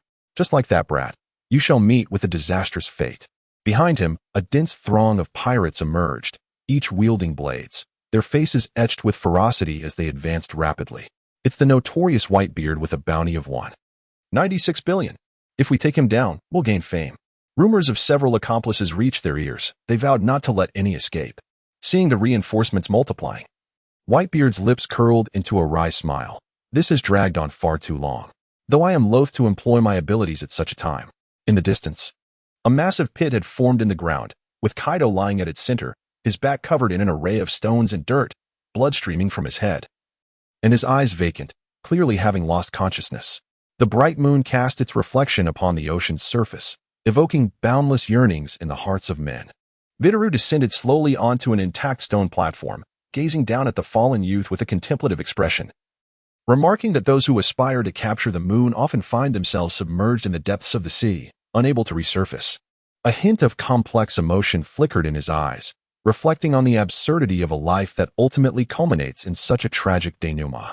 The incessant sounds of explosions abruptly interrupted Veteru's thoughts. He turned to follow the source of the noise and beheld vibrant flames erupting from beyond the island, engulfing the entire mountain in a blaze. He could not help but let out a sigh, lamenting, "Those pirates always take things too far. What will I say to those individuals if any harm comes to the slaves or the fruits?" Suddenly, the air grew thick with humidity as dark clouds gathered ominously, rolling in like vast, looming specters. Distant rumbles of thunder echoed, and a faint flash of lightning cleaved the sky, heralding the impending storm. Character profile: Name, Vitaru, gender, male, birthday, April 2nd, the date left by Da Vinci on the reverse of his skull studies. Zodiac sign, Taurus, age, 44, height, 207 centimeters, blood type, S-type, devil fruit. None, hockey, observation hockey. Armament hockey, favorite food, crab meat lion's head, disliked food, fried foods. Birthplace, West Sea. Introduction, former commander of the Woker Kingdom's army. He raised Kaido and served as his martial arts mentor. Unbeknownst to many, he is a CP member dispatched by the government to monitor the Woker Kingdom, tasked with selecting suitable candidates for the Navy or as agents. He is currently acting as an intermediary for the government in private dealings with the Flying Sky Pirates. Proficient in the 6 styles and the 8 trigrams palm. Background, 20 minutes earlier. Honestly, the ruckus those fellows are making is utterly excessive. A winding, concealed mountain path bore witness to 3 figures advancing steadily. The fierce battle on the western coast caused the towering mountains on either side to tremble incessantly. Stussy, unable to maintain her footing, nearly stumbled to the ground, unable to suppress her complaints. In a sense, it was hardly surprising. Following closely behind her, Uno smiled knowingly, stating, "The enemies are renowned pirates of the sea. We have Mr. Whitebeard and Mr. Kaido on our side. Any one of them is a formidable force akin to a monster. It would be quite challenging to intervene in their battle." At this juncture, he lifted his head, his face reflecting a profound sense of sentimentality. Over the course of 3 years, Kaido's progress in harnessing haki could only be described as meteoric, even Lingling, in a state devoid of her abilities, found herself unable to surpass him. It is unequivocally clear that, confined to the entirety of Beehive Island, aside from Whitebeard and the ever-dominant rocks in the pirate world, no one could hope to suppress Kaido. Thus, even an adversary as formidable as the Golden Lion would find it impossible to vanquish both Kaido and Whitebeard simultaneously. Of course, this is predicated on Kaido's willingness to set aside his pride and ally with Whitebeard, which, based on Uno's understanding of him, seems to be an exceedingly arduous task. Just as Uno was grappling with Kaido's remarkable obstinacy, he inadvertently caught sight of a figure darting between the mountains, vanishing in an instant, leaving no trace behind, as if it had never existed at all. Although it was but a fleeting moment, Uno quickly discerned that the individual was clad in a white robe, and given that distinctive aerial maneuvering, their identity was all too apparent. CP0, presumably the one who struck a deal with Shiki, and it appeared their trajectory was directed towards Mr. Kaido. Uno mused, his brows knitting together in concern. He had heard whispers that CP0 was the most formidable espionage organization within the world government, adept in various assassination techniques, and it seemed that this individual could even cloak their presence. Should they become embroiled in battle, the outcome would likely be unpredictable. I must swiftly inform Mr. Whitebeard and the others. Uno promptly retrieved a din mushi from his pocket, attempting to make contact, yet regardless of how many times he pressed the switch, the creature's eyes remained resolutely shut, unresponsive. Have they installed horned din mushi on the island? It appears I have been thoroughly outmaneuvered. Uno let out a wry smile, stowing the creature away once more. What troubles you, young Uno? Stussy, having not witnessed the figure, inquired with curiosity. Oh, nothing at all. Let us proceed, Uno replied with an awkward smile. Knowing the fervor with which Stussy and Garolios pursued Whitebeard, he realized that this information would undoubtedly compel them to retrace their steps without hesitation. Furthermore, it was uncertain whether Whitebeard and his crew would be deterred by such an obstacle. The most pressing matter at hand was to seize the devil fruits and slaves belonging to the flying pirate crew. The group ambled along the narrow, winding mountain path for an indeterminate duration. Suddenly, a bend in the road came into view. The 3 pressed against the rocky wall, cautiously peering around the corner. There, beneath a towering mountain, lay a colossal ship, quietly anchored, surrounded by a bustling crowd, each individual shackled with iron fetters, their faces etched with expressions of despair. A dozen pirates, wielding longswords, stood guard, appearing lethargic. One of them yawned widely, unable to stifle the urge. Is this truly the extent of their vigilance? They seem to underestimate us. Stussy lowered her voice, a flicker of annoyance crossing her charming visage. Be cautious, they may have set a trap, Uno whispered, glancing around. Humph, I just confirmed there was nothing suspicious, Garoliosa replied coldly, gently stroking her beloved serpent, whose head darted about, occasionally flicking its slick tongue, its eyes glimmering with excitement. I shall take note of that remark from you. Stussy was about to retort with a sardonic quip when her gaze abruptly fixed on the left front, staring blankly ahead. Just a short distance from where the pirates stood, a pristine, unblemished rock cradled a resplendent treasure chest, glimmering with golden hues, its surface adorned with a sturdy lock. Clearly guarding something precious within, Stussy activated her observation hockey, peering inside the chest to discern 3 oddly shaped objects, faint spiral patterns visible on their surfaces, likely indicating the presence of invaluable devil fruits. "We found it so quickly," Stussy exclaimed in excitement, only to be swiftly silenced by Giroliosa, who clamped a hand over her mouth, hissing, "Fool, do you wish to alert them?" Uno remained silent, his gaze fixed on the chest, his expression growing increasingly grave. Something felt amiss. Even if the Flying Sky Pirates were known for their audacity, it was inconceivable for them to place their most vital treasure in such an overt location. As if inviting others to seize it, he leaned back against the rocky wall, recalling how Shiki had clearly noticed their movement towards the narrow path. The trio had long been prepared for a confrontation, yet they had encountered no obstacles, arriving here without a hitch.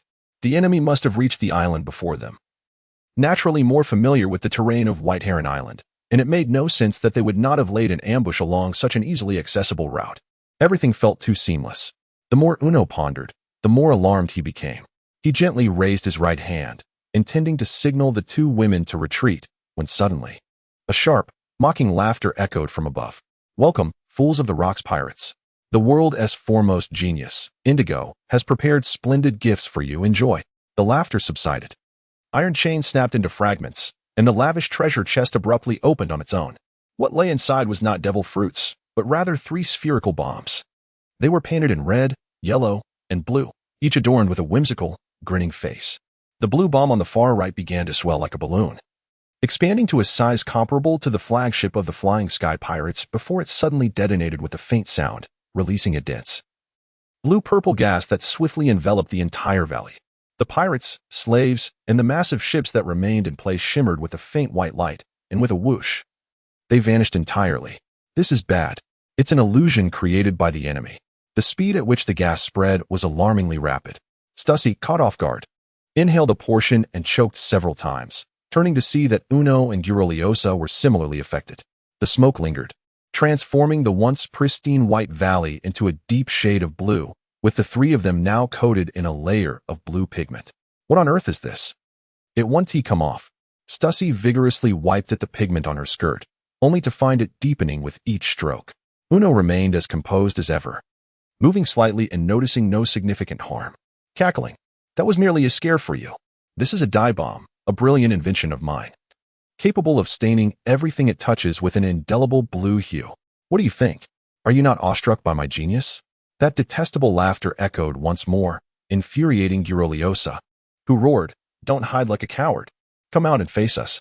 Cackling, for me, the term coward is a compliment.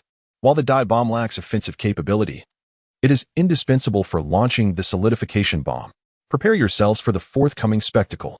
No sooner had he spoken than a yellow sphere began to swell violently, bursting into several fragments, from which a steady stream of pale yellow liquid flowed, spreading in all directions. Upon contact with the blue-stained ground, the liquid would solidify rapidly.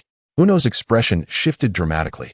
Without hesitation, he struck both sides of the rock walls, shattering them into countless stones that collapsed to block the exit tightly. Without looking back, he and the 2 women fled down the original path. The liquid seeped through the cracks in the stones, continuously flowing along the winding mountain path, coating everything in its path with a pale yellow hard shell, pursuing the trio at an imperceptible speed. The sound of the liquid rushing from behind grew increasingly closer, and in a moment of peril, Uno spotted a peculiar rock protruding from the left wall. He forcefully pushed off the ground, leaping onto the rock, while Stussy unfurled her wings and soared to the elevated platform. Giroliosa, just about to take flight, found herself tripped by the snake at her waist, which seemed to panic and slip down. In an unexpected turn of events, Giroliosa stumbled and fell, as the encroaching liquid threatened to engulf her. Uno rushed to the edge of the platform, poised to leap down for her rescue. Suddenly, a figure descended, seizing Giroliosa and carrying her back to the platform. In that instant, her original position was consumed by the liquid, transformed into a creamy yellow expanse. Giroliosa sat on the ground, slightly recovering her wits, only to realize that her rescuer was her longtime rival. Confusion washed over her, and after a moment of silence, she asked, "Why did you save me? Wouldn't my demise have been the best outcome for you? What nonsense are you spouting?"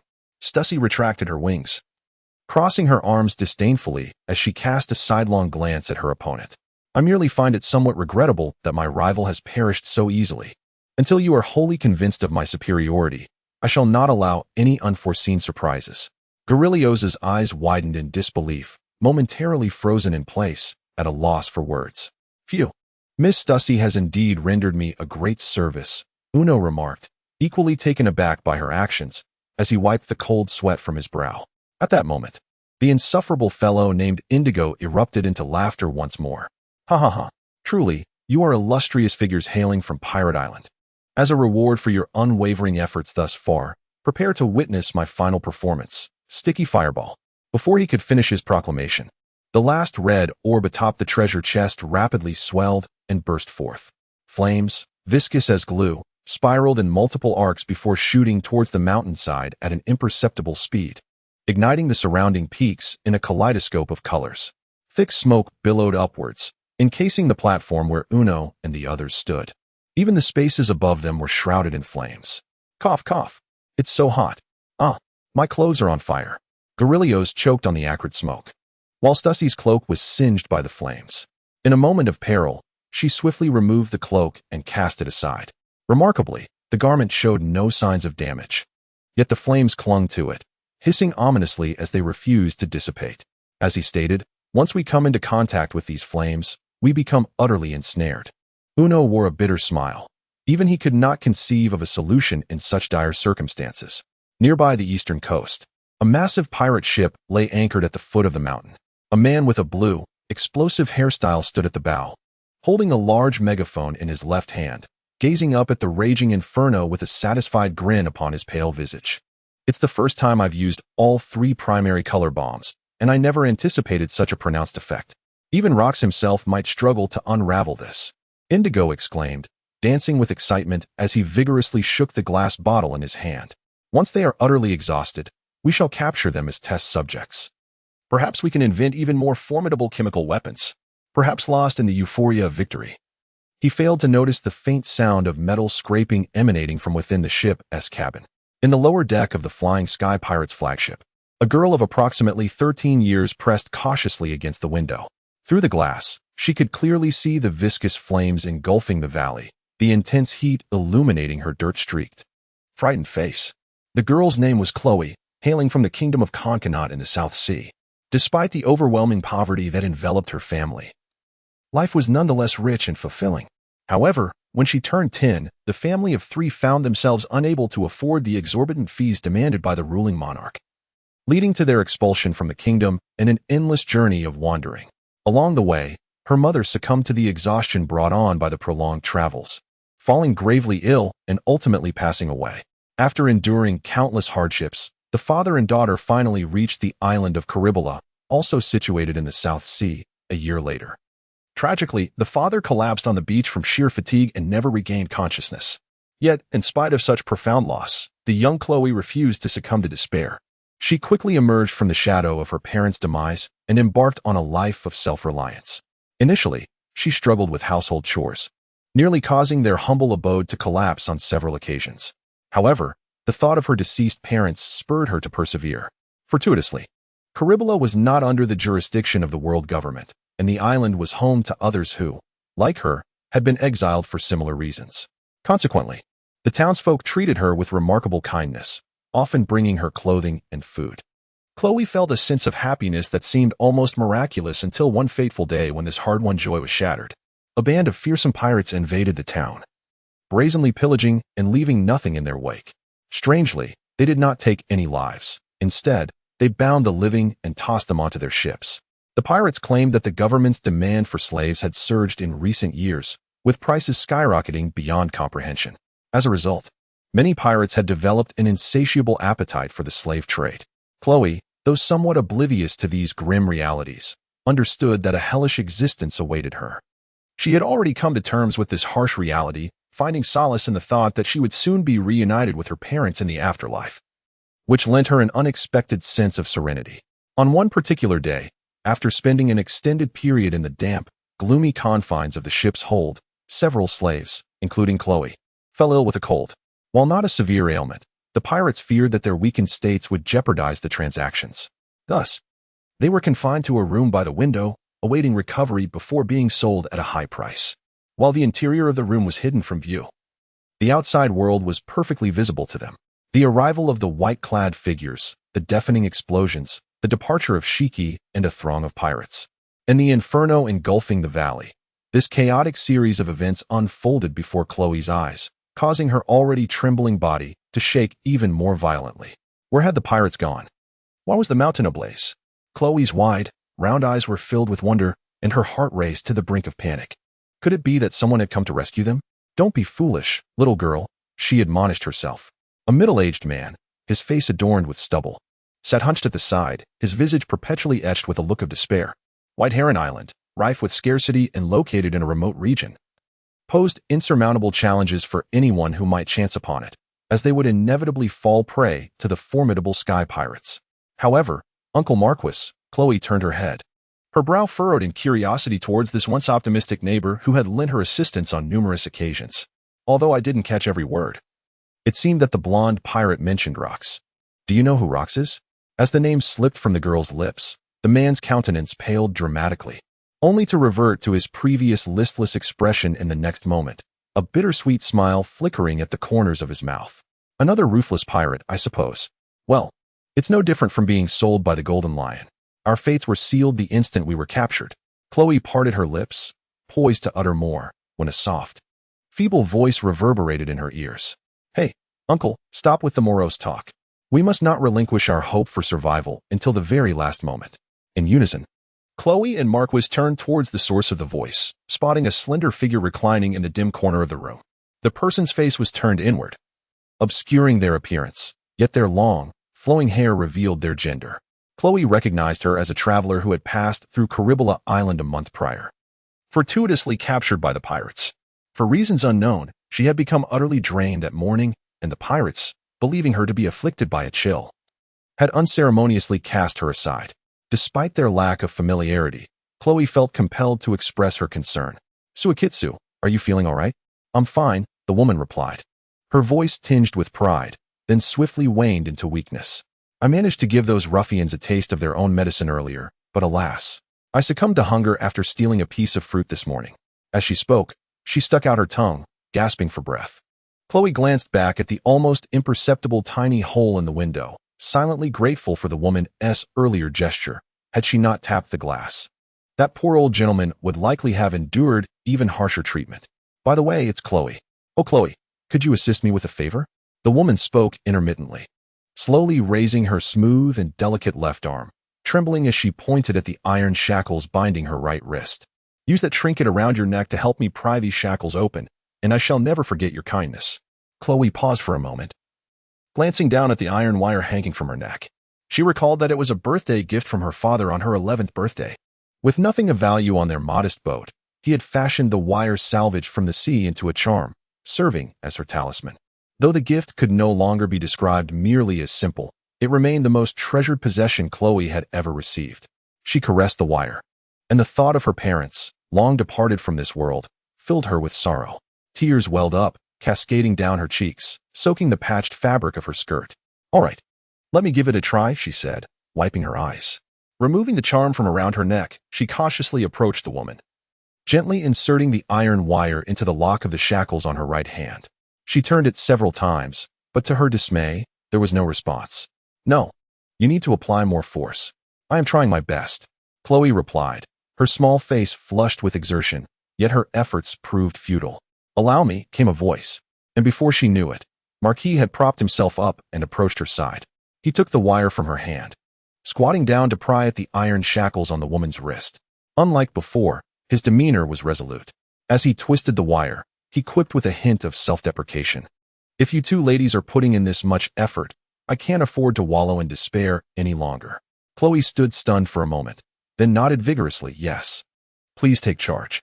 However, it seemed that in her eagerness to speak, the woman tilted her head and fell silent, startling Marquis and Chloe into a state of alarm. After a brief moment, a deep, rumbling snore emerged, revealing she had merely succumbed to exhaustion, prompting a collective sigh of relief from both of them. The searing flames twisted like a dragon, coiling tightly around the endless mountain range, extending to the other side of the island. Thick plumes of smoke billowed upward, rendering this astonishing sight visible from any corner of White Heron Island. At that moment, 3 individuals found themselves trapped on a high ledge protruding from the rocky cliff, their hearts burdened with the weight of despair. So, how do we escape this cursed place? Gloria Osa stood with her hands on her hips, confronting the situation, while her beloved serpent coiled tightly on the ground, flicking its tongue and trembling with anxiety. Even if you ask me, I wouldn't know, Stussy remarked, wiping the sweat from her brow. Her beautiful blue eyes scanned the encircling flames, reflecting her growing concern. Previously, she had exhausted every conceivable method to quell the inferno. Yet no matter how many extinguishing tools she produced, the fire only intensified, burning more fiercely than before. Simultaneously, that detestable laughter echoed once more through the valley. Crackle, crackle. The taste of being engulfed in flames must be quite unpleasant, huh? If you wish to be rescued, the condition is that you agree to join the Sky Pirate crew. I shall graciously grant you 3 more minutes. If you do not surrender by then, this place shall become your eternal abode. The man's voice fell silent again, as if he were awaiting the moment the time would expire. With a resounding bang, Gloria Osa slammed her fist against the rock wall, creating a web-like fissure, and cursed vehemently, "Once I escape this place, I will ensure that scoundrel never laughs again." The opponent appeared entirely at ease, evidently confident that the flames would not extinguish anytime soon. Stussy furrowed her brows, contemplating, "Now, we can only wait for external support. Though there is no guarantee of their arrival, perhaps by then we will have already turned to charred corpses." The thought of their charred forms sent shivers down her spine, rendering her momentarily distraught. There is a way to escape, albeit not without risk. Uno, who had remained silent, observed the searing wall of fire before him and spoke calmly. Stussy's eyes instantly sparkled with hope. "Indeed, Uno, you are far more dependable than certain others."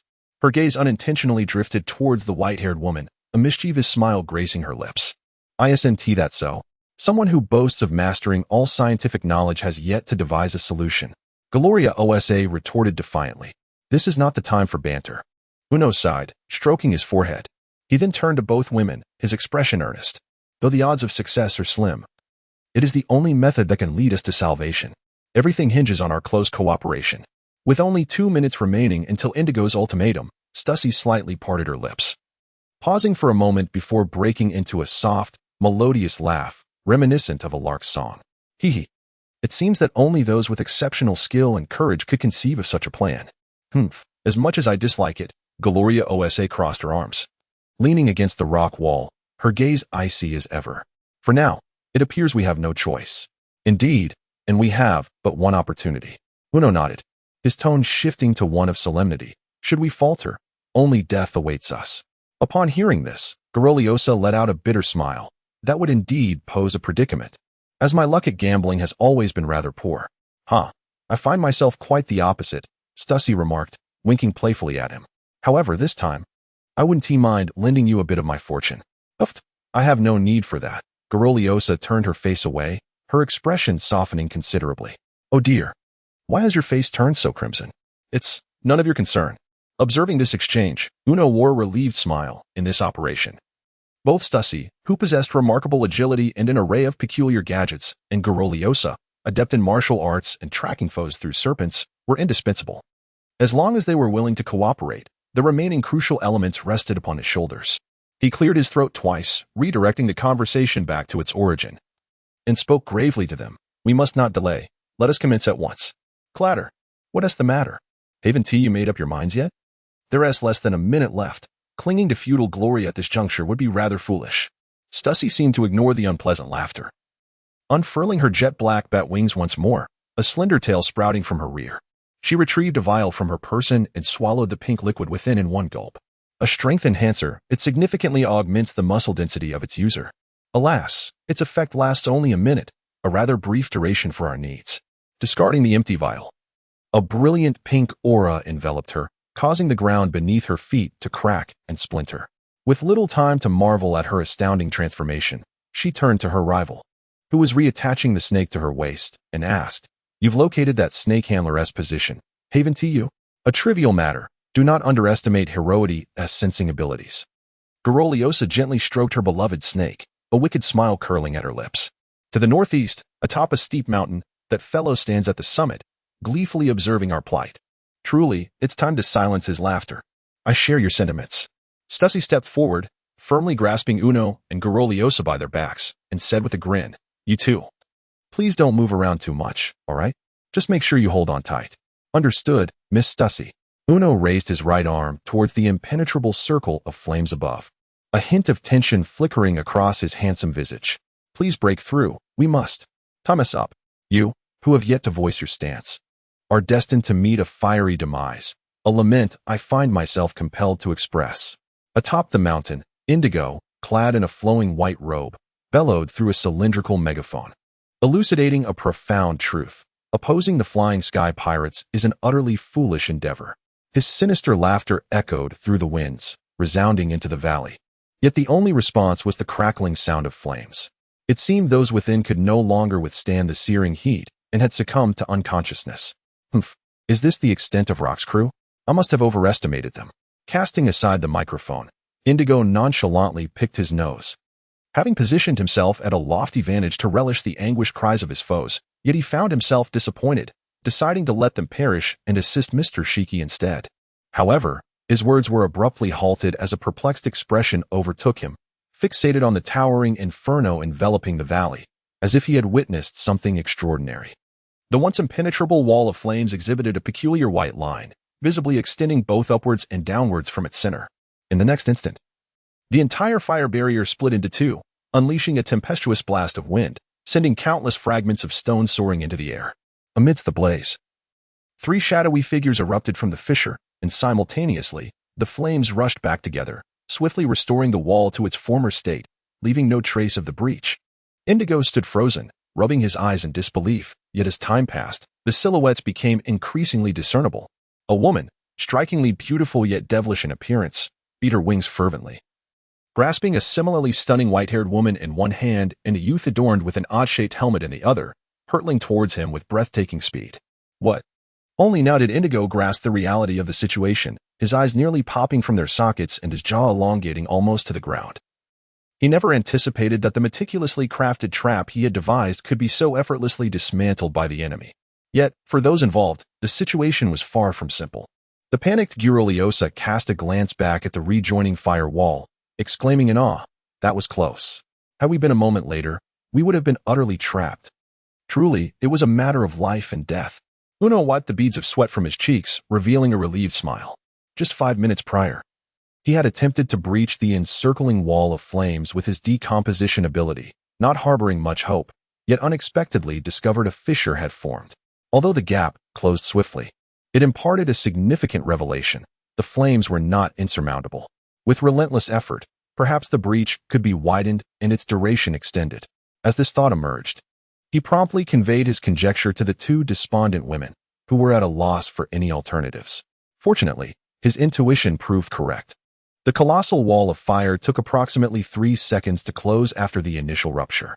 Though fleeting, the power and speed granted to Stussy by the potion were sufficient to facilitate their escape. "Indeed, as you suggested, what a fool," Stussy exclaimed, her expression brightening as she executed a series of graceful arcs through the air, accompanied by sonic booms, racing towards their destination. Indigo, momentarily stunned, quickly regained his composure and bellowed in frustration, "Do not underestimate my genuine genius." Chemical juggling balls. A multitude of yellow and purple fireballs rapidly materialized in Indigo's hands, radiating astonishing heat and a peculiar aura. With a flick of his fingers, those fireballs launched into the sky like cannonballs, cascading in a torrential display. A bit extravagant for mere juggling, Stussy mused, furrowing her brow as she continually altered her flight path to evade the dense barrage of fireballs. A few came perilously close, nearly striking her, but were either deflected by the formidable fist of Gorolio or shattered by Uno's swift gestures. The woman's flight remained unimpeded, her speed surpassing that of before, with the summit where Indigo stood now within mere arm's reach.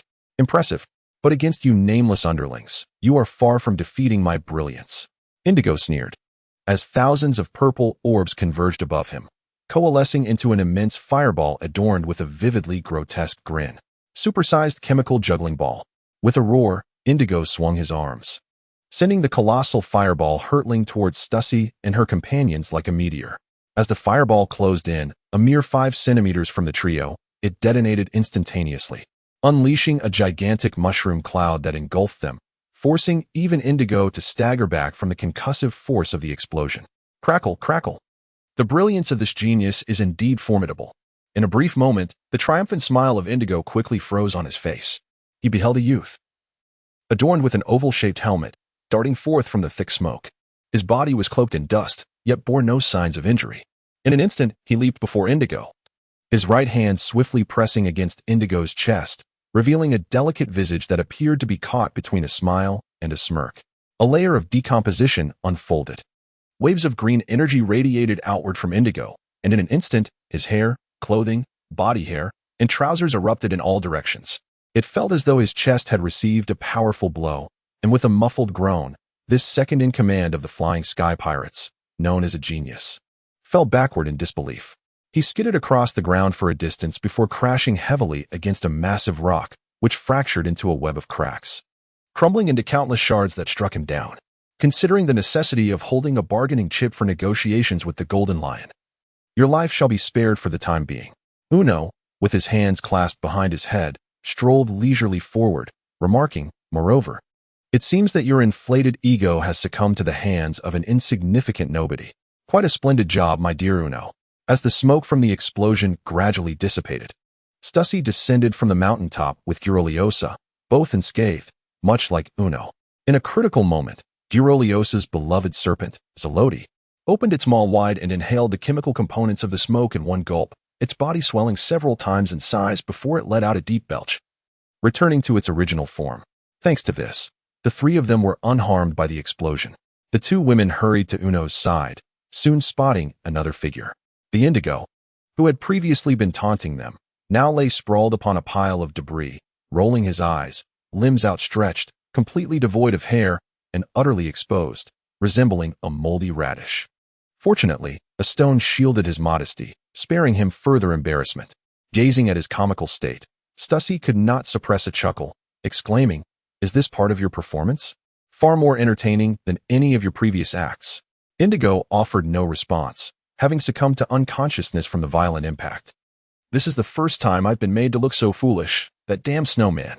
Gyroleosa snapped her fingers, prompting Zeloti, tied at her waist, to swiftly swim down and encircle Indigo, binding him tightly.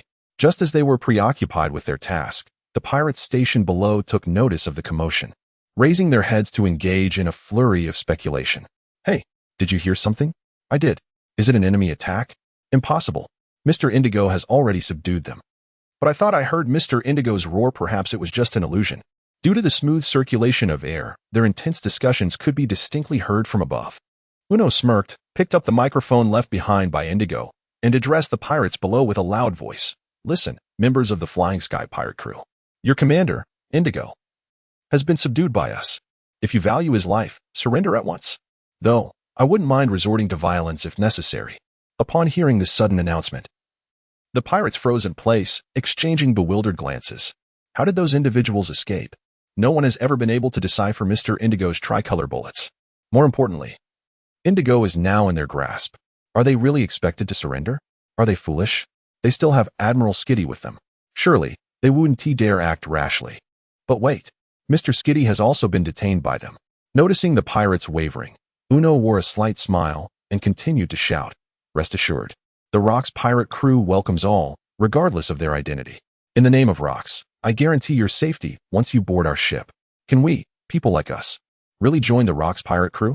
A grim voice interrupted, causing a shiver to run down Uno's spine. Turning to gaze at the eastern shore, he saw a group of men in black suits armed with firearms rushing towards them, surrounding the rocky hill where he stood. A man in a white uniform approached slowly, his face concealed by a mask. It was his voice that had just spoken. "Surrender at once. I do not wish to waste any time." Upon seeing these newcomers, the pirates suddenly felt invigorated, and their fighting spirit reignited as they raised their swords and began hurling insults at Uno and his companions. "Haha, where has your previous bravado gone? It is you who should surrender. Perhaps we should sell you all to Mariewa." Indigo is utterly devoid of the skills necessary to be a pirate.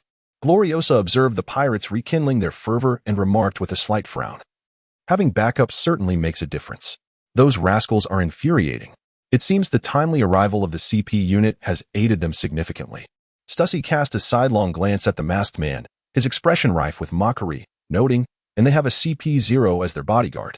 Given the current situation, engaging in direct confrontation seems to be the only course of action. A bittersweet smile flickered across Uno's face as he clenched his right fist. Regardless of the outcome, significant losses were inevitable.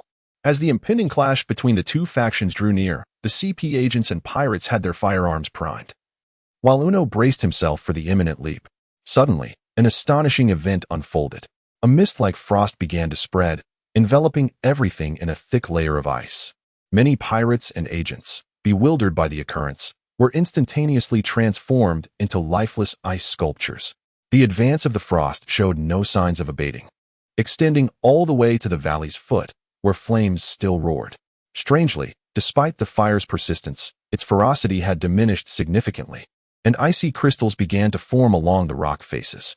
Uno and his companions stood in stunned silence, their eyes wide with disbelief, as if questioning the reality of the scene before them. The CP-0 agent shared their astonishment, his eyes widening beneath the mask. Having painstakingly concealed their ship in an obscure coastal cove, only to now face a dire predicament. Meanwhile, the pirate named Duster stared in shock at the frozen figures. His expression a mixture of astonishment and disappointment, rendered speechless. Without granting them a moment to ponder, the flagship of the airborne pirate crew anchored nearby. And with a swift kick, the frozen door burst open, releasing a torrent of white mist. In the haze, a tall silhouette became discernible. Whatever has transpired. I feel remarkably better all of a sudden. It seems I've acquired an extraordinary power. No matter the details. For now, I shall deal with these adversaries before contemplating anything further. The leaden sky loomed overhead, accompanied by the rumble of thunder. Lightning cleaved the heavens, and torrential rain poured down like ink, instantly enveloping the entire White Heron Island in a shroud of white. In the wake of a fierce battle, a massive pit had formed in the southwestern part of the island, where a burly man lay in the pit, his condition too horrific to describe. His clothing was tattered. Every muscle in his body appeared sunken, his eyes vacant, and blood flowed incessantly from the corners of his mouth, staining him a crimson hue. Would he perish? The relentless raindrops pelted the man, and perhaps due to the cold sensation stimulating his body, Kaido, the name of the man, felt his bloodied right hand tremble slightly. Amidst a lush bamboo grove, there lay a clearing of about 40 to 50 feet, where a large man and a small boy wielding wooden sticks engaged in a contest. The differing lengths of their wooden weapons clashed, producing a series of resounding thuds. The boy, appearing no older than 9, was drenched in sweat and gradually faltering, while his opponent, a suave middle-aged gentleman, wielded his stick with casual ease, clearly in command of the situation. What is the matter? Is this all you can muster? Do not underestimate me. The youth, akin to a spirited warrior, let out a fierce shout as he swung a club with fervor, aiming a decisive strike. Yet, the middle-aged man effortlessly sidestepped to the right, causing the youth to miss his target completely. Stumbling forward, the boy was momentarily unsteady. Seizing this opportunity, the man raised his wooden staff high and delivered a diagonal blow from the upper left, striking the youth squarely on the forehead. Before the boy could regain his composure from the disorientation, a swift kick sent him flying backward, crashing to the ground. The wooden staff slipped from his grasp, spinning rapidly in the air before landing beside him. As ever, you rely solely on brute strength, neglecting the finesse required in combat, the man lamented with a resigned gesture, hands raised in exasperation. It had been half a month since he had met the boy named Kaido, and in an effort to redeem himself from the humiliation of that day, the youth had taken to training, diligently challenging himself each day. The man had consented to this arrangement on the condition that they wield only wooden staffs, and thus far, each encounter had culminated in the boy's dismal defeat. Naturally, the man had grown accustomed to such outcomes. In a certain sense, he found himself rather intrigued by the young rascal. Curse that wretched Kubota. Kaido gingerly touched the large swelling on his head, a searing pain radiating throughout his body, yet it paled in comparison to the humiliation he felt within. With a clenched fist, he struck the ground forcefully and declared in frustration, "I'm done." Kubota raised an eyebrow, intrigued, and inquired, "Does done imply that you wish to forfeit your challenge against me?" You haven't even grazed the hem of my garment. What is the point of continuing this charade? Dejected, Kaido sank to the ground, his tone heavy with despair, akin to one who is resigned to fate. I understand, Kubota replied calmly as he strode forward. Before Kaido could react, he seized him and unceremoniously hurled him against a bamboo pole, the leaves trembling and cascading down around them. It hurts. What do you intend to do? Kaido collapsed onto the ground, overwhelmed by an unprecedented surge of pain coursing through his back. Just as he was about to voice his indignation, he suddenly raised his gaze to meet Kubota's eyes. The casual demeanor Kubota usually exuded had vanished, replaced by an expression shrouded in an icy frost. Having spent considerable time with Kubota, Kaido had never witnessed such a countenance. An involuntary shiver ran down his spine, prompting him to retract the words he had begun to utter. Then be gone, and perish at the hands of an insurmountable foe, Kubota declared with an ominous finality. Turning away with his hands clasped behind his back, striding into the woods without a backward glance. After a brief moment of stunned silence, Kaido shouted after him, "Hey, don't walk away. I was just joking." His voice rang out, startling a flock of birds resting on the bamboo leaves into flight. Yet, Kubota continued his march, seemingly impervious to Kaido's pleas. Frustration welled within Kaido, and with a sudden burst of determination, he sprang to his feet, racing forward to retrieve a wooden stick that had fallen nearby.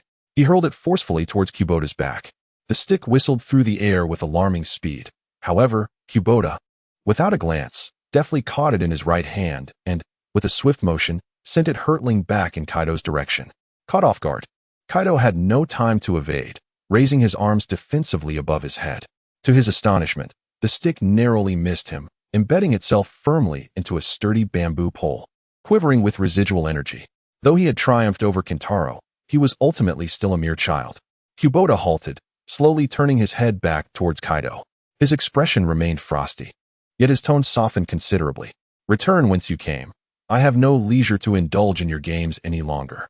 Kaido stood frozen in place, a torrent of words trapped in his throat, unable to escape his lips. Kubota, observing his state, let out a soft sigh before adopting a stern demeanor and articulating each word with deliberate clarity.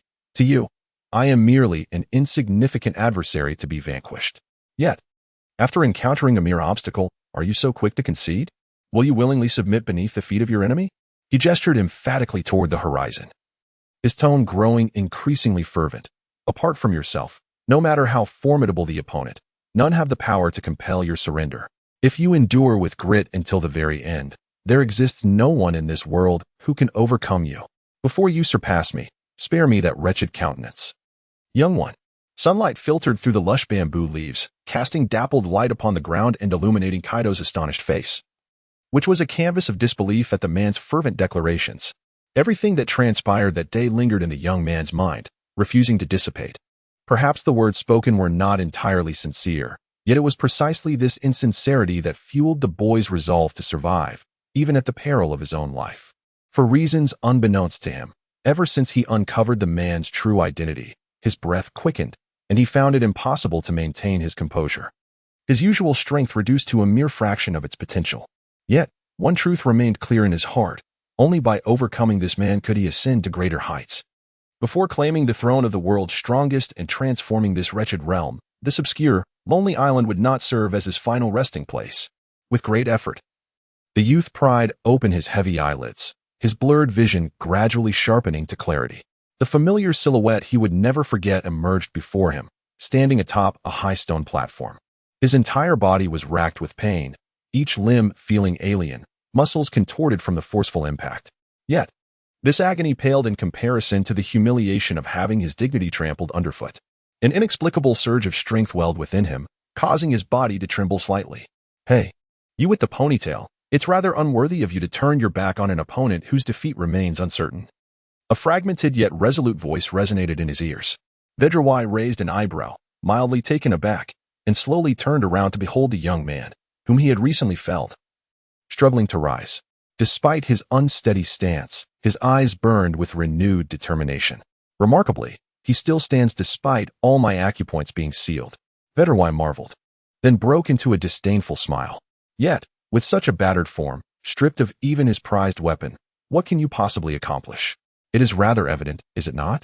The ground has been thoroughly soaked by the torrential rain, each step akin to plunging into a puddle. Kaido allowed the raindrops to splash against his trousers, discarding his tattered garments to the side, and trudged forward with great effort, grinning as he declared, "I shall utterly crush you."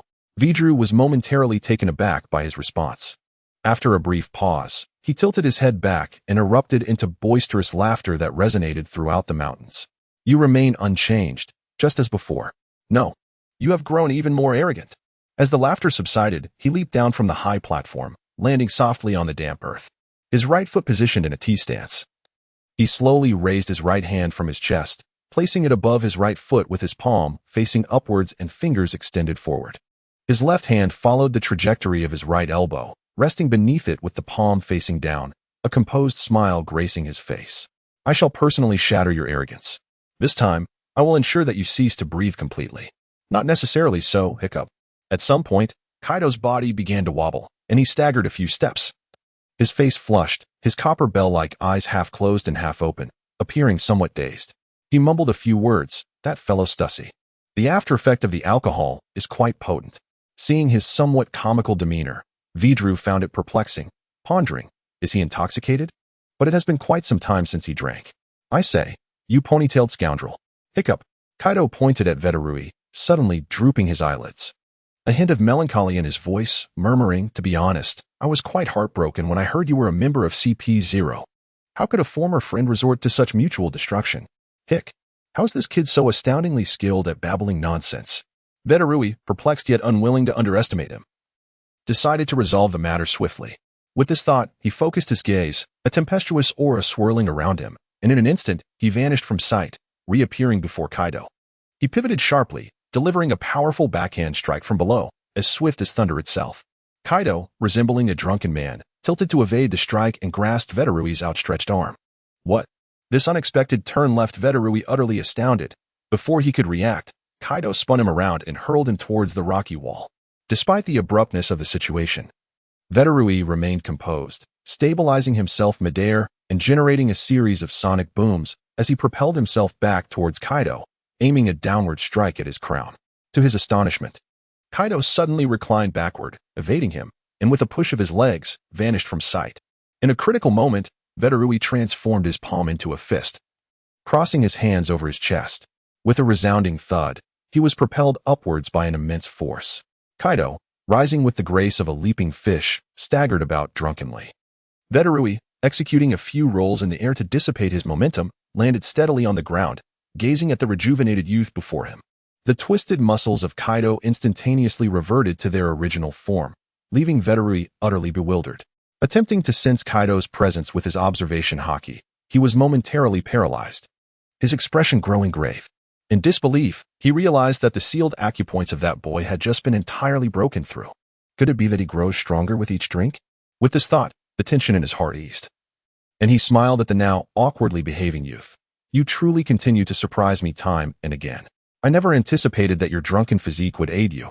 Though back in the Vodka Kingdom, you had yet to develop such techniques." Kaido stumbled a few steps before halting abruptly, and then burst into a hearty laugh, rolling on the ground with his hands on his belly. "Oh ho ho ho. You wear such an expression too, Kubota. Quite unlike your usual self, I must say. Why mention such a dull name?" No sooner had he spoken than Vedarui swiftly unleashed several kicks, sending forth majestic blades of wind that surged towards Kaido like an overwhelming tempest. Kaido swayed left and right, evading the approaching gusts. And in the fleeting moment of his dodging, Vedarui vanished once more, reappearing behind Kaido with a downward chop aimed squarely at the back of his head. Without a glance, Kaido swiped his left hand to catch Vidarui's wrist, swiftly pivoting to deliver a powerful uppercut that sent Vedarui staggering back several steps. Following this, he launched a diagonal kick with his right foot, striking Vedarui in the chest. Vedarui retreated a distance, unperturbed as he patted his chest, having timely employed one of the government's 6 styles, iron block, thus sustaining little harm, though he felt a faint numbness coursing through his body. "I admit, I underestimated you just now," Vedarui remarked, adjusting his collar with a cold smirk. "Then let us engage earnestly after such a long time. Aside from a few formidable foes, none can withstand my assaults. Hick. Oh ho ho. What is this rare clam? Is it something to pair with drinks?" Vedarui chose not to respond, rendered speechless. This lad had indeed developed quite the skill in provoking others. Haha. It has been ages since I experienced such unrestrained exhilaration. Does that not imply that those you previously defeated were mere nobodies?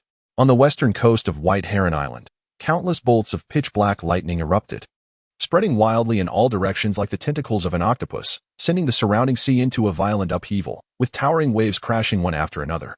A throng of pirates blocked the entrance to the gorge, standing still as hundreds of eyes fixated intently on the two combatants locked in a fervent struggle. Their lips pressed tightly, expressions tense as they witnessed this heart-stopping battle. Among them was a golden-haired man wielding twin blades, their captain, the Golden Lion, a man they revered above all for his unparalleled strength.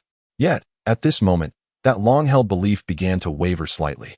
The man named Edward Newgate, swinging his colossal naginata, engaged their captain in a flurry of over 100 exchanges, the duel proving fiercely contested and evenly matched, leaving them dazzled and breathless, witnessing such a breathtaking clash for the first time in their lives.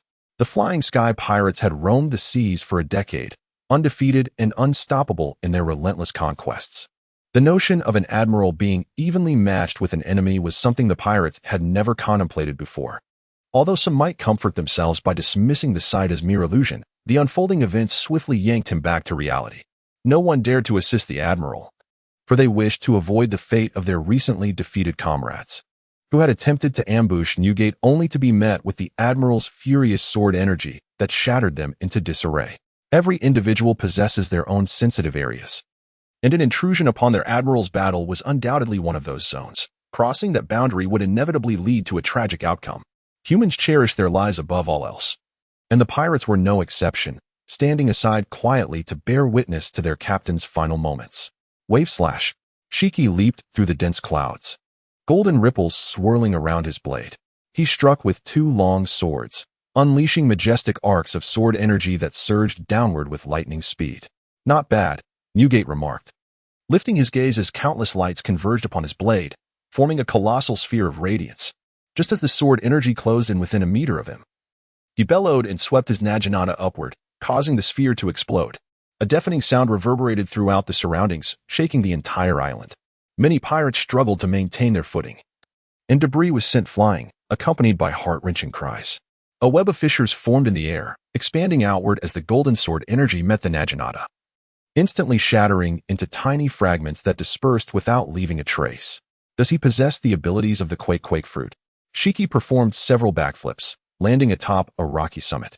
Looking down at Newgate, his garments fluttering gently in the wind, his face still adorned with a rebellious expression. I'm beginning to take an interest in you. To ensure that I enjoy this thoroughly, Newgate, tilting his head slightly, replied coolly, I appreciate your attention, but standing so high, how can you convey your sincerity? Ha ha ha. I am a man who can even move islands. We are not on the same level. Disregarding the brazen laughter of the golden-haired man, Newgate turned his gaze elsewhere, a subtle smile gracing his lips. That fellow has stood up again. Are you referring to that guy named Kaido? Shiki followed Newgate's gaze into the distance, removed his cigar, and exhaled a series of smoke rings, muttering dismissively, if that kid were to fall due to such a triviality, the thought of battling him would make me nauseous. Ha ha ha. You seem quite concerned about that kid. Newgate held his naginata firmly across his chest, his eyes flashing with a fierce glint. I must put forth my utmost effort. Otherwise, that fellow will certainly make a mockery of me when he arrives. Ha ha ha. Provided he can make it here. With a maniacal laugh, Shurji soared into the air, crossing his twin blades as he lunged towards the unmoving figure of the man. While the fierce battle raged on in one corner, another intense confrontation unfolded in the southwest of the island, where flat ground was surrounded by mountains. In a flash, two silhouettes darted like shooting stars, intertwining in a rapid dance of strikes that produced a cacophony of sounds, stirring gusts of wind as they exchanged over 20 blows in the blink of an eye. Vidlu relentlessly pressed the attack, initially believing victory to be within his grasp. However, Kaido evaded his powerful strikes with an almost comical grace, countering with seemingly mundane punches. Yet, each time Vidlu's palms met Kaido's fists, he felt an overwhelming force surge against him, causing his hands to tingle and his composure to fray. When did that brat's strength become so formidable? Is it the result of his drinking? Not only had his power increased, but his movements had also accelerated, allowing him to match Vidlu's speed. And he exhibited no signs of using haki. Wait, Could it be that he has tapped into latent potential from his intoxication and even mastered that technique? With this realization, Weidlu dared not hesitate. Channeling his strength, he unleashed a flurry of strikes aimed at Kaido's face and chest, summoning fierce winds with his rapid and vicious assaults. Just in the nick of time, Kaido crouched low, evading the blows, and retaliated with a sweeping kick. Weidlu leapt to avoid it, launching a powerful kick that manifested as a colossal wind blade. Kaido awkwardly sidestepped, but Weidlu had anticipated this move, executing a somersault to position himself behind Kaido, delivering a palm strike to his back. A crisp sound resonated as Kaido's back was struck squarely, tearing through his clothing and sending him flying forward to crash heavily onto the ground. Regrettably, at your current state, it is impossible for you to stand on equal footing with me, Weidlu began, but his words faltered as his expression shifted from disdain to astonishment. Staring at the young man who was quickly struggling to rise from the ground. That last blow was excruciating. Kaido, clutching his back and gritting his teeth, exclaimed, tears unexpectedly streaming from the corners of his eyes. Do you have any idea how painful this is? He cried out. Suddenly, as he began to wail uncontrollably, Vitalui found himself at a loss, his expression frozen in disbelief. This lad, who had never shed a tear despite being defeated by me countless times before, was now sobbing profusely. What could have triggered such a reaction? It was peculiar. Ever since his drunken state, his behavior had become inexplicably erratic. He had first felt despondent, then burst into laughter, and now he was weeping uncontrollably. Moreover, despite being struck in a vulnerable area, he still moved with remarkable agility. Could it be that, in this condition, his internal energies were completely disordered? The more he pondered, the more alarmed he became. Vitalui resolved to take the initiative, swiftly moving to Kaido's side and delivering a palm strike aimed at his waist. As his hand made contact, Kaido's left hand instinctively curled back, lightning fast as he seized Vitalui's wrist. However, Vitalui's strike had been a feint. He sharply bent to the left, causing Kaido to miss.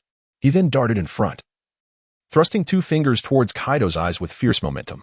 Kaido leaned back to evade the impending danger, and seizing the moment while Vitalui had yet to retract his attack, he delivered a powerful headbutt to Vitalui's right arm.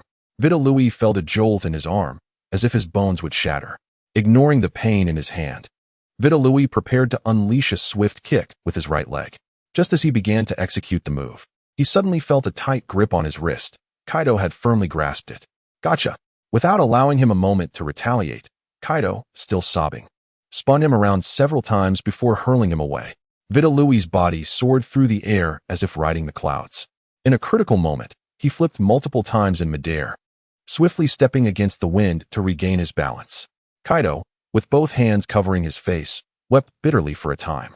Suddenly, his sobs began to subside, and he slowly withdrew his hands, revealing a visage marked by fury and disbelief. With a voice brimming with indignation, he roared, "How could I have once placed so much trust in you? To conspire with that wretched king and betray me? I shall not rest until your ancestors are unrecognizable." For my heart seethes with rage. Had reason returned to him? No, it appeared that his anger had reached a boiling point. Just as Vitalui stood in astonishment, Kaido stormed toward a colossal boulder, delivering a thunderous punch that shattered the stone into fragments. Selecting a larger shard, he skillfully shaped it into a spiked mace with his bare hands, brandishing it fiercely as he pointed at the man in the sky, cursing, "Do not assume a condescending attitude with me." With a roar, Kaido swung the mace with tremendous force, unleashing a powerful shockwave that surged skyward. Vitalui deftly sidestepped to the right, diving toward the ground, and struck out with an open palm, sending an invisible wave of energy hurtling toward the boy's crown. As the unseen force approached, Kaido stood his ground, his entire form enveloped in darkness. When the gale of energy struck his skin, it dispersed harmlessly around him, leaving him unscathed. Meanwhile, Vitalui had moved in front of Kaido, aiming a strike at his right wrist. In a swift motion, Kaido unleashed a left hook, deflecting Vitalui's palm. And with lightning speed, he swung the mace, connecting squarely with Vitalui's chest, forcing him back several steps. Despite having activated his defensive technique just in time, Vitalui felt the impact reverberate through his bones, nearly bringing him to his knees. The boy's mastery of advanced armament hockey was evidently on another level. It seemed that such prowess could only emerge in a state of intoxication. Taking a moment to catch his breath, Vitalui stepped forward, his left leg aligned with the inner ankle of his right, as he raised his hands, one forward and one back, declaring in a deep voice, 6 styles, 256 Revolving Bagua Palm. Before his words had fully escaped his lips, Vidalruvi's feet cracked the ground beneath him as he propelled himself forward, executing a rapid series of steps based on the innate Bagua formation, circling Kaido with relentless speed. He had barely completed 2 rotations when Kaido, shifting his stance, gripped the spiked mace against his right shoulder. Military commander, Dragon's majestic army. In an instant, the mace transformed into a flurry of phantoms, striking the adversary with the ferocity of a tempest. Wielding his hands in a rapid spin, Vidlu resembled a devastating tornado, engaging in a fierce collision with his opponent. The turbulent air surged outward from their epicenter, sending countless fragments of stone scattering, accompanied by a relentless cacophony of explosive sounds. The surrounding mountains quaked ominously, as if on the brink of collapse. After exchanging several hundred blows, Vidlu began to feel a rising sense of agitation. It seemed as though each strike from his opponent was imbued with immense force. Realizing he might not withstand the onslaught much longer, he feigned 2 strikes, allowing Kaido's mace to miss his palms. Seizing the opportunity, Vidlu swiftly shifted his position from one stance to another, maneuvering behind Kaido. With a fierce chop aimed at Kaido's neck, the latter sensed the rush of wind at his back and rapidly pivoted, his left fist crashing toward Vidlu's right hand, while his mace came crashing down toward his chest. Taken aback by this sudden turn of events, Vidlu instinctively adjusted his right hand, tracing an arc to evade the left punch, landing a strike on Kaido's elbow. He attempted to sidestep the mace's blow, but Kaido's swing was merely a feint. His left hand snatched Vidlu's right arm, and the mace swerved in midair, sweeping back with great speed. Unable to evade this time, Vidlu felt the mace discharge a bolt of black lightning, crashing heavily into his chest. He let out a muffled groan as he was propelled backward like a cannonball, crashing into a towering rock formation and creating a massive cavity. Gasping for breath, Vidlu found himself trapped at the center of the hollow, coughing up a mouthful of blood, with several ribs fractured and his clothing torn.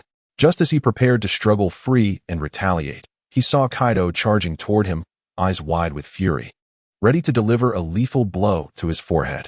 Die! Kaido bellowed as the mace descended. Gritting his teeth, Vidlu enveloped himself in haki, determined to gamble on this iron-like defense to withstand the strike. To his astonishment, the force of the mace suddenly diminished, and Kaido's expression transformed from rage to bewilderment. Wait, what just happened? Vidlu quickly comprehended the situation, a dark smile creeping onto his lips. The wine has worn off. Without affording Kaido a moment to react, he vanished in a flash, reappearing before him with both palms extended, pressing firmly against Kaido's chest. 6 King's Spear, Heavenly Inyang Palm. The shockwave surged through Kaido's torso, erupting from his back as he cried out, his body plummeting like a severed kite to the ground, creating another vast crater and stirring clouds of dust. Vidlu gracefully landed back on the ground, brushing off the dust from his attire as he gazed down at the figure lying in the depths of the crater, a grin gracing his face. In battle, the downfall of one's efforts is a common occurrence. Remember this well, young one. I almost forgot, you no longer have another chance. In the blink of an eye, Viduru sensed a sudden rush of wind behind him, and his expression shifted dramatically. He turned around, both palms thrusting outward, resulting in a thunderous clash as he met the oncoming Wolf Fang club wielded by the young man. Both figures staggered, retreating simultaneously. Viduru remained silent, casting a glance at the hole he had just created, where the silhouette of the person lay surrounded by rippling waves, slowly becoming translucent and eventually vanishing from sight. A faint smile of resignation crossed his lips. So it was, the rapid afterimage left behind after being struck had misled me into believing he was downed. Though I am unclear about the actions I took against you earlier, your recent blow certainly left its mark. Kaido wiped away the remnants of blood from the corner of his mouth, tapping his chest, which emitted a metallic clang, and with a slightly strained smile remarked, had it not been for my timely use of haki, I might have already found myself on the path to the afterlife. It is undeniable that your current resolve starkly contrasts with your former self, which has surprisingly extended your time of existence by a few precious minutes. As if acknowledging his former subordinate, Viduru gently applauded, then took a step from his left foot to his right, aligning his toes inward in a graceful stance. With his right elbow tracing an arc, he slowly drew it back in front of his left shoulder, his pinky slightly angled upwards. His upper body twisted halfway to the right, while his left hand's fingers remained together, palm facing upwards, a semblance of a smile gracing his features, tinged with a hint of melancholy. After this battle concludes, your shadow will likely reside forever within my heart. Such empty words, which seem incapable of realization, truly do not align with your character. Kaido swung his spiked club in a sweeping arc. The pristine white surface of the stone weapon enveloped in a cloak of dark ferocity. With both hands firmly gripping the club, raised before his chest, he bent slightly at the waist, his spine erect, and intoned gravely, "It is time to bring this to a conclusion. Vettori, the commander of the Woka Kingdom's army, no. The government's lackey."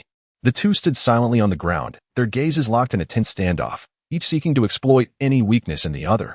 For a moment, the only sound that pierced the air was the rhythmic patter of raindrops on the earth, as Kaido scrutinized Vettori's every move. A memory from 6 months prior resurfaced in his mind. Too slow, Brett. On a clearing atop Skull Island, before he could even swing his iron rod. Newgate had already closed the distance, his naginata whirling, the flat of the blade striking Kaido's face with a resounding crack, sending him sprawling backward to crash heavily onto the ground. Newgate leveled the edge of his weapon at Kaido's head and coldly remarked, "With your current abilities, you are a century away from challenging rocks. Curse you." Kaido struggled to lift his upper body, his hand brushing against his swollen right cheek. A mixture of astonishment and fury evident in his voice as he exclaimed, "What is happening? It's as if you can foresee my every move." "It is not merely an impression, it is a certainty." Whitebeard, sheathing his naginata behind him, replied with an air of nonchalance. "The ability to perceive an opponent's actions with observation haki is a fundamental principle, one I trust you are well aware of. When honed to a certain degree, this skill can even allow one to glimpse fleeting moments of the future, a phenomenon you have witnessed before." Kaido widened his eyes, stunned as he absorbed the last words spoken. He recalled the day when Whitebeard launched a surprise attack on Shiri to aboard the ship, and in that fleeting moment, a revelation washed over him. "Hey, you must be curious about how I reached this level, right?" The sudden inquiry sent a jolt through Kaido's heart, and he hesitantly asked, "How did you know?" He trailed off, abruptly stopping mid-sentence, a faint blush creeping across his face. "Huh, you have a shy side, huh?" Whitebeard chuckled heartily at his expression, devoid of malice. After a while, his laughter subsided, and he turned back, calmly stating, "In light of your relentless challenges, I shall share some insights with you. But you must treat me to a hearty meal first." With that, he leaped from the cliff's edge without a backward glance, leaving the bewildered youth behind. As raindrops the size of beans splattered against his nose, Kaido's thoughts returned to the present, his gaze fixated on the poised adversary before him, unwavering in attention. To forget everything around him and wholly attuned to the opponent's aura, Whitebeard had made it sound so simple, yet executing it was far more challenging. Strangely, however, despite the brevity of the moment, Kaido felt an inkling of where the impending attack would originate. Suddenly, thunder reverberated through the skies, and flashes of lightning danced like serpents, weaving through the dark clouds, illuminating the heavens as if it were day. Almost simultaneously, two figures launched from the ground, racing forward with a speed surpassing that of lightning. 6 styles, 128 trigrams palm. Kundalini, dragon ascendant army. The explosive sounds of their strikes intertwined, as azure and dark purple lights clashed in a dazzling display, erupting into a flurry of sparks. Their figures flickered like phantoms, leaving behind trails of afterimages on the ground. Beteruva moved swiftly, employing the 8 trigram stance, circling around Kaido with rapid twists and turns, aiming to disorient him. As Kaido failed to follow suit, Beteruva seized the opportunity to strike at his vital points. Many renowned pirates, each worth over 1 billion, had ultimately fallen to this very maneuver. Having gleaned some insights from their previous exchanges, Kaido began to discern a pattern. He wielded his spiked club with unyielding precision, shielding his vital areas while constantly shifting his stance, evading the barrage of over 80 counterattacks. With a sudden pivot, he unleashed a sweeping blow, aiming to sweep his opponent off their feet. Beteru leapt into the air, his entire form spinning like a top, maintaining his rotational stance as he descended headfirst. In a single breath, he unleashed over 30 strikes, each palm generating a fierce gust of wind. Faced with such a rapid onslaught, Kaido raised his spiked mace high and spun it swiftly, creating a resounding whoosh, transforming it into a colossal windmill. The continuous clash of Beteru's palm strikes and Kaido's weapon sent thick bolts of lightning cascading through the air, wreaking havoc as they danced wildly, carving intersecting fissures into the nearby mountainside. Realizing that a breakthrough was unattainable in the short term, Beteru's anxiety intensified. He executed a backward somersault, then forcefully propelled himself into the air with a powerful leap, soaring like a meteor, tracing a series of fleeting trajectories. By combining the moonwalk and shave techniques, he achieved speeds imperceptible to the naked eye and could maneuver with remarkable swiftness in any direction. This breathtaking skill was singularly mastered by Vitaru within CP0. Moreover, he could effortlessly mask his presence. Even opponents skilled in observation haki would find it nearly impossible to detect him, rendering him exceptionally effective in assassination. This proficiency rapidly elevated him to the second highest position within CP0, earning him a moniker within the government, the Silent Vitaru. As the name suggests, he approached his targets stealthily and claimed their lives without a sound. Naturally, nothing is devoid of flaws. Vitaru's ability to conceal his aura was not without its weaknesses. Thus far, however, no one had managed to uncover its vulnerabilities. Yet, circumstances are not immutable, just like a donkey that typically carries salt, which one day finds itself burdened with cotton, sinking deeper into the river rather than gliding lightly as before. Kaido noticed that he had lost track of his opponent, and even the sounds of movement had vanished. He halted the rotation of his spiked club and slowly closed his eyes. In the profound darkness, silence enveloped him, as though time itself had ceased to flow. Standing still, he concentrated, awaiting the moment when the opponent's aura would reveal itself. Suddenly, a gray silhouette flickered into view. Circling thrice before striking his back with 6 swift blows, a series of movements executed with such lightning speed that they caught him unawares. This was not a present occurrence, but rather a surprise attack initiated by Vitruvius 5 seconds later when Kaido was unprepared. This scene existed in Kaido's mind for merely half a second. However, the information gleaned in that fleeting moment was sufficient for him to mount an immediate counterattack. In that instant of assault, would his concealed aura be fully exposed? Perfect. He exhaled a puff of mist, positioning the spiked club upon his left shoulder. The dark purple haki shimmered and flickered upon the weapon, emitting crackling sounds. Thunderous bagua. Accompanied by a deafening roar, the spiked club swept forth with the force of a tidal wave, surging like a tempest. Suddenly, a flash of blue light appeared, vanishing upon contact with the incoming club, leaving behind tattered fragments of clothing and sticky traces of blood clinging to the weapon. Almost immediately, a raspy breath emerged from his side. Huff, huff, you saw my movements with such clarity. Vitruvius leaned against the rock wall, clutching his grazed chest, gasping for air as beads of sweat trickled down his cheeks. The prolonged suppression of his aura had severely depleted his haki, and the recent strike had merely grazed him, leaving his breathing erratic and his insides churning. Despite this, a faint smile crept onto his pale face, as though he believed he would ultimately emerge victorious. You are fortunate to be the first and the last man to witness the essence of the Bagua palm. With that meager fleet, you likely cannot deter rocks. Before that, I will show no mercy and obliterate you. Kaido remained unperturbed, brandishing his spiked club across his chest, and coldly declared, this statement should be uttered by me. You ought to obediently retreat into the grave of the bygone era, you nearly mindless puppet. A subtle shift seemed to occur within Vitaru, his expression briefly altering before settling into a bitter smile. Such a sharp tongue. He took a few steps forward, his left palm rising before his chest, his right leg extending to the side, while his left foot angled inward, bending his left knee into a half squat. His right leg moved in harmony with this motion, tracing a path forward, as the ground beneath him morphed into the intricate design of a Taiji Bagua, spinning rapidly in a clockwise direction. Simultaneously, his gaze became colder than ice. 6 forms? The essence of the 8 trigrams palm? The dance of the wandering dragon. In an instant, a surging wave of energy surged around him, enveloping him and transforming into a cerulean dragon that coiled skyward, baring its fangs and claws in a fierce display, as if challenging its adversary below. Upon witnessing such a colossal entity, Kaido's face betrayed no fear. Instead, he grinned widely. Now that's quite a display. Perhaps I shall practice a similar technique someday. Provided, of course, that you survive this battle, kid. With a deep, resonant dragon's roar, the cerulean dragon plunged downward, its claws striking toward Kaido's head. Kaido sidestepped to the left, but the claw altered its trajectory midair. His pupils dilated in surprise as he raised his spiked club defensively against his chest.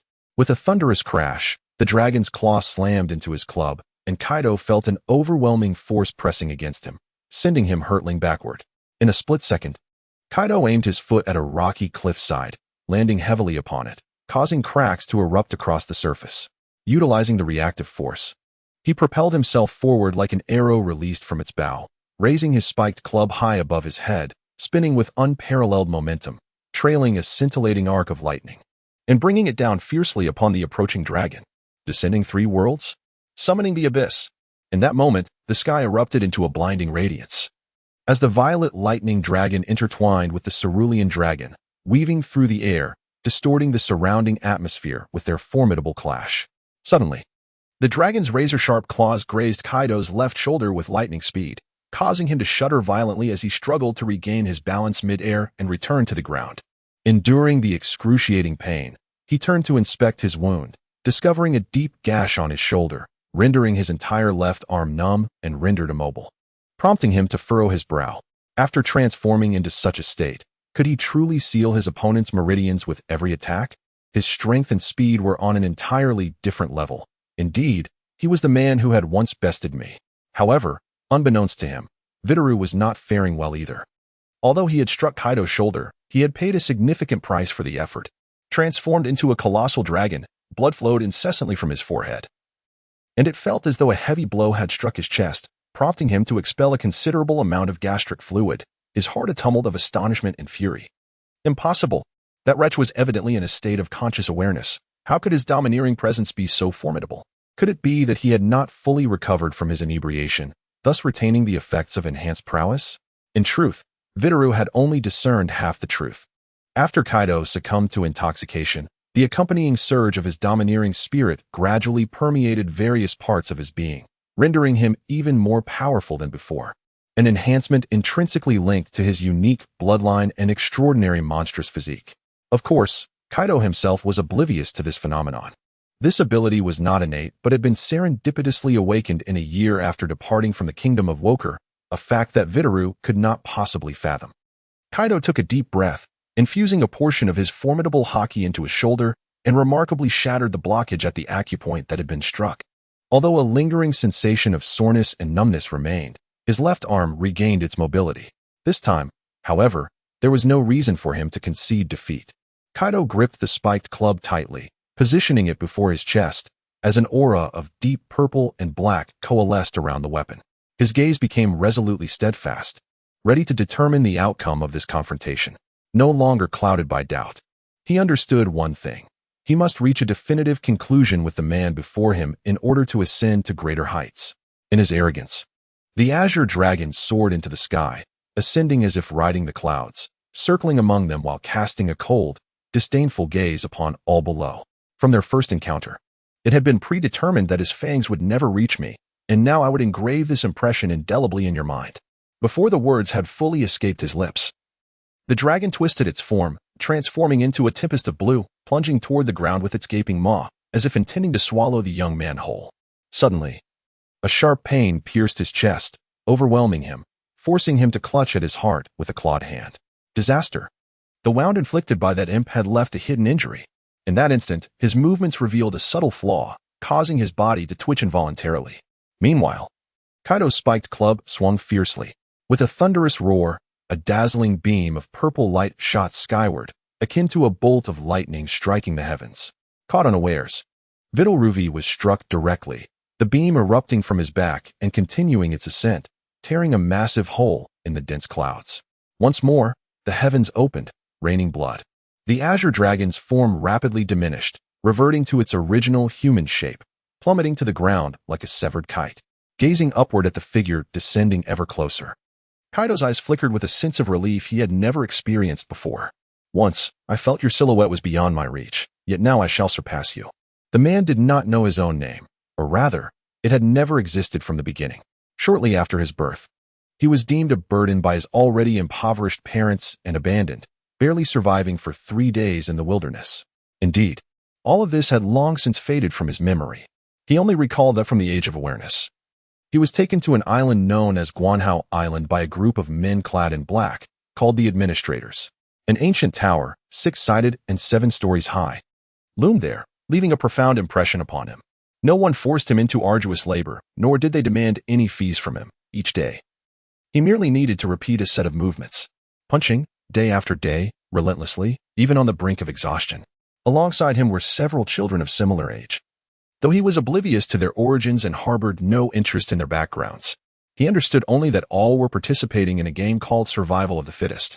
In addition to the punching, the administrators instilled in them an unwavering loyalty to a vast organization, molding them into tools ready to sacrifice their lives for that entity. Among the children, some could not withstand the immense pressure, vanishing without a trace after a few days. The administrators explained that they succumbed to some form of mental illness and subsequently took their own lives. The children, including the boy, were not surprised. They understood all too well that should they falter or voice dissent against the overseers, they would undoubtedly be the next to suffer from such afflictions. Consequently, they exerted themselves even more fervently, their sweat pouring forth in greater quantities. Many among them, overwhelmed by fatigue, collapsed one after another, while others attempted to escape the island. However, all were ultimately classified as missing. In the end, only one remained standing in the training grounds. Thereafter, the administrators focused all their efforts and energies on nurturing this boy, ensuring he mastered a technique known as the 6 forms, as well as the esoteric martial art of 8 trigrams palm. They incessantly assigned him orders to eliminate key figures, and he executed each task flawlessly, without hesitation, even when the targets were children or the elderly. At the age of 12, he was inducted into an organization under the auspices of the world government, known as CP0, where he was bestowed his first name, more accurately, a code name, Vidarui, as others referred to him. Life within the organization bore little resemblance to his existence on Guanhao Island, save for the addition of 2 new rules. Firstly, he was to serve the celestial dragon nobles of the world unconditionally. Secondly, any failure in a mission would result in annihilation by the upper echelons of the government. The boy exhibited no expectations towards anything, nor did he possess any notions of good and evil. He simply executed his duties with mechanical diligence. To him, killing was synonymous with fulfilling his responsibilities, and failing to perform his role was the true malevolence. Even in the face of annihilation, he bore no grievances, for to a factory owner, disposing of a defective machine was merely routine. His humanity had long since been extinguished, along with the sweat shed in his relentless training. It is unclear how long this numbing existence persisted, until one day, Vidarui was assigned a special mission by high-ranking government officials.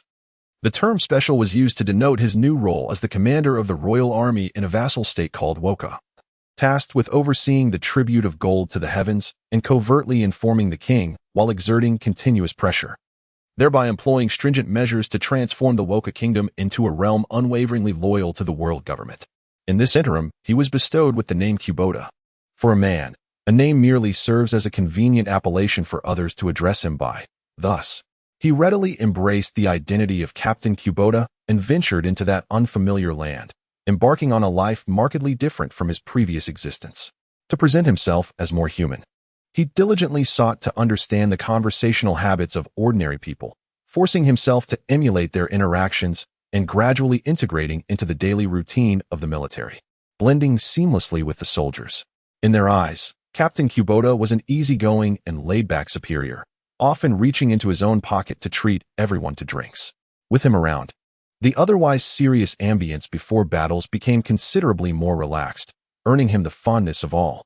Yet, the man was acutely aware that he was merely playing the role of a good officer. Prior to the issuance of new directives from the higher-ups, he needed only to perform his duties dutifully.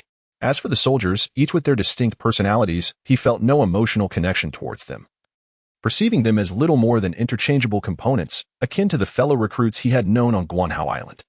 Everything changed when a chance encounter with a young boy during a tempest altered the course of his life. Without a moment's hesitation, he brought the boy back to the kingdom of Wokai, enlisting him as a soldier to serve the nation, and in his spare time, he trained alongside him, deliberately guiding him to become stronger with himself as a benchmark. This was not born of any particular interest, but rather an unexpected realization of the boy's astonishing latent talent. At merely 9 years old, he had single-handedly toppled the notorious Phantom Pirate crew. More importantly, he possessed the rare and formidable Conqueror's Haki. Not to mention, in a realm as diminutive as the Kingdom of Wokai, even within the vast organization of the world government, the bearers of Conqueror's Haki were exceedingly few. With proper training, the boy could potentially evolve into a powerful Navy officer or agent, perhaps even becoming his successor. The notion of a successor sprung forth in the man's mind, leaving him perplexed, unsure why such a peculiar thought had surfaced. Perhaps, deep within him, He had begun to feel a subtle connection with the boy, who, like him, bore no name. As relentless rain poured down, mercilessly battering the now pockmarked ground, Videlru lay quietly upon a jagged rock, his eyes vacant, his complexion ashen. A gaping wound marred his chest, from which blood flowed freely, staining the pristine stone a deep crimson. His limbs twitched slightly, teetering on the brink of oblivion. Kaido hefted the spiked club upon his shoulder and strode directly to his side, coming to a halt before him. His gaze was icy as it bore into the other. His lips moved slightly as if he wished to utter something, yet ultimately, he remained silent. After a prolonged moment, a faint whisper shattered the stillness. "You've grown stronger, haven't you, kid?" Videlru turned his body with great effort to regard the young man, a wan smile emerging on his ashen visage. "This battle, you have won. Your nemesis has fallen by your own hand. Surely, this moment is one you have long awaited?" "Ah, indeed." Kaido raised his spiked club high, his tone icy as he declared, "You have wantonly trampled upon my dignity. After much effort in locating you in this desolate place, I must confess, my desire to shatter your skull has never been more fervent than it is now." As his words fell, the club descended with ferocity. Videlru, a slight smirk curling at the corner of his mouth, tightly shut his eyes. From the moment he ascended to CP0, he had recognized that this day would inevitably arrive. The agents are merely pawns in the eyes of the government. Once they lose their utility, they are cast aside, to perish at the hands of an adversary rather than be erased by the government after being deemed expendable is, for one who faithfully fulfills every mission, undeniably a form of solace. Bang! The heavy sound of impact resonated in his ears, yet Videlru remained oblivious to the new pain now inflicted upon him. Slowly, he opened his eyes and turned his head, only to behold that a protruding rock to his left had crumbled, scattering debris upon the ground. A flicker of doubt crossed his gaze as he solemnly inquired, "What do you mean by this? Leaving you here unattended, with injuries like yours? I presume there is no hope for salvation?" Kaido nonchalantly uttered a remark, casually tossing aside his spiked club, and seated himself upon a rock beside Videlru, his expression inscrutable, devoid of any semblance of choice in his life. The sensation of having dreams and freedom stripped away would have driven me to the brink of madness. Videlru gazed at him as if he were a stranger, his eyes wide in astonishment, then broke into a wry smile that hinted at deeper meanings. "Really? Who gave you the right to delve into my innermost thoughts? That is a matter of personal privacy." He looked up at the overcast sky, his countenance unusually serene, and slowly articulated, "In our line of work, we are but puppets in the hands of others, acting solely at the whims of those above us. A failed mission could lead to our demise, with no justification required. If one cannot fulfill the value of a tool, then one possesses no reason to exist. Isn't that merely an excuse for your own self-satisfaction?" Kaido shot him a sidelong glance, muttering languidly, "Who knows?" Videlru replied with a grim smile, purposefully steering away from the topic, his breath growing labored. "With your capabilities, you must have realized that the goods Shiki intended to sell to the government were recently seized by your comrades. One could say we are utterly defeated." Upon hearing this, Kaido activated his observation haki to sense the situation in the distance. After a moment, a faint smirk appeared at the corners of his mouth. "If they can't even manage that, I shall have ample reason to mock them." However, the ensuing matters would not be so simple. Coughing violently, Videlru expelled a considerable amount of blood alongside his saliva. After a pause, he managed to force a faint smile. "This time, the transaction between slaves and prizes has completely collapsed. The government will lose the trust of the populace due to its dealings with pirates. Surely, those individuals will not let this slide easily." Upon hearing his peculiar remark, Kaido furrowed his brow and inquired, "Those individuals? What are you talking about?" "Heh, even a scoundrel like me adheres to the principles of duty, but you shall understand in due time." Videlru's voice gradually faded, his vision blurring. "Reflecting on the years spent with you, it seems they were not entirely unpleasant. I wonder if, in the afterlife, I will have the opportunity to apologize to Paul and the others." Kaido let out a bitter laugh, saying, with Paul's fiery temper, "He is likely to give you a thorough beating first. It certainly resembles that young lad's style." Videlru trembled, raising his right hand toward the sky, his eyes half open and half closed, weakly murmuring, "To be honest, I envy you pirates for your freedom to pursue what you love without any constraints. In my next life, if I were to live again, I wonder if I could grasp that elusive cloud called a dream." As he spoke, his arm fell gently onto the rock, slowly closing his heavy eyelids, this time never to open again. Thunder roared and torrential rain poured down, as the corners of Vedrulu's eyes became slightly moist. Whether from raindrops falling from the heavens or tears welling up in his eyes, they slowly traced down his cheeks. Witnessing the departure of the mentor who had taught him so much, Kaido felt an indescribable mix of emotions. He reached out to wipe the moisture from Vedrulu's face, saying somberly, "It is precisely because the laws of this world are so filthy that it breeds more pitiful souls like you. Let me personally bring this tragic cycle to an end. Watch closely in the land of the dead, Kubota." As soon as the words left his lips, Kaido felt a wave of fatigue wash over him. He stretched out his arms and fell backward, landing beside the still figure of the man, closing his eyes and drifting into an unconscious slumber. Meanwhile, on another front, the battle had reached a fever pitch. Lion, thousand cuts. The golden lion soared into the air, his twin swords dancing wildly in his hands, unleashing countless magnificent slashes that intertwined to form a golden tempest, sweeping downward like a violent storm. Wherever it passed, the ground appeared to be torn asunder, instantly creating intersecting ravines that stretched for miles across the sea. The towering mountains that once surrounded them crumbled like sandcastles before the ferocious strikes, easily shattered into countless fragments, collapsing and stirring up clouds of dust. Simultaneously, heart-wrenching screams echoed from the ground. Why must we suffer alongside them? Admiral, not this way. Don't come near me. Help. Shiki glanced at them, cursing, "Fools. Who told you to get so close? Get away from me." Despite his harsh words, his hands continued to move without pause. This is truly brutal. Whether out of sympathy for his subordinates or not, Newgate let out a sigh. Faced with the overwhelming golden storm, the man's towering figure remained steadfast, unmoved. His legs bent in a half-squat, his fists crossed over his chest. Scatter! With Newgate's thunderous roar, his fists, enveloped in a sphere of white energy, swung horizontally upward. In an instant, the air was filled with a web of cracks, wildly extending in all directions, swiftly enveloping the entire sky. Soon after, the dense fissures shattered abruptly like glass. A deafening roar reverberated like thunder, as the indomitable golden sword energy disintegrated into dust, with the remnants cascading down like scattered petals, ultimately dissipating into nothingness. At the same moment, behind him, a gust of wind surged as a golden-haired man erupted in manic laughter, the blade in his hands shimmering with golden ripples. With a sudden flourish, he swung his arms, launching two razor-sharp long swords towards Newgate's nape with astonishing speed. Gotcha. Too slow. As if anticipating his opponent's next move, Newgate pivoted swiftly, his naginata descending with the swiftness of a lightning strike. Clang. The naginata clashed fiercely with the dual blades, neither yielding an inch, as the violent impact reverberated with dark lightning coursing through them.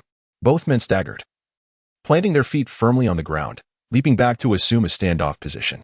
The bodies of the pirates lay sprawled across the ground in disarray, faint groans occasionally breaking the silence. "Hey, Newgate, have you noticed?" Shiki intoned, pointing with his blade towards a certain direction. "That masked bastard's voice has suddenly vanished, which means—" He burst into laughter, nearly dropping the cigar from his mouth. That little brat just saved me a hassle. My painstakingly arranged trade has gone awry. Yet my spirits are remarkably lifted." Newgate was taken aback, surprised by his unexpected reaction, and his crescent-shaped mustache curled upwards at the corners of his mouth. "It's rather rare to encounter such an optimistic pirate."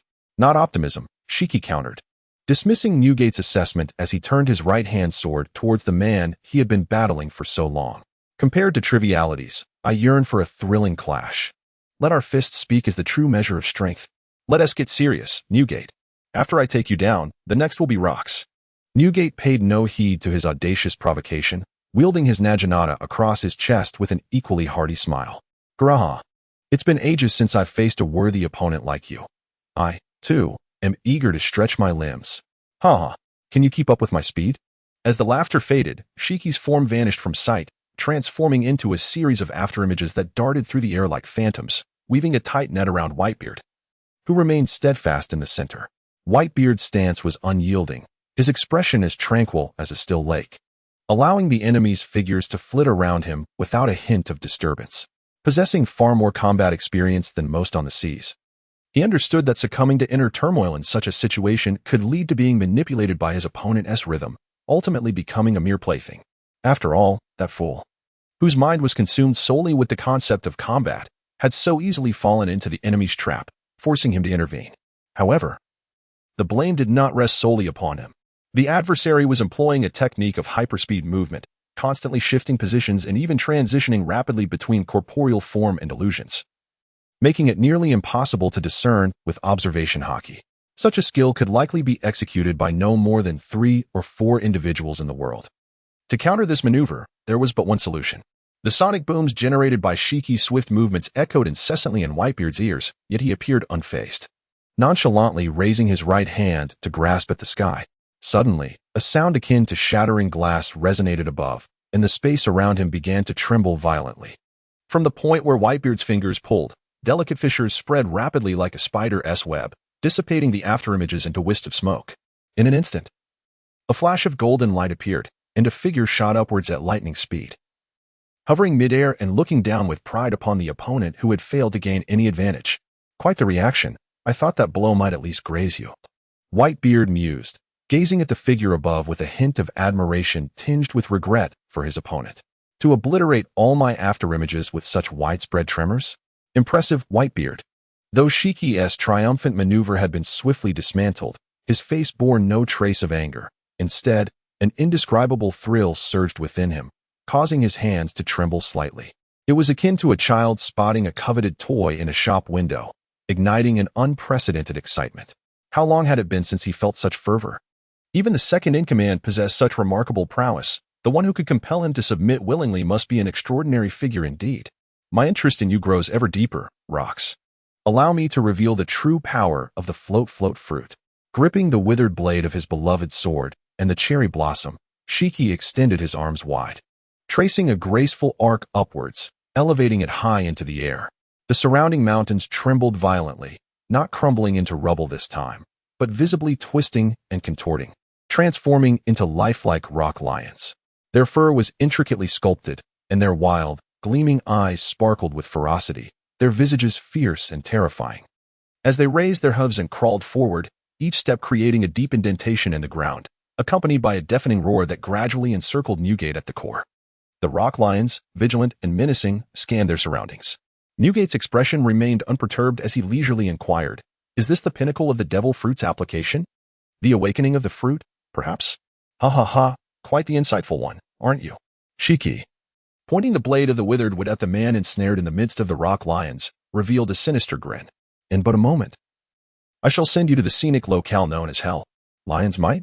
Domain expansion." At his command, countless colossal rock lions unleashed earth-shattering roars, their howls echoing like vengeful spirits, shaking the entire island as they surged towards Newgate with overwhelming force.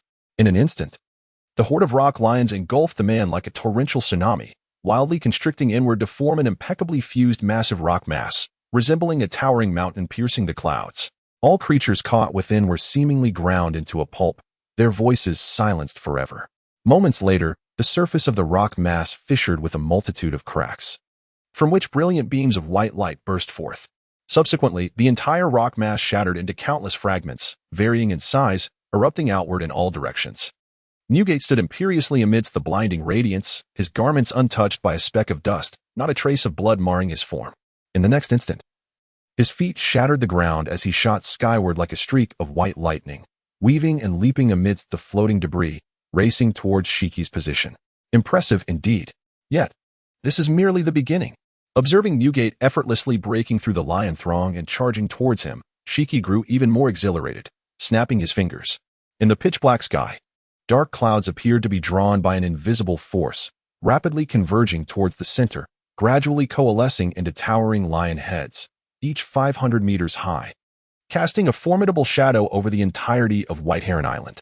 With an air of overwhelming authority, they glared down at all below, resembling ferocious beasts that had broken free from the chains of the underworld, their deep growls rumbling like thunder, reverberating endlessly through the heavens. Lion's Might. Imperial Domain Expansion. As the mighty roar of Shiki echoed through the air, all the lions responded in unison, opening their massive jaws and unleashing a thunderous roar that surged forth like a tidal wave, as if intent on devouring all existence. Before the imposing pride, Newgate appeared as diminutive as a mere grain of sand. Yet, a refreshing smile, unlike any he had ever displayed before, illuminated his countenance. A dark aura surged into his beloved sword, Song Yunxia, enveloping the blade in a radiant sphere of white light, while black lightning danced in wild abandon. The amalgamation of armament haki, conqueror's haki, and his devil fruit abilities flowed together seamlessly, achieving a harmonious unity in a fleeting instant. With a sweeping motion, he executed a horizontal slash. The earth-shattering roar abruptly ceased, as the oncoming lions seemed to be cleaved in twain by a razor-sharp sword, their ferocious momentum forcibly divided. The violent shockwave surged outward, creating two powerful vortices akin to a tornado, accompanied by a howling tempest that swept across the surroundings, distorting the very air itself. As if the fabric of space could scarcely endure the force of this collision, fractures erupted from the foreheads of each lion, cascading outward like bursting water balloons, scattering droplets across the expanse. Newgate shot upward like an arrow released from its bow, his velocity unwavering. How intriguing! I am determined to annihilate your desires with utmost fervor. Let this strike determine our fates. Shiki's expression had escalated to a near-manic intensity as he raised his renowned blade high, gathering the electric fury from the roiling clouds upon its edge. Golden Lion Slash. In an instant, Shiki was enveloped in a dazzling golden radiance. The shimmering waves coiling around the blade and extending forward, coalescing into two enormous light blades, each approximately 10 meters long. He then propelled himself forcefully into the air, unleashing a series of sonic booms, descending like a golden lion with the thunderous might of a tempest, wielding the light blades with an unparalleled ferocity that could not be thwarted by any force, no matter how numerous. Come forth, Newgate bellowed, the white light surrounding his blade intensifying as dark waves surged upward, blasting into the sky and tearing open a chasm in the clouds above. This was the most formidable strike he had ever unleashed since becoming a pirate. The golden and white luminescence drew closer, narrowing to a mere meter apart in the blink of an eye. Aha! You shall meet your demise. It is you who should fall. As two powerful roars, each refusing to concede, reverberated through the air. The Naginata and the light blades, each embodying their respective convictions, cleaved toward one another with lethal intent, poised to collide in the next heartbeat. In that fleeting moment, a boisterous laughter, brimming with arrogance and exuberance, erupted unexpectedly. Allow me to join in as well. In the blink of an eye, a shadow as dark as night rushed towards them with the speed of a lightning bolt, akin to a meteor streaking across the sky.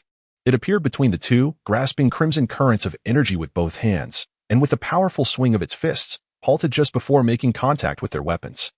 In that moment, time seemed to stand still. The black lightning erupted with a thunderous roar, unleashing a ferocious shockwave that radiated outward from their center. Countless mountains crumbled into fine dust, and the entire White Heron Island trembled violently, with spiderweb-like fissures spreading across its surface. The surging waves of the sea rose dramatically, reaching heights of hundreds of meters.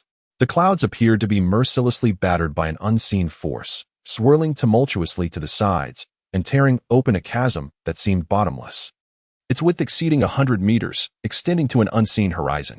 Until just moments ago, the raindrops cascading like the Milky Way gradually softened, eventually ceasing their descent. The pirates of the Flying Sky Pirates, the enslaved, government agents, Uno, Stussy, Gold, Roger, all halted in their actions, their gazes drawn upward to the sudden anomaly in the sky, their faces etched with astonishment, as if they had forgotten they were amidst a fierce battle. The most profound sensation was felt by Newgate and Shiki. They experienced an overwhelming, intangible pressure against their chests, causing their blood to surge violently, rendering their weapons immobile, as if obstructed by an invisible wall. Uncontrollably, they found themselves leaping downward. Affected by the fierce inertia, they tumbled several times, struggling to maintain their composure, barely landing on the cracked ground below. This time, Newgate and Shiki no longer exchanged glances.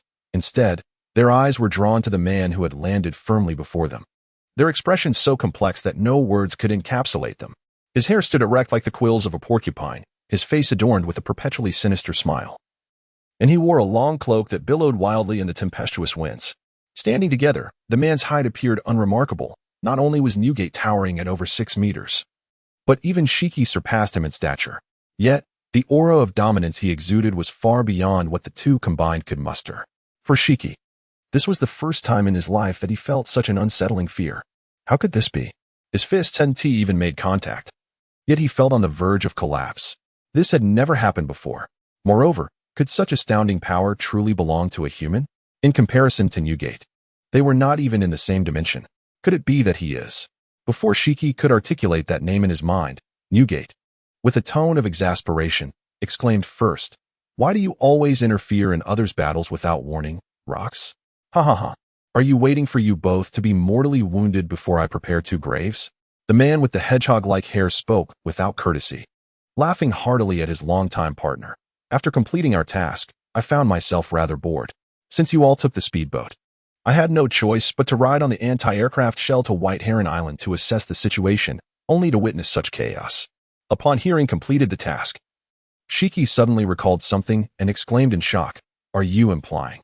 The man named Rocks raised his right hand, pointing towards the smoke-filled sky, and declared, "Although it took considerable time, I annihilated every single ship you brought without sparing a one." His tone was remarkably calm, as if it were merely a matter of course. However, both Newgate and Shiki were taken aback, their minds buzzing in disbelief, momentarily frozen in place. Particularly Shiki, who felt an overwhelming shock. That fleet had taken him a decade to assemble. Although part of it had not yet arrived, it was still formidable enough to dominate the seas. How could that fellow claim to have destroyed it all in one fell swoop? "Rocks, who exactly are you?" After a brief silence, Shiki, with a tense expression, slowly spoke. "Though I am unwilling to accept it, I must admit that I have been utterly defeated. Even if I wager my life, I am no match for you." He casually tossed aside the Sakura tin in the withered wood, which landed on the ground with a crisp sound. He then sat cross-legged and solemnly stated, "Go ahead and take my head. It is the honor that befits a victor." Rocks observed him with amusement for a moment before bursting into laughter. Seeing this, Shiki couldn't help but feel angered. "What are you laughing at? Is a head worth billions not enough? Do you wish to trample my dignity as well? Such strength. Yet your reactions are as slow as someone else's." Newgate stood by with his arms crossed, unable to suppress a smile, having already guessed what the reckless man intended. "Sure enough," Rocks proclaimed with a bold voice, "with your talents, it would be a pity for you to be buried here. Why not lend me your strength and together we can turn this world upside down?" "What?" For a moment, Shiki thought he had misheard, his eyes widening in disbelief, the cigar in his mouth dropping to the ground. After a brief moment of shock, he quickly regained his composure, his face alternating between shades of pale and flushed. And he shouted in confusion and anger, "Are you serious? I have always known how to command others. How could I possibly live such a subservient life?"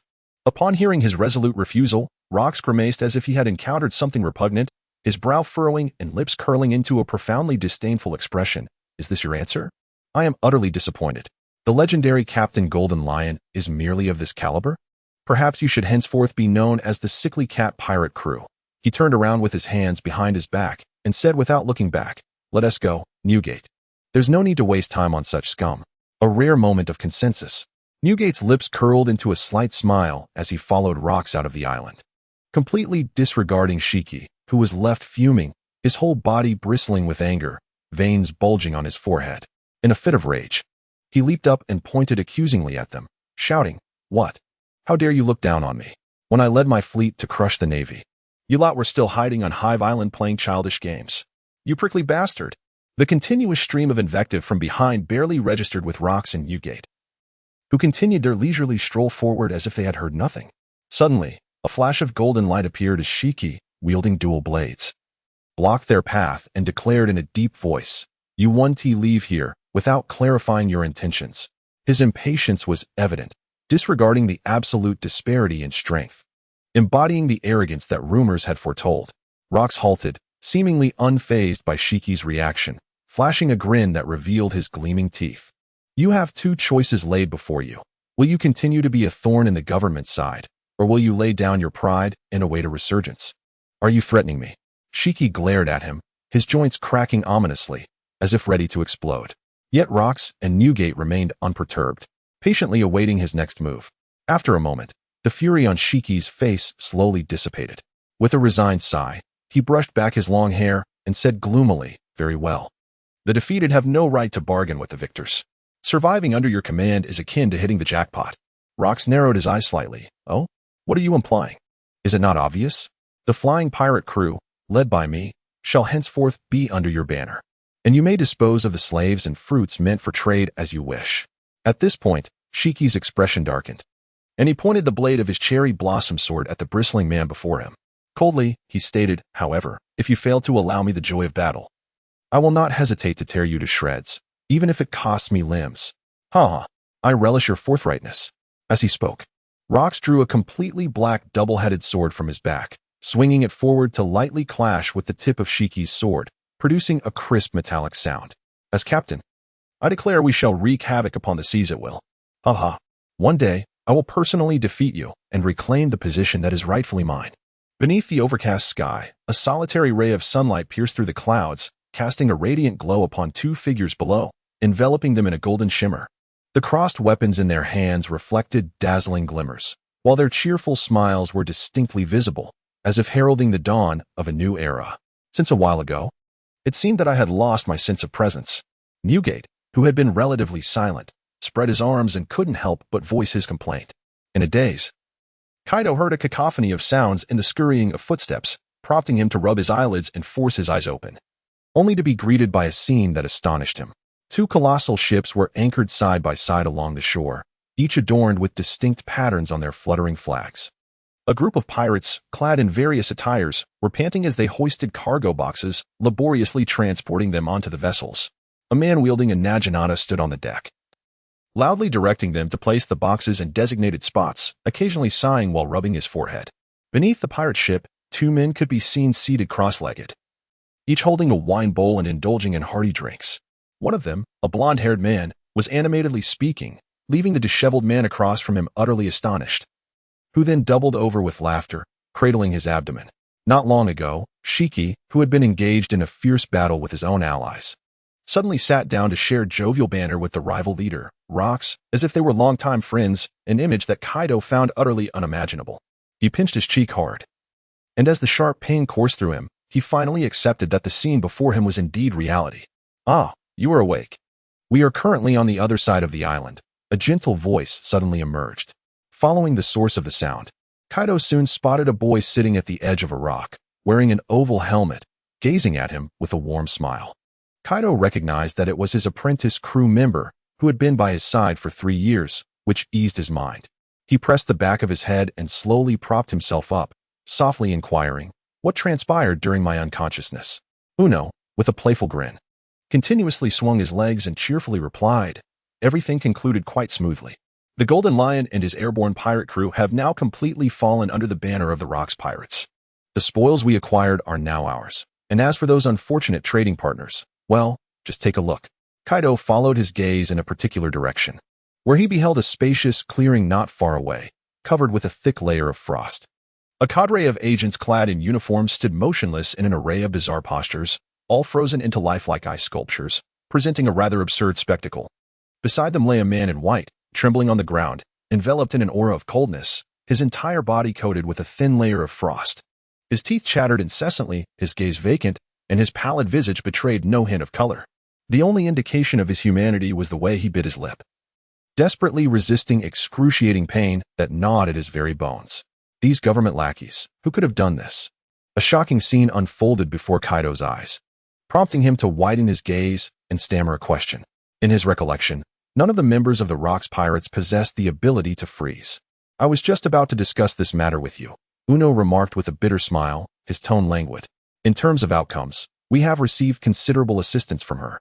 However, she appears to be quite a formidable opponent." At that moment, a cacophony of voices drifted from afar, clearly carried by the gentle breeze to the ears of Kaido and his companion. "Hey, young lady, these are already ours. Even if you owe us a debt of gratitude, you cannot simply relinquish them. Moreover, we have no intention of selling them." "Exactly. Although we are pirates, we have never engaged in slave trading. That is explicitly prohibited by the Admiral. So, understand this and step aside, you wretched girl. That won't do. I have no faith in the sweet talking of pirates. Even without the temptation of food, I remain steadfast in my resolve." I let that slip. The air was thick with the sounds of a quarrel among 3 women, and without a moment's hesitation, Kaido discerned 2 of the voices. The third, however, was unfamiliar to him, a melodious sound akin to sweet spring water, enchanting yet unrestrained, imbued with a touch of nonchalance. "Let us go take a look. If this escalates, it could become quite troublesome." At this moment, Kaido's physique had nearly returned to its former state. He sprang forth from the rocks, hastening alongside Uno towards the source of the commotion. They had not ventured far before halting. their eyes drawn to a pristine patch of ground where three tall women were embroiled in an animated dispute, the intensity of which was palpable. As anticipated, two of the figures were indeed Stussy and Gold. Roger, the perennial adversaries, now surprisingly unified, vocally aligning on the same front. Their opponent was a girl of approximately 17 or 18 years, clad in a white kimono that accentuated her curvaceous form exquisitely. Over this, she wore a dark red leather jacket, creating an incongruous contrast with her attire. At her waist, she bore three sheathed katanas, while below, she donned a deep blue skirt, revealing a pair of delicate, alabaster feet. Her long, silken white hair cascaded down her back, fading into a stunning aquamarine at the tips, adorned with two yellow hairpins. And her ears were graced with golden earrings. Her complexion was exceptionally fair, and her large, round eyes sparkled with vibrant energy, yet bore a hint of indignation as they fixed upon the two imposing women before her. Kaido gazed blankly at the young maiden, momentarily lost in thought. Throughout his life, he had encountered his fair share of beautiful women. The strikingly radiant Charlotte, the alluring Stussy, and the delicately featured Gold were among the most celebrated female pirates on Beehive Island. While some feared getting too close to Stussy due to her insatiable greed, it did not hinder the other two from being relentlessly pursued by admirers. It could be said that they were universally acknowledged as the top three beauties in the pirate world. Yet, when compared to the enchanting girl before him, the allure of Stussy and the others seemed trivial, almost insignificant. Adorning the tips of her hair was a vibrant red flower, enhancing her resplendent beauty. Behind her, a throng of people sat in a bustling crowd, each individual's gaze fixated upon the maiden, their expressions laden with anxiety and trepidation. Silence reigned, no words uttered. Prolonged captivity had instilled an instinctive fear of pirates within them. However, the unexpected prospect of salvation fostered an inexplicable sense of gratitude and trust towards this unfamiliar girl. A little girl with brown braided hair and large eyes clasped her hands together, silently praying for her success. "Are you truly unwilling to yield?" Stussy chuckled, her laughter tinged with an eerie quality. "Absolutely not." The maiden shook her head, declaring word by word, "I have promised them that I will restore their freedom. A promise is a promise. Integrity is the cornerstone of my existence." "Such an ungrateful girl," Gold remarked, drawing her beloved serpent from her waist. Poised to act. Yet, Stussy, noticing something, beamed and waved at two figures in the distance. "Ah, our adorable little brothers have arrived just in time. We find ourselves in a bit of a predicament." Gold paused, her threatening demeanor dissipating as she turned to see who approached, a faint smile gracing her lips. "Kaido, how is your injury faring?" The maiden followed their gaze, her eyes widening in surprise. "Is that the helmeted handsome youth and a gorilla with horns?" "A gorilla?" Hearing that familiar address, Kaido was flooded with uncomfortable memories. However, there was no malice in the girl's tone. This compelled a slight twitch at the corner of his mouth as he reluctantly managed a smile. "I am Kaido, not some beast." "Ah, surprisingly. That name is easy to remember." The girl nodded solemnly, clapped her hands, and laughed. "I got it. I shall call you Kaido." Kaido appeared to accept the title without objection, offering no response as a few dark lines slipped from his forehead.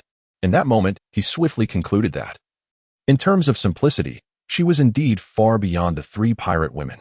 After a considerable pause, he regained his composure and inquired in a moderated tone, "Who exactly are you? Are those immobilized agents your handiwork?"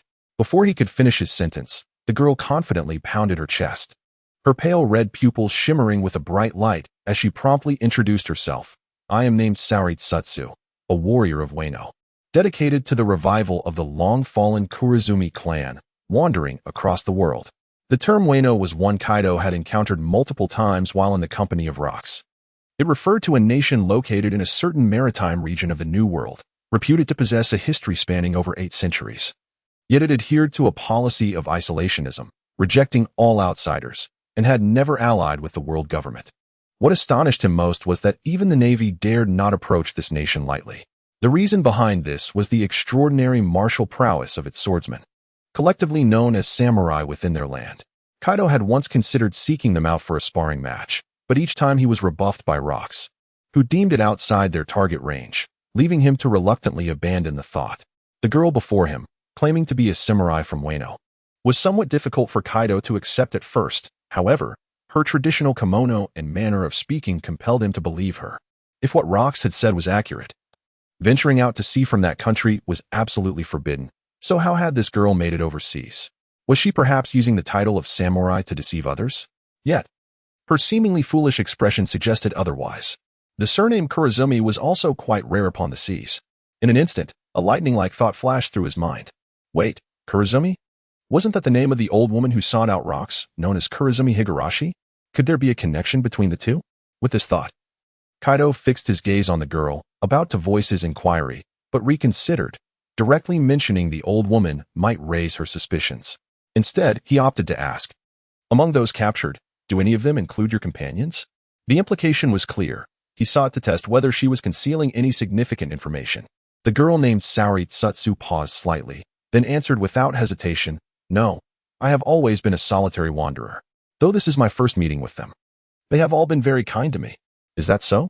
Upon hearing her response, Kaido felt an immense weight lift from his heart, and he sighed with relief before pressing on with his inquiry. "Considering your earlier tactics against those agents, self-preservation should not pose a challenge for you. How then did you find yourself so easily captured? If it was due to the civilians being taken hostage that forced your surrender, surely you would have been subjected to closer scrutiny." Uno, who had remained silent until now, spoke calmly. "However, I just inquired with Shiki's subordinates, and they merely regarded you as a passing tourist, utterly unaware of your identity as a warrior. For the sake of caution, all captives are shackled with sea stone handcuffs, not specifically targeting you alone." His gaze lingered on the young woman's lovely cheeks as he inquired, each word deliberate. "So, Miss Seijutsun, was your capture a deliberate act of restraint?" Stussy and Garoliosa exchanged glances, their expressions vigilant as they awaited a plausible explanation from her. Seijutsun glanced at each of the four before suddenly curling into a ball on the ground, her head bowed in despair as she lamented, "That is because I find myself utterly destitute." Her declaration startled everyone. Before they could pose any questions, she continued to complain, "I exhausted all my funds on the journey, unable even to afford a skewer of dumplings. After arriving on that island with the name starting with Car, I was on the verge of sinking into the river of 3 paths from hunger. Just when the townsfolk took me in, before I could even savor a meal, a band of pirates burst through the door and whisked us away, leaving me without even a sip of water." Her voice quivered as she recounted her plight. The four present were momentarily struck dumb, unable to utter a word, and Stussy couldn't help but feel a pang of sympathy for her misfortunes. Not long after, Seijutsun's bright voice shattered the silence once more. "Fortunately, these past few days, everyone has been quite kind to me, allowing me to barely endure until dawn." The young woman broke into a smile, her countenance radiant as flowers, with glistening tears still clinging to her long lashes. "Dawn? So, does that mean you consumed something after that?" Uno inquired leisurely, sensing something amiss. "Indeed," Seijutsun replied candidly, "I managed to find a peculiar fruit while they were unawares. Although it was rather unpalatable, it at least filled my stomach. And for some reason, I can unleash cold energy at will. Look." She gently raised her slender right arm, a wisp of white mist slowly rising from her palm, drifting forward with the wind. Though the mist was not particularly dense, it sent shivers down the spines of the four onlookers. All right. I understand the situation now. If this continues, we shall fall upon our return. Ah ha ha. My apologies." The young woman smiled apologetically, scratching the back of her head as she observed the burly man trembling with crossed arms, while the mist gradually retreated back into her hand. Kaido exhaled deeply, wiping the cold sweat from his brow. At this moment, he was nearly certain that Shiki's fruit, intended for trade, had been inadvertently consumed by her, granting her the powers of the ice fruit and, to some degree, buying them time for their endeavor. However, this girl certainly spoke her mind without restraint. It remained to be seen how Shiki's subordinates would react upon witnessing this. Fortunately, the crew of the former Flying Sky Pirates was preoccupied with transporting cargo, oblivious to their activities. "Miss Saikijin, what are your plans moving forward?" Uno inquired curiously, his gaze fixed upon her. "I have already made my decision," Saikijin declared confidently, her hands placed firmly on her hips. "First, I shall return everyone to their homeland. Then I will continue my travels across the world. When I become invincible, I shall return to Wano to cleanse the name of Kinemon and contend for the position of shogun." Her voice rang out loudly, clearly audible to the nearby pirates. Duster, engaged in clearing the battlefield, abruptly halted his actions, his eyes fixed intently in the direction of the voice. He could vaguely discern a slender figure, her soiled face adorned with a mixture of surprise and joy. "Oh my, This truly comes without effort, he thought, realizing that the girl had indeed been brought here. If all went as planned, once he acquired the necessary items, he could proceed with the next phase of his scheme, to mask any expression that might betray him. Duster quickly resumed his usual nonchalant demeanor, casually sweeping the still damp bloodstains from the ground. "You're quite audacious, aren't you?" Gloriosa remarked, shrugging with a sardonic smile. "Setting aside the notion of becoming shogun, given this trade's failure, the government will not let this go lightly. Beehive Island is an illegal zone. Even if those individuals manage to return to the island, it won't be long before the Navy captures them on charges of collusion with pirates. How will you ensure their safety then?" "Well," the girl hesitated, her gaze drifting to the side as a blush crept across her cheeks.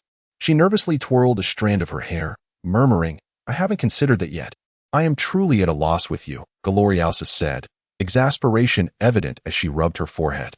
"Rather than allowing them to bear unfounded accusations, it would be wiser to create a facade, persuading the civilians to pledge allegiance to the Rocks pirates. Those willing to become pirates can come to Beehive Island, while those who are not may return home, provided we station our people there and raise the flag of the Rocks pirates. This way, we need not worry about other factions encroaching on that territory." Stussy chuckled softly, her words laced with mischief. "It seems that for once, someone shares my thoughts. Spare me your self-importance, you bloodsucker."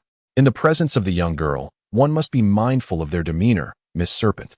A current of unyielding gazes seemed to electrify the atmosphere, as Yuno, observing the scene, shrugged and sighed, and here we are again. After contemplating the suggestions put forth by the two women, Shizutsu pursed her lips in thought. Moments later, she turned to the gathered crowd and declared, "While I find merit in their words, life is a journey best navigated by one's own choices to find true joy." The recently liberated individuals exchanged uncertain glances, their faces betraying a sense of hesitation, enveloped in a profound silence. After a brief pause, a tender voice shattered the stillness. I want to walk with them." A small girl timidly raised her right hand, summoning the courage to exclaim, "If I can aid those suffering under the golden decree from above, I would accept any fate." Chloe. Shizutsu recognized her as the girl who had previously assisted in freeing her from captivity, feeling a mix of surprise and curiosity. "Is this truly your choice? Being a pirate is no easy endeavor." "Count me in." A middle-aged man, his face adorned with stubble, stepped closer to the girl, hands in pockets, grinning as he declared, "The intrepid Marquis wishes to be known by that name henceforth." Seeing their boldness dispelled the remaining doubts among the others, who soon began to voice their agreement loudly. "Rather than be led to slaughter, we shall fight until the very end. Though pirates, they have treated us fairly thus far. And it was that helmeted fellow who aided in our release. I have always had good fortune. I trust this will be no different. We believe in your judgment. Brave little warrior." Shizutsu gazed upon the harmonious chorus of voices, a warm smile gracing her features. "It seems my journey is destined to extend further." She turned to the four, arms outstretched in excitement, exclaiming, "If possible, may I also board your vessel? I yearn to experience the life of a pirate." "Humph. Your skills in deception require refinement. You are clearly worried about them," Gloriosa remarked bluntly, her tone icy. "Joining us is not solely our decision. It requires Admiral Lox's approval." Stussy furrowed her brow. "As for our new companions, we must have prior consent before we can come to collect them." Yuno chuckled, yet, knowing the Admiral's usual disposition, "I believe he welcomes all who come." Kaido approached the young girl in silence, reaching out to grasp her wrist firmly. Shizutsu, known for her forthright nature, felt a sudden discomfort at the unexpected contact, her face flushing a deep crimson as she exclaimed in astonishment, "What are you trying to do, Kaido?" Without hesitation, he replied, "What do you think? I intend to introduce you to others, so they may become acquainted with our future superior." Kaido strode forward without a backward glance, gently pulling the soft form of the young girl towards the throngs of people nearby, all the while chiding her. "Moreover, it seems you have once again mispronounced my name." At that moment, Seijin suddenly exhibited an innocent demeanor, her cheeks flushed with embarrassment as she exclaimed, I am not yet prepared. Meeting so many people at once will surely make me anxious and cause me to embarrass myself in public. This is not something I can allow you to dictate." Kaido's lips curled into a sly smile as he firmly grasped her hand, proceeding step by step. Uno stifled a laugh, adjusting his helmet, and remarked, "A cadre, are you? It seems you truly have glimpsed a distant future. That lad is quite cunning, embarking on his conquest so swiftly." Stussy, observing the pair retreating into the distance, slightly smiled. Her cherry lips pursed. You are entirely alike. Humph, you merely spent more time with him on Beehive Island. Garolia turned, proudly gesturing to her own face. You must know. I had an acquaintance with Newgate long before joining Rocks, which means I am his first love. Oh, come now, you were just a little girl back then. Stussy waved her hand dismissively, her gaze drifting toward the tall figure standing on the shore, adding meaningfully, however, when a girl harbors admiration for someone from a young age, it often breeds a potent sense of possessiveness, does it not? I'm not driven by any possessiveness. Garolia's face flushed slightly as she replied. In my homeland, falling for someone at first sight can lead to a lovesickness. Both the former and the previous emperor perished from such an affliction. On that day, while leading my troops on an expedition, I fortuitously encountered that man, and it was a case of fighting without knowing each other. It was only upon returning home that I discovered I too had succumbed to that illness. The only cure is to find him and fall in love. No wonder you would go so far as to betray Amazon Lily to reach Beehive Island. Stussy regarded her with mild surprise, then smiled sweetly. Are you perhaps concealing your thoughts to avoid drawing attention to your affliction? Perhaps you could seek my assistance as a scientist. Not at all.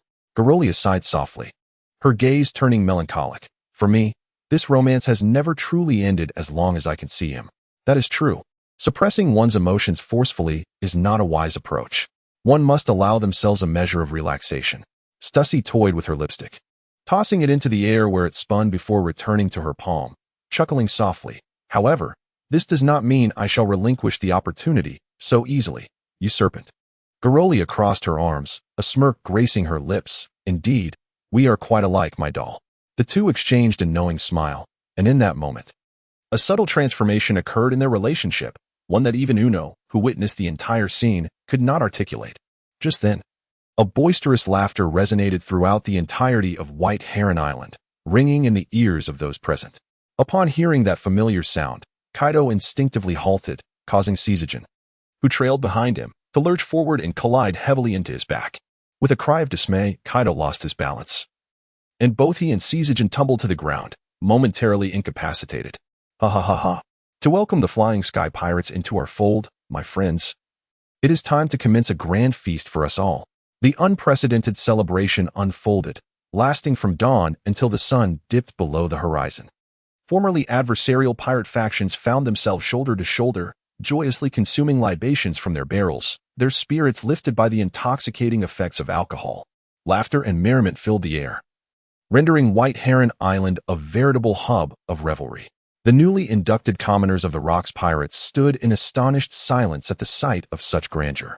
Initially filled with hesitation, they soon cast aside their preconceived notions and rushed to the tables laden with food, eagerly devouring the bounty before them.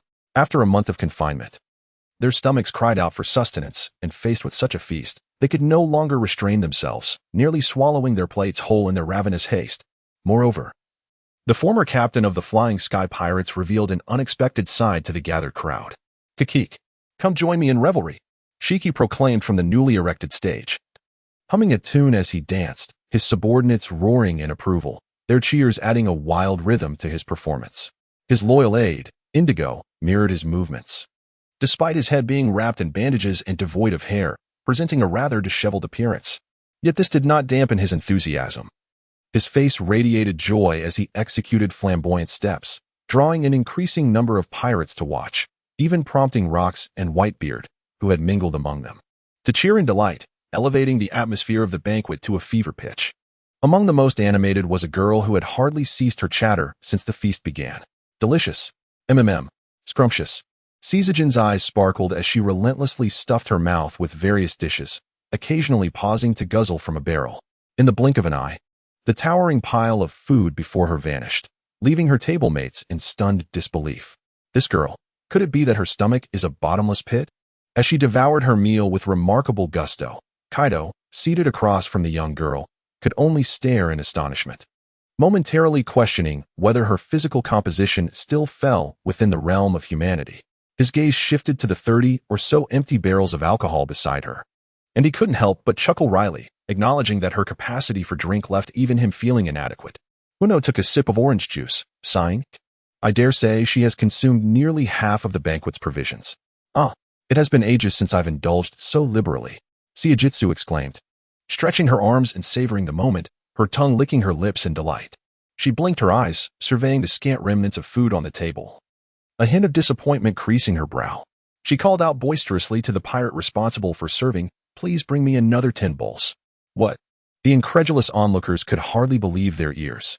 The serving pirate stood dumbfounded, his face a mask of dismay as he replied, "But, Miss Siajitsu, there is little food left, and we must also share with Governor Rocks and his crew. Please, have some consideration." "I see," Siajitsu said, patting her round belly, a trace of disappointment in her tone. "Very well, I can settle for being half full." Thud. The surrounding individuals collapsed in utter disbelief, unable to fathom the extent of her voracious appetite. In a corner of the banquet hall, a group of men clad in uniforms sat huddled together, each bearing a look of despondency. Their glasses of wine slowly approached their lips, yet none felt the desire to drink. They belonged to the CP5 unit under the world government.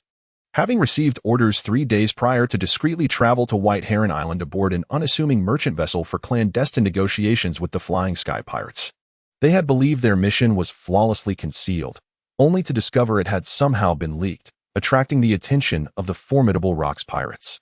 Not only did they fail to secure the slaves and fruits, but the weapons intended for trade were also seized by the pirates.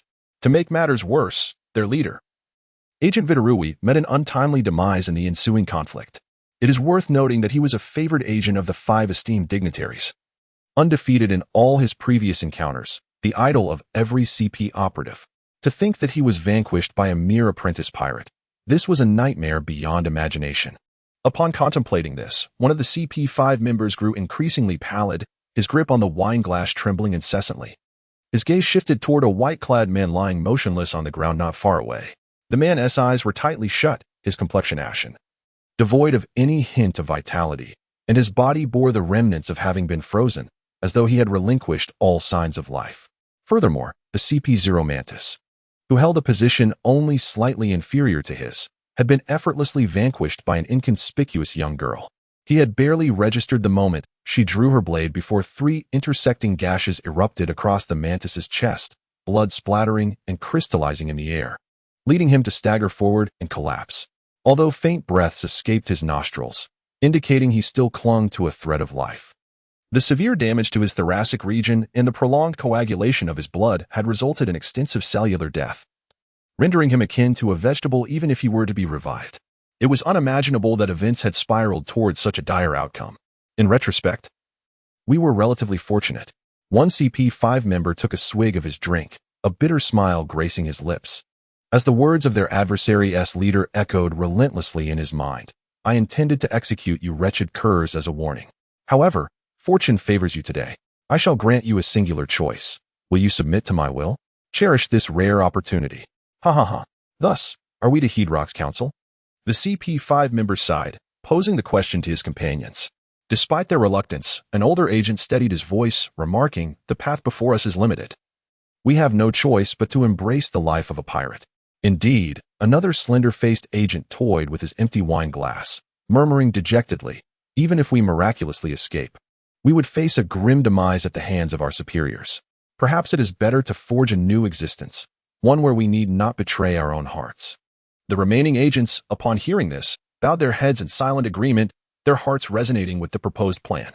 After all, in the face of overwhelming power, the instinct for survival tends to manifest itself with greater fervor. As twilight descended, the banquet hall lay deserted. 4 Rocks had announced their departure from White Heron Island at dawn. Consequently, the guests returned to their vessels to rest early. The commoners from Caribala Island appeared to harbor some trepidation towards the Flying Sky Pirates, prompting Newgate to assign them accommodations as far away as possible. Yet, one young man stood at the water's edge, lost in thought. Not far before him, in the open expanse, stood a cross fashioned from 2 thick, elongated stone pillars, exuding an aura of desolation. The cross bore no inscriptions, nor did it hold any relics of a departed soul, as if the existence of the individual had left no trace in the world. However, a hint of melancholy lingered in the young man's features.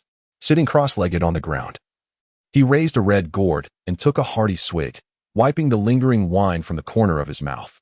He spoke fervently to the grave marker, alternating between laughter, anger, and sorrow, as though conversing with a long-lost friend. After a considerable time, he slowly rose, pouring the remaining wine onto the cross and uttering a final phrase before gently placing the gourd at the foot of the grave. He then turned away, never casting a glance back. The sun sank gradually below the horizon, casting golden rays upon the shore, illuminating the three bold characters inscribed upon the gourd, Kubota. It was said to be a once popular sake in the kingdom of Woka, which had ceased production following the nation's demise. The young man had just consumed the last remaining bottle in existence, a rare treasure he had procured with great effort. Less than a day later, we found ourselves as pirates under Rock's banner. However, my impression of him was not entirely unfavorable. His subordinates seemed decent as well. In the main ship's storeroom of the Flying Sky Pirates, two pirates engaged in conversation while meticulously inspecting the valuable cargo within the room. Shiki had instructed them to ensure that every precious item was transferred to Rock's ship as a gesture of introduction. One tall, slender pirate carried a chest of gold to the doorway, wiping the sweat from his brow as he chuckled. In any case, managing to save our lives is a stroke of fortune amidst misfortune. Indeed, replied the shorter pirate dismissively, struggling to move an ornate treasure chest from the table. Before that, help me get this thing downstairs. All right. The treasure chest was heavy, and the two exerted considerable effort to haul it outside, nearly causing a dent in the floor as they set it down. They collapsed onto the ground, gasping for breath, having not rested since their meal. I can't believe this chest is so heavy. My hands feel like they're about to break. The tall, slender pirate, with his tongue out, remarked. What can we do? This is the vital treasure chest that safeguards the devil fruits. If it weren't designed this way, it could easily be stolen. And what good is it? In the end, we still lack one. At this juncture, an idea sparked in the tall pirate's mind, and a gleam of delight illuminated his face as he suggested to his companion, why don't we steal those fruits?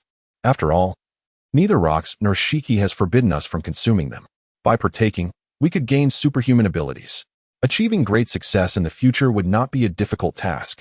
The shorter pirate hesitated for a few seconds, a cunning smile creeping onto his face as he replied, You make a compelling point.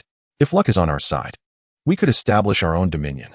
The two exchanged a knowing smile, promptly retrieving the key to unlock the chest. Just as they were about to open it, a sharp voice pierced through the air from behind them. What are you two doing here? Upon hearing the voice, both pirates' expressions shifted, and they hastily turned to see a pale-faced man, dressed in a ludicrous manner, standing in the corridor with his hands clasped behind his back, coldly scrutinizing them. Mr. Indigo. The two pirates stood upright, respectfully addressing him, though their hearts raced with terror, puzzled as to why he would appear at such a moment, suspecting he was there to cause them trouble. Indigo grunted, his gaze lingering on the treasure chest for a long while before addressing them. Rox has a keen interest in those devil fruits. Allow this genius to take them away. This matter is no longer your concern. You may leave now. His response startled both pirates. The tall one, summoning courage, inquired, Such matters are best left to subordinates. There's no need for you, Mr. Indigo, to handle it personally. What if you two imbeciles lose something so important along the way? Naturally, it's far more secure for this genius to transport it. Indigo retorted, his face contorted with irritation as he sternly commanded, Get out now. I do not wish to repeat myself a third time. The two pirates exchanged glances, understanding that this seemingly eccentric ship's doctor harbored a cruel disposition. They recalled how a fellow companion had been executed on the spot for a mere accidental offense against him, sending shivers down their spines. Without a word, they silently nodded in agreement and walked toward the ship's exit. Once they were certain their footsteps were nearly inaudible, Indigo exhaled in relief, straining to open the chest. Peering inside at its treasures, a greedy and cunning expression crept onto his pallid face. In the stillness of the night, a young woman sat by the shore, holding a wine glass as she mused to herself. It seems I've had too much to drink today. My mind feels rather foggy. She swayed slightly as she gazed at the tranquil sea, a blush tinting her cheeks as she murmured to herself. But I've met so many friends. Though each possesses unique traits, they are all truly fascinating individuals. The young girl's tone seemed to be invigorated by the effects of alcohol, and she abruptly propped herself up, hands on her hips, excitedly exclaiming, When I become a general of Wano country, I shall certainly treat them to a grand feast. After all, a samurai must always repay their debts of gratitude. Suddenly, an unfamiliar male voice echoed beside her. Startled, Sejitsa turned her head to see a disheveled pirate slowly approaching, burdened with a large sack whose contents remained a mystery. I believe I have seen you before. The girl squinted, scrutinizing him, and then, with a clap of her hands, exclaimed joyfully, I've remembered. Your name is Duster. It's Dasset, the pirate corrected her, halting before her and placing the sack on the ground. With a smirk, he added, but it matters not. That was merely a pseudonym I adopted to infiltrate the ranks of the Golden Lion. Wiping his face with his left hand, he revealed a visage reminiscent of an elderly woman with a hawkish nose and deep-set eyes, grinning as he declared, Kuroten Nick, that is my true name. Surely you are aware of the significance of that surname? Kuroten Nick? The girl pondered for a moment before her expression transformed into one of realization. The effects of the alcohol fading slightly. So, you mean to say, dear old lady, that we are of the same lineage? Indeed, Kuroten Nick grinned widely. In terms of ancestry, I could be considered akin to your grandmother, and you are a descendant of the Kuroten branch. How wonderful. Tears of joy welled in the girl's eyes as she rushed forward to embrace Kuroten Nick, her cheek nuzzling against her shoulder. I have been wandering since I was 4, and I never imagined I would encounter my kin. This fills me with such happiness. Wait, calm yourself. Kuroten Nick gently pushed her away, a look of concern on her face. Before we reminisce, there is something crucial I must convey to you. Our time together is limited. Huh? Shijitsu wiped away her tears, bewildered as she asked, what is it? Kuroten Nick fixed her with a piercing gaze and stated deliberately, I wish to take you back to Wano country to become the new general. A full moon hung high in the sky, resembling a flawless jade disk. Its cool light, cascading over Shijitsu's face like a delicate veil, illuminating her astonished expression and adding an endearing charm to her already beautiful features. You want me to return to Wano country? Shijitsu paused for a moment, processing the information, then touched her fingertips to her nose. Her cheeks flushing slightly as she shyly murmured, well, I have always dreamed of becoming a general. Hearing you say it makes it feel a bit sudden. Relax. This is not something that can be accomplished overnight. As the sun dipped below the horizon, Kurizumi Hiruma cautiously scanned the surroundings, ensuring no one was paying attention before solemnly addressing the young girl. Before we proceed, it is imperative that I recount the events surrounding your grandfather in their entirety. Grandfather? Saori Tsukihime furrowed her brow, pondering. I do not have a vivid recollection of him. All I know is that he was compelled to commit seppuku due to some crime, which led to the Kurizumi family being shunned and bearing a tarnished reputation. Known for her forthrightness, she often spoke her mind without hesitation. That is not the case at all. He merely lost in the power struggle against the Kazuki clan. It was not a crime.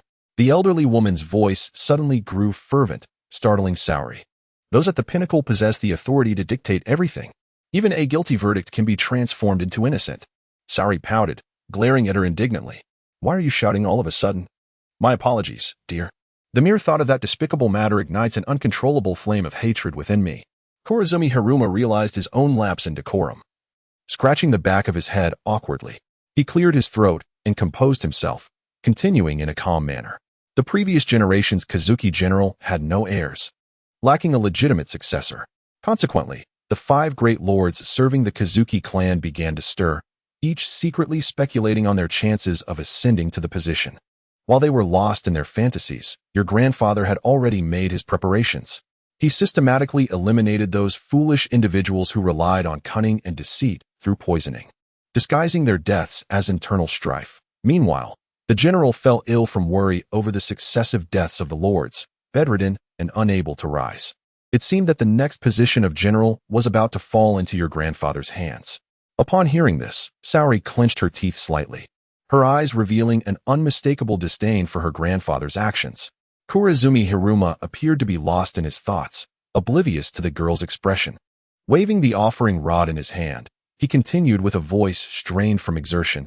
The plan was progressing smoothly until unexpectedly. The current general gave birth to a successor named Kazuki Yashiori. As a result, not only did the Kurizumi family fail to seize power, but the meticulously crafted scheme was also exposed.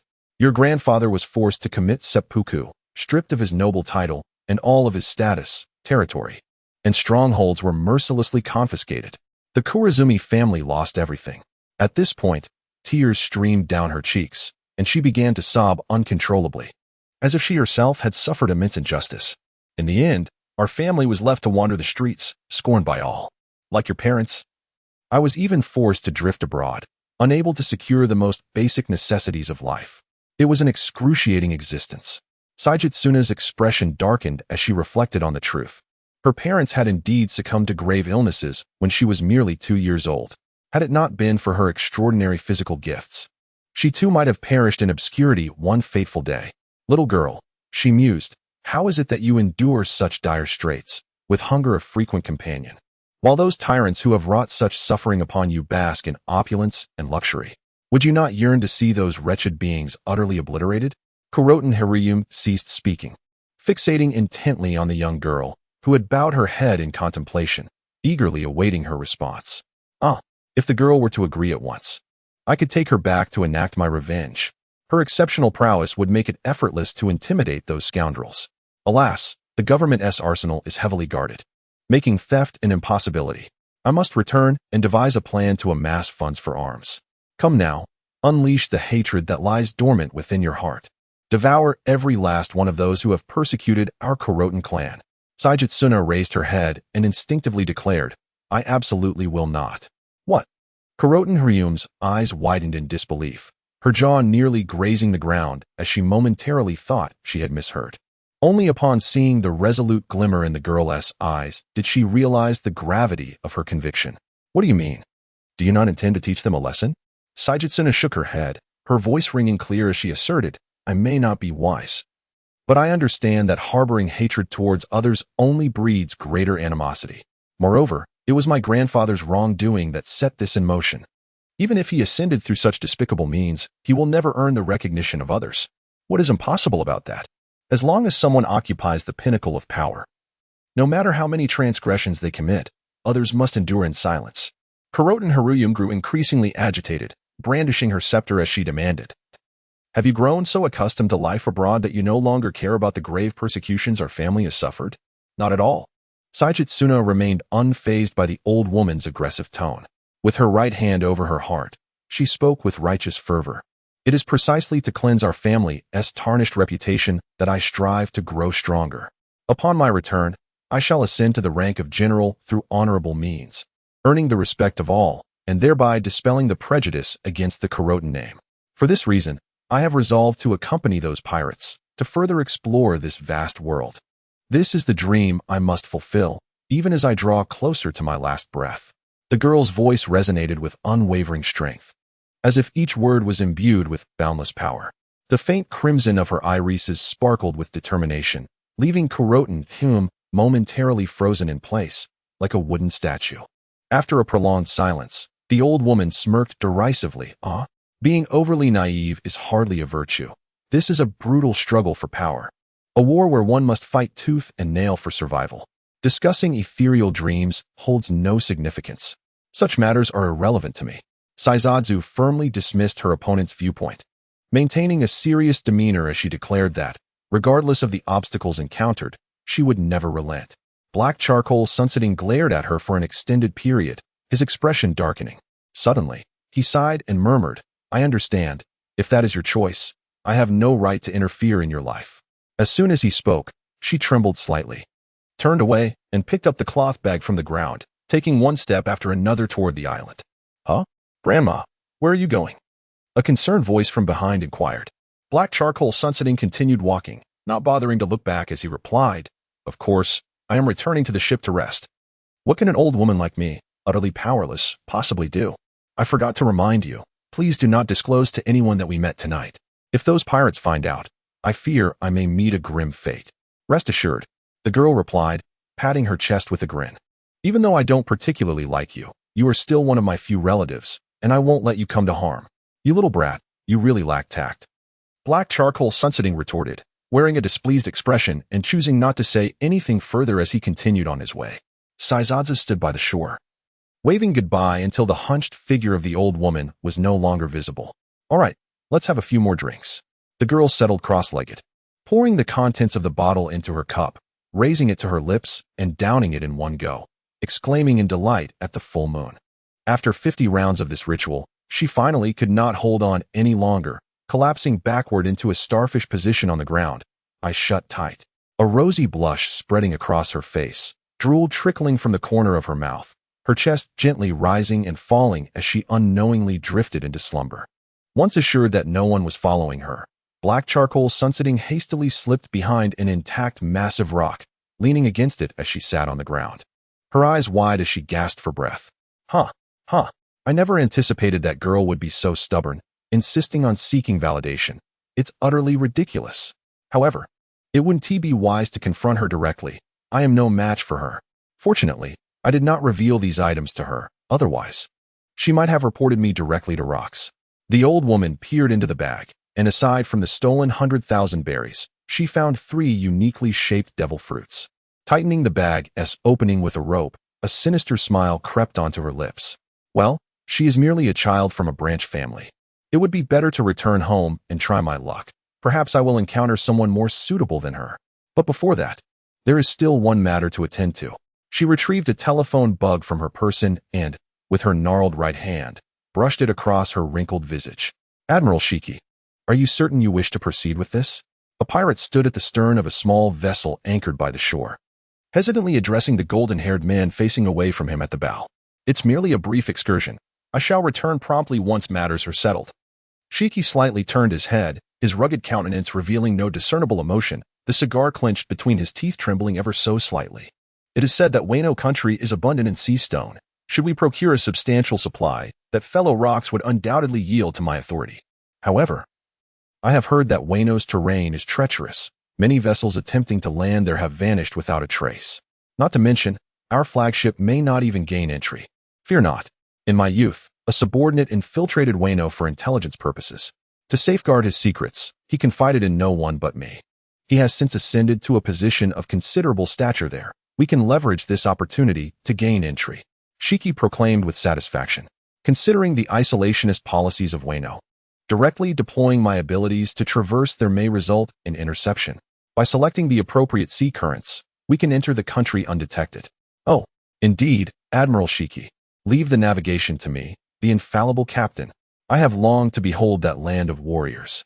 The pirates of the original Flying Sky pirate crew held great reverence for their admiral, and upon receiving orders, hurriedly returned to their posts. Yet, Shiki gazed up at the star-studded night sky, a cunning glimmer flashing in his eyes. These fools are even easier to deceive than I anticipated. The notion of sending a trusted confidant to masquerade as an official was merely a fabrication of mine. I have already tampered with this vessel unbeknownst to anyone. Ascending to the waterfall will be no challenge at all. Once we return to the country, I shall eliminate every last one of you. But of course. Shiki cleared his throat twice, turning to address the crew with cold resolve. Regarding my expedition to Wano, let none beyond us be privy to this information. If that fellow Rocks finds out, it would spoil the entire endeavor. Just to be safe, install a corner telephone bug on the ship. The pirates exchanged glances, bewildered by the sudden caution exhibited by their typically audacious admiral. Yet, the fear of defying his orders left them trembling, and they could only respond in unison, yes. In the stillness of the night, the tranquil shore was punctuated only by the soft whispers of the waves. A small boat quietly departed from the coastline, gliding swiftly and smoothly across the surface of the sea, unnoticed by any onlookers. Gradually, it drifted away from White Heron Island, shrinking in size until it ultimately vanished into the vastness of the night. 3 days later, the events that transpired on White Heron Island reverberated across the ocean, stirring a tempest of rumors. Did Rocks truly recruit the Golden Lion? Is it genuine? Those are 2 of the most ferocious pirate crews in existence. What calamities might their alliance unleash upon the world? More shocking still is the revelation that the world government might be colluding with pirates. How naive I was to trust them. In this current age, even justice has become unreliable. Meanwhile, in the Panga city of Mariehua, the headquarters of the world government, 5 elderly men of varying stature were engaged in a serious discussion, each bearing a grave expression. A man with short yellow hair initiated the conversation, expressing his initial intention to suppress the news, only to find it now widely known. Is Rocks threatening the World Economic Society to report the entire incident? He is more cunning than his appearance suggests. Another elder, sporting dreadlocks and gripping a cane, lamented, a conspicuous scar marring his forehead, hinting at a tumultuous past. I suppose the number of those willing to follow him will only continue to grow. The only standing elder, characterized by his handlebar mustache, remarked with his hands clasped behind his back, if they develop to the point of standing equally against us, the situation will be dire. Thus far, the Rocks pirates are the first force to openly challenge us. An elderly man, bald and clad in a white kimono, spoke slowly, his left hand grasping a long katana. Coincidentally, the letter also graced his name, a curious twist of fate. He gradually drew a segment of the blade from its sheath, its glimmering edge reflecting a mirror-like sheen, revealing a pair of cold, profound eyes that hinted at a trace of nostalgia. We can no longer allow their arrogance to persist. Seated centrally on a sofa, a bald man with a patchy forehead and a prominent mustache intertwined his fingers, speaking in a low, serious tone. Our every action must now be focused on Rocks. In a few years, he will undoubtedly become our greatest threat. Nevertheless, the long-bearded elder interjected thoughtfully, even if we conquer Hive Island, our forces will undoubtedly be severely weakened. And should other pirates seize the opportunity, the consequences could be dire. Especially that man, Gold, Roger, who is singularly obsessed with the original history.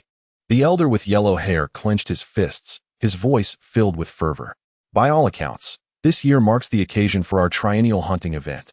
The elderly man clad in a kimono sheathed his sword and turned to inquire, "How are preparations on your end, Satan?" The elder with dreadlocks sighed, his thick beard swaying slightly as he spoke. Due to the setback at White Heron Island, a significant number of slaves had been lost, resulting in a considerable reduction in their numbers compared to previous times. Thus, I had to resort to utilizing my experimental subjects as substitutes. Although they are merely a batch of barely alive beings, with proper nourishment and a bit of exercise, they should manage to run a few steps. Upon hearing this, the kimono-clad elder adjusted his round spectacles and smiled slightly. "Very well, let us decide on the location of the gathering at Shattered Rock Island in the East Sea. The terrain there is quite suitable for all to enjoy the thrill of the chase. Moreover, the Ganadara family has been exceptionally active lately. Should they achieve remarkable results in this upcoming competition, the vacant position in the Knights of the Divine could very well be filled by them." The long-bearded man scoffed dismissively. Is it fair to say that the youth of today are overly eager to showcase themselves? The one from the Figaland family is no exception. To my knowledge, that fellow, Rocks, seems particularly fixated on slaves, and many of his crew have experienced abduction. This year is too late.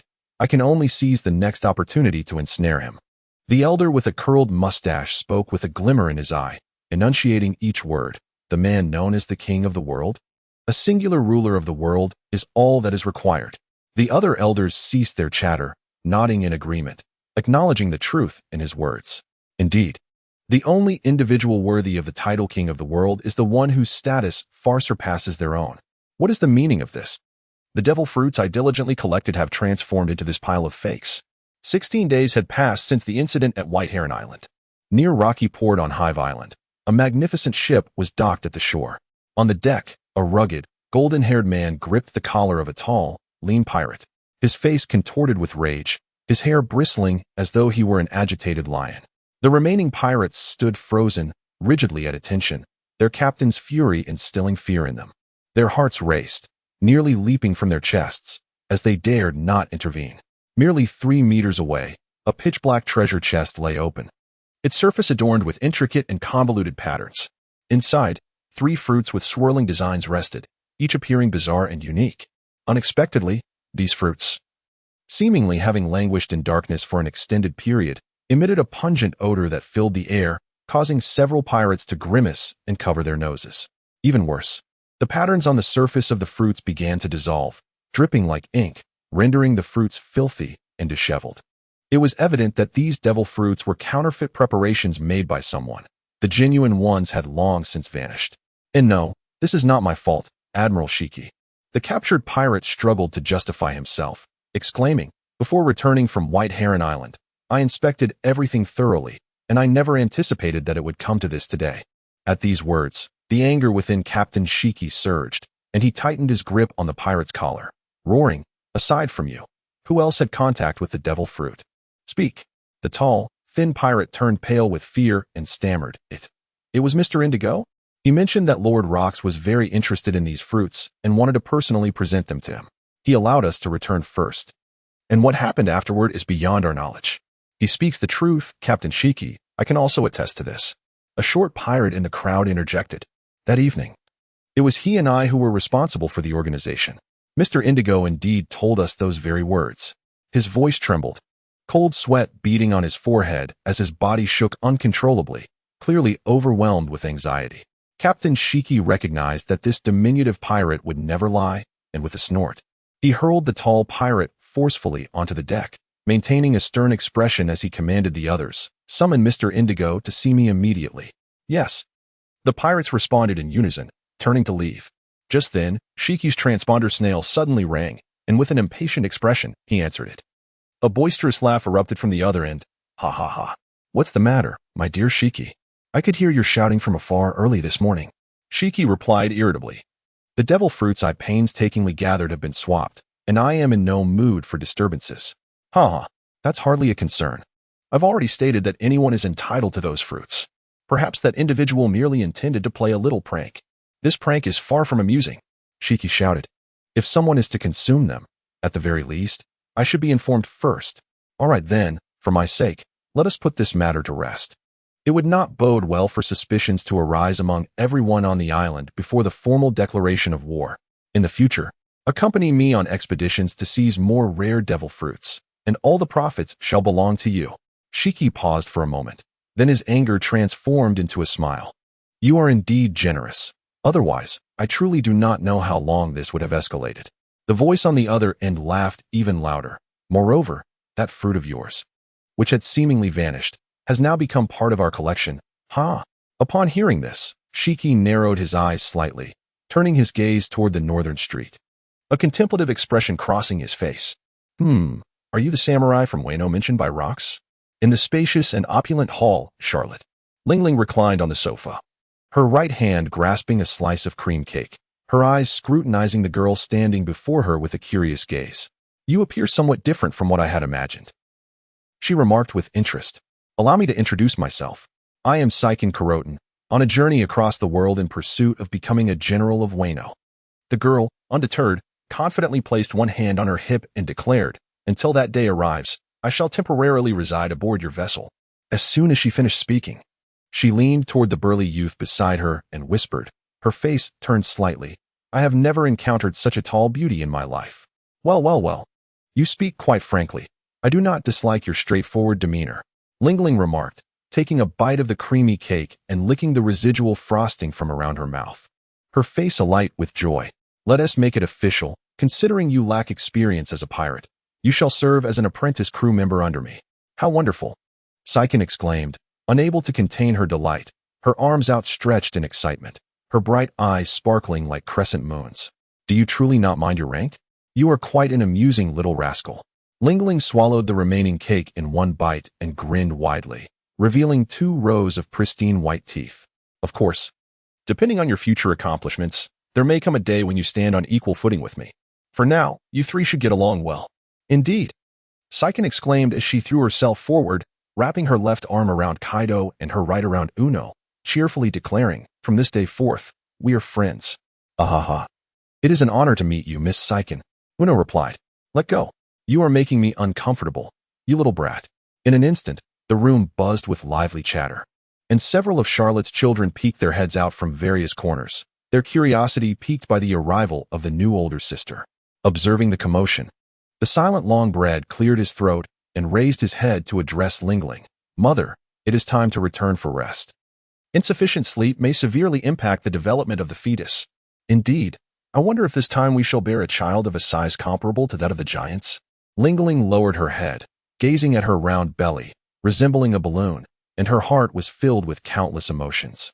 During her childhood, she had spent time with the giants, and from a young age, she was deeply enamored by their mountain-like stature. Upon hearing that Elbaf, the island of giants, was the strongest nation in the world, her desire for the giants intensified. She believed that if she could fully harness their power, conquering the world would be a trivial pursuit. However, for reasons unknown, the giants of Elbaf seemed to harbor a deep disdain for her. Whenever she attempted to approach the island, she was met only with a torrential downpour of gunfire. Left with no other option, she resorted to capturing numerous tall men for forced breeding, resulting in no fewer than 20 children. Though none bore a physique comparable to that of the giants, nonetheless, she remained undeterred, once again placing her hopes on the new life growing within her. Shaking her head vigorously, she pulled herself from her tumultuous thoughts and addressed the young man, who was foaming at the mouth in her embrace. "Little brat, as a reward for defeating the silent Vitaru, Rox has entrusted me to give you something." The bustling streets were filled with a constant flow of traffic, with people coming and going, each adorned with weapons at their waists. Various shops lined the streets, offering a plethora of snacks and showcasing an array of peculiar performances. The sounds of vendors calling out, selling their wares, and the cheers of onlookers created a vibrant symphony. This was the East District Street of Beehive Island, a popular destination where people flocked during their leisure time. Regardless of the hour, the atmosphere was always one of lively prosperity. 3 young men and women strolled leisurely down the street. Their distinctive appearances garnered considerable attention, with passers-by stealing glances at them, particularly at the striking white-haired girl, who left many male onlookers mesmerized. "It has been ages since I visited such a lively place," Sazin observed, her eyes darting around as if she were a country dweller entering a grand city, overwhelmed by the sights and unable to suppress her awe. "And every person here seems to be dressed like a pirate." This was not surprising, as Beehive Island was known in the outside world as a pirate paradise. In other words, it could be described as a nation composed of pirates. Uno smiled and explained this to her, noting that no outsiders would approach the area. Thus, the local economy relied solely on clandestine trade with other pirates or raiding other islands. No wonder the atmosphere here is different from other places I've visited, Sazin realized, placing her finger on her lips in contemplation. Suddenly, a thought struck her, and stepping back a few paces, she exclaimed, "So, you all have committed quite a few heinous acts in the past, and I still ended up on a pirate ship." Due to her loud voice, which carried to the street, many passers-by cast bewildered glances at the trio. Suddenly confronted with such an awkward situation, Uno quickly gestured for her to lower her voice and hastily remarked, "This island is governed by the world government. While their methods may be quite radical, our only adversaries are the government's henchmen. We would never resort to harming ordinary civilians unless absolutely necessary."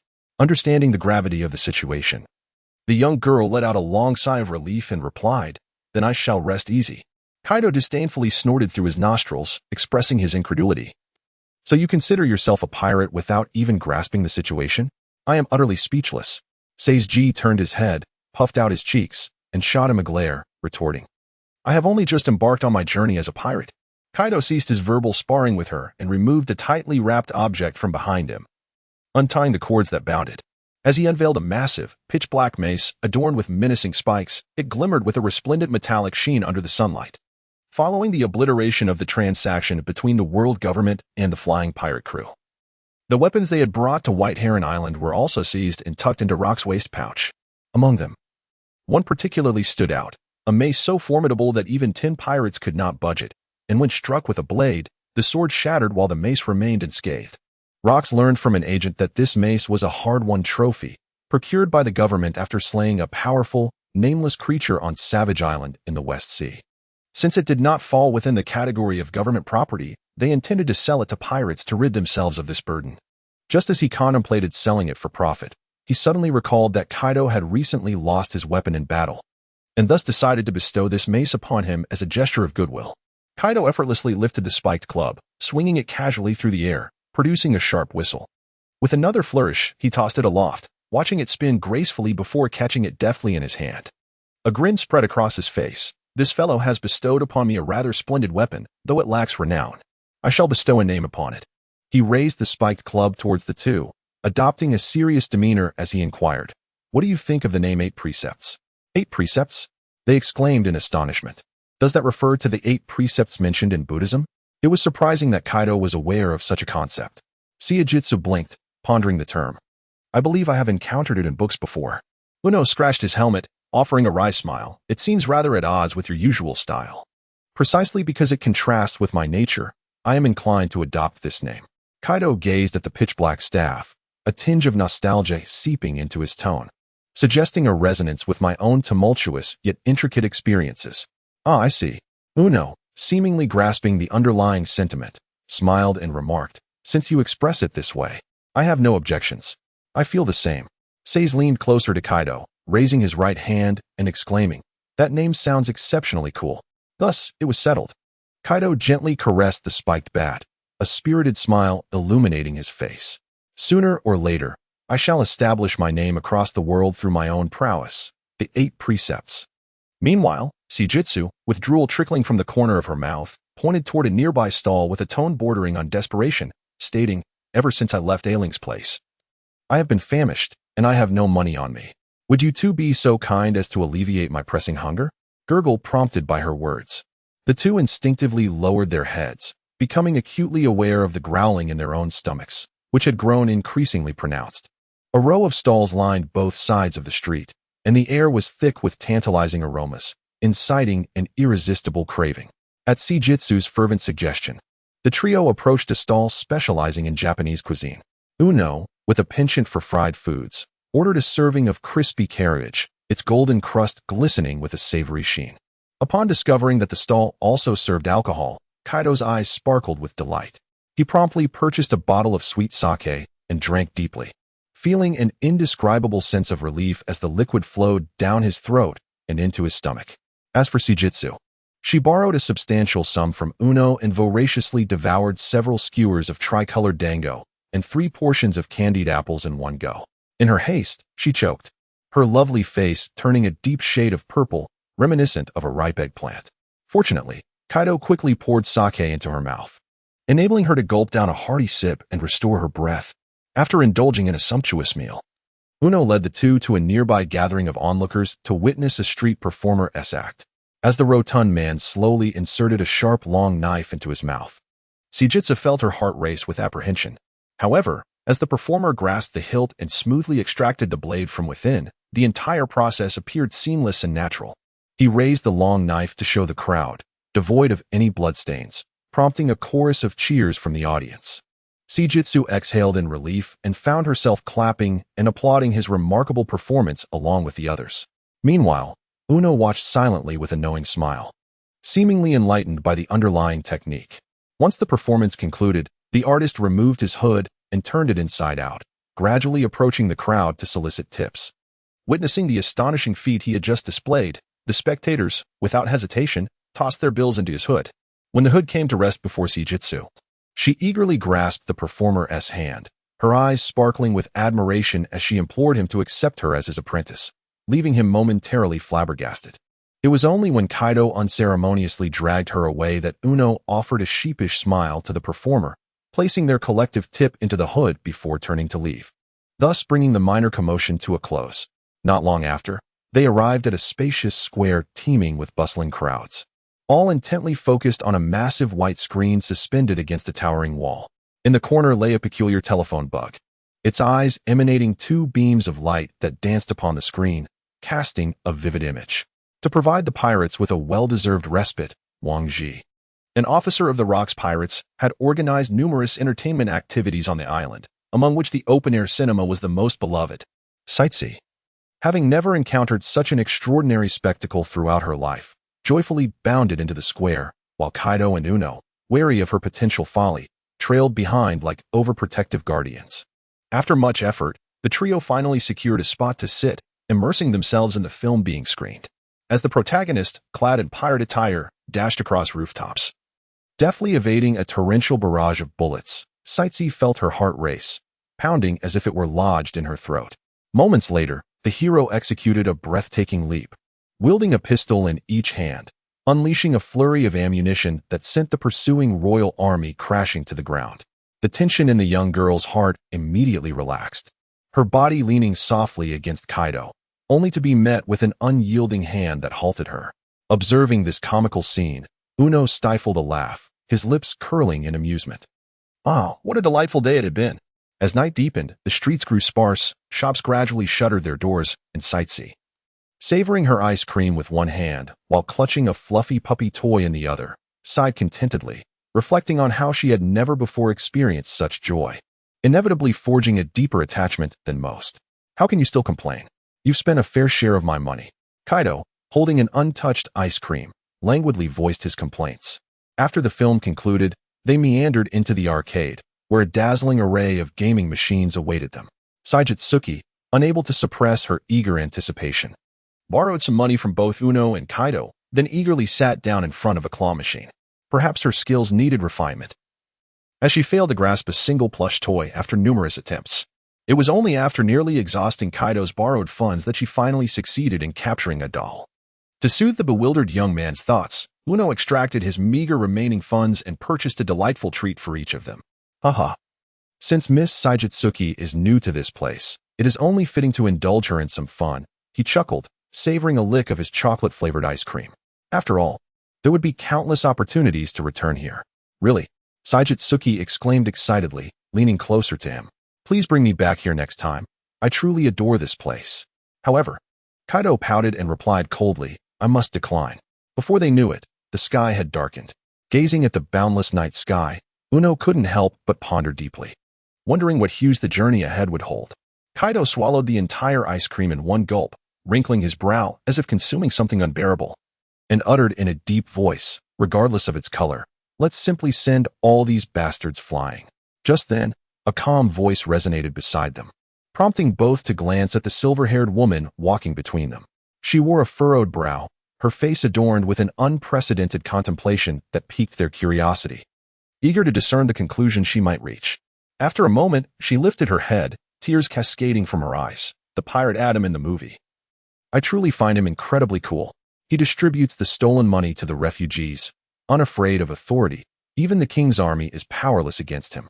Especially that line he spoke to an old friend. Only by understanding the hearts of the people can one guide the world to a stage known as happiness. Both men blinked, their gazes growing intricate.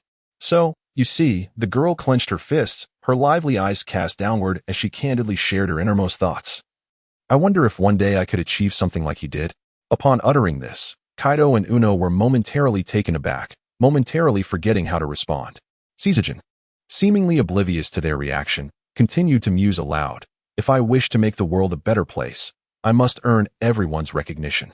That is why I choose to relentlessly hone myself, striving to be stronger today than I was yesterday, so that people may come to acknowledge my existence. Why do you suddenly speak of this? Kaido inquired, bewildered. The girl had taken only a few steps when she abruptly halted, hands clasped behind her back, turning her face slightly to reveal a captivating smile. Let us spar, shall we, Kaido? In the northeastern direction of Beehive Island lay a spacious rectangular training ground.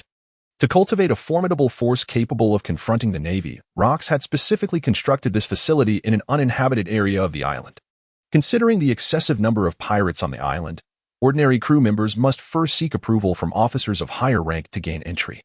The training ground was surrounded by towering trees, their leaves gently swaying in the evening breeze, producing a rustling sound as if they were warming up for the events about to unfold. Kaido and Saijitsu stood on opposite sides of the training ground, locking eyes with one another. When a sparring match was proposed through Saijitsu's lips, Kaido appeared momentarily stunned, remaining motionless in place. He initially assumed that the girl's words were merely the result of her intoxication, until his gaze traversed her cheek and he discerned the unwavering resolve etched upon her face. It was then that he comprehended her seriousness. Having navigated the tumultuous battlegrounds throughout his life, Kaido had slowly cultivated a deeply ingrained belief that women were ill-suited for combat. He perceived them as inherently weaker, both in physical strength compared to men and in their generally gentle dispositions, which he believed rendered them incapable of surviving in the harsh realm of warfare. In his mind, women were synonymous with weakness. However, upon joining the Rocks Pirates at the age of 15 and encountering formidable figures such as Stussy, Charlotte Linlin, and Gold, Roger, his narrow-minded perspective began to shift.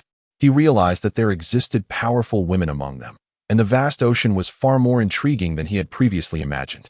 Embracing this newfound understanding, Kaido ceased to show mercy based on the enemy's gender. The moment someone drew a weapon against him, he would respond with full force. Though he had not witnessed it firsthand, Kaido had learned from Uno of Saijitsu's exploits on White Heron Island, where she had single-handedly dispatched a group of government agents with apparent ease. From that moment, his interest in this newcomer began to blossom. Yet, her carefree demeanor often led him to withhold his challenge to duel, despite his desire to test her prowess. Now that she had taken the initiative to propose a confrontation, it resonated deeply with Kaido's inclinations. He was eager to gauge her strength and ascertain whether this woman, deeply connected to Wano country, truly deserved the title of warrior. Although he had anticipated a clash between them, he had not expected it to occur so swiftly. Outside the training ground, Uno perched upon a high branch, her face brimming with curiosity. Tilting her head back, she mused aloud. To be honest, I wish neither of them to lose. But the outcome of the battle is not something I can dictate. Well, it's undoubtedly that lad Kaido. A sharp laugh echoed through the air. Rustling the leaves, Linlin sat cross-legged on Zeus, retrieving an almond chocolate from her bag and chewing it while keeping her gaze fixed on the two below. Though tempted to voice her thoughts, she recognized that the oddly dressed girl seemed to possess considerable skill. If she was not mistaken, the girl might very well have that capability. Oh, are you implying that, Miss Linlin? Just watch and see. Linlin tilted her head back, consuming the remainder of the chocolate and wiping her mouth, her eyes glinting with sharpness. This match will serve as an ideal opportunity for me to gauge the strength of those two youngsters. No wonder you readily agreed to their duel, Uno remarked softly, falling silent once more as his gaze shifted back to the training grounds. Although he had long anticipated a match with you, he had not expected it to arrive so swiftly. Kaido stretched his limbs and calmly remarked, since you initiated the duel, it is only fitting that you establish the rules. Is that so? I haven't quite decided yet. Shizitsu hesitated, playfully tapping her chin with her finger. However, it wasn't long before she crossed her arms, a confident smile gracing her face as she declared, the first person to fall outside the arena shall be deemed the loser. Of course, if one's feet do not touch the ground, it matters not if they are beyond the confines of the arena. Ah, I see. So, the boundaries of the arena are not confined to this particular space. Kaido cast a sweeping glance around the surrounding woods, a faint smile gracing his lips. It was the perfect setting for guerrilla warfare. Guerrilla warfare? I simply detest the feeling of being constrained. Coincidentally, I feel the same way. Kaido removed the spiked club from behind him, gripping the sturdy handle firmly, and aimed it directly at the young girl not far away. A dark, oppressive aura enveloped the weapon, intermittently emitting small arcs of dark purple electricity accompanied by a series of explosive sounds. Enough of idle chatter, let us commence. This was also my sentiment. As the crisp sound of metal scraping echoed, Shizitsu steadily drew two blades from his waist, one in each hand. The cold moonlight cascaded over the elongated blades, causing glimmers of icy brilliance to dance upon their surfaces. The fluid aura coiled around the edges of the swords, rendering them a profound black, distorting the air in their vicinity. A leaf slipped from a branch, swaying gently in the breeze as it drifted to the ground. Uno and Lingling watched the two adversaries with rapt attention, their interest intensifying beyond earlier moments, their breaths becoming shallow as they remained utterly silent, fearful of disrupting the flow of battle. Particularly for Lingling, upon learning of the contest between Kaido and Shizitsu, her eyes sparkled with excitement. Ignoring the admonitions of her long-faced companion, she hastily rode Zeus to the training ground, as if their duel held more significance than her very existence. Ah, let me witness your prowess. I shall rely on you little brats to help me seize the throne of the world. For Lingling, who always placed herself first, power, wealth, and status were her rightful claims. Only by achieving this could her lifelong dream of everyone sharing a table equally be realized. The drifting leaves gently landed on the ground, merging with the soil, heralding the commencement of combat. The ground beneath both combatants shattered underfoot, and almost simultaneously, they sprang forth like two bolts of lightning, leaving elongated afterimages in their wake. In the next instant, the spiked club collided violently with the twin blades, igniting fierce sparks as irregular black lightning radiated from their clash, wildly expanding in all directions. The surrounding trees bore minute cracks on their surfaces, with several fragile branches snapping and flying backward. Uno leapt onto a sturdier tree, narrowly avoiding the tumult. Perched on a branch, he gazed ahead, an expression of unexpected delight illuminating his features. Could it truly be? The collision of supreme wills. Kaido gripped his spiked club tightly and swung it with ferocity, while Shizitsu, undeterred, unleashed a dual-blade strike in response. In the fleeting moment of their weapons clashing, both warriors felt an overwhelming force coursing through their arms, causing them to stagger slightly. Realizing that neither could gain the upper hand, they each retreated a few paces. With a thunderous roar, Kaido positioned the spiked club upon his left shoulder and, with astonishing speed akin to the wind and lightning, surged forward, accompanied by a fierce whistle. He unleashed a sweeping arc of lightning that seemed to shake the very earth beneath them. As the unstoppable blow bore down upon him, Shizitsu's countenance remained unperturbed. In a sudden burst of energy, he propelled himself into the air, tracing a graceful arc as he deftly evaded the club's trajectory. Suspended in midair, he executed an astonishing maneuver, flipping upside down and, with a swift motion, brought his sword down diagonally towards Kaido's right shoulder. Kaido felt a sudden gust of wind behind him and swiftly sidestepped, allowing the blade to graze past his chest. In the same motion, he clenched his left fist, channeling a powerful surge of wind towards her abdomen. Seijutsu, wielding her long sword in her left hand, swiftly deflected his punch to the side. However, Kaido's strike was merely a feint. He raised his spiked club high above his head, bringing it down with tremendous force like a cannonball aimed directly at the girl. In a critical moment, Seijutsu spun like a top, her blade in constant motion, effectively mitigating the ferocity of Kaido's assault. Ultimately, she struck down with both swords against the spiked club, producing a resounding clang. Utilizing the rebound from the impact, she performed several agile flips backward, landing gracefully on the ground. Meanwhile, the momentum of the spiked club remained unabated, creating a massive crater in the earth as shards of stone flew in all directions. A few fragments hurtled towards Uno perched in a tree, who nonchalantly swatted them away with his right palm, causing the stones to disintegrate into dust upon contact. That was close. I almost lost my footing. Seijutsu shook her slightly numb arms and candidly expressed her thoughts, exclaiming that had she been even a moment slower, Kaido's club would have surely flattened her. Oh ho ho ho. Perhaps not. After Kaido erupted into a hearty laugh, he lowered his gaze to meet hers, his expression transforming into one of grave seriousness. In a deep voice, he urged, "Hasten to unleash your true abilities, or you may find yourself meeting your demise in the very near future."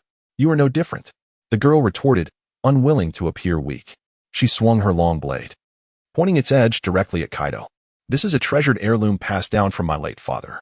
The one in my right hand is called Date Rin, and the one in my left is known as SHT Run. Even steel may be cleaved in twain by its edge." As she spoke, she transitioned the long blade from her right hand to her left and slowly drew a third blade from her waist.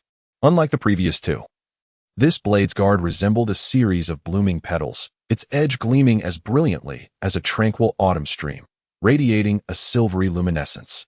"This blade is named Akamitrin, and I shall not wield it lightly, except in dire circumstances."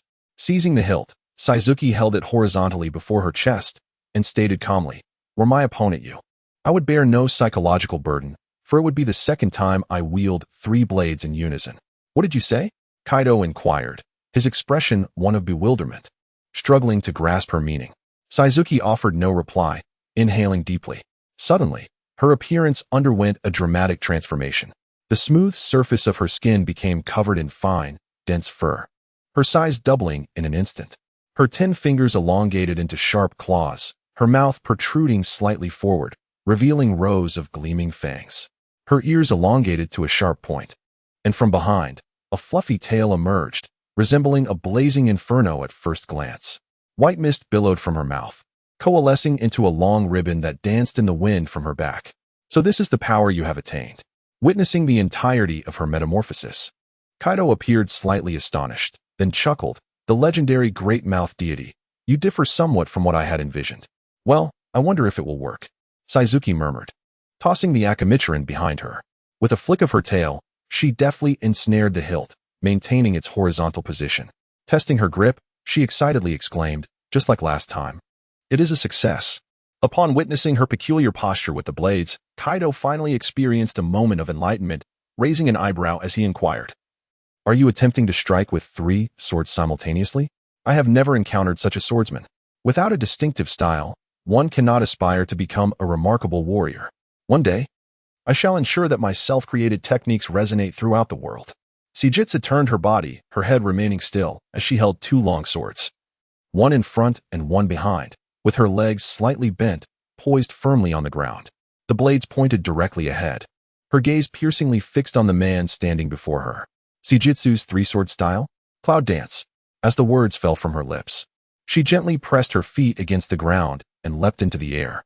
Simultaneously, the ground remained immaculate and unblemished, as if no one had ever traversed this place.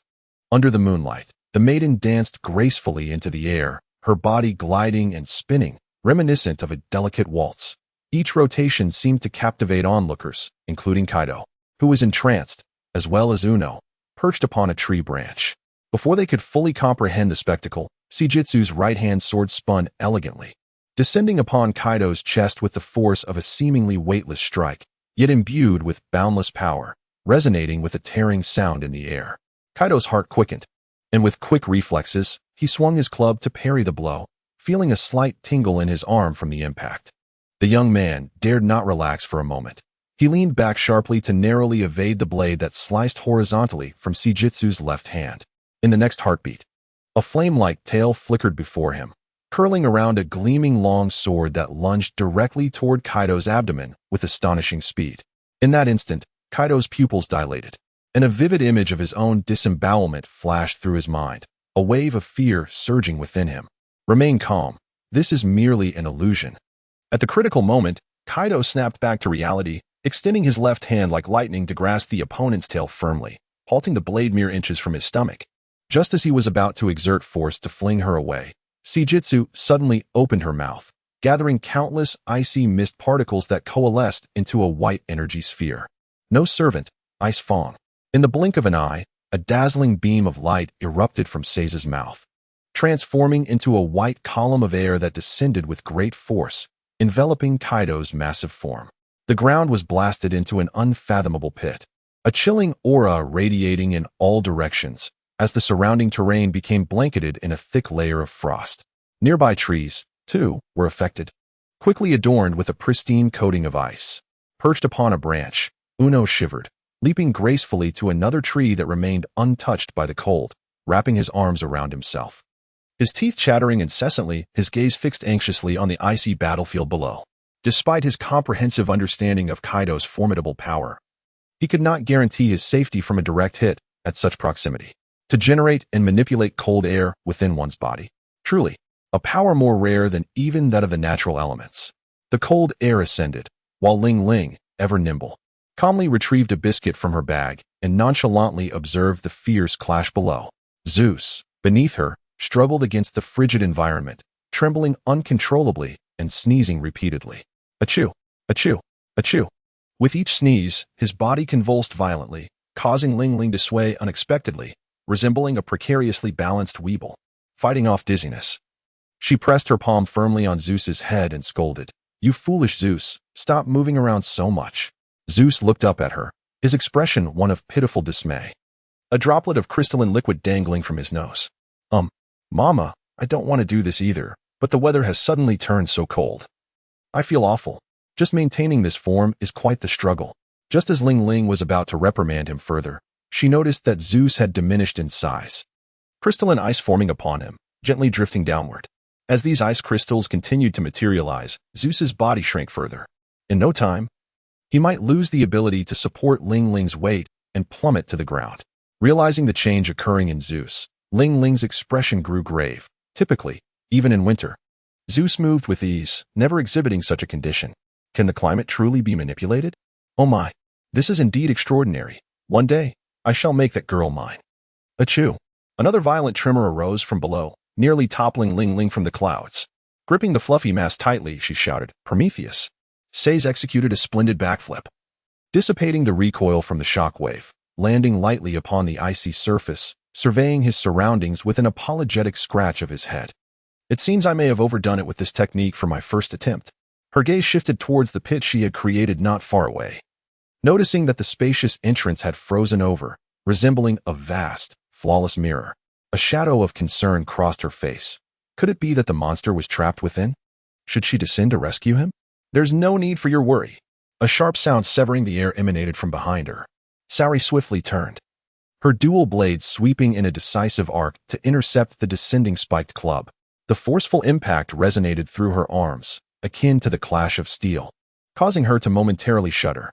Concentrating all her strength into her wrists, she deftly deflected the weapon aside and quickly leaped backward, creating distance between them. She pointed her blade at her assailant, exclaiming in exasperation, "Don't just appear out of nowhere. You nearly made my heart leap out of my chest." "Oh. Ho ho ho. This is merely a token of gratitude for your earlier strike." Kaido hoisted the kanabo upon his shoulder, his visage adorned with a boisterous grin, as if proclaiming that all was firmly within his grasp. Just as the white cold light was about to burst forth, Kaido suddenly recalled the six forms technique, shave, which Veteru had once demonstrated. Through their previous skirmishes, he had gradually discerned its principles, realizing that mastering it was not an insurmountable challenge. In the blink of an eye, Kaido unleashed a flurry of rapid stomps upon the ground, utilizing the explosive force of the recoil to propel himself into the forest. Vanishing as if he had ceased to exist, cloaked by the dazzling radiance, He created the illusion for his adversary that he had been struck head-on. He observed the slightly ruffled Seojitsun, advancing step by step, a wide grin spreading across his face as he declared, "Allow me to relish this sensation once more." That exhilarating rush of fervor. As he spoke, Kaido's form once again dissipated from view. Seojitsun tightened his grip on the hilt of his sword, crossing the blades protectively over his chest. Activating his observation haki, he surveyed the surroundings for a moment before suddenly launching himself into the air, evading Kaido's sweeping strike from left to right. He executed a forward roll, leaping over Kaido's head, and with a swift rotation, his right-hand sword arced menacingly towards Kaido's back. Kaido swiftly turned around, swinging the spiked club with a deft motion, tracing a remarkably rapid black arc through the air. The clash of weaponry reverberated as they met and then parted. The young girl's assault did not falter. She swiftly executed another maneuver, her long blade glinting with an icy luster as it lunged towards her right shoulder with the swiftness of a meteor. Kaido pivoted the spiked club to intercept, producing a resounding clang as the blade struck the weapon, igniting a flurry of sparks. Quite impressive indeed. Kaido lowered his gaze to see the sharp tip of the blade embedded in the club, creating a minute notch. Unable to contain his admiration, he lifted his right leg and delivered a powerful kick to the girl's back. Saori leaned forward, evading the whip-like strike, and simultaneously drew the long sword embedded in the spiked club, slicing upward with lightning speed.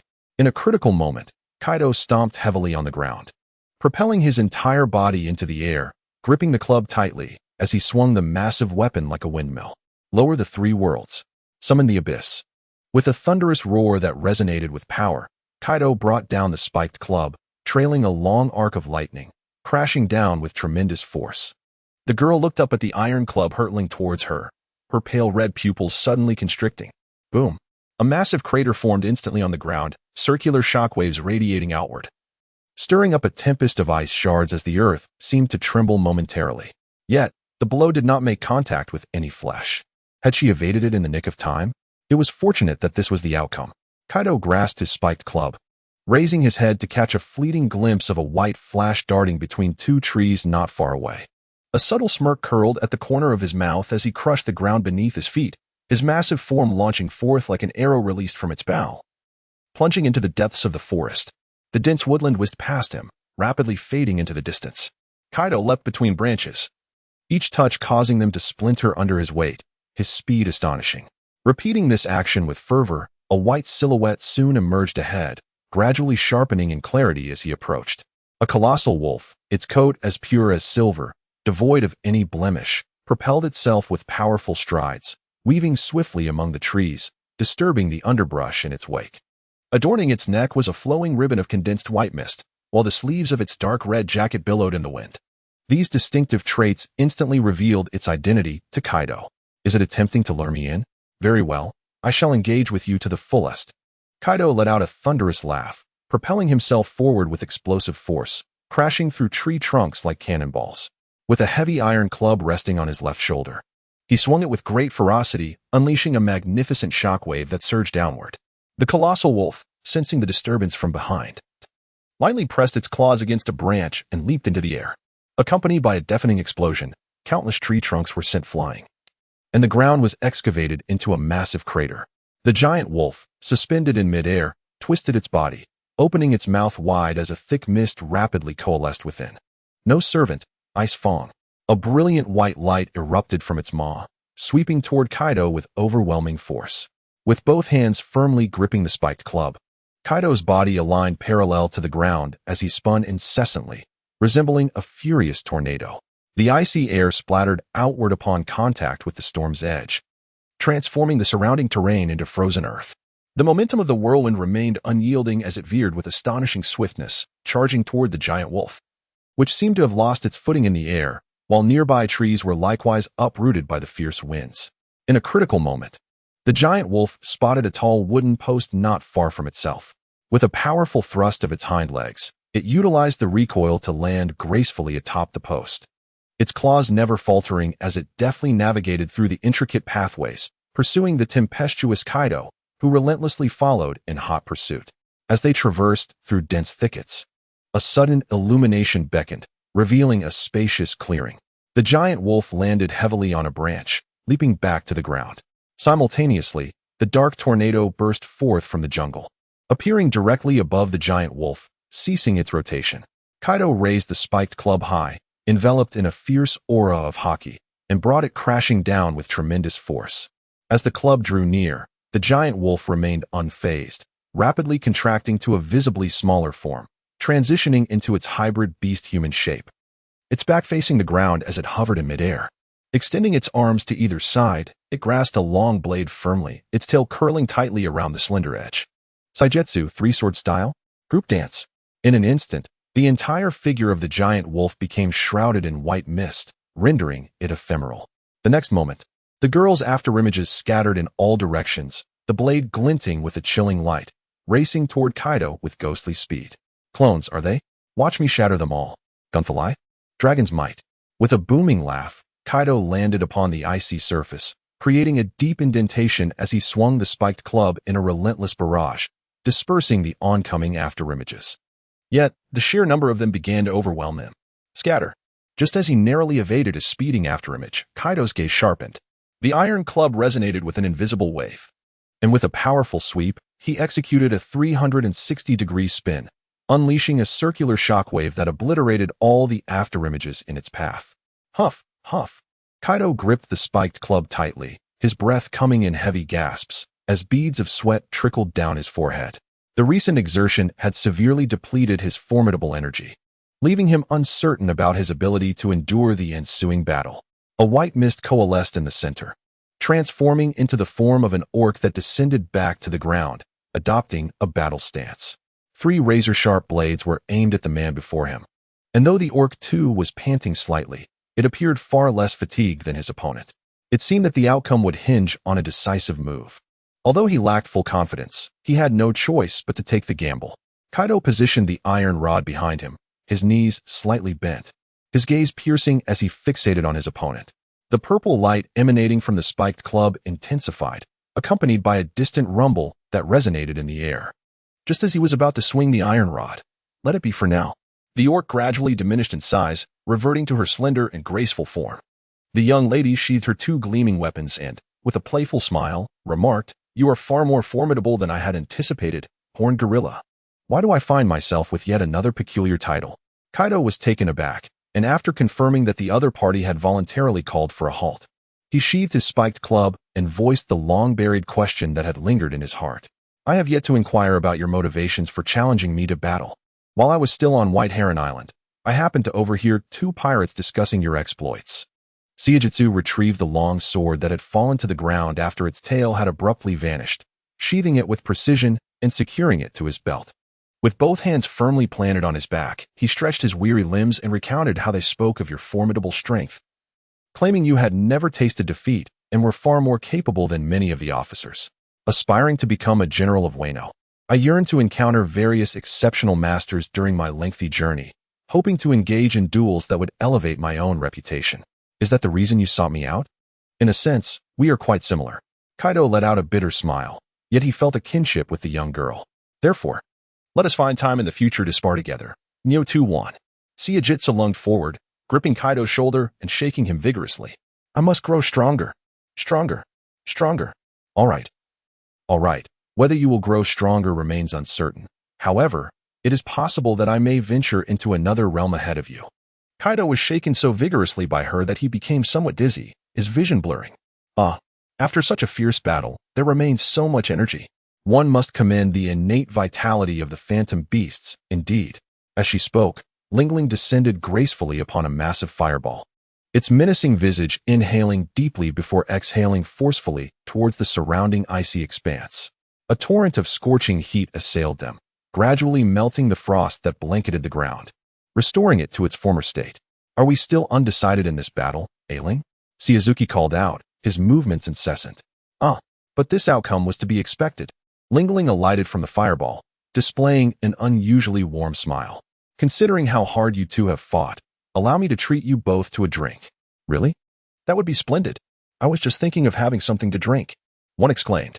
Oh dear, don't forget to count me in. Uno leaped down from a branch and sauntered towards them. Lingling beamed at Uno. You are one of the proposers of this duel, so your presence is certainly warranted. Thank you very much, Miss Lingling, but... Uno glanced at Kaido, who was being tossed about by Shizuki like a noodle and with a somewhat ambiguous expression. He sighed. I wonder if he can hold on until we reach the tavern? Laughter and chatter echoed from the forest, carried by the wind, reaching the ears of the hedgehog-headed man standing at the cliff's edge, arms crossed. A wicked smile spread across his face. Ha ha ha. Excellent, my little friends. With the winds of the era you have stirred, let us obliterate this detestable world. Kaido leaned against the thick rock wall, the area below his chest immersed in warm water, his muscular contours distinctly defined, resembling undulating mountain peaks. With his eyes tightly shut, he experienced an indescribable sense of tranquility enveloping his entire being. This locale was an open-air bath situated in the northern outskirts, surrounded by smooth stalactite formations. The water was a deep azure, expansive enough to accommodate a dozen individuals without constraint, offering an unobstructed view of the vast night sky. The bathing area was cloaked in lush forests, exuding an extraordinary serenity beneath the starlit heavens, occasionally interrupted by the distant calls of cicadas. Having emerged from the tavern in Capona, it was already late into the night. Initially, following Uno's suggestion, they were meant to return swiftly to rest in preparation for the impending battle. However, Lingling mentioned that Rox believed they had lingered too long on White Heron Island and intended to recuperate before embarking on new endeavors, thus allowing them the freedom to roam the island at their leisure during this interval. She then cast a glance at a pair of inebriated young men and women, who were leaning on each other and singing merrily, and with a playful smile, proposed to take everyone to a secret location for further enjoyment. Subsequently, with the approval of their leader Wang Zhi, the group made their way along a secluded path to the island's singular rock bathing site. Ah, what a luxurious indulgence it is to soak in the bath after a night of revelry. Kaido stretched his limbs in a grand yawn. The pleasantly warm water, serving to effectively relax his muscles and providing a soothing balm for both body and mind, thus alleviating the fatigue accumulated throughout the day. The fog of intoxication that had clouded his thoughts began to lift, leaving his mind clearer. Moreover, the lingering scent of alcohol that clung to him had vanished completely. Seated beside him, Uno remarked teasingly, his helmet still firmly in place even during the bath. A neatly folded towel rested atop the helmet, while his hands rested on the edge of the tub, clearly relishing the soothing embrace of the warm water.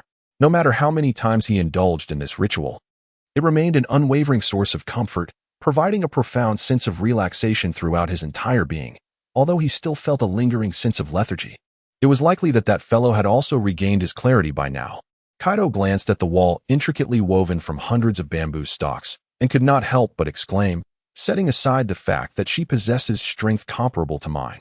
She can match me in drinking contests, and in some respects, she is even more formidable than that girl, Linlin.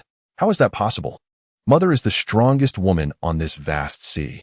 That little girl cannot even compare to a fraction of her prowess. Prometheus, somewhat irate, shouted loudly in response to Kaido's assessment. Floating in midair just outside the bathing area, he was paralyzed by an extreme fear of water. He dared not approach the pool even by a step, nor could he bear to come into contact with the rising steam. The principle was simple. Even though he was a soul split from Linlin, at his core he was merely a talking flame. Ever since Mother praised Sirit Suzumi. You seem to have been quite agitated, Zeus remarked languidly from his reclining chair, sipping orange juice from the round table. With a nonchalant expression, he gazed at his longtime companion. Are you worried that your position might be threatened? I wouldn't mind having another girl around. Wha? Who said that? Prometheus raised his voice in defense, his already reddened face becoming even more flushed. I am not. No, Mother is an unparalleled existence in my heart. No one can surpass her. Zeus wore a mischievous smile. Heh, your excuses sound rather forced. Everyone, quiet down. For Linlin, none of you are dispensable. Gurgling sounds emerged as a short, stout man floated on his back in the pool, his rotund belly protruding above the water's surface. Holding a large bowl of mung bean soup, he took a generous sip, squinting his eyes and smacking his lips. The water temperature is just right. The ingredients can also be transformed into delicious desserts. Uno raised an eyebrow and chuckled. Speaking of which, I nearly forgot that Mr. Longbread is also here. Hey. I deliberately set aside precious time to be with you all, and even entrusted my cherished snacks to Cor and Laura to help look after those children. Longbread shot him a sideways glance, mumbling in displeasure, as your esteemed head chef, I should at least be somewhat familiar, right? In fact, it should be me who has little presence. A young man with spiky hair, soaking in the hot water in a corner of the pool, forced an awkward smile. his lips twitching from time to time. This man was a trusted confidant of Longbread and the current king of the Ethel Kingdom. Recently, through clever exploitation of mineral resources, the nation's strength had gradually returned to its former glory, and the people were living fulfilling lives. To celebrate this prosperity, the man had entrusted his confidant to temporarily assume the throne while he personally brought a mountain of treasures to offer at Honeycomb Island. Invited by the warm hospitality of the Long Loaf, he resolved to reside on the island for a while. Due to his frequent travels abroad, his name and appearance seemed to leave little lasting impression on others. What was it called again? Kaido cradled his chin in thought for a moment. When suddenly a spark of inspiration ignited within him, he gestured towards the individual nearby, exclaiming, "Yes, Pirate, kindly fetch me a towel as well." It was Nursaken. The man, both amused and exasperated, retrieved a towel from the rocky wall and swam over, presenting it smoothly before Kaido. "Did you hear about it earlier at the tavern?" Kaido draped the towel over his shoulder and turned his head to glance at his companion, a hint of a mocking smile gracing his lips. The 3 fruits brought by Shiki had been switched, and to this day, the perpetrator's whereabouts remained a mystery. It was truly unexpected that someone would take an interest in such items, which rendered one incapable of swimming. It is rather unusual to lack interest, isn't it? Uno replied with a faint smile, neither affirming nor denying Kaido's assessment. Indeed, consuming a devil fruit does render one unable to touch seawater. Yet it concurrently bestows a formidable superpower. Even considering the risks associated with the fruit, selling it on the black market could guarantee a staggering sum of at least 100 million berries. One could say that acquiring a devil fruit is akin to stumbling upon a treasure. You certainly possess a wealth of knowledge. Kaido murmured softly, recalling something, and continued to inquire. If the acquired ability is not remarkable, wouldn't that be a considerable loss? Not necessarily, Uno replied, shaking his head. His vigorous motion caused the towel on his forehead to slip off and fall into the water with a splash, sending droplets flying. He leisurely retrieved the towel, folded it into a rectangle, and placed it back atop his head, all while explaining to Kaido that the powers of a devil fruit could be enhanced through development and could reach new heights when combined with haki. Even if one were to obtain the weakest of abilities, through diligent training, they might still become a formidable force upon the seas. He extended his right arm, gazing at his palm, a peculiar emotion flickering in his eyes as he spoke softly. "When I first acquired the power of decomposition, anything I touched would shatter into countless pieces, creating quite a commotion. Now, I have attained the ability to control it effortlessly, even precisely determining which parts of an object should be decomposed." As he spoke, Uno waved his right hand in a semicircle and gently pressed it against the rock wall. A circular crack spread from his palm, and a section of the stone instantaneously crumbled into fine powder, vanishing into the water, while the remaining portion remained intact, showing no signs of fracture. "To be honest, I am quite satisfied with this ability." "Is that so? I imagine your power has helped you overcome numerous challenges," Kaido remarked, feeling genuine admiration for Uno after witnessing his demonstration, his previous prejudices against the devil fruits having diminished significantly. He tilted his head back and said with a sense of longing, "Now I find myself itching to become an ability user as well." The devil fruit, often referred to as the treasure of the sea, requires considerable effort to find, which is why it holds such value in the market. Uno submerged his right hand back into the warm water and added more information. Moreover, an individual can only consume 1 fruit in their lifetime. If they attempt to eat a second, they will be utterly obliterated. This is crucial to remember. So, I must be cautious in choosing the ability I wish to acquire. Kaido mused, involuntarily clicking his tongue. After some contemplation, he declared, "In that case, I must obtain either a Logia or a mythical Zoan fruit. The rarer, the better. To truly reflect my uniqueness." Uno let out a wry smile, acknowledging, "Indeed, those are words I would expect from you. Who knows when such a fruit might be found? Then, I might as well consume the fruit that best suits me." Gurgle, floating on the water's surface. The long loaf of bread took another large sip of mung bean soup, savoring it with a contented burp, and proudly pointed at himself, declaring, "With the power of food paired with my exquisite culinary skills, I have never known hunger. Once I decide to do something, I will not easily change my mind."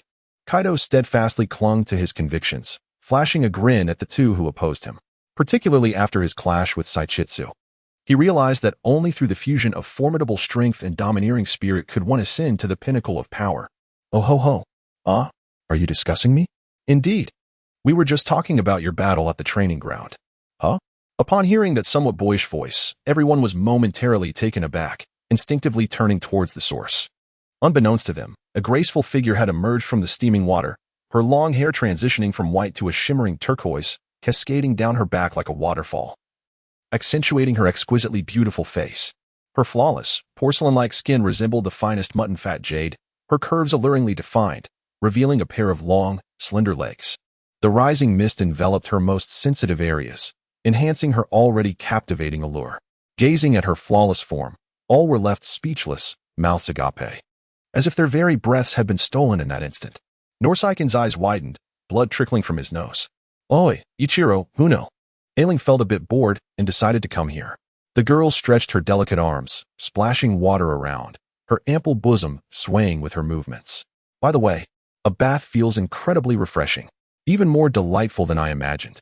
As she regained her composure after the initial thrill, she playfully pressed a finger to her lips, surveying the stunned onlookers with her faintly blushing, curious eyes. "How strange. Why are you all staring at me? As a warrior, I ought to align my living habits more closely with those of men." The atmosphere fell into a brief silence before erupting like a boiling pot, the entire bathhouse shaking violently as though it might collapse at any moment. "You big-headed fool. Quickly wrap yourself in a towel and return to your seat. Asaichitsu is so beautiful. The path to paradise seems to unfold before my very eyes. Miss Saichitsu, this behavior is rather inappropriate." "Oh ho ho. What an amusing woman. Saichitsu, do you wish to join us in our fun?" "Ouch, idiot. Now is not the time for that." The cacophony of voices resonated through the walls, reaching Lingling's ears, whose patience wore thin as she covered her ears, her body submerged in the steaming water. She bit her lip in exasperation. These troublesome folks are quite the nuisance. As they luxuriated in the comfort and relaxation of the bath, a colossal conspiracy was quietly unfolding in a distant land. The tumultuous waves relentlessly crashed against the shore, where a dilapidated little boat lay abandoned, its battered hull seemingly having endured countless storms, riddled with gaping holes. The vessel's sides were splintered into several sections, leaving only scattered ropes and shattered planks strewn across the sand. A gust of sea breeze swept through, causing the tattered flag on the broken ship to flutter and snap, revealing a faint image of a golden-haired skull emblazoned upon it. On the deck, numerous lifeless bodies were sprawled haphazardly, each face darkened in hue, their eyes wide with terror, fixed upon a point straight ahead, their muscles stiff, perhaps having succumbed to death long ago, as the air was thick with a nauseating stench. From their garb, it was evident they were a band of pirates, now all perished aboard their vessel. Judging by their appearance, the cause of death seemed to be the ingestion of a potent toxin. However, the circumstances surrounding their demise remained shrouded in mystery. After a short while, a group of oddly attired individuals hurried through the lush forest, their faces awash with astonishment and concern, racing towards the beach. A pirate ship, having journeyed from afar, filled with corpses, would naturally draw attention. The news rapidly spread throughout the nation, prompting the rulers to dispatch investigators. Yet, lacking sufficient evidence, and given that these individuals were illegal invaders, the matter ultimately faded into obscurity. The truth of the incident remained buried in darkness. Under a heavy sky, accompanied by rolling thunder, rain fell in torrents. A dilapidated temple stood on the outskirts of desolation, surrounded by a haphazard array of gravestones. Occasionally, low growls echoed from the depths of the graveyard, adding to the eerie atmosphere. In ordinary times, even the most ruthless brigands would scarcely entertain the notion of visiting such a place. Yet now, two figures emerged from the temple, seated and gazing at each other. Their faces bore the marks of time, yet their resonant voices rivaled those of any youth. "Try using that wondrous power you have just acquired with the gestures I taught you." The elder, with long white hair and eyes tightly shut, furrowed his brow in complaint. Yet his hands moved with alacrity, deftly intertwining his middle and index fingers, crossing them over his chest. In an instant, a circular barrier emanating a soft green light unfurled above him, enveloping both of them within its protective embrace. "This is not particularly useful," he mused. Seated opposite him, a disheveled old woman propped herself up and exuberantly began to dance, exclaiming that with such a talent, not even the collapse of the heavens could harm them in the slightest. Thus, you, who have wandered abroad for years, suddenly return without a word, yet present me with a fruit so distasteful. It must be that you seek something in return, no? The elder picked up his people once more, speaking coldly. And the moment he released his hands, the The vast protective barrier instantly vanished. Such harsh words, are they not, Black Charcoal Senmaru? The old woman retorted, brandishing her talisman stick with an aggressive tone. You were once a prodigy from the Black Charcoal family, and though born with a disability, you were hailed as the Pipa Master at merely 7, a true rarity. Yet, here you are, a genius reduced to the brink of begging on the streets, nearly selling the pipa that has accompanied you through life. Ponder this, who is to blame? With this, her emotions heightened. She cried out sharply, it is the detestable Kaizuki clan, is it not? The elder bowed his head in silence, his fingers subtly plucking the strings of the pipa, producing a somber and mournful melody as if recounting some tragic tale. Only by overthrowing the current general, Kaizuki sh Jidatsu, can our Black Charcoal clan hope to see the light of day again. Then you shall no longer endure such a wretched existence. Your words resonate deeply, the elder murmured. His tone considerably softened, his hands deftly manipulating the strings without a hint of slack. Were it not for those unruly commoners persecuting us relentlessly, I would not have fallen to such depths. His voice, though low, was laced with boundless resentment, akin to a chorus of venomous serpents hissing in unison, sending chills through the air. The old woman, however, was elated by his response, bursting into laughter. Ah, it is splendid that you grasped this so swiftly. As long as you follow my plan, the annihilation of the Kaizuki clan is but a foregone conclusion. The entire nation lies under their dominion. Can merely the two of us truly upend the status quo? Let us not jest. Suddenly, the elder recalled something. A bead of sweat trickling down from his forehead to his neck, as he gasped. Could it be that you have allies abroad? Ah, indeed. There is a part of the plan that involves such assistance, though it will require considerable time. As she spoke, the old woman produced 2 fruits from her bosom, exaggeratedly revealing her few remaining teeth as she grinned. Here lie 2 fruits of sorcery, which, when consumed, grant powers distinct from your own. We still need to find 2 compatriots from our kin. Compatriots? There are indeed numerous scattered Black Charcoal clansmen within the country. What sort of individuals are you seeking? Ah, fear not. Ever since my return, I have tirelessly conducted investigations day and night. The elderly woman, unhurried, extended 2 fingers and recounted all she knew. One individual was from her own lineage, rumored to have faced persecution since childhood, forced to lead a life of evasion. Although he possessed no extraordinary talents, his bloodline justified his elevation to the rank of general. The old man nodded in agreement and inquired about the other individual. Oh, this revelation truly astonishes me. The elderly woman paused momentarily, deliberately adopting a probing tone. Surely you have heard of the recent massacre of a theater troupe by a band of ruffians a month ago? It has become common knowledge domestically, and the consequences were dire, even reaching the ears of the notorious Shou Shishao. That scoundrel merely feigns authority. As long as we are deemed Black Charcoal, he will dismiss us. None of those ruffians received the punishment they deserved. Since you have suddenly brought this matter to my attention, I presume you wish to imply that there are survivors from that troop? Indeed, only the sole child of the troop's leader and his spouse managed to escape. He now lives in obscurity, working in a painting studio in Baiwu. Just yesterday, I happened to pass by that establishment and saw him. Despite his subservient demeanor towards his master, I assure you, those eyes are unmistakable. They reflect a profound loss of self, yearning only to imitate others in a hollow existence. Having relied excessively on his elders, he merely mirrors the emotions of others. Once separated from them, he has become a mere shell. Upon hearing the elderly woman's description, the old man involuntarily raised an eyebrow, appearing momentarily lost in thought, until a cold laugh escaped him. Such a cowardly wretch is indeed perfectly suited for exploitation. What do you intend to do with him? Do not be deceived by his status as a mere apprentice. His paintings are remarkably lifelike, surpassing even those of his master. The power of each stroke that I have painstakingly acquired can finally be put to use. The elderly woman poked at a bulbous, onion-shaped fruit, enunciating each word carefully. Moreover, tools can be exchanged at any time, even if they are initially inadequate.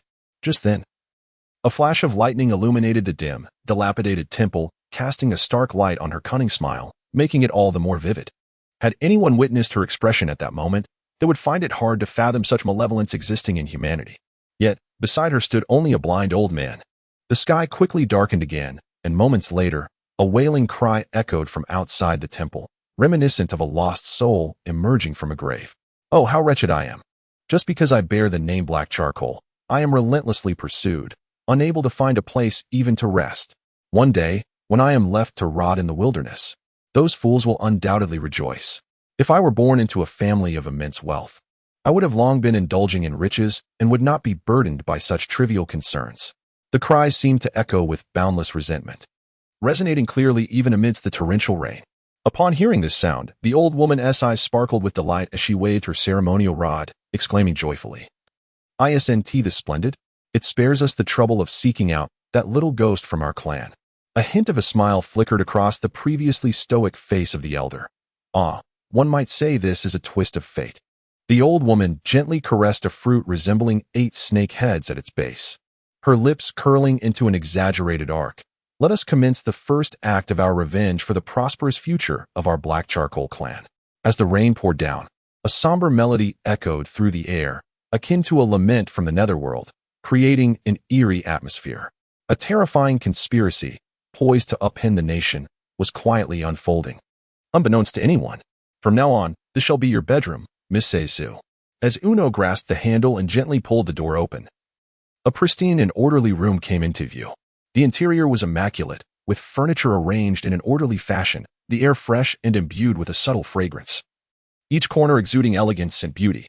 He turned slowly, his gaze landing on the girl, who was wide-eyed and marveling at her surroundings, and smiled gently. "What do you think? Is this room acceptable for a young lady?" While she had never been particularly particular about her living arrangements, this was a different matter. Seizu could no longer contain her excitement and leapt onto the clean bed, rubbing her face against the soft pillow. Lying in the warm embrace of the blankets, this was her long-cherished desire. "It feels so soft and comfortable." Observing the girl nearly lost in bliss, Kaido sighed, resting his forehead on his hand. "What kind of life have you lived until now?" The girl sat up at the edge of the bed, still clutching the pillow tightly, her bare feet swinging lightly. She gazed up at the two of them and spoke softly. "In the past, my sole focus was on how to strengthen my family. Yet I failed to notice how each day grew more dire, often going hungry. Thus, I pondered, perhaps I have subconsciously ensnared myself in the curse known as bloodline." Hearing a trace of sorrow in her tone, Uno waved his hands dismissively, saying, "Not at all, Miss Seizu. Just pursue what you truly wish to do." "Are you referring to following my heart?" Kaido leaned against the wall, arms crossed over his chest. Although he responded to Uno's words, his gaze remained fixed intently on the girl, forcing himself to undertake a task he was not entirely willing to embrace. "It must be rather unpalatable for anyone. Thus, I am truly fortunate to have encountered you all." "What?"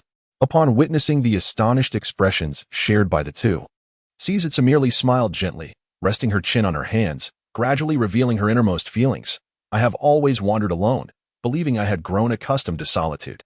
Yet, there are moments when the weight of loneliness becomes unbearable, leading me to seek refuge in unseen corners, shedding tears in silence. Only recently have I come to understand the essence of friendship. After spending an entire day experiencing so much alongside you, I am genuinely filled with joy." Her voice quavered slightly, and large tears cascaded down her cheeks. Kaido disdainfully curled his lip, remarking, "You pride yourself as a warrior, yet you weep over such trivial matters. Speak boldly about what you desire. Who can fathom your wishes if you keep them hidden?" "I can somewhat empathize with your feelings." Uno gently adjusted his helmet and replied, "If you encounter any troubles, feel free to confide in us. We shall extend our utmost efforts to assist you within our means." "Thank you, everyone." Seizu wiped away the moisture from his eyes, his face regaining its radiant smile. "Once I become the general of Wano, I will certainly take you to behold the beautiful scenery of my homeland." "Hey, you must keep your word," came the reply. "It's settled then." The palms of the three friends pressed together, lingering for a moment before they parted. Seizu suddenly leaped from the bed, hands on his hips, and flashed a beaming smile. "To strengthen our friendship, you both must stay here overnight. I have so many experiences from these past years to share with you." I must respectfully decline." "Uno and I share the same thought." "Why not? You promised to be my friends. This feels rather heartless." The trio's raucous voices echoed throughout the castle, soon followed by the clatter of furniture falling to the ground, accompanied by a thunderous reprimand and the flustered attempts at placation. As the night fog enveloped the surroundings, the moon gradually succumbed to thick clouds, leaving only an abyss of darkness. In that instant, it seemed as if the world had slipped into a void. Behind the tranquil canopy of the night sky, an impending battle that would determine the fate of Honeycomb Island had quietly commenced. New character life card name, Black charcoal says G gender, female blood type, XF devil fruit, Zoan type, Inu no Mi, mythical beast type, great mouth true god form. Allowing transformation into the legendary wolf deity, possessing the ability to control and emit cold air at will. Haki, observation, armament, conquerors likes, adventure. Sparring with others dislikes. Being restrained, favorite food. Dango. Salmon sashimi disliked food. Vegetables birthday, August 10th, derived from the 80 calamities deity, age, 18 zodiac, Leo height, 227 centimeters born. Grand line introduction, a spirited and sincere girl from Wano. Born overseas. To cleanse the stigma attached to the black charcoal family, she travels the world and has currently joined the Rocks Pirates. Aspiring to witness the vastness of the world and striving to become the general of Wano. Her weapons include 3 famous swords left by her father, named Oat-Run, KT-Rin, and Akamirin. Oat-Rin is slightly longer than KT-Rin, both featuring square handguards, while Akamirin possesses a sharper blade with a handguard resembling petals. I excel in the art of swordsmanship, akin to the grace of dance. When transformed into a beastly form, I can deftly wield my tail to execute the triple sword technique. The name derives from the deity Siaritsaheim, mentioned in the Great Purification Ritual, while the character is also inspired by Suzuka Guzan from the Tamura Sandaiki. Time, like a fleeting stallion, has swiftly passed, and 3 years have elapsed. The island of Farin, a new world yet to align with the world government, remains untouched by any external authority. Initially, this island lay in obscurity, seemingly isolated from the world, existing independently upon the sea for centuries, unnoticed by all. It was not until 20 years ago that a renowned adventurer uncovered its existence, leading a group of companions to extract its abundant iron resources. Within a few short years, a once desolate island transformed into a thriving haven. By selling steel in the market, they amassed considerable wealth, allowing Farin Island to achieve self-sufficiency and drawing many homeless individuals to its shores, earning it the moniker of Paradise Island. However, one essential element remains conspicuously absent on the island: military strength. In a world governed by the survival of the fittest, the lack of means to defend against external threats inevitably leads to a fate of subjugation. This critical vulnerability has made Farin Island an enticing target for those with malicious intent. Ha ha ha ha. Seize every valuable item on the island. Anyone who dares to resist shall be mercilessly dealt with. The tranquil life of the town was trampled by a band of invaders, flames leaping into the sky as the anguished cries of the townsfolk filled the air. A pack of ravenous men, armed to the teeth, stormed the streets, robbing indiscriminately, even intruding into homes, threatening residents to surrender their belongings. Those who stood in defense against such atrocities faced a relentless barrage of gunfire. The invaders, clad uniformly in white garb, donned caps that unmistakably marked them as naval personnel. Yet, the malevolent expressions on their faces rendered it difficult to believe they were representatives of justice. Why? Shouldn't the Navy protect the people? Bellowed a middle-aged man, only to be violently silenced by a naval officer S-Blade. Was there truly any necessity to pose such a foolish question? With a deep and rugged voice resonating, a towering figure draped in a cloak of justice swaggered forward, resembling a moving mountain at first glance. With each step, the steel ground beneath him bore shallow impressions of his weight. The man's face was a canvas of coarse flesh, his skin a dark hue, with a prominent nose jutting forward and 2 razor-sharp fangs peeking from the corners of his mouth, rendering his visage both fearsome and intimidating. He halted before a corpse sprawled in a pool of blood, its eyes wide open, fixated on him, refusing to close even in death.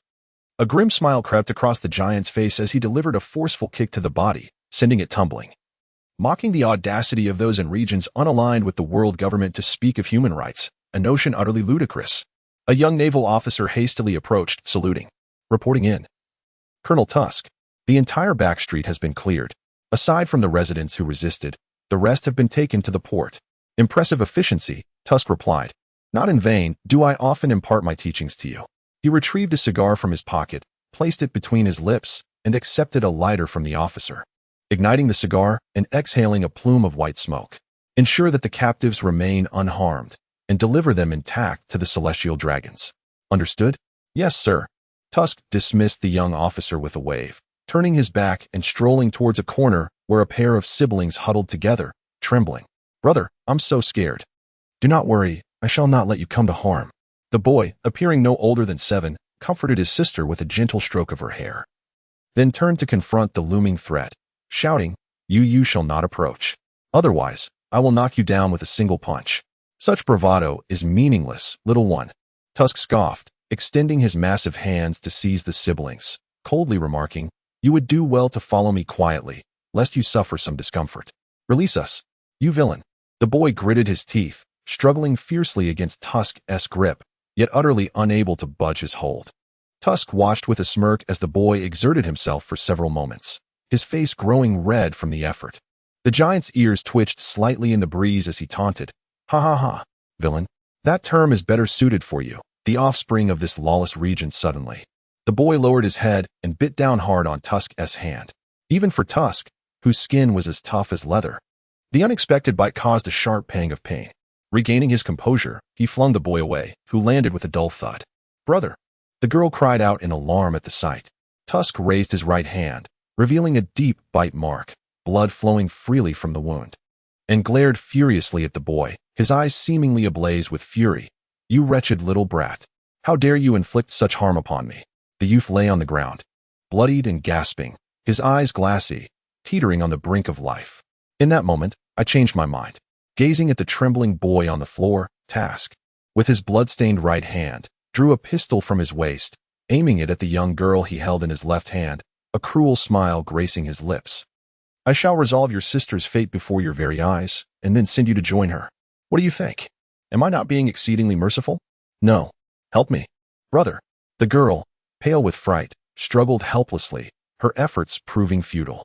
The young naval officer standing behind Tusk witnessed the scene with a pained expression, as if he wished to utter something, but hesitated, swallowing the words that hung on the tip of his tongue.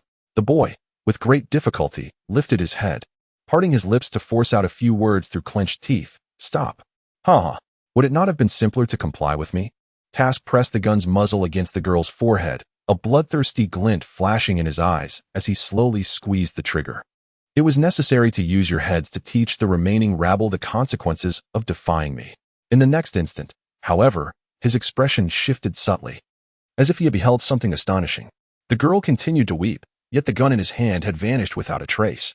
Instinctively, he looked down to find a scattering of tiny mechanical parts cascading to the ground. Who is it? Show yourself. Tusk quickly grasped the situation, his fury erupting like a tempest, the flesh on his face quivering as he scanned his surroundings, yearning to obliterate the one who had humiliated him. In the blink of an eye, his massive form was hurled backward, crashing into a building, which collapsed with a thunderous roar, burying him beneath a cloud of debris. Colonel Tusk, the young naval officer, filled with terror, shouted towards the ruins, bewildered by the sudden turn of events.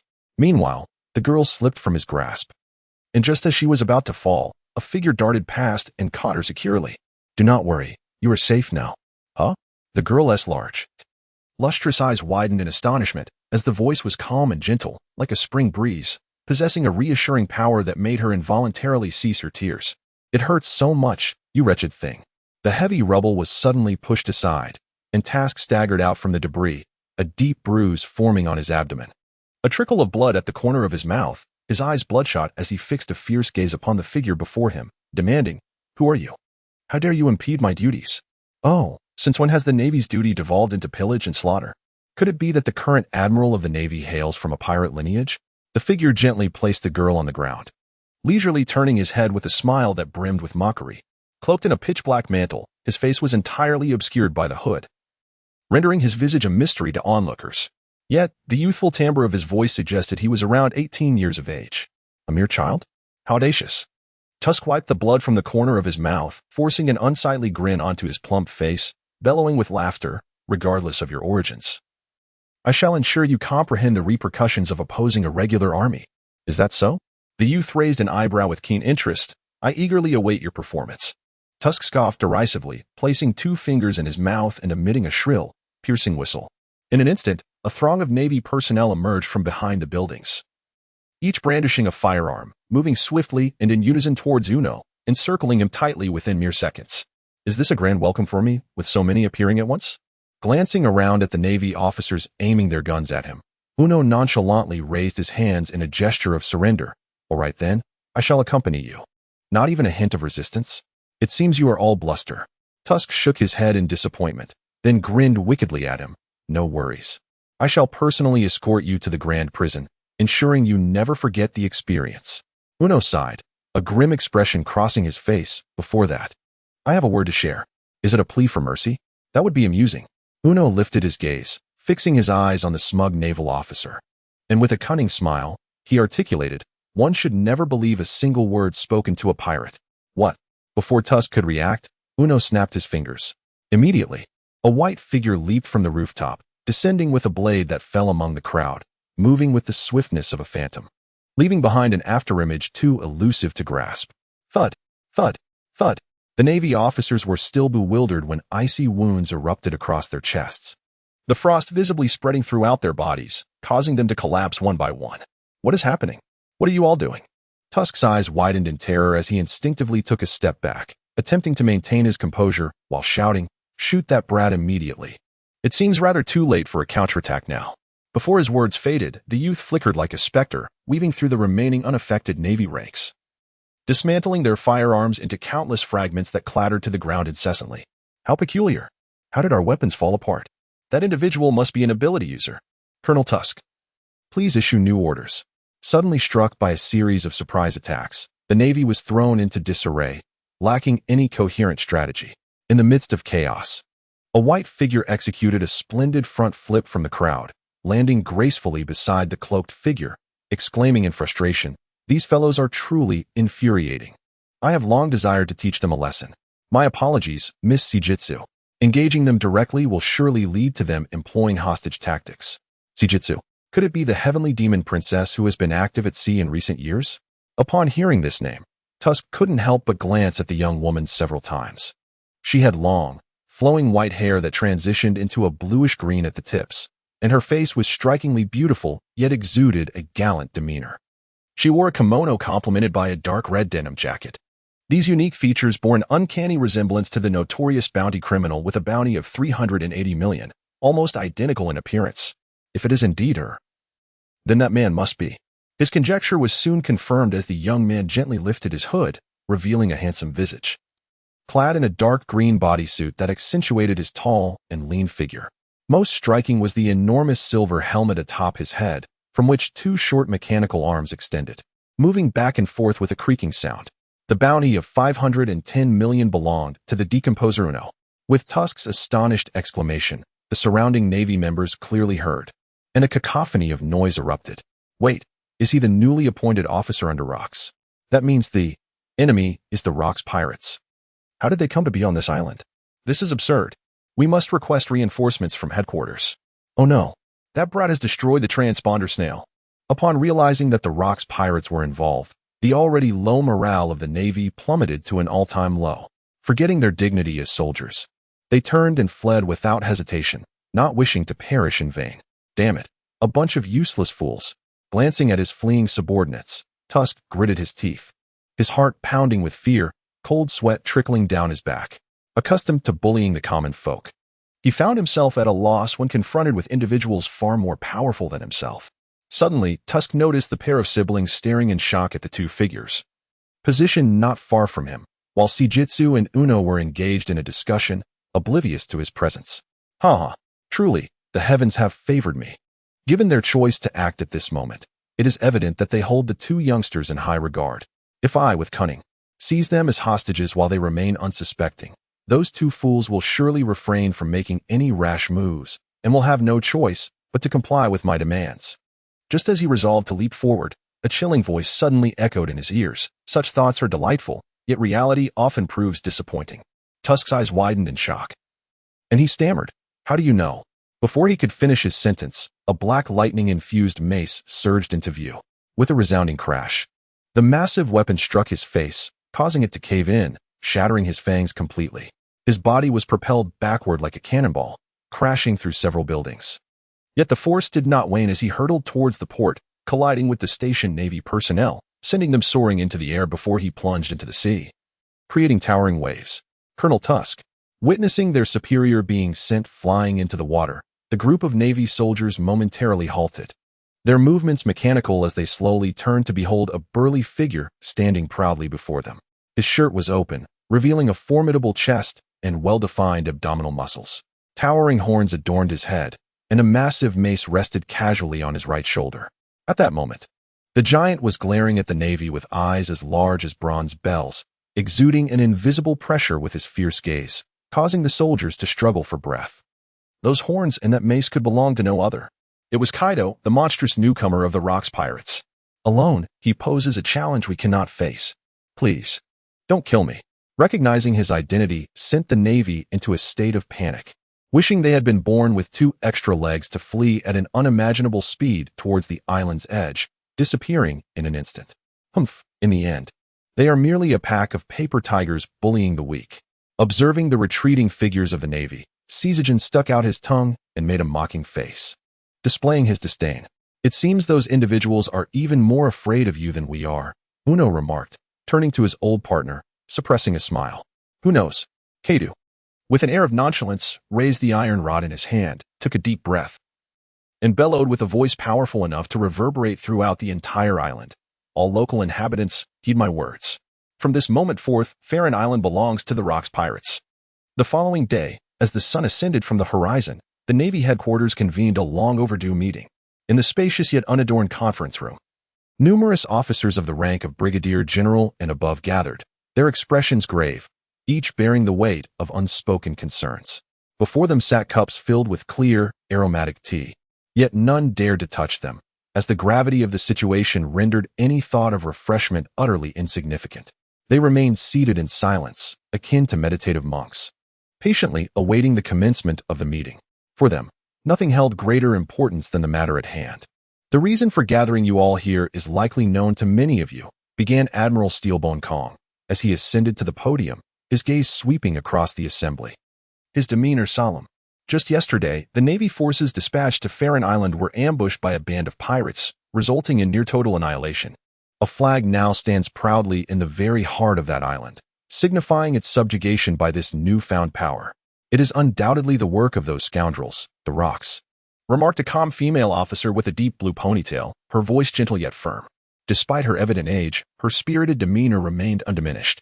These insufferable little bees have been increasingly active of late. Indeed, Akainu speaks true, interjected Admiral Sengoku, adjusting his glasses, his tone grave. We can no longer tolerate the threat they pose. Since the incident at White Heron Island 3 years ago, that ambitious pirate has resurfaced like a long-dormant tiger, ravenously expanding his influence. One by one, islands that had yet to align with the government eagerly welcomed the Rocks Pirates, while even several allied nations found themselves ensnared in their web. To date, Sengoku had lost count of the desperate kings who had come to Marineford, lamenting their plight. As time progressed, the Rocks Pirates' ranks swelled, engulfing a significant portion of the New World, subtly challenging the authority of the world government. Not to mention the enigmatic power of Rocks himself, alongside his formidable subordinates, Edward Newgate and Charlotte. Lingling and Shurji are renowned pirates in the New World, each possessing the remarkable ability to navigate the seas independently. Moreover, there exists another formidable figure, Kaido, infamous for having destroyed numerous prison ships and known as the monster newcomer at sea. Having joined the Rocks Pirates for only a few years, he has already triumphed over formidable foes like Shiryu and Veterui, both of whom were once held in high regard by the government. His absolute strength is sufficient to rival that of the officers. To be precise, among the celebrated officers, only the aforementioned surpass him in prowess. In addition, his frequent companions, the disassembler Uno and the demon princess Black Charcoal Suzuki, are also significant forces to be reckoned with. If left unchecked, in due time, these individuals will undoubtedly pose an incalculable threat to the government, nay, to the entire world. However, more than the recklessness of those audacious individuals, I am concerned with another matter. A middle-aged man with short purple hair and a commanding presence crossed his arms and cast a glance at the man seated to his left, coldly inquiring, "Will you not provide an explanation for your subordinate's reckless behavior?" Ha ha ha. Do not speak so harshly, my dear Zephyr. The man with the deep crimson pompadour laughed nonchalantly. Approximately 34 years old and wearing windproof goggles, his features were relatively handsome, yet his frivolous expression elicited little sympathy. I have been diligently executing the tasks assigned to me by the higher-ups. It is my subordinates who have suffered injuries. Furthermore, that is a non-affiliated island, beyond the reach of the law. To claim I am in the wrong seems rather unjust.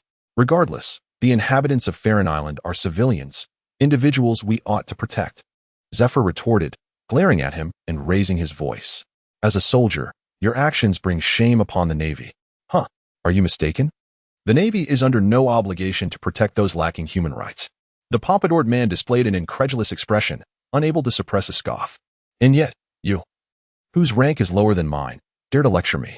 Is that not a bit presumptuous? You insolent wretch. Zephyr could no longer contain his fury and abruptly stood up, ready to erupt. However, upon noticing Vice Admiral Tsuru giving him a discreet signal, he reluctantly resumed his seat, his indignant gaze never leaving the man. If you wish to argue, take it outside. Do not disrupt the meeting, Vice Admiral Tsuru admonished, shaking her head and fixing a sharp gaze on the pompadoured man. You have no objections, do you, Rubail? Ha ha ha. Since it is the esteemed great advisor Tsuru speaking, to continue this debate would only paint me as petty. The man named Rubail forced a smile and fell silent. Can neither of you find a moment's peace since your days as recruits? Must you always be at odds with one another? Gazing at his two proud disciples, Steelbone Kong sighed deeply, his face etched with concern as he glanced towards a certain position on his left front. Observing Karp, who, in a rare moment of reliability, had been attentively listening throughout the discussion. The others followed his gaze and beheld the muscular man, whose usual boisterous demeanor was now replaced by a serene composure. He sat quietly, hands resting naturally at his sides, head bowed, with a profoundly serious expression, seemingly engrossed in thoughts of great importance, regardless of the commotion surrounding him. His remarkable focus moved some of the generals to tears. After a brief silence, a deep and gravelly voice abruptly shattered the tranquility. A trickle of drool escaped from the corner of his mouth, and the burly man, with his eyes firmly shut, exhaled bubbles from his nostrils, producing a thunderous snore that resonated throughout the conference room, momentarily stunning those present, who soon realized he had fallen asleep. Steelbone Kong, noticing this, chose not to address it, maintaining his composure as he turned back to the audience. Let us return to our previous topic, the formidable power of the Rocks Pirates. To be frank, I cannot predict their strength, but they do possess a critical flaw. Most of their officers are self-serving, prioritizing their own interests above all else, even disregarding the commands of Captain Rocks, which severely undermines their sense of teamwork. If we can exploit this weakness, there may be a chance for a breakthrough. Sengoku raised his arm without hesitation, expressing his thoughts candidly. We could use a treasure of immense value as bait to incite infighting among the pirates, gradually weakening their strength. Then, we could mobilize all our elite forces for a decisive assault. Even if Rocks is unexpectedly powerful, two fists cannot withstand four hands. If that group were to fracture over trivial gains, Hive Island would not have found itself in its current predicament. Vice Admiral Tsuru shook her head, her voice remaining calm and composed. Regardless of their individual motives, the overarching direction remains unchanged. At this, she gazed down at the teacup on the table, her beautiful face reflecting concern in the surface of the tea. It is precisely because they champion the eradication of the celestial dragons and the world government that they effortlessly garner support from those non-allied nations. Indeed, to incite internal conflict among them, we must prepare a more substantial bait. Steelbone Kong lifted the teacup from the podium and took a sip, continuing thoughtfully. Moreover, while we concentrate on strategizing against Hive Island, we must occasionally shift our gaze elsewhere. Sengoku frowned, inquiring, are you referring to that group which has long pursued the historical texts? Precisely, Steelbone Kong's tone grew grave. The Roger Pirates, a crew second only to the Rocks Pirates, which frequently traverses the world. Roger. With a resounding pop, the bubble on his nose burst, and Karp suddenly opened his eyes wide, his gaze ablaze with intensity. He sprang to his feet like a flash of lightning, clenched his right fist, and scanned the surroundings, calling out with fervor, where's Roger? Come forth and engage me in a battle of 1,000 rounds. Of course, Roger was far away, in a sea realm 100,000 miles distant. The voice, so familiar yet startling, reached Karp's ears, leaving him momentarily bewildered. His raised fist slowly descended as he stared blankly at his old comrades. Sengoku, with a weary expression, rubbed his forehead, while Ahe let out a gentle sigh. Rubail concealed his mouth, stifling a laugh, tears brimming in his eyes, and even the typically stern Zephyr couldn't help but smile, ultimately directing his gaze towards the Admiral, who was watching him with an amused look. After a brief pause, Karp finally realized he was attending a high-level Navy meeting. Rubbing the back of his head, he laughed heartily. Ha ha ha, my apologies, Admiral Kong. I inadvertently dozed off. Before I impose a punishment of making you run 100 laps around Navy headquarters, there's something I need to discuss with you. Steelbone Kong, bemused by Carp's delayed reaction, coughed lightly and said seriously, we are about to take action against the Rocks pirates. Before that, you must keep a close watch on every move of the Roger pirates. Notify me immediately if you observe anything unusual, understood? What is the point? Carp's once imposing figure seemed to deflate in an instant, his face etched with disappointment as he childishly complained. I just want to find that guy and have a good fight. Very well, do as you please, Steelbone Kong replied nonchalantly, accustomed to Carp's childlike antics. Just ensure those rascals don't divert their attention to us. All right. Carp twirled his right fist, creating a miniature whirlwind, producing crackling sounds as he grinned. This time, I will pummel you so hard that even Rayleigh 1T recognize you, Roger. You remain as spirited as ever, Sengoku remarked, observing his old friend's vibrant demeanor with a wry smile. Steelbone Kong sighed with relief and declared, without further ado, let us discuss how to deal with the Rocks pirates. Before he could finish his sentence, the door to the conference room swung open with a loud bang. A Navy colonel, draped in a cloak of justice, leaned against the doorframe, panting heavily. Taking in the astonished faces surrounding him, he exclaimed, I apologize for interrupting your meeting amidst such pressing matters. I have something of utmost importance to report to the Admiral. Looking for me? Steelbone Kong raised an eyebrow, momentarily taken aback before urging, go on, take your time. Yes. The colonel immediately straightened his posture, saluted, and declared in a resonant voice. The 5 esteemed gentlemen above request your immediate presence at the sacred site, stating that there are confidential matters of great importance to discuss with you. Not long after, on the other side, at Beehive Island, are you certain it is a mythical beast species? In the dimly lit hall, where visibility was virtually non-existent, Rocks lounged on the throne with one leg crossed over the other, his gaze fixed intently on the telephone bug in his palm as he posed the question with a sense of urgency. Absolutely true. The voice on the other end of the telephone bug quivered with barely contained excitement, the prominent pair of eyes brimming with tears of joy. The POC Dex has been cross-referenced. It is undoubtedly a top-tier devil fruit. Thanks to Lord Silveraxe, we have finally procured that fruit. Ha! Excellent work. Rock's boisterous laughter resonated throughout the chamber, causing cracks to appear in the ceiling. Inform Silveraxe to retrieve that mythical beast species. I shall personally handle it. Ensure it remains in pristine condition. Yes, Admiral Rocks. The hedgehog-headed man hung up the telephone bug and gently placed it on the armrest, a cryptic smile playing at the corners of his mouth. Things are progressing smoothly on Farron Island as well. That little brat will return to Beehive Island this afternoon. I wonder what expression he will have upon seeing that fruit. BRR. The telephone bug's eyes reopened, ringing once more. Rocks, assuming it to be yet another call from his subordinates, answered impatiently, what trouble are you all causing now? Finally got through. A robust yet commanding laugh echoed from the other end of the telephone bug. You must be Rocks. It took my brother's considerable effort to track your signal.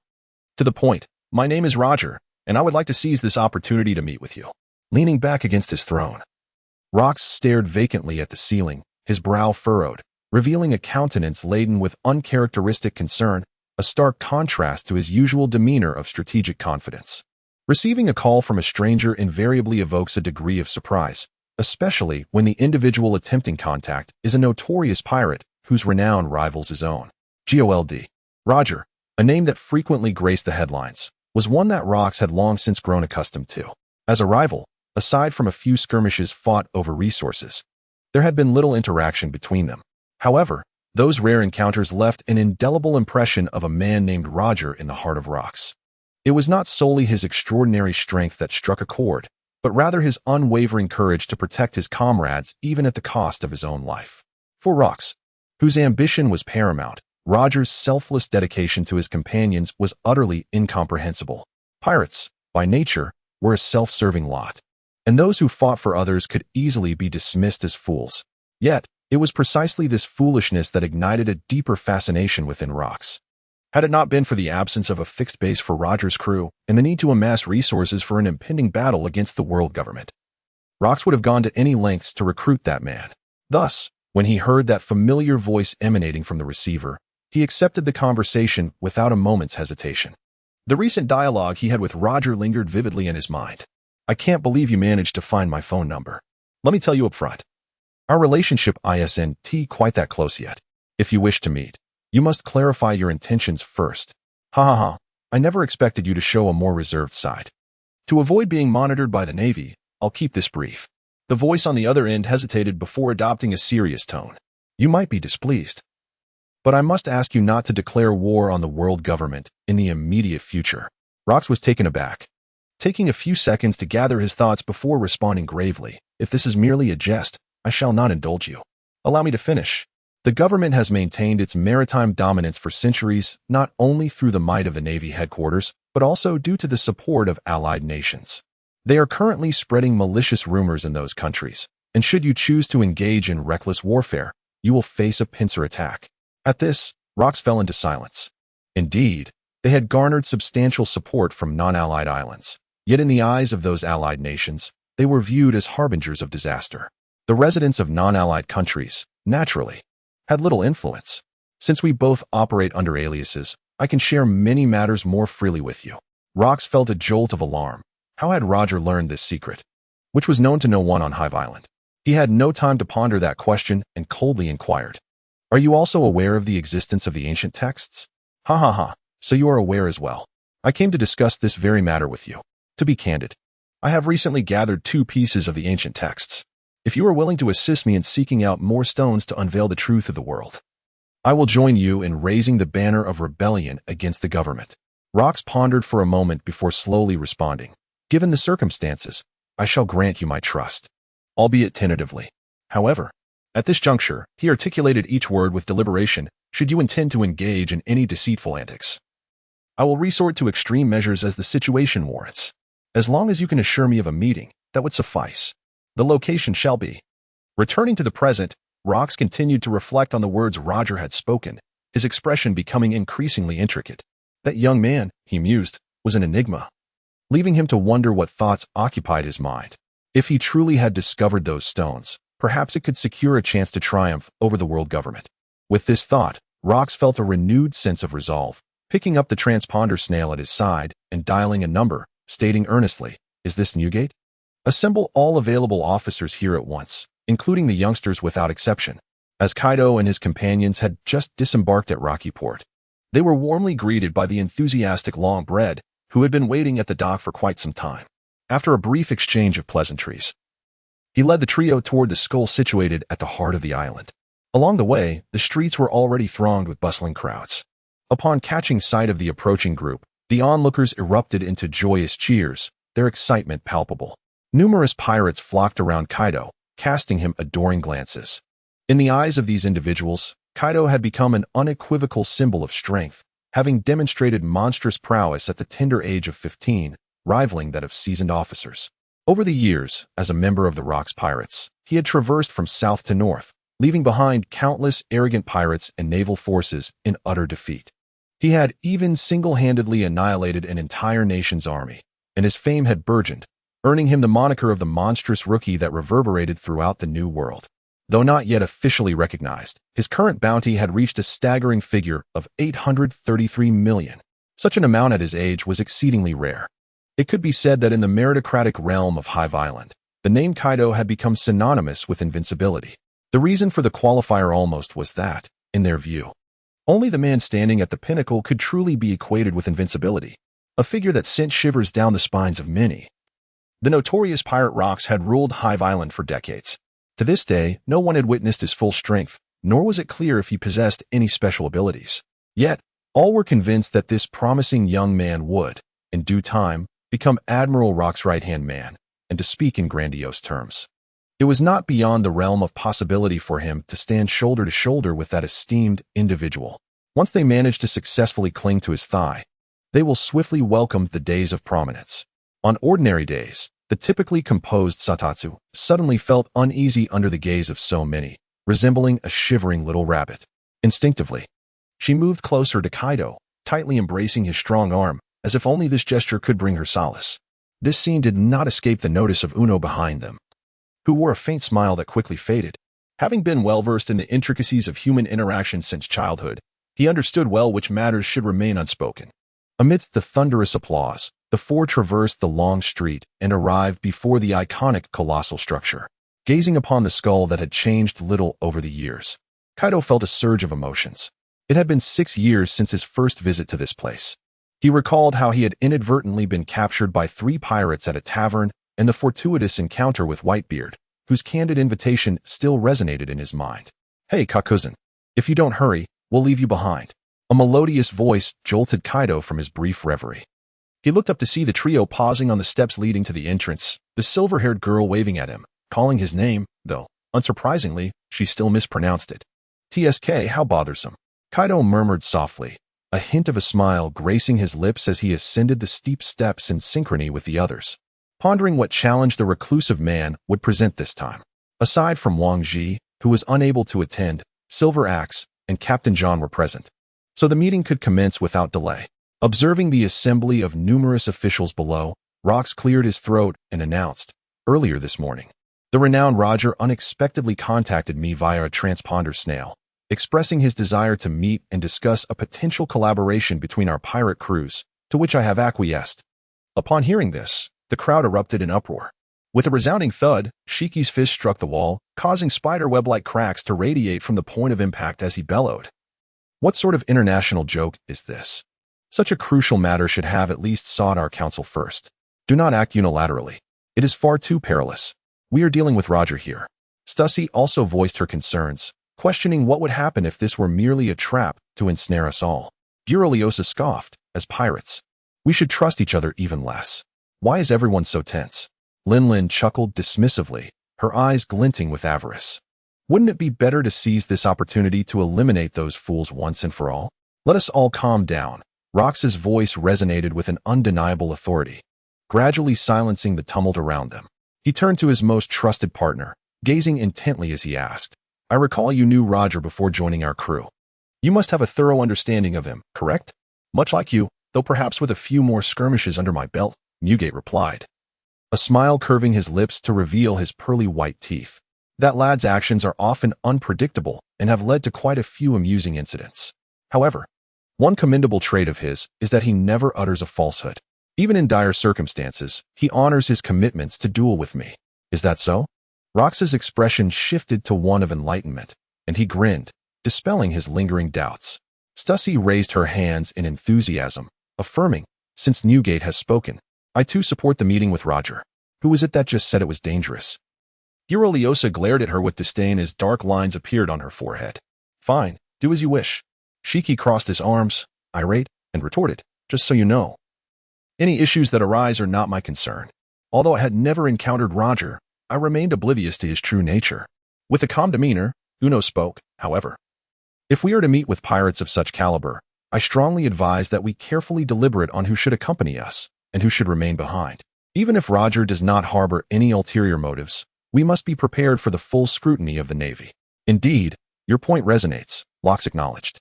The weight of Uno's words struck a chord. Should they fall into a naval ambush, improper allocation of personnel could lead to significant losses, thereby jeopardizing their plans to dismantle the government. After a moment of contemplation, he nodded, "We must swiftly finalize our personnel arrangements. Newgate and Roger are acquainted, so they will undoubtedly accompany me. As for you two, I presume you will be joining as well?" This last query was directed towards Stussy and Lyosa. Stussy twirled her lipstick between her fingers and smiled charmingly. "Of course. The technology one have developed is perfectly suited for unexpected situations." Lyosa gently caressed the head of her beloved snake. "My Hiroti can also accurately detect any lurking enemies." "Well, I suppose I must be included too," Lin remarked. Flicking her hair and licking her lips, "I am quite eager to see the treasures Roger has gathered." Longbread sighed heavily, his arms drooping in resignation. "What a headache. It seems I too must be involved." Uno cast a sympathetic glance in his direction. Indeed, should Miss Lin's appetite issues arise, it would pose a far greater threat than an assault by the Navy. "I have faced that rascal Roger on the battlefield numerous times," Shiki interjected coldly. "We have yet to determine a victor. This is an opportune moment to settle the score. The duplicitous fellow is undoubtedly concerned for our safety," Lox remarked with a knowing smile, discreetly keeping his thoughts to himself. His gaze shifted towards the imposing figure behind Uno, curiosity evident in his voice. "It seems you have yet to express your opinion." Kaido cast a casual glance at the man and replied nonchalantly, "I have nothing to say, to be honest. I harbor no interest in this meeting." He slowly removed the spiked club from his back, gently tapping its head against the ground twice, producing a resonant thud. He declared, "Word by word, I only wish to ascertain one thing, whether that man named Roger possesses strength commensurate with his reputation."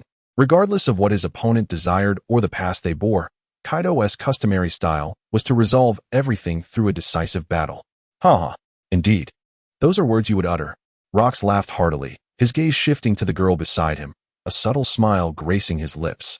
"Since Kaido has made his decision, you, who have been inseparable from him, will undoubtedly follow suit." "Well," Seojin furrowed her brows, resting her chin on her hand, as if contemplating aloud. "There is one thing that perplexes me." "Oh, do share." Under the watchful eyes of the crowd, Seojin spoke earnestly, "Are we not supposed to seek out a pirate?" The onlookers cast incredulous glances her way, realizing she had failed to grasp the situation from the outset. Uno cleared his throat a few times, breaking the awkward silence, and bowed to the leader. "Mr. Rox, since everyone has decided to meet Roger, may I remain on the island to oversee things? Are you truly fine on your own?" Rox inquired with a hint of concern, for even though he trusted Uno, he believed leaving him alone among the ranks posed too great a risk. "Perhaps we should let her stay as well." Kaido extended his left hand and playfully poked Saiki's smooth face, confident that with her presence, the safety of Hive Island would be assured. "Why?" Saikizu pouted, her cheeks puffed in indignation. "I want to be with you, Kitaro." "Ha ha. This time, let us heed her wishes and stay obediently on the island." Rox chuckled, observing her with amusement. "With your combat prowess, as long as no admirals come, we should have no concerns." "I'm not happy." Saikiza glanced sideways at Kaido, her expression becoming notably complex. It settled then. Rox leapt from his throne, extending his right hand before his chest, proclaiming loudly, "The location is Prairie Island in the New World. Those called forth, prepare to depart with me immediately." As Rox convened with his subordinates, the power dynamics of Mariewa loomed. Roger and Rox were poised to make contact, seeking to confirm the veracity of the information. "Indeed, I heard it clearly. Rox has agreed to meet Roger, and they will convene in 3 days at Prairie Island." "Excellent. Continue your investigations. And I have one more task for you. Proceed with utmost caution, ensuring you remain undetected. This is the very purpose of your 3-year infiltration within the Roger Pirates." "Understood." Aside from that, the rest would be left to those individuals. It had been a decade since their last deployment. The sky was clear, devoid of clouds, and sunlight glimmered upon the sea, resembling a layer of shimmering golden silk. A colossal ship, entirely black, glided slowly across the water, creating ripples that spread outward. Following the ocean current toward the southern waters of the New World, Kaido stood motionless at the bow of the ship, quietly gazing at the horizon where the sky met the sea. In moments like these, he particularly relished this vantage point, allowing the sea breeze to caress him, invigorating his spirit and sharpening his readiness for the inevitable battles that lay ahead. It was not merely the foolish provocateurs seeking to assert themselves, nor was it the annoyingly persistent Navy and CP agents that occupied his thoughts. What truly weighed on his mind was the man he would soon encounter, GOLD, Roger. "Your might, is it merely a facade? Allow me to ascertain the truth myself." As he turned to speak, he noticed that the boy in the helmet, who had been standing nearby, had vanished, prompting him to swallow the words that had been poised on his lips. The absence of his 2 comrades, who had shared laughter and banter with him over the past 3 years, left Kaido feeling somewhat disoriented, a surge of inexplicable melancholy washing over him. I wonder how those 2 are faring now. Just as Kaido succumbed to his reverie, a faint sigh emanated from behind him, laced with a hint of nostalgia. Turning to look, he saw Whitebeard, seemingly lost in thought as he leaned against the ship's railing, staring blankly at the polearm in his grasp. Perhaps reflecting on the myriad of memories from the past. "I have heard that you had quite a rapport with Roger in the past." Kaido leaped from the bow of the ship, landing steadily on the deck, and inquired of the man he regarded as a formidable rival. "Could we perhaps discuss his exploits?" Whitebeard lifted his gaze to meet Kaido's briefly before slowly directing his attention skyward. After a moment's contemplation, he began to speak. "There is little to be said about that fellow. Like us, he is merely another pirate, all too common upon these waters. As I mentioned before, at most, we share a camaraderie born of conflict." At this juncture, a hint of nostalgia colored his tone as he continued, "Yet, it is from that man that my yearning for something I have long coveted has only intensified." Kaido blinked with interest and inquired, "Given my understanding of you, it cannot possibly be something like treasure, can it?" In his worldview, A person's choice to venture out to sea is primarily for two pursuits: wealth and fame. Most pirates, who regard plundering as a routine affair, naturally focus on augmenting their bounties to elevate their notoriety. Roger's bounty of $2,600,000,000, a figure that incites envy among countless pirates, ranks only second to rocks in the world, making it unsurprising that ambitious individuals would seek to chase after it. Family. Newgate replied in a calm tone, as if recounting the most ordinary of matters. This unexpected revelation left Kaido momentarily speechless, his mouth agape in astonishment. After a prolonged silence, he finally assured himself that he had not misheard, leaning in with a sly grin. As ideals go, that seems rather mundane. And speaking of family, you have had quite a few opportunities with Stussy or Gorosei, haven't you? Where are you going with that? It's not the kind of relationship defined by blood. Newgate shot him a sidelong glance, before shifting his gaze back to the blade of Konjiunki, a contemplative smile gracing his broad face. Since childhood, this notion has never been eradicated from my mind. In a certain non-allied nation, ravaged by pirates and human traffickers, people suffered calamities, and the streets were filled with homeless orphans. Born in this country, I inevitably became one of them. Anyone who has never received something will naturally harbor a stronger yearning for it than others, wouldn't they? As Newgate's words left his lips, Kaido gradually withdrew his smile, replaced by an expression of disbelief. He had never imagined that this notorious pirate, renowned throughout the New World, harbored such an obscure past. Before the young man could fully recover from his astonishment, Newgate continued, "Yet, after decades of sailing the seas, even holding the second-in-command position in the world's largest pirate crew, I have yet to find an answer. For the sake of gain, people engage in deceit, and trust is a scarce commodity. The essence of family became something I doubted the authenticity of until I met Roger. It was then that I realized such fools still exist in this world. Several times, when our fleet was pushed into dire straits, rather than attempting to escape like a typical person, he would unleash 120 of his strength to fight for his comrades, resulting in miraculous survivals each time. If comrades grant Roger the impetus to fight because they are indispensable to him, then perhaps family embodies a deeper concept."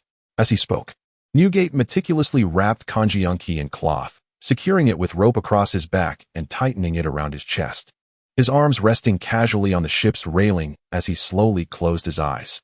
A ray of gentle sunlight cascaded onto the deck, illuminating a face replete with stories and sentiments. In this moment of mutual understanding and reliance, they entrusted their backs to one another without hesitation, transcending the distinctions of status. Even the smallest of errors were met with forgiveness. Such individuals, whom one could truly call family, embody the essence of companionship. As the vessel swayed with the undulating waves, Kaido found his heart stirred in tandem, bowing his head in contemplative silence. Having never encountered his biological parents and led a life of ceaseless wandering, he had no notion of camaraderie, believing he must confront all challenges alone. Yet, his perspective began to shift upon encountering that man in the rain-soaked streets. Although he later learned that the man's intentions were to exploit him, those fleeting moments in the kingdom of Waka lingered in his heart. Perhaps, as Whitebeard had articulated, the yearning for that which one has never possessed ignites an even stronger desire, even if such longings are ephemeral. Family, he mused, recalling the woman who claimed to be his sister, always seeking to protect him, the incessantly chattering yet endearing little ones, the chef who frequently brought back peculiar ingredients from afar, and the two comrades who had embraced him as one of their own. A subtle, almost involuntary smile graced Kaido's lips, and his fierce gaze softened. Perhaps I have indeed found such individuals. Meanwhile, on Beehive Island, not enough. Bring me another bowl. The tavern was suffused with the robust aroma of liquor as Seatsitsa sat with her legs wide apart, devouring rice with gusto. She occasionally seized a piece of roasted meat larger than her head and swiftly stuffed it into her mouth, voraciously consuming it while gulping down from a barrel of wine. This entire spectacle unfolded in mere seconds, leaving the surrounding patrons in stunned disbelief. Were it not for their own eyes, they could scarcely believe that this seemingly delicate girl could indulge in such exaggerated feasting, rivaling even the island's most gluttonous, Lady Lingling. Capona dashed back and forth between the kitchen and dining area with astonishing speed, resembling a streak of lightning, prompting wonder as to whether his velocity surpassed the limits of human capability. Each time he reached a table, he bore a steaming bowl of rice. No sooner had he placed it down than he would snatch up the empty bowl and dart back to the kitchen, only to return moments later with another bowl in hand. A curious onlooker counted and noted that this sequence had repeated at least 85 times, not accounting for the instances missed in the dizzying flurry. At this rate, the establishment might soon be emptied of all its provisions. Did the proprietors harbor no grievances whatsoever? In truth, the stalwart Peter of the tavern, along with his sidekick Green, observed the girl devouring her food with an insatiable fervor, rather than displaying any dissatisfaction. Their faces were adorned with amiable smiles as they stood by, occasionally stepping forward to pour her another generous cup of wine with deft movements when they noticed the supply dwindling. However, a closer inspection would reveal that their smiles lacked authenticity, as if they were on the verge of tears, with each empty barrel accumulating. The tremors in their facial muscles grew more pronounced. This suffocating sense of impending doom, akin to facing the apocalypse, had become a familiar sensation for them. Each time Shizutsu graced their establishment, the majority of their provisions would inevitably meet a grim fate, forcing them to halt operations and procure supplies from outside. In these moments, the two could only silently pray that she would soon satiate her hunger. Yet, the girl showed no signs of stopping, persistently requesting the proprietor to serve more dishes.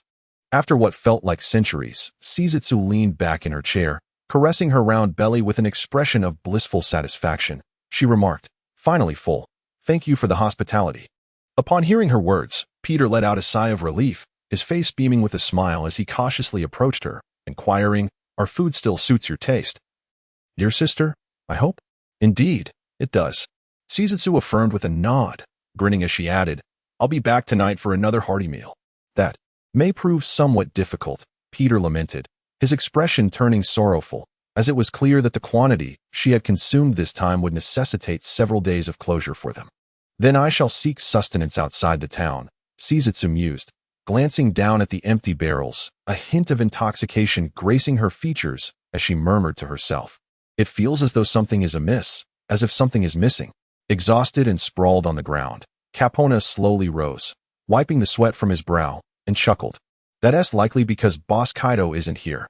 We usually see you two together." Shizutsu's cheeks flushed slightly as she turned her head aside, casually remarking, I merely invited him to accompany me for a drink, and coincidentally, Kitaro is quite the drinker as well, isn't he?" "Your expression betrays you," Peter thought. Though his 3 years of running the tavern had taught him to read the room, he cleared his throat to change the subject. "Considering the time, Mr. Kaido and his party should be nearing their destination, I presume?" Capona immediately grasped the hint and continued, "Perhaps. I wonder if their discussions are going smoothly. I wish I could have accompanied them." Shizutsu lamented, resting her head on the table, puffing her cheeks in complaint, "But it seems I am left here to drink alone." "There's nothing to be done," came the resigned reply. Capona consoled, "Lord Lingling's children are still quite young, and Lord Uno must attend to the defense of Beehive Island. Let us make do for the time being. Not long ago, Lord Silveraxe had arrived at Rocky Port. Would you like me to invite him for a few drinks with you later?" "No, thank you. I am not very acquainted with him." Shizutsu sighed, declining Peter's suggestion. "I appreciate your kind intentions. I am quite satisfied that someone is willing to keep me company to alleviate my loneliness." Capona placed his hand over his heart and bowed, saying, "It is our duty to serve the elder sister. I heard that Lord Silveraxe returned from this expedition with a mythical beast species." Green, who had been silent until now, suddenly inquired of his companions. "That is the rumor, but no one has actually seen it," Peter replied nonchalantly. "Moreover, such rare treasures are not typically displayed for us mere mortals." "I suppose so," Green said, lowering his head, his expression somewhat dejected. Peter's lips twitched slightly. "It's a pity that Lord Kaido is currently away. Otherwise, he would surely be the best fit to consume that fruit." "Two mythical beast species?" Capona glanced at the drunken girl nearby, offering a vague smile, pondering whether it was merely a coincidence. Just then, Green's transponder snail rang urgently from his pocket. He pulled it out, smiled apologetically at his two companions, and respectfully said, "Brother Capona, Brother Peter, it's a call from an acquaintance. I will step outside to take it." Peter raised an eyebrow, intrigued. "Could it be that romantic interest you mentioned a while ago?" "Ah, yes, it is her. Haha." Green scratched the back of his head bashfully, his face betraying his embarrassment, appearing likely to have been accurately guessed. "It seems that Green, who has been following me, is also experiencing a springtime of his own." Peter laughed heartily, patting his shoulder. "Go on. Don't keep her waiting." "Yes," Green beamed, carefully tucking the transponder snail away as he dashed out the door. I never expected that fellow to be the first among us three, Capona remarked, casting a wistful glance towards the door, his tone tinged with envy. He then surveyed the nearly empty establishment and said to Siajitsu, "Fortunately, there are not many patrons today, and we have some helping hands. Since the two of us are free, how about we enjoy a drink with you?" Siajitsu's eyes lit up, and he straightened up, excitedly exclaiming, "Really? You mustn't go back on your word." Peter chuckled wryly. "Prepare yourself mentally. Our drinking capacity is not as formidable as Lord Kaido's." "No worries. I am about the same." Capona and Peter exchanged a glance. What does almost mean? It is indistinguishable, is it not? Therefore, in anticipation of the triumphant return of the mischievous spirits, Sightsee raised his body, lifting a heavy barrel of wine high above, and with an exuberant voice exclaimed, "Cheers! Cheers!" The three clinked their barrels together, producing a melodious sound, before eagerly consuming the liquid within, and then engaging in animated discussions about their maritime escapades. When Sightsee recounted her embarrassing overseas experience, both men were momentarily taken aback before bursting into hearty laughter. In that moment, the tavern erupted into a lively atmosphere, with joyous laughter and cheerful banter resonating, as if it would never cease. At last, the island came into view. From the lookout atop the mast, Stussy's delicate voice floated down. Upon hearing this, Rox leaped lightly to the bow of the ship, grasping the telescope to follow her gaze. Within the lens, a flat island emerged gradually on the sea's surface, a verdant expanse visible from afar. It matched perfectly with the marked pointer. Indeed, it was unmistakably Grassland Island. Standing beside him, Newgate retrieved the pointer from his pocket and noted that it continued to point directly ahead. What a weight it has been! Kaido instinctively tightened his grip on the spiked club in his right hand, a peculiar excitement flickering across his face. "Hey, if you're planning to confront him, remember to wait until after the conversation," Newgate couldn't help but remind him. Should that impulsive youth make the first move, it would undoubtedly be perceived as a declaration of war against the Roger Pirates. In any case, it would be prudent to first confirm the situation with that lad. Just as the words left his lips, the phone bug on Rox emitted a prolonged ring. Upon answering, Roger's boisterous and rugged voice echoed through the receiver. Apologies, Rox. I couldn't reach you yesterday due to an unexpected incident. To evade the government's pursuit, I had to sever the signal and take the most discreet route. To get to the point, we have been awaiting your arrival on the island for quite some time. Let us meet at the only location surrounded by peculiar rocks. If all goes well, we shall have the chance to completely overthrow the government. Grassland Island, as its name suggests, boasts an expansive and boundless prairie that unfurls across the island, resembling a grand canvas before one's eyes.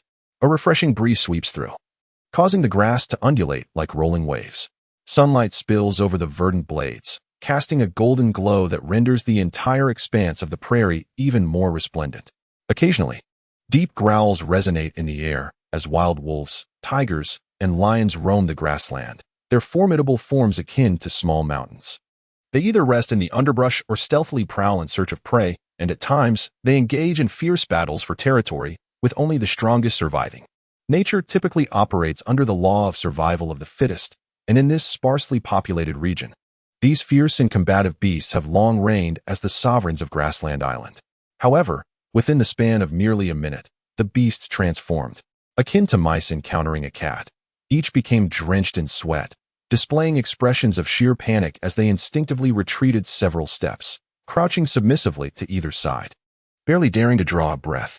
Approaching them with measured strides were merely a handful of humans.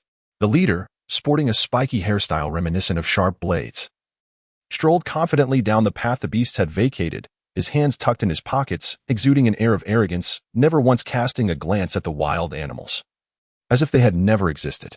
The 5 individuals following him mirrored this demeanor, a long snake coiled around the waist of a white-haired woman, extending its head to flick its tongue at the lions, whose size dwarfed it by several folds, its gaze triumphant, as though mocking their current state of weakness. It is no wonder Roger chose this location for their meeting.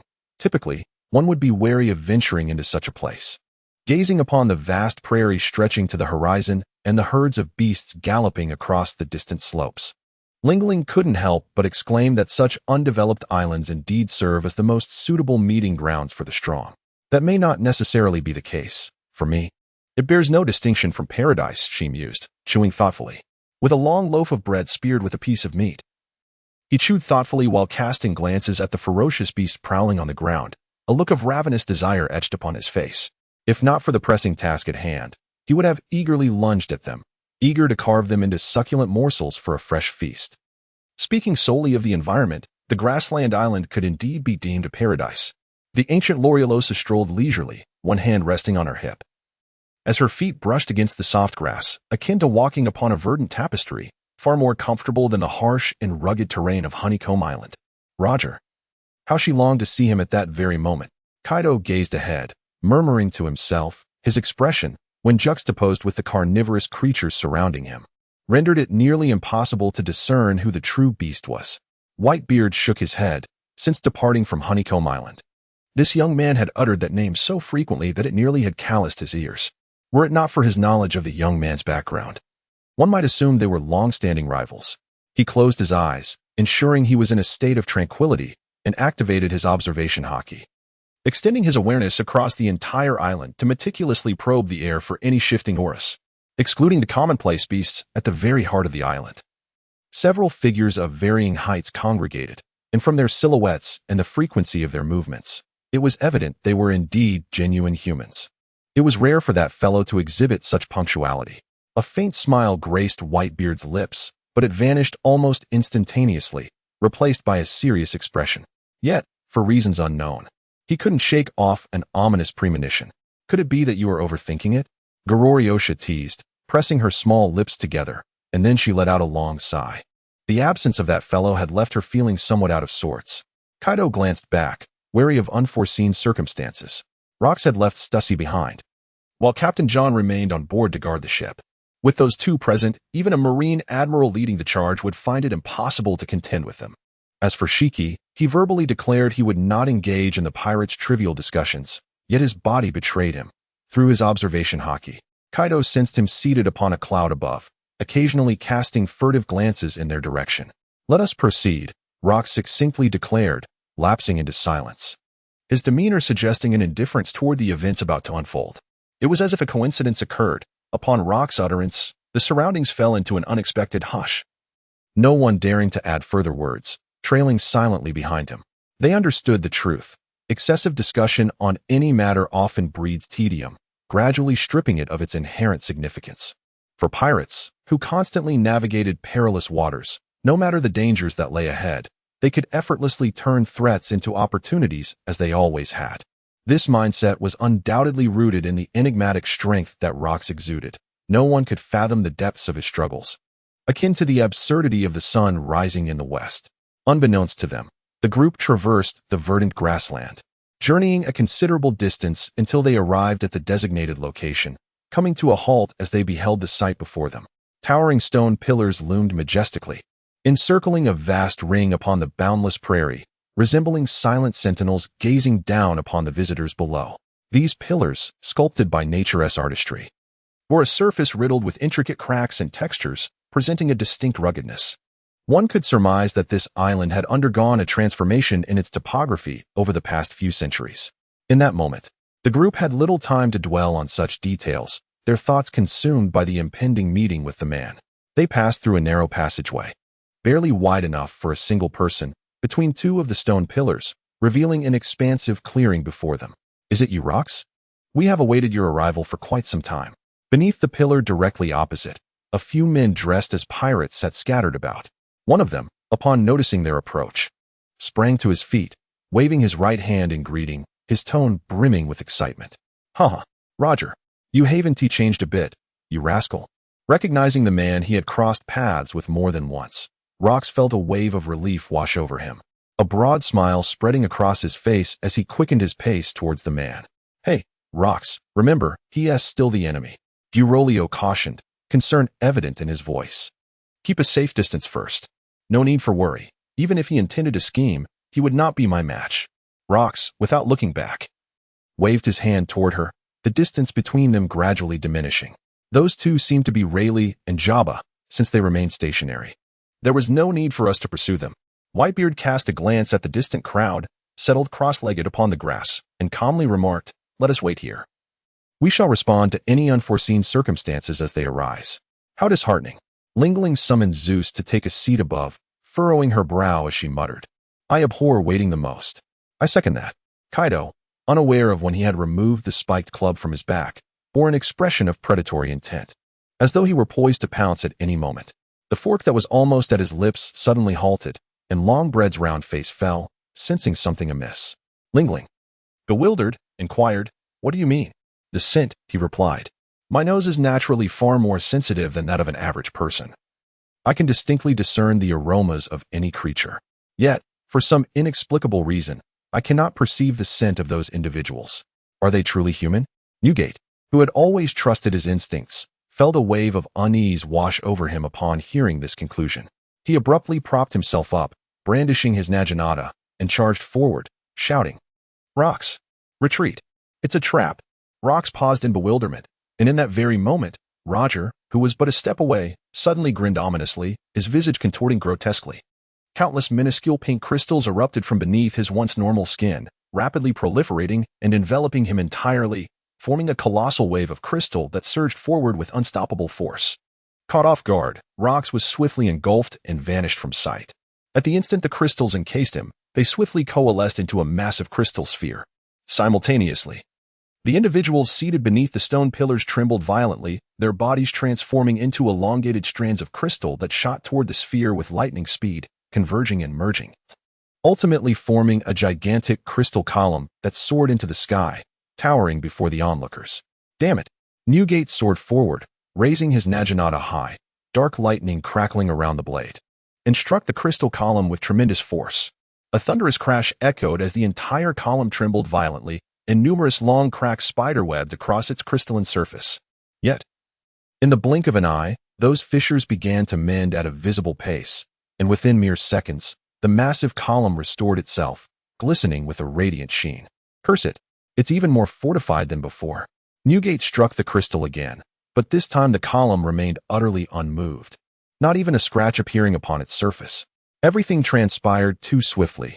Kaido and the others were left in stunned silence. Yet, they quickly regained their composure, each drawing their weapons to assist. Suddenly, a clear voice resonated through the air, echoing among the stone pillars. "Ha! If it were my own crafted crystal automaton, spotting flaws would be a simple task." Laughter had scarcely subsided when, with a swish, a tall figure stepped in front of the crowd. Fortunately, Lord Satan had made some alterations to the original design, rendering it not only remarkably lifelike, but also incorporating materials reminiscent of Hylu stone into the crystal. While it could not entirely confine the movements of those with abilities, restraining them for a day and night was certainly feasible. Lingling steadied herself and gritted her teeth, exclaiming, "This attire, you must be—" "Ah, I almost forgot to introduce myself." The man raised his hand to interrupt Lingling, adjusting his windbreaker goggles and flashing a wide grin that revealed 2 rows of pearly white teeth. "As you can see, I am but an inconsequential naval officer. Yet I trust you have heard of the name Rubeil?" "Rubeil, that naval admiral from the Warring States period." Gororio stared intently at the man, noting his fair complexion, striking deep red pompadour, and a suit adorned with alternating pink and white stripes. The collar was slightly open, exposing a portion of his robust chest, and he draped a spacious cloak of justice that fluttered gently with the breeze. He resembled the man frequently featured in newspaper headlines, known as the Crimson Crystal, so closely that one could say he was his exact double, given that the Navy would appear here. Kaido quickly grasped the situation, letting out a cold chuckle as he declared that this meeting was nothing more than a complete farce. Although he voiced this sentiment, numerous details remained shrouded in confusion, leaving him with an unsettling sense that something was amiss, yet he could not articulate it. A deception, perhaps? Such a description was not entirely unfounded. Rubeil, deep in thought with his right hand propping up his chin, eventually tugged at his hair in exasperation, lamenting, "I, with the poorest theoretical performance, am utterly at a loss for words. Let them speak instead." As his words echoed, 2 figures emerged on either side of him. Among pirates, there is no notion of cooperation, only betrayal. The man on the left, sporting a round, explosive hairstyle and circular glasses, leisurely remarked, "Surely, those of you who have roamed the seas for decades are not so ignorant as to miss this simple truth, one even a toddler would understand? And yet, who was it that broke into a sweat at the news of Gold Lion joining the Rocks pirates?" To his right stood a striking woman with a deep blue ponytail, arms crossed and perched on the grass. She cast a sidelong glance at the man before surveying the company of pirates, letting out a gentle sigh. These mischievous children are all quite formidable, she mused. Admiral Sengoku, the Buddha, and chief strategist through. Longbread maintained his composure as he introduced these two illustrious figures, who undoubtedly served as pillars of the Navy, having seen countless notorious pirates fall before them. Are you implying that Roger has colluded with the Navy? Newgate leapt down from the crystal, landing with a thud, his sword pointed menacingly at the three before him. If you were to lie, at least conjure a plausible excuse. Whether you believe it or not, the events that transpired cannot be altered. Sengoku crossed his arms, fist clenched, and in an instant, the earth trembled, with cracks forming in the surrounding pillars. Before them, Sengoku transformed into a colossal golden Buddha, towering above the crowd, his voice resonating with authority, shaking the eardrums of all present. Villains seeking to disrupt the world, may you be reduced to ashes in the name of justice. As he spoke, Sengoku raised his palms skyward, a beam of golden light shooting forth from his hands, ascending to the heavens, where it transformed into a radiant point amidst the clouds. From this luminous point, a vast semicircular golden dome descended, enveloping the entire grassy island in the blink of an eye. Are they intending to trap us here and eliminate us in one fell swoop? Longbread's lip twitched as he fumbled with his transponder snail, only to find the signal had been severed. In this dire moment, Newgate assumed the mantle of responsibility, slamming the hilt of his sword against the ground and shouting, "Listen well, everyone. Use your unique abilities to defeat these wretched Navy officers and rescue Admiral Rocks. I know that without you saying it." Amidst the thunderous roar, Kaido launched himself forward, his spiked club trailing a long arc of lightning as it descended menacingly upon Rubeil. He was convinced that vanquishing this insufferable thug would likely cause the seal on Rock's crystal to fail. Such keen insight. Perhaps I should refer to you as Lord Kaido? A smirk curled at the corners of Rubeil's lips as he casually tucked his hands into his pockets, nonchalantly tapping his toes, seemingly unfazed by the impending onslaught. As the iron club neared to strike the crown of his head, countless crystals swirled in the air, coalescing to form a wall of crystalline structure before Rubeil. With a resounding crash, Kaido's formidable blow landed heavily upon the barrier, scattering minute shards of crystal, yet failing to disturb the wall in the slightest. TSK. As Kaido found his strike unsuccessful, he swiftly retreated, creating distance between himself and his opponent. His right hand, gripping the spiked club, throbbed with a dull ache. The skin at the base of his thumb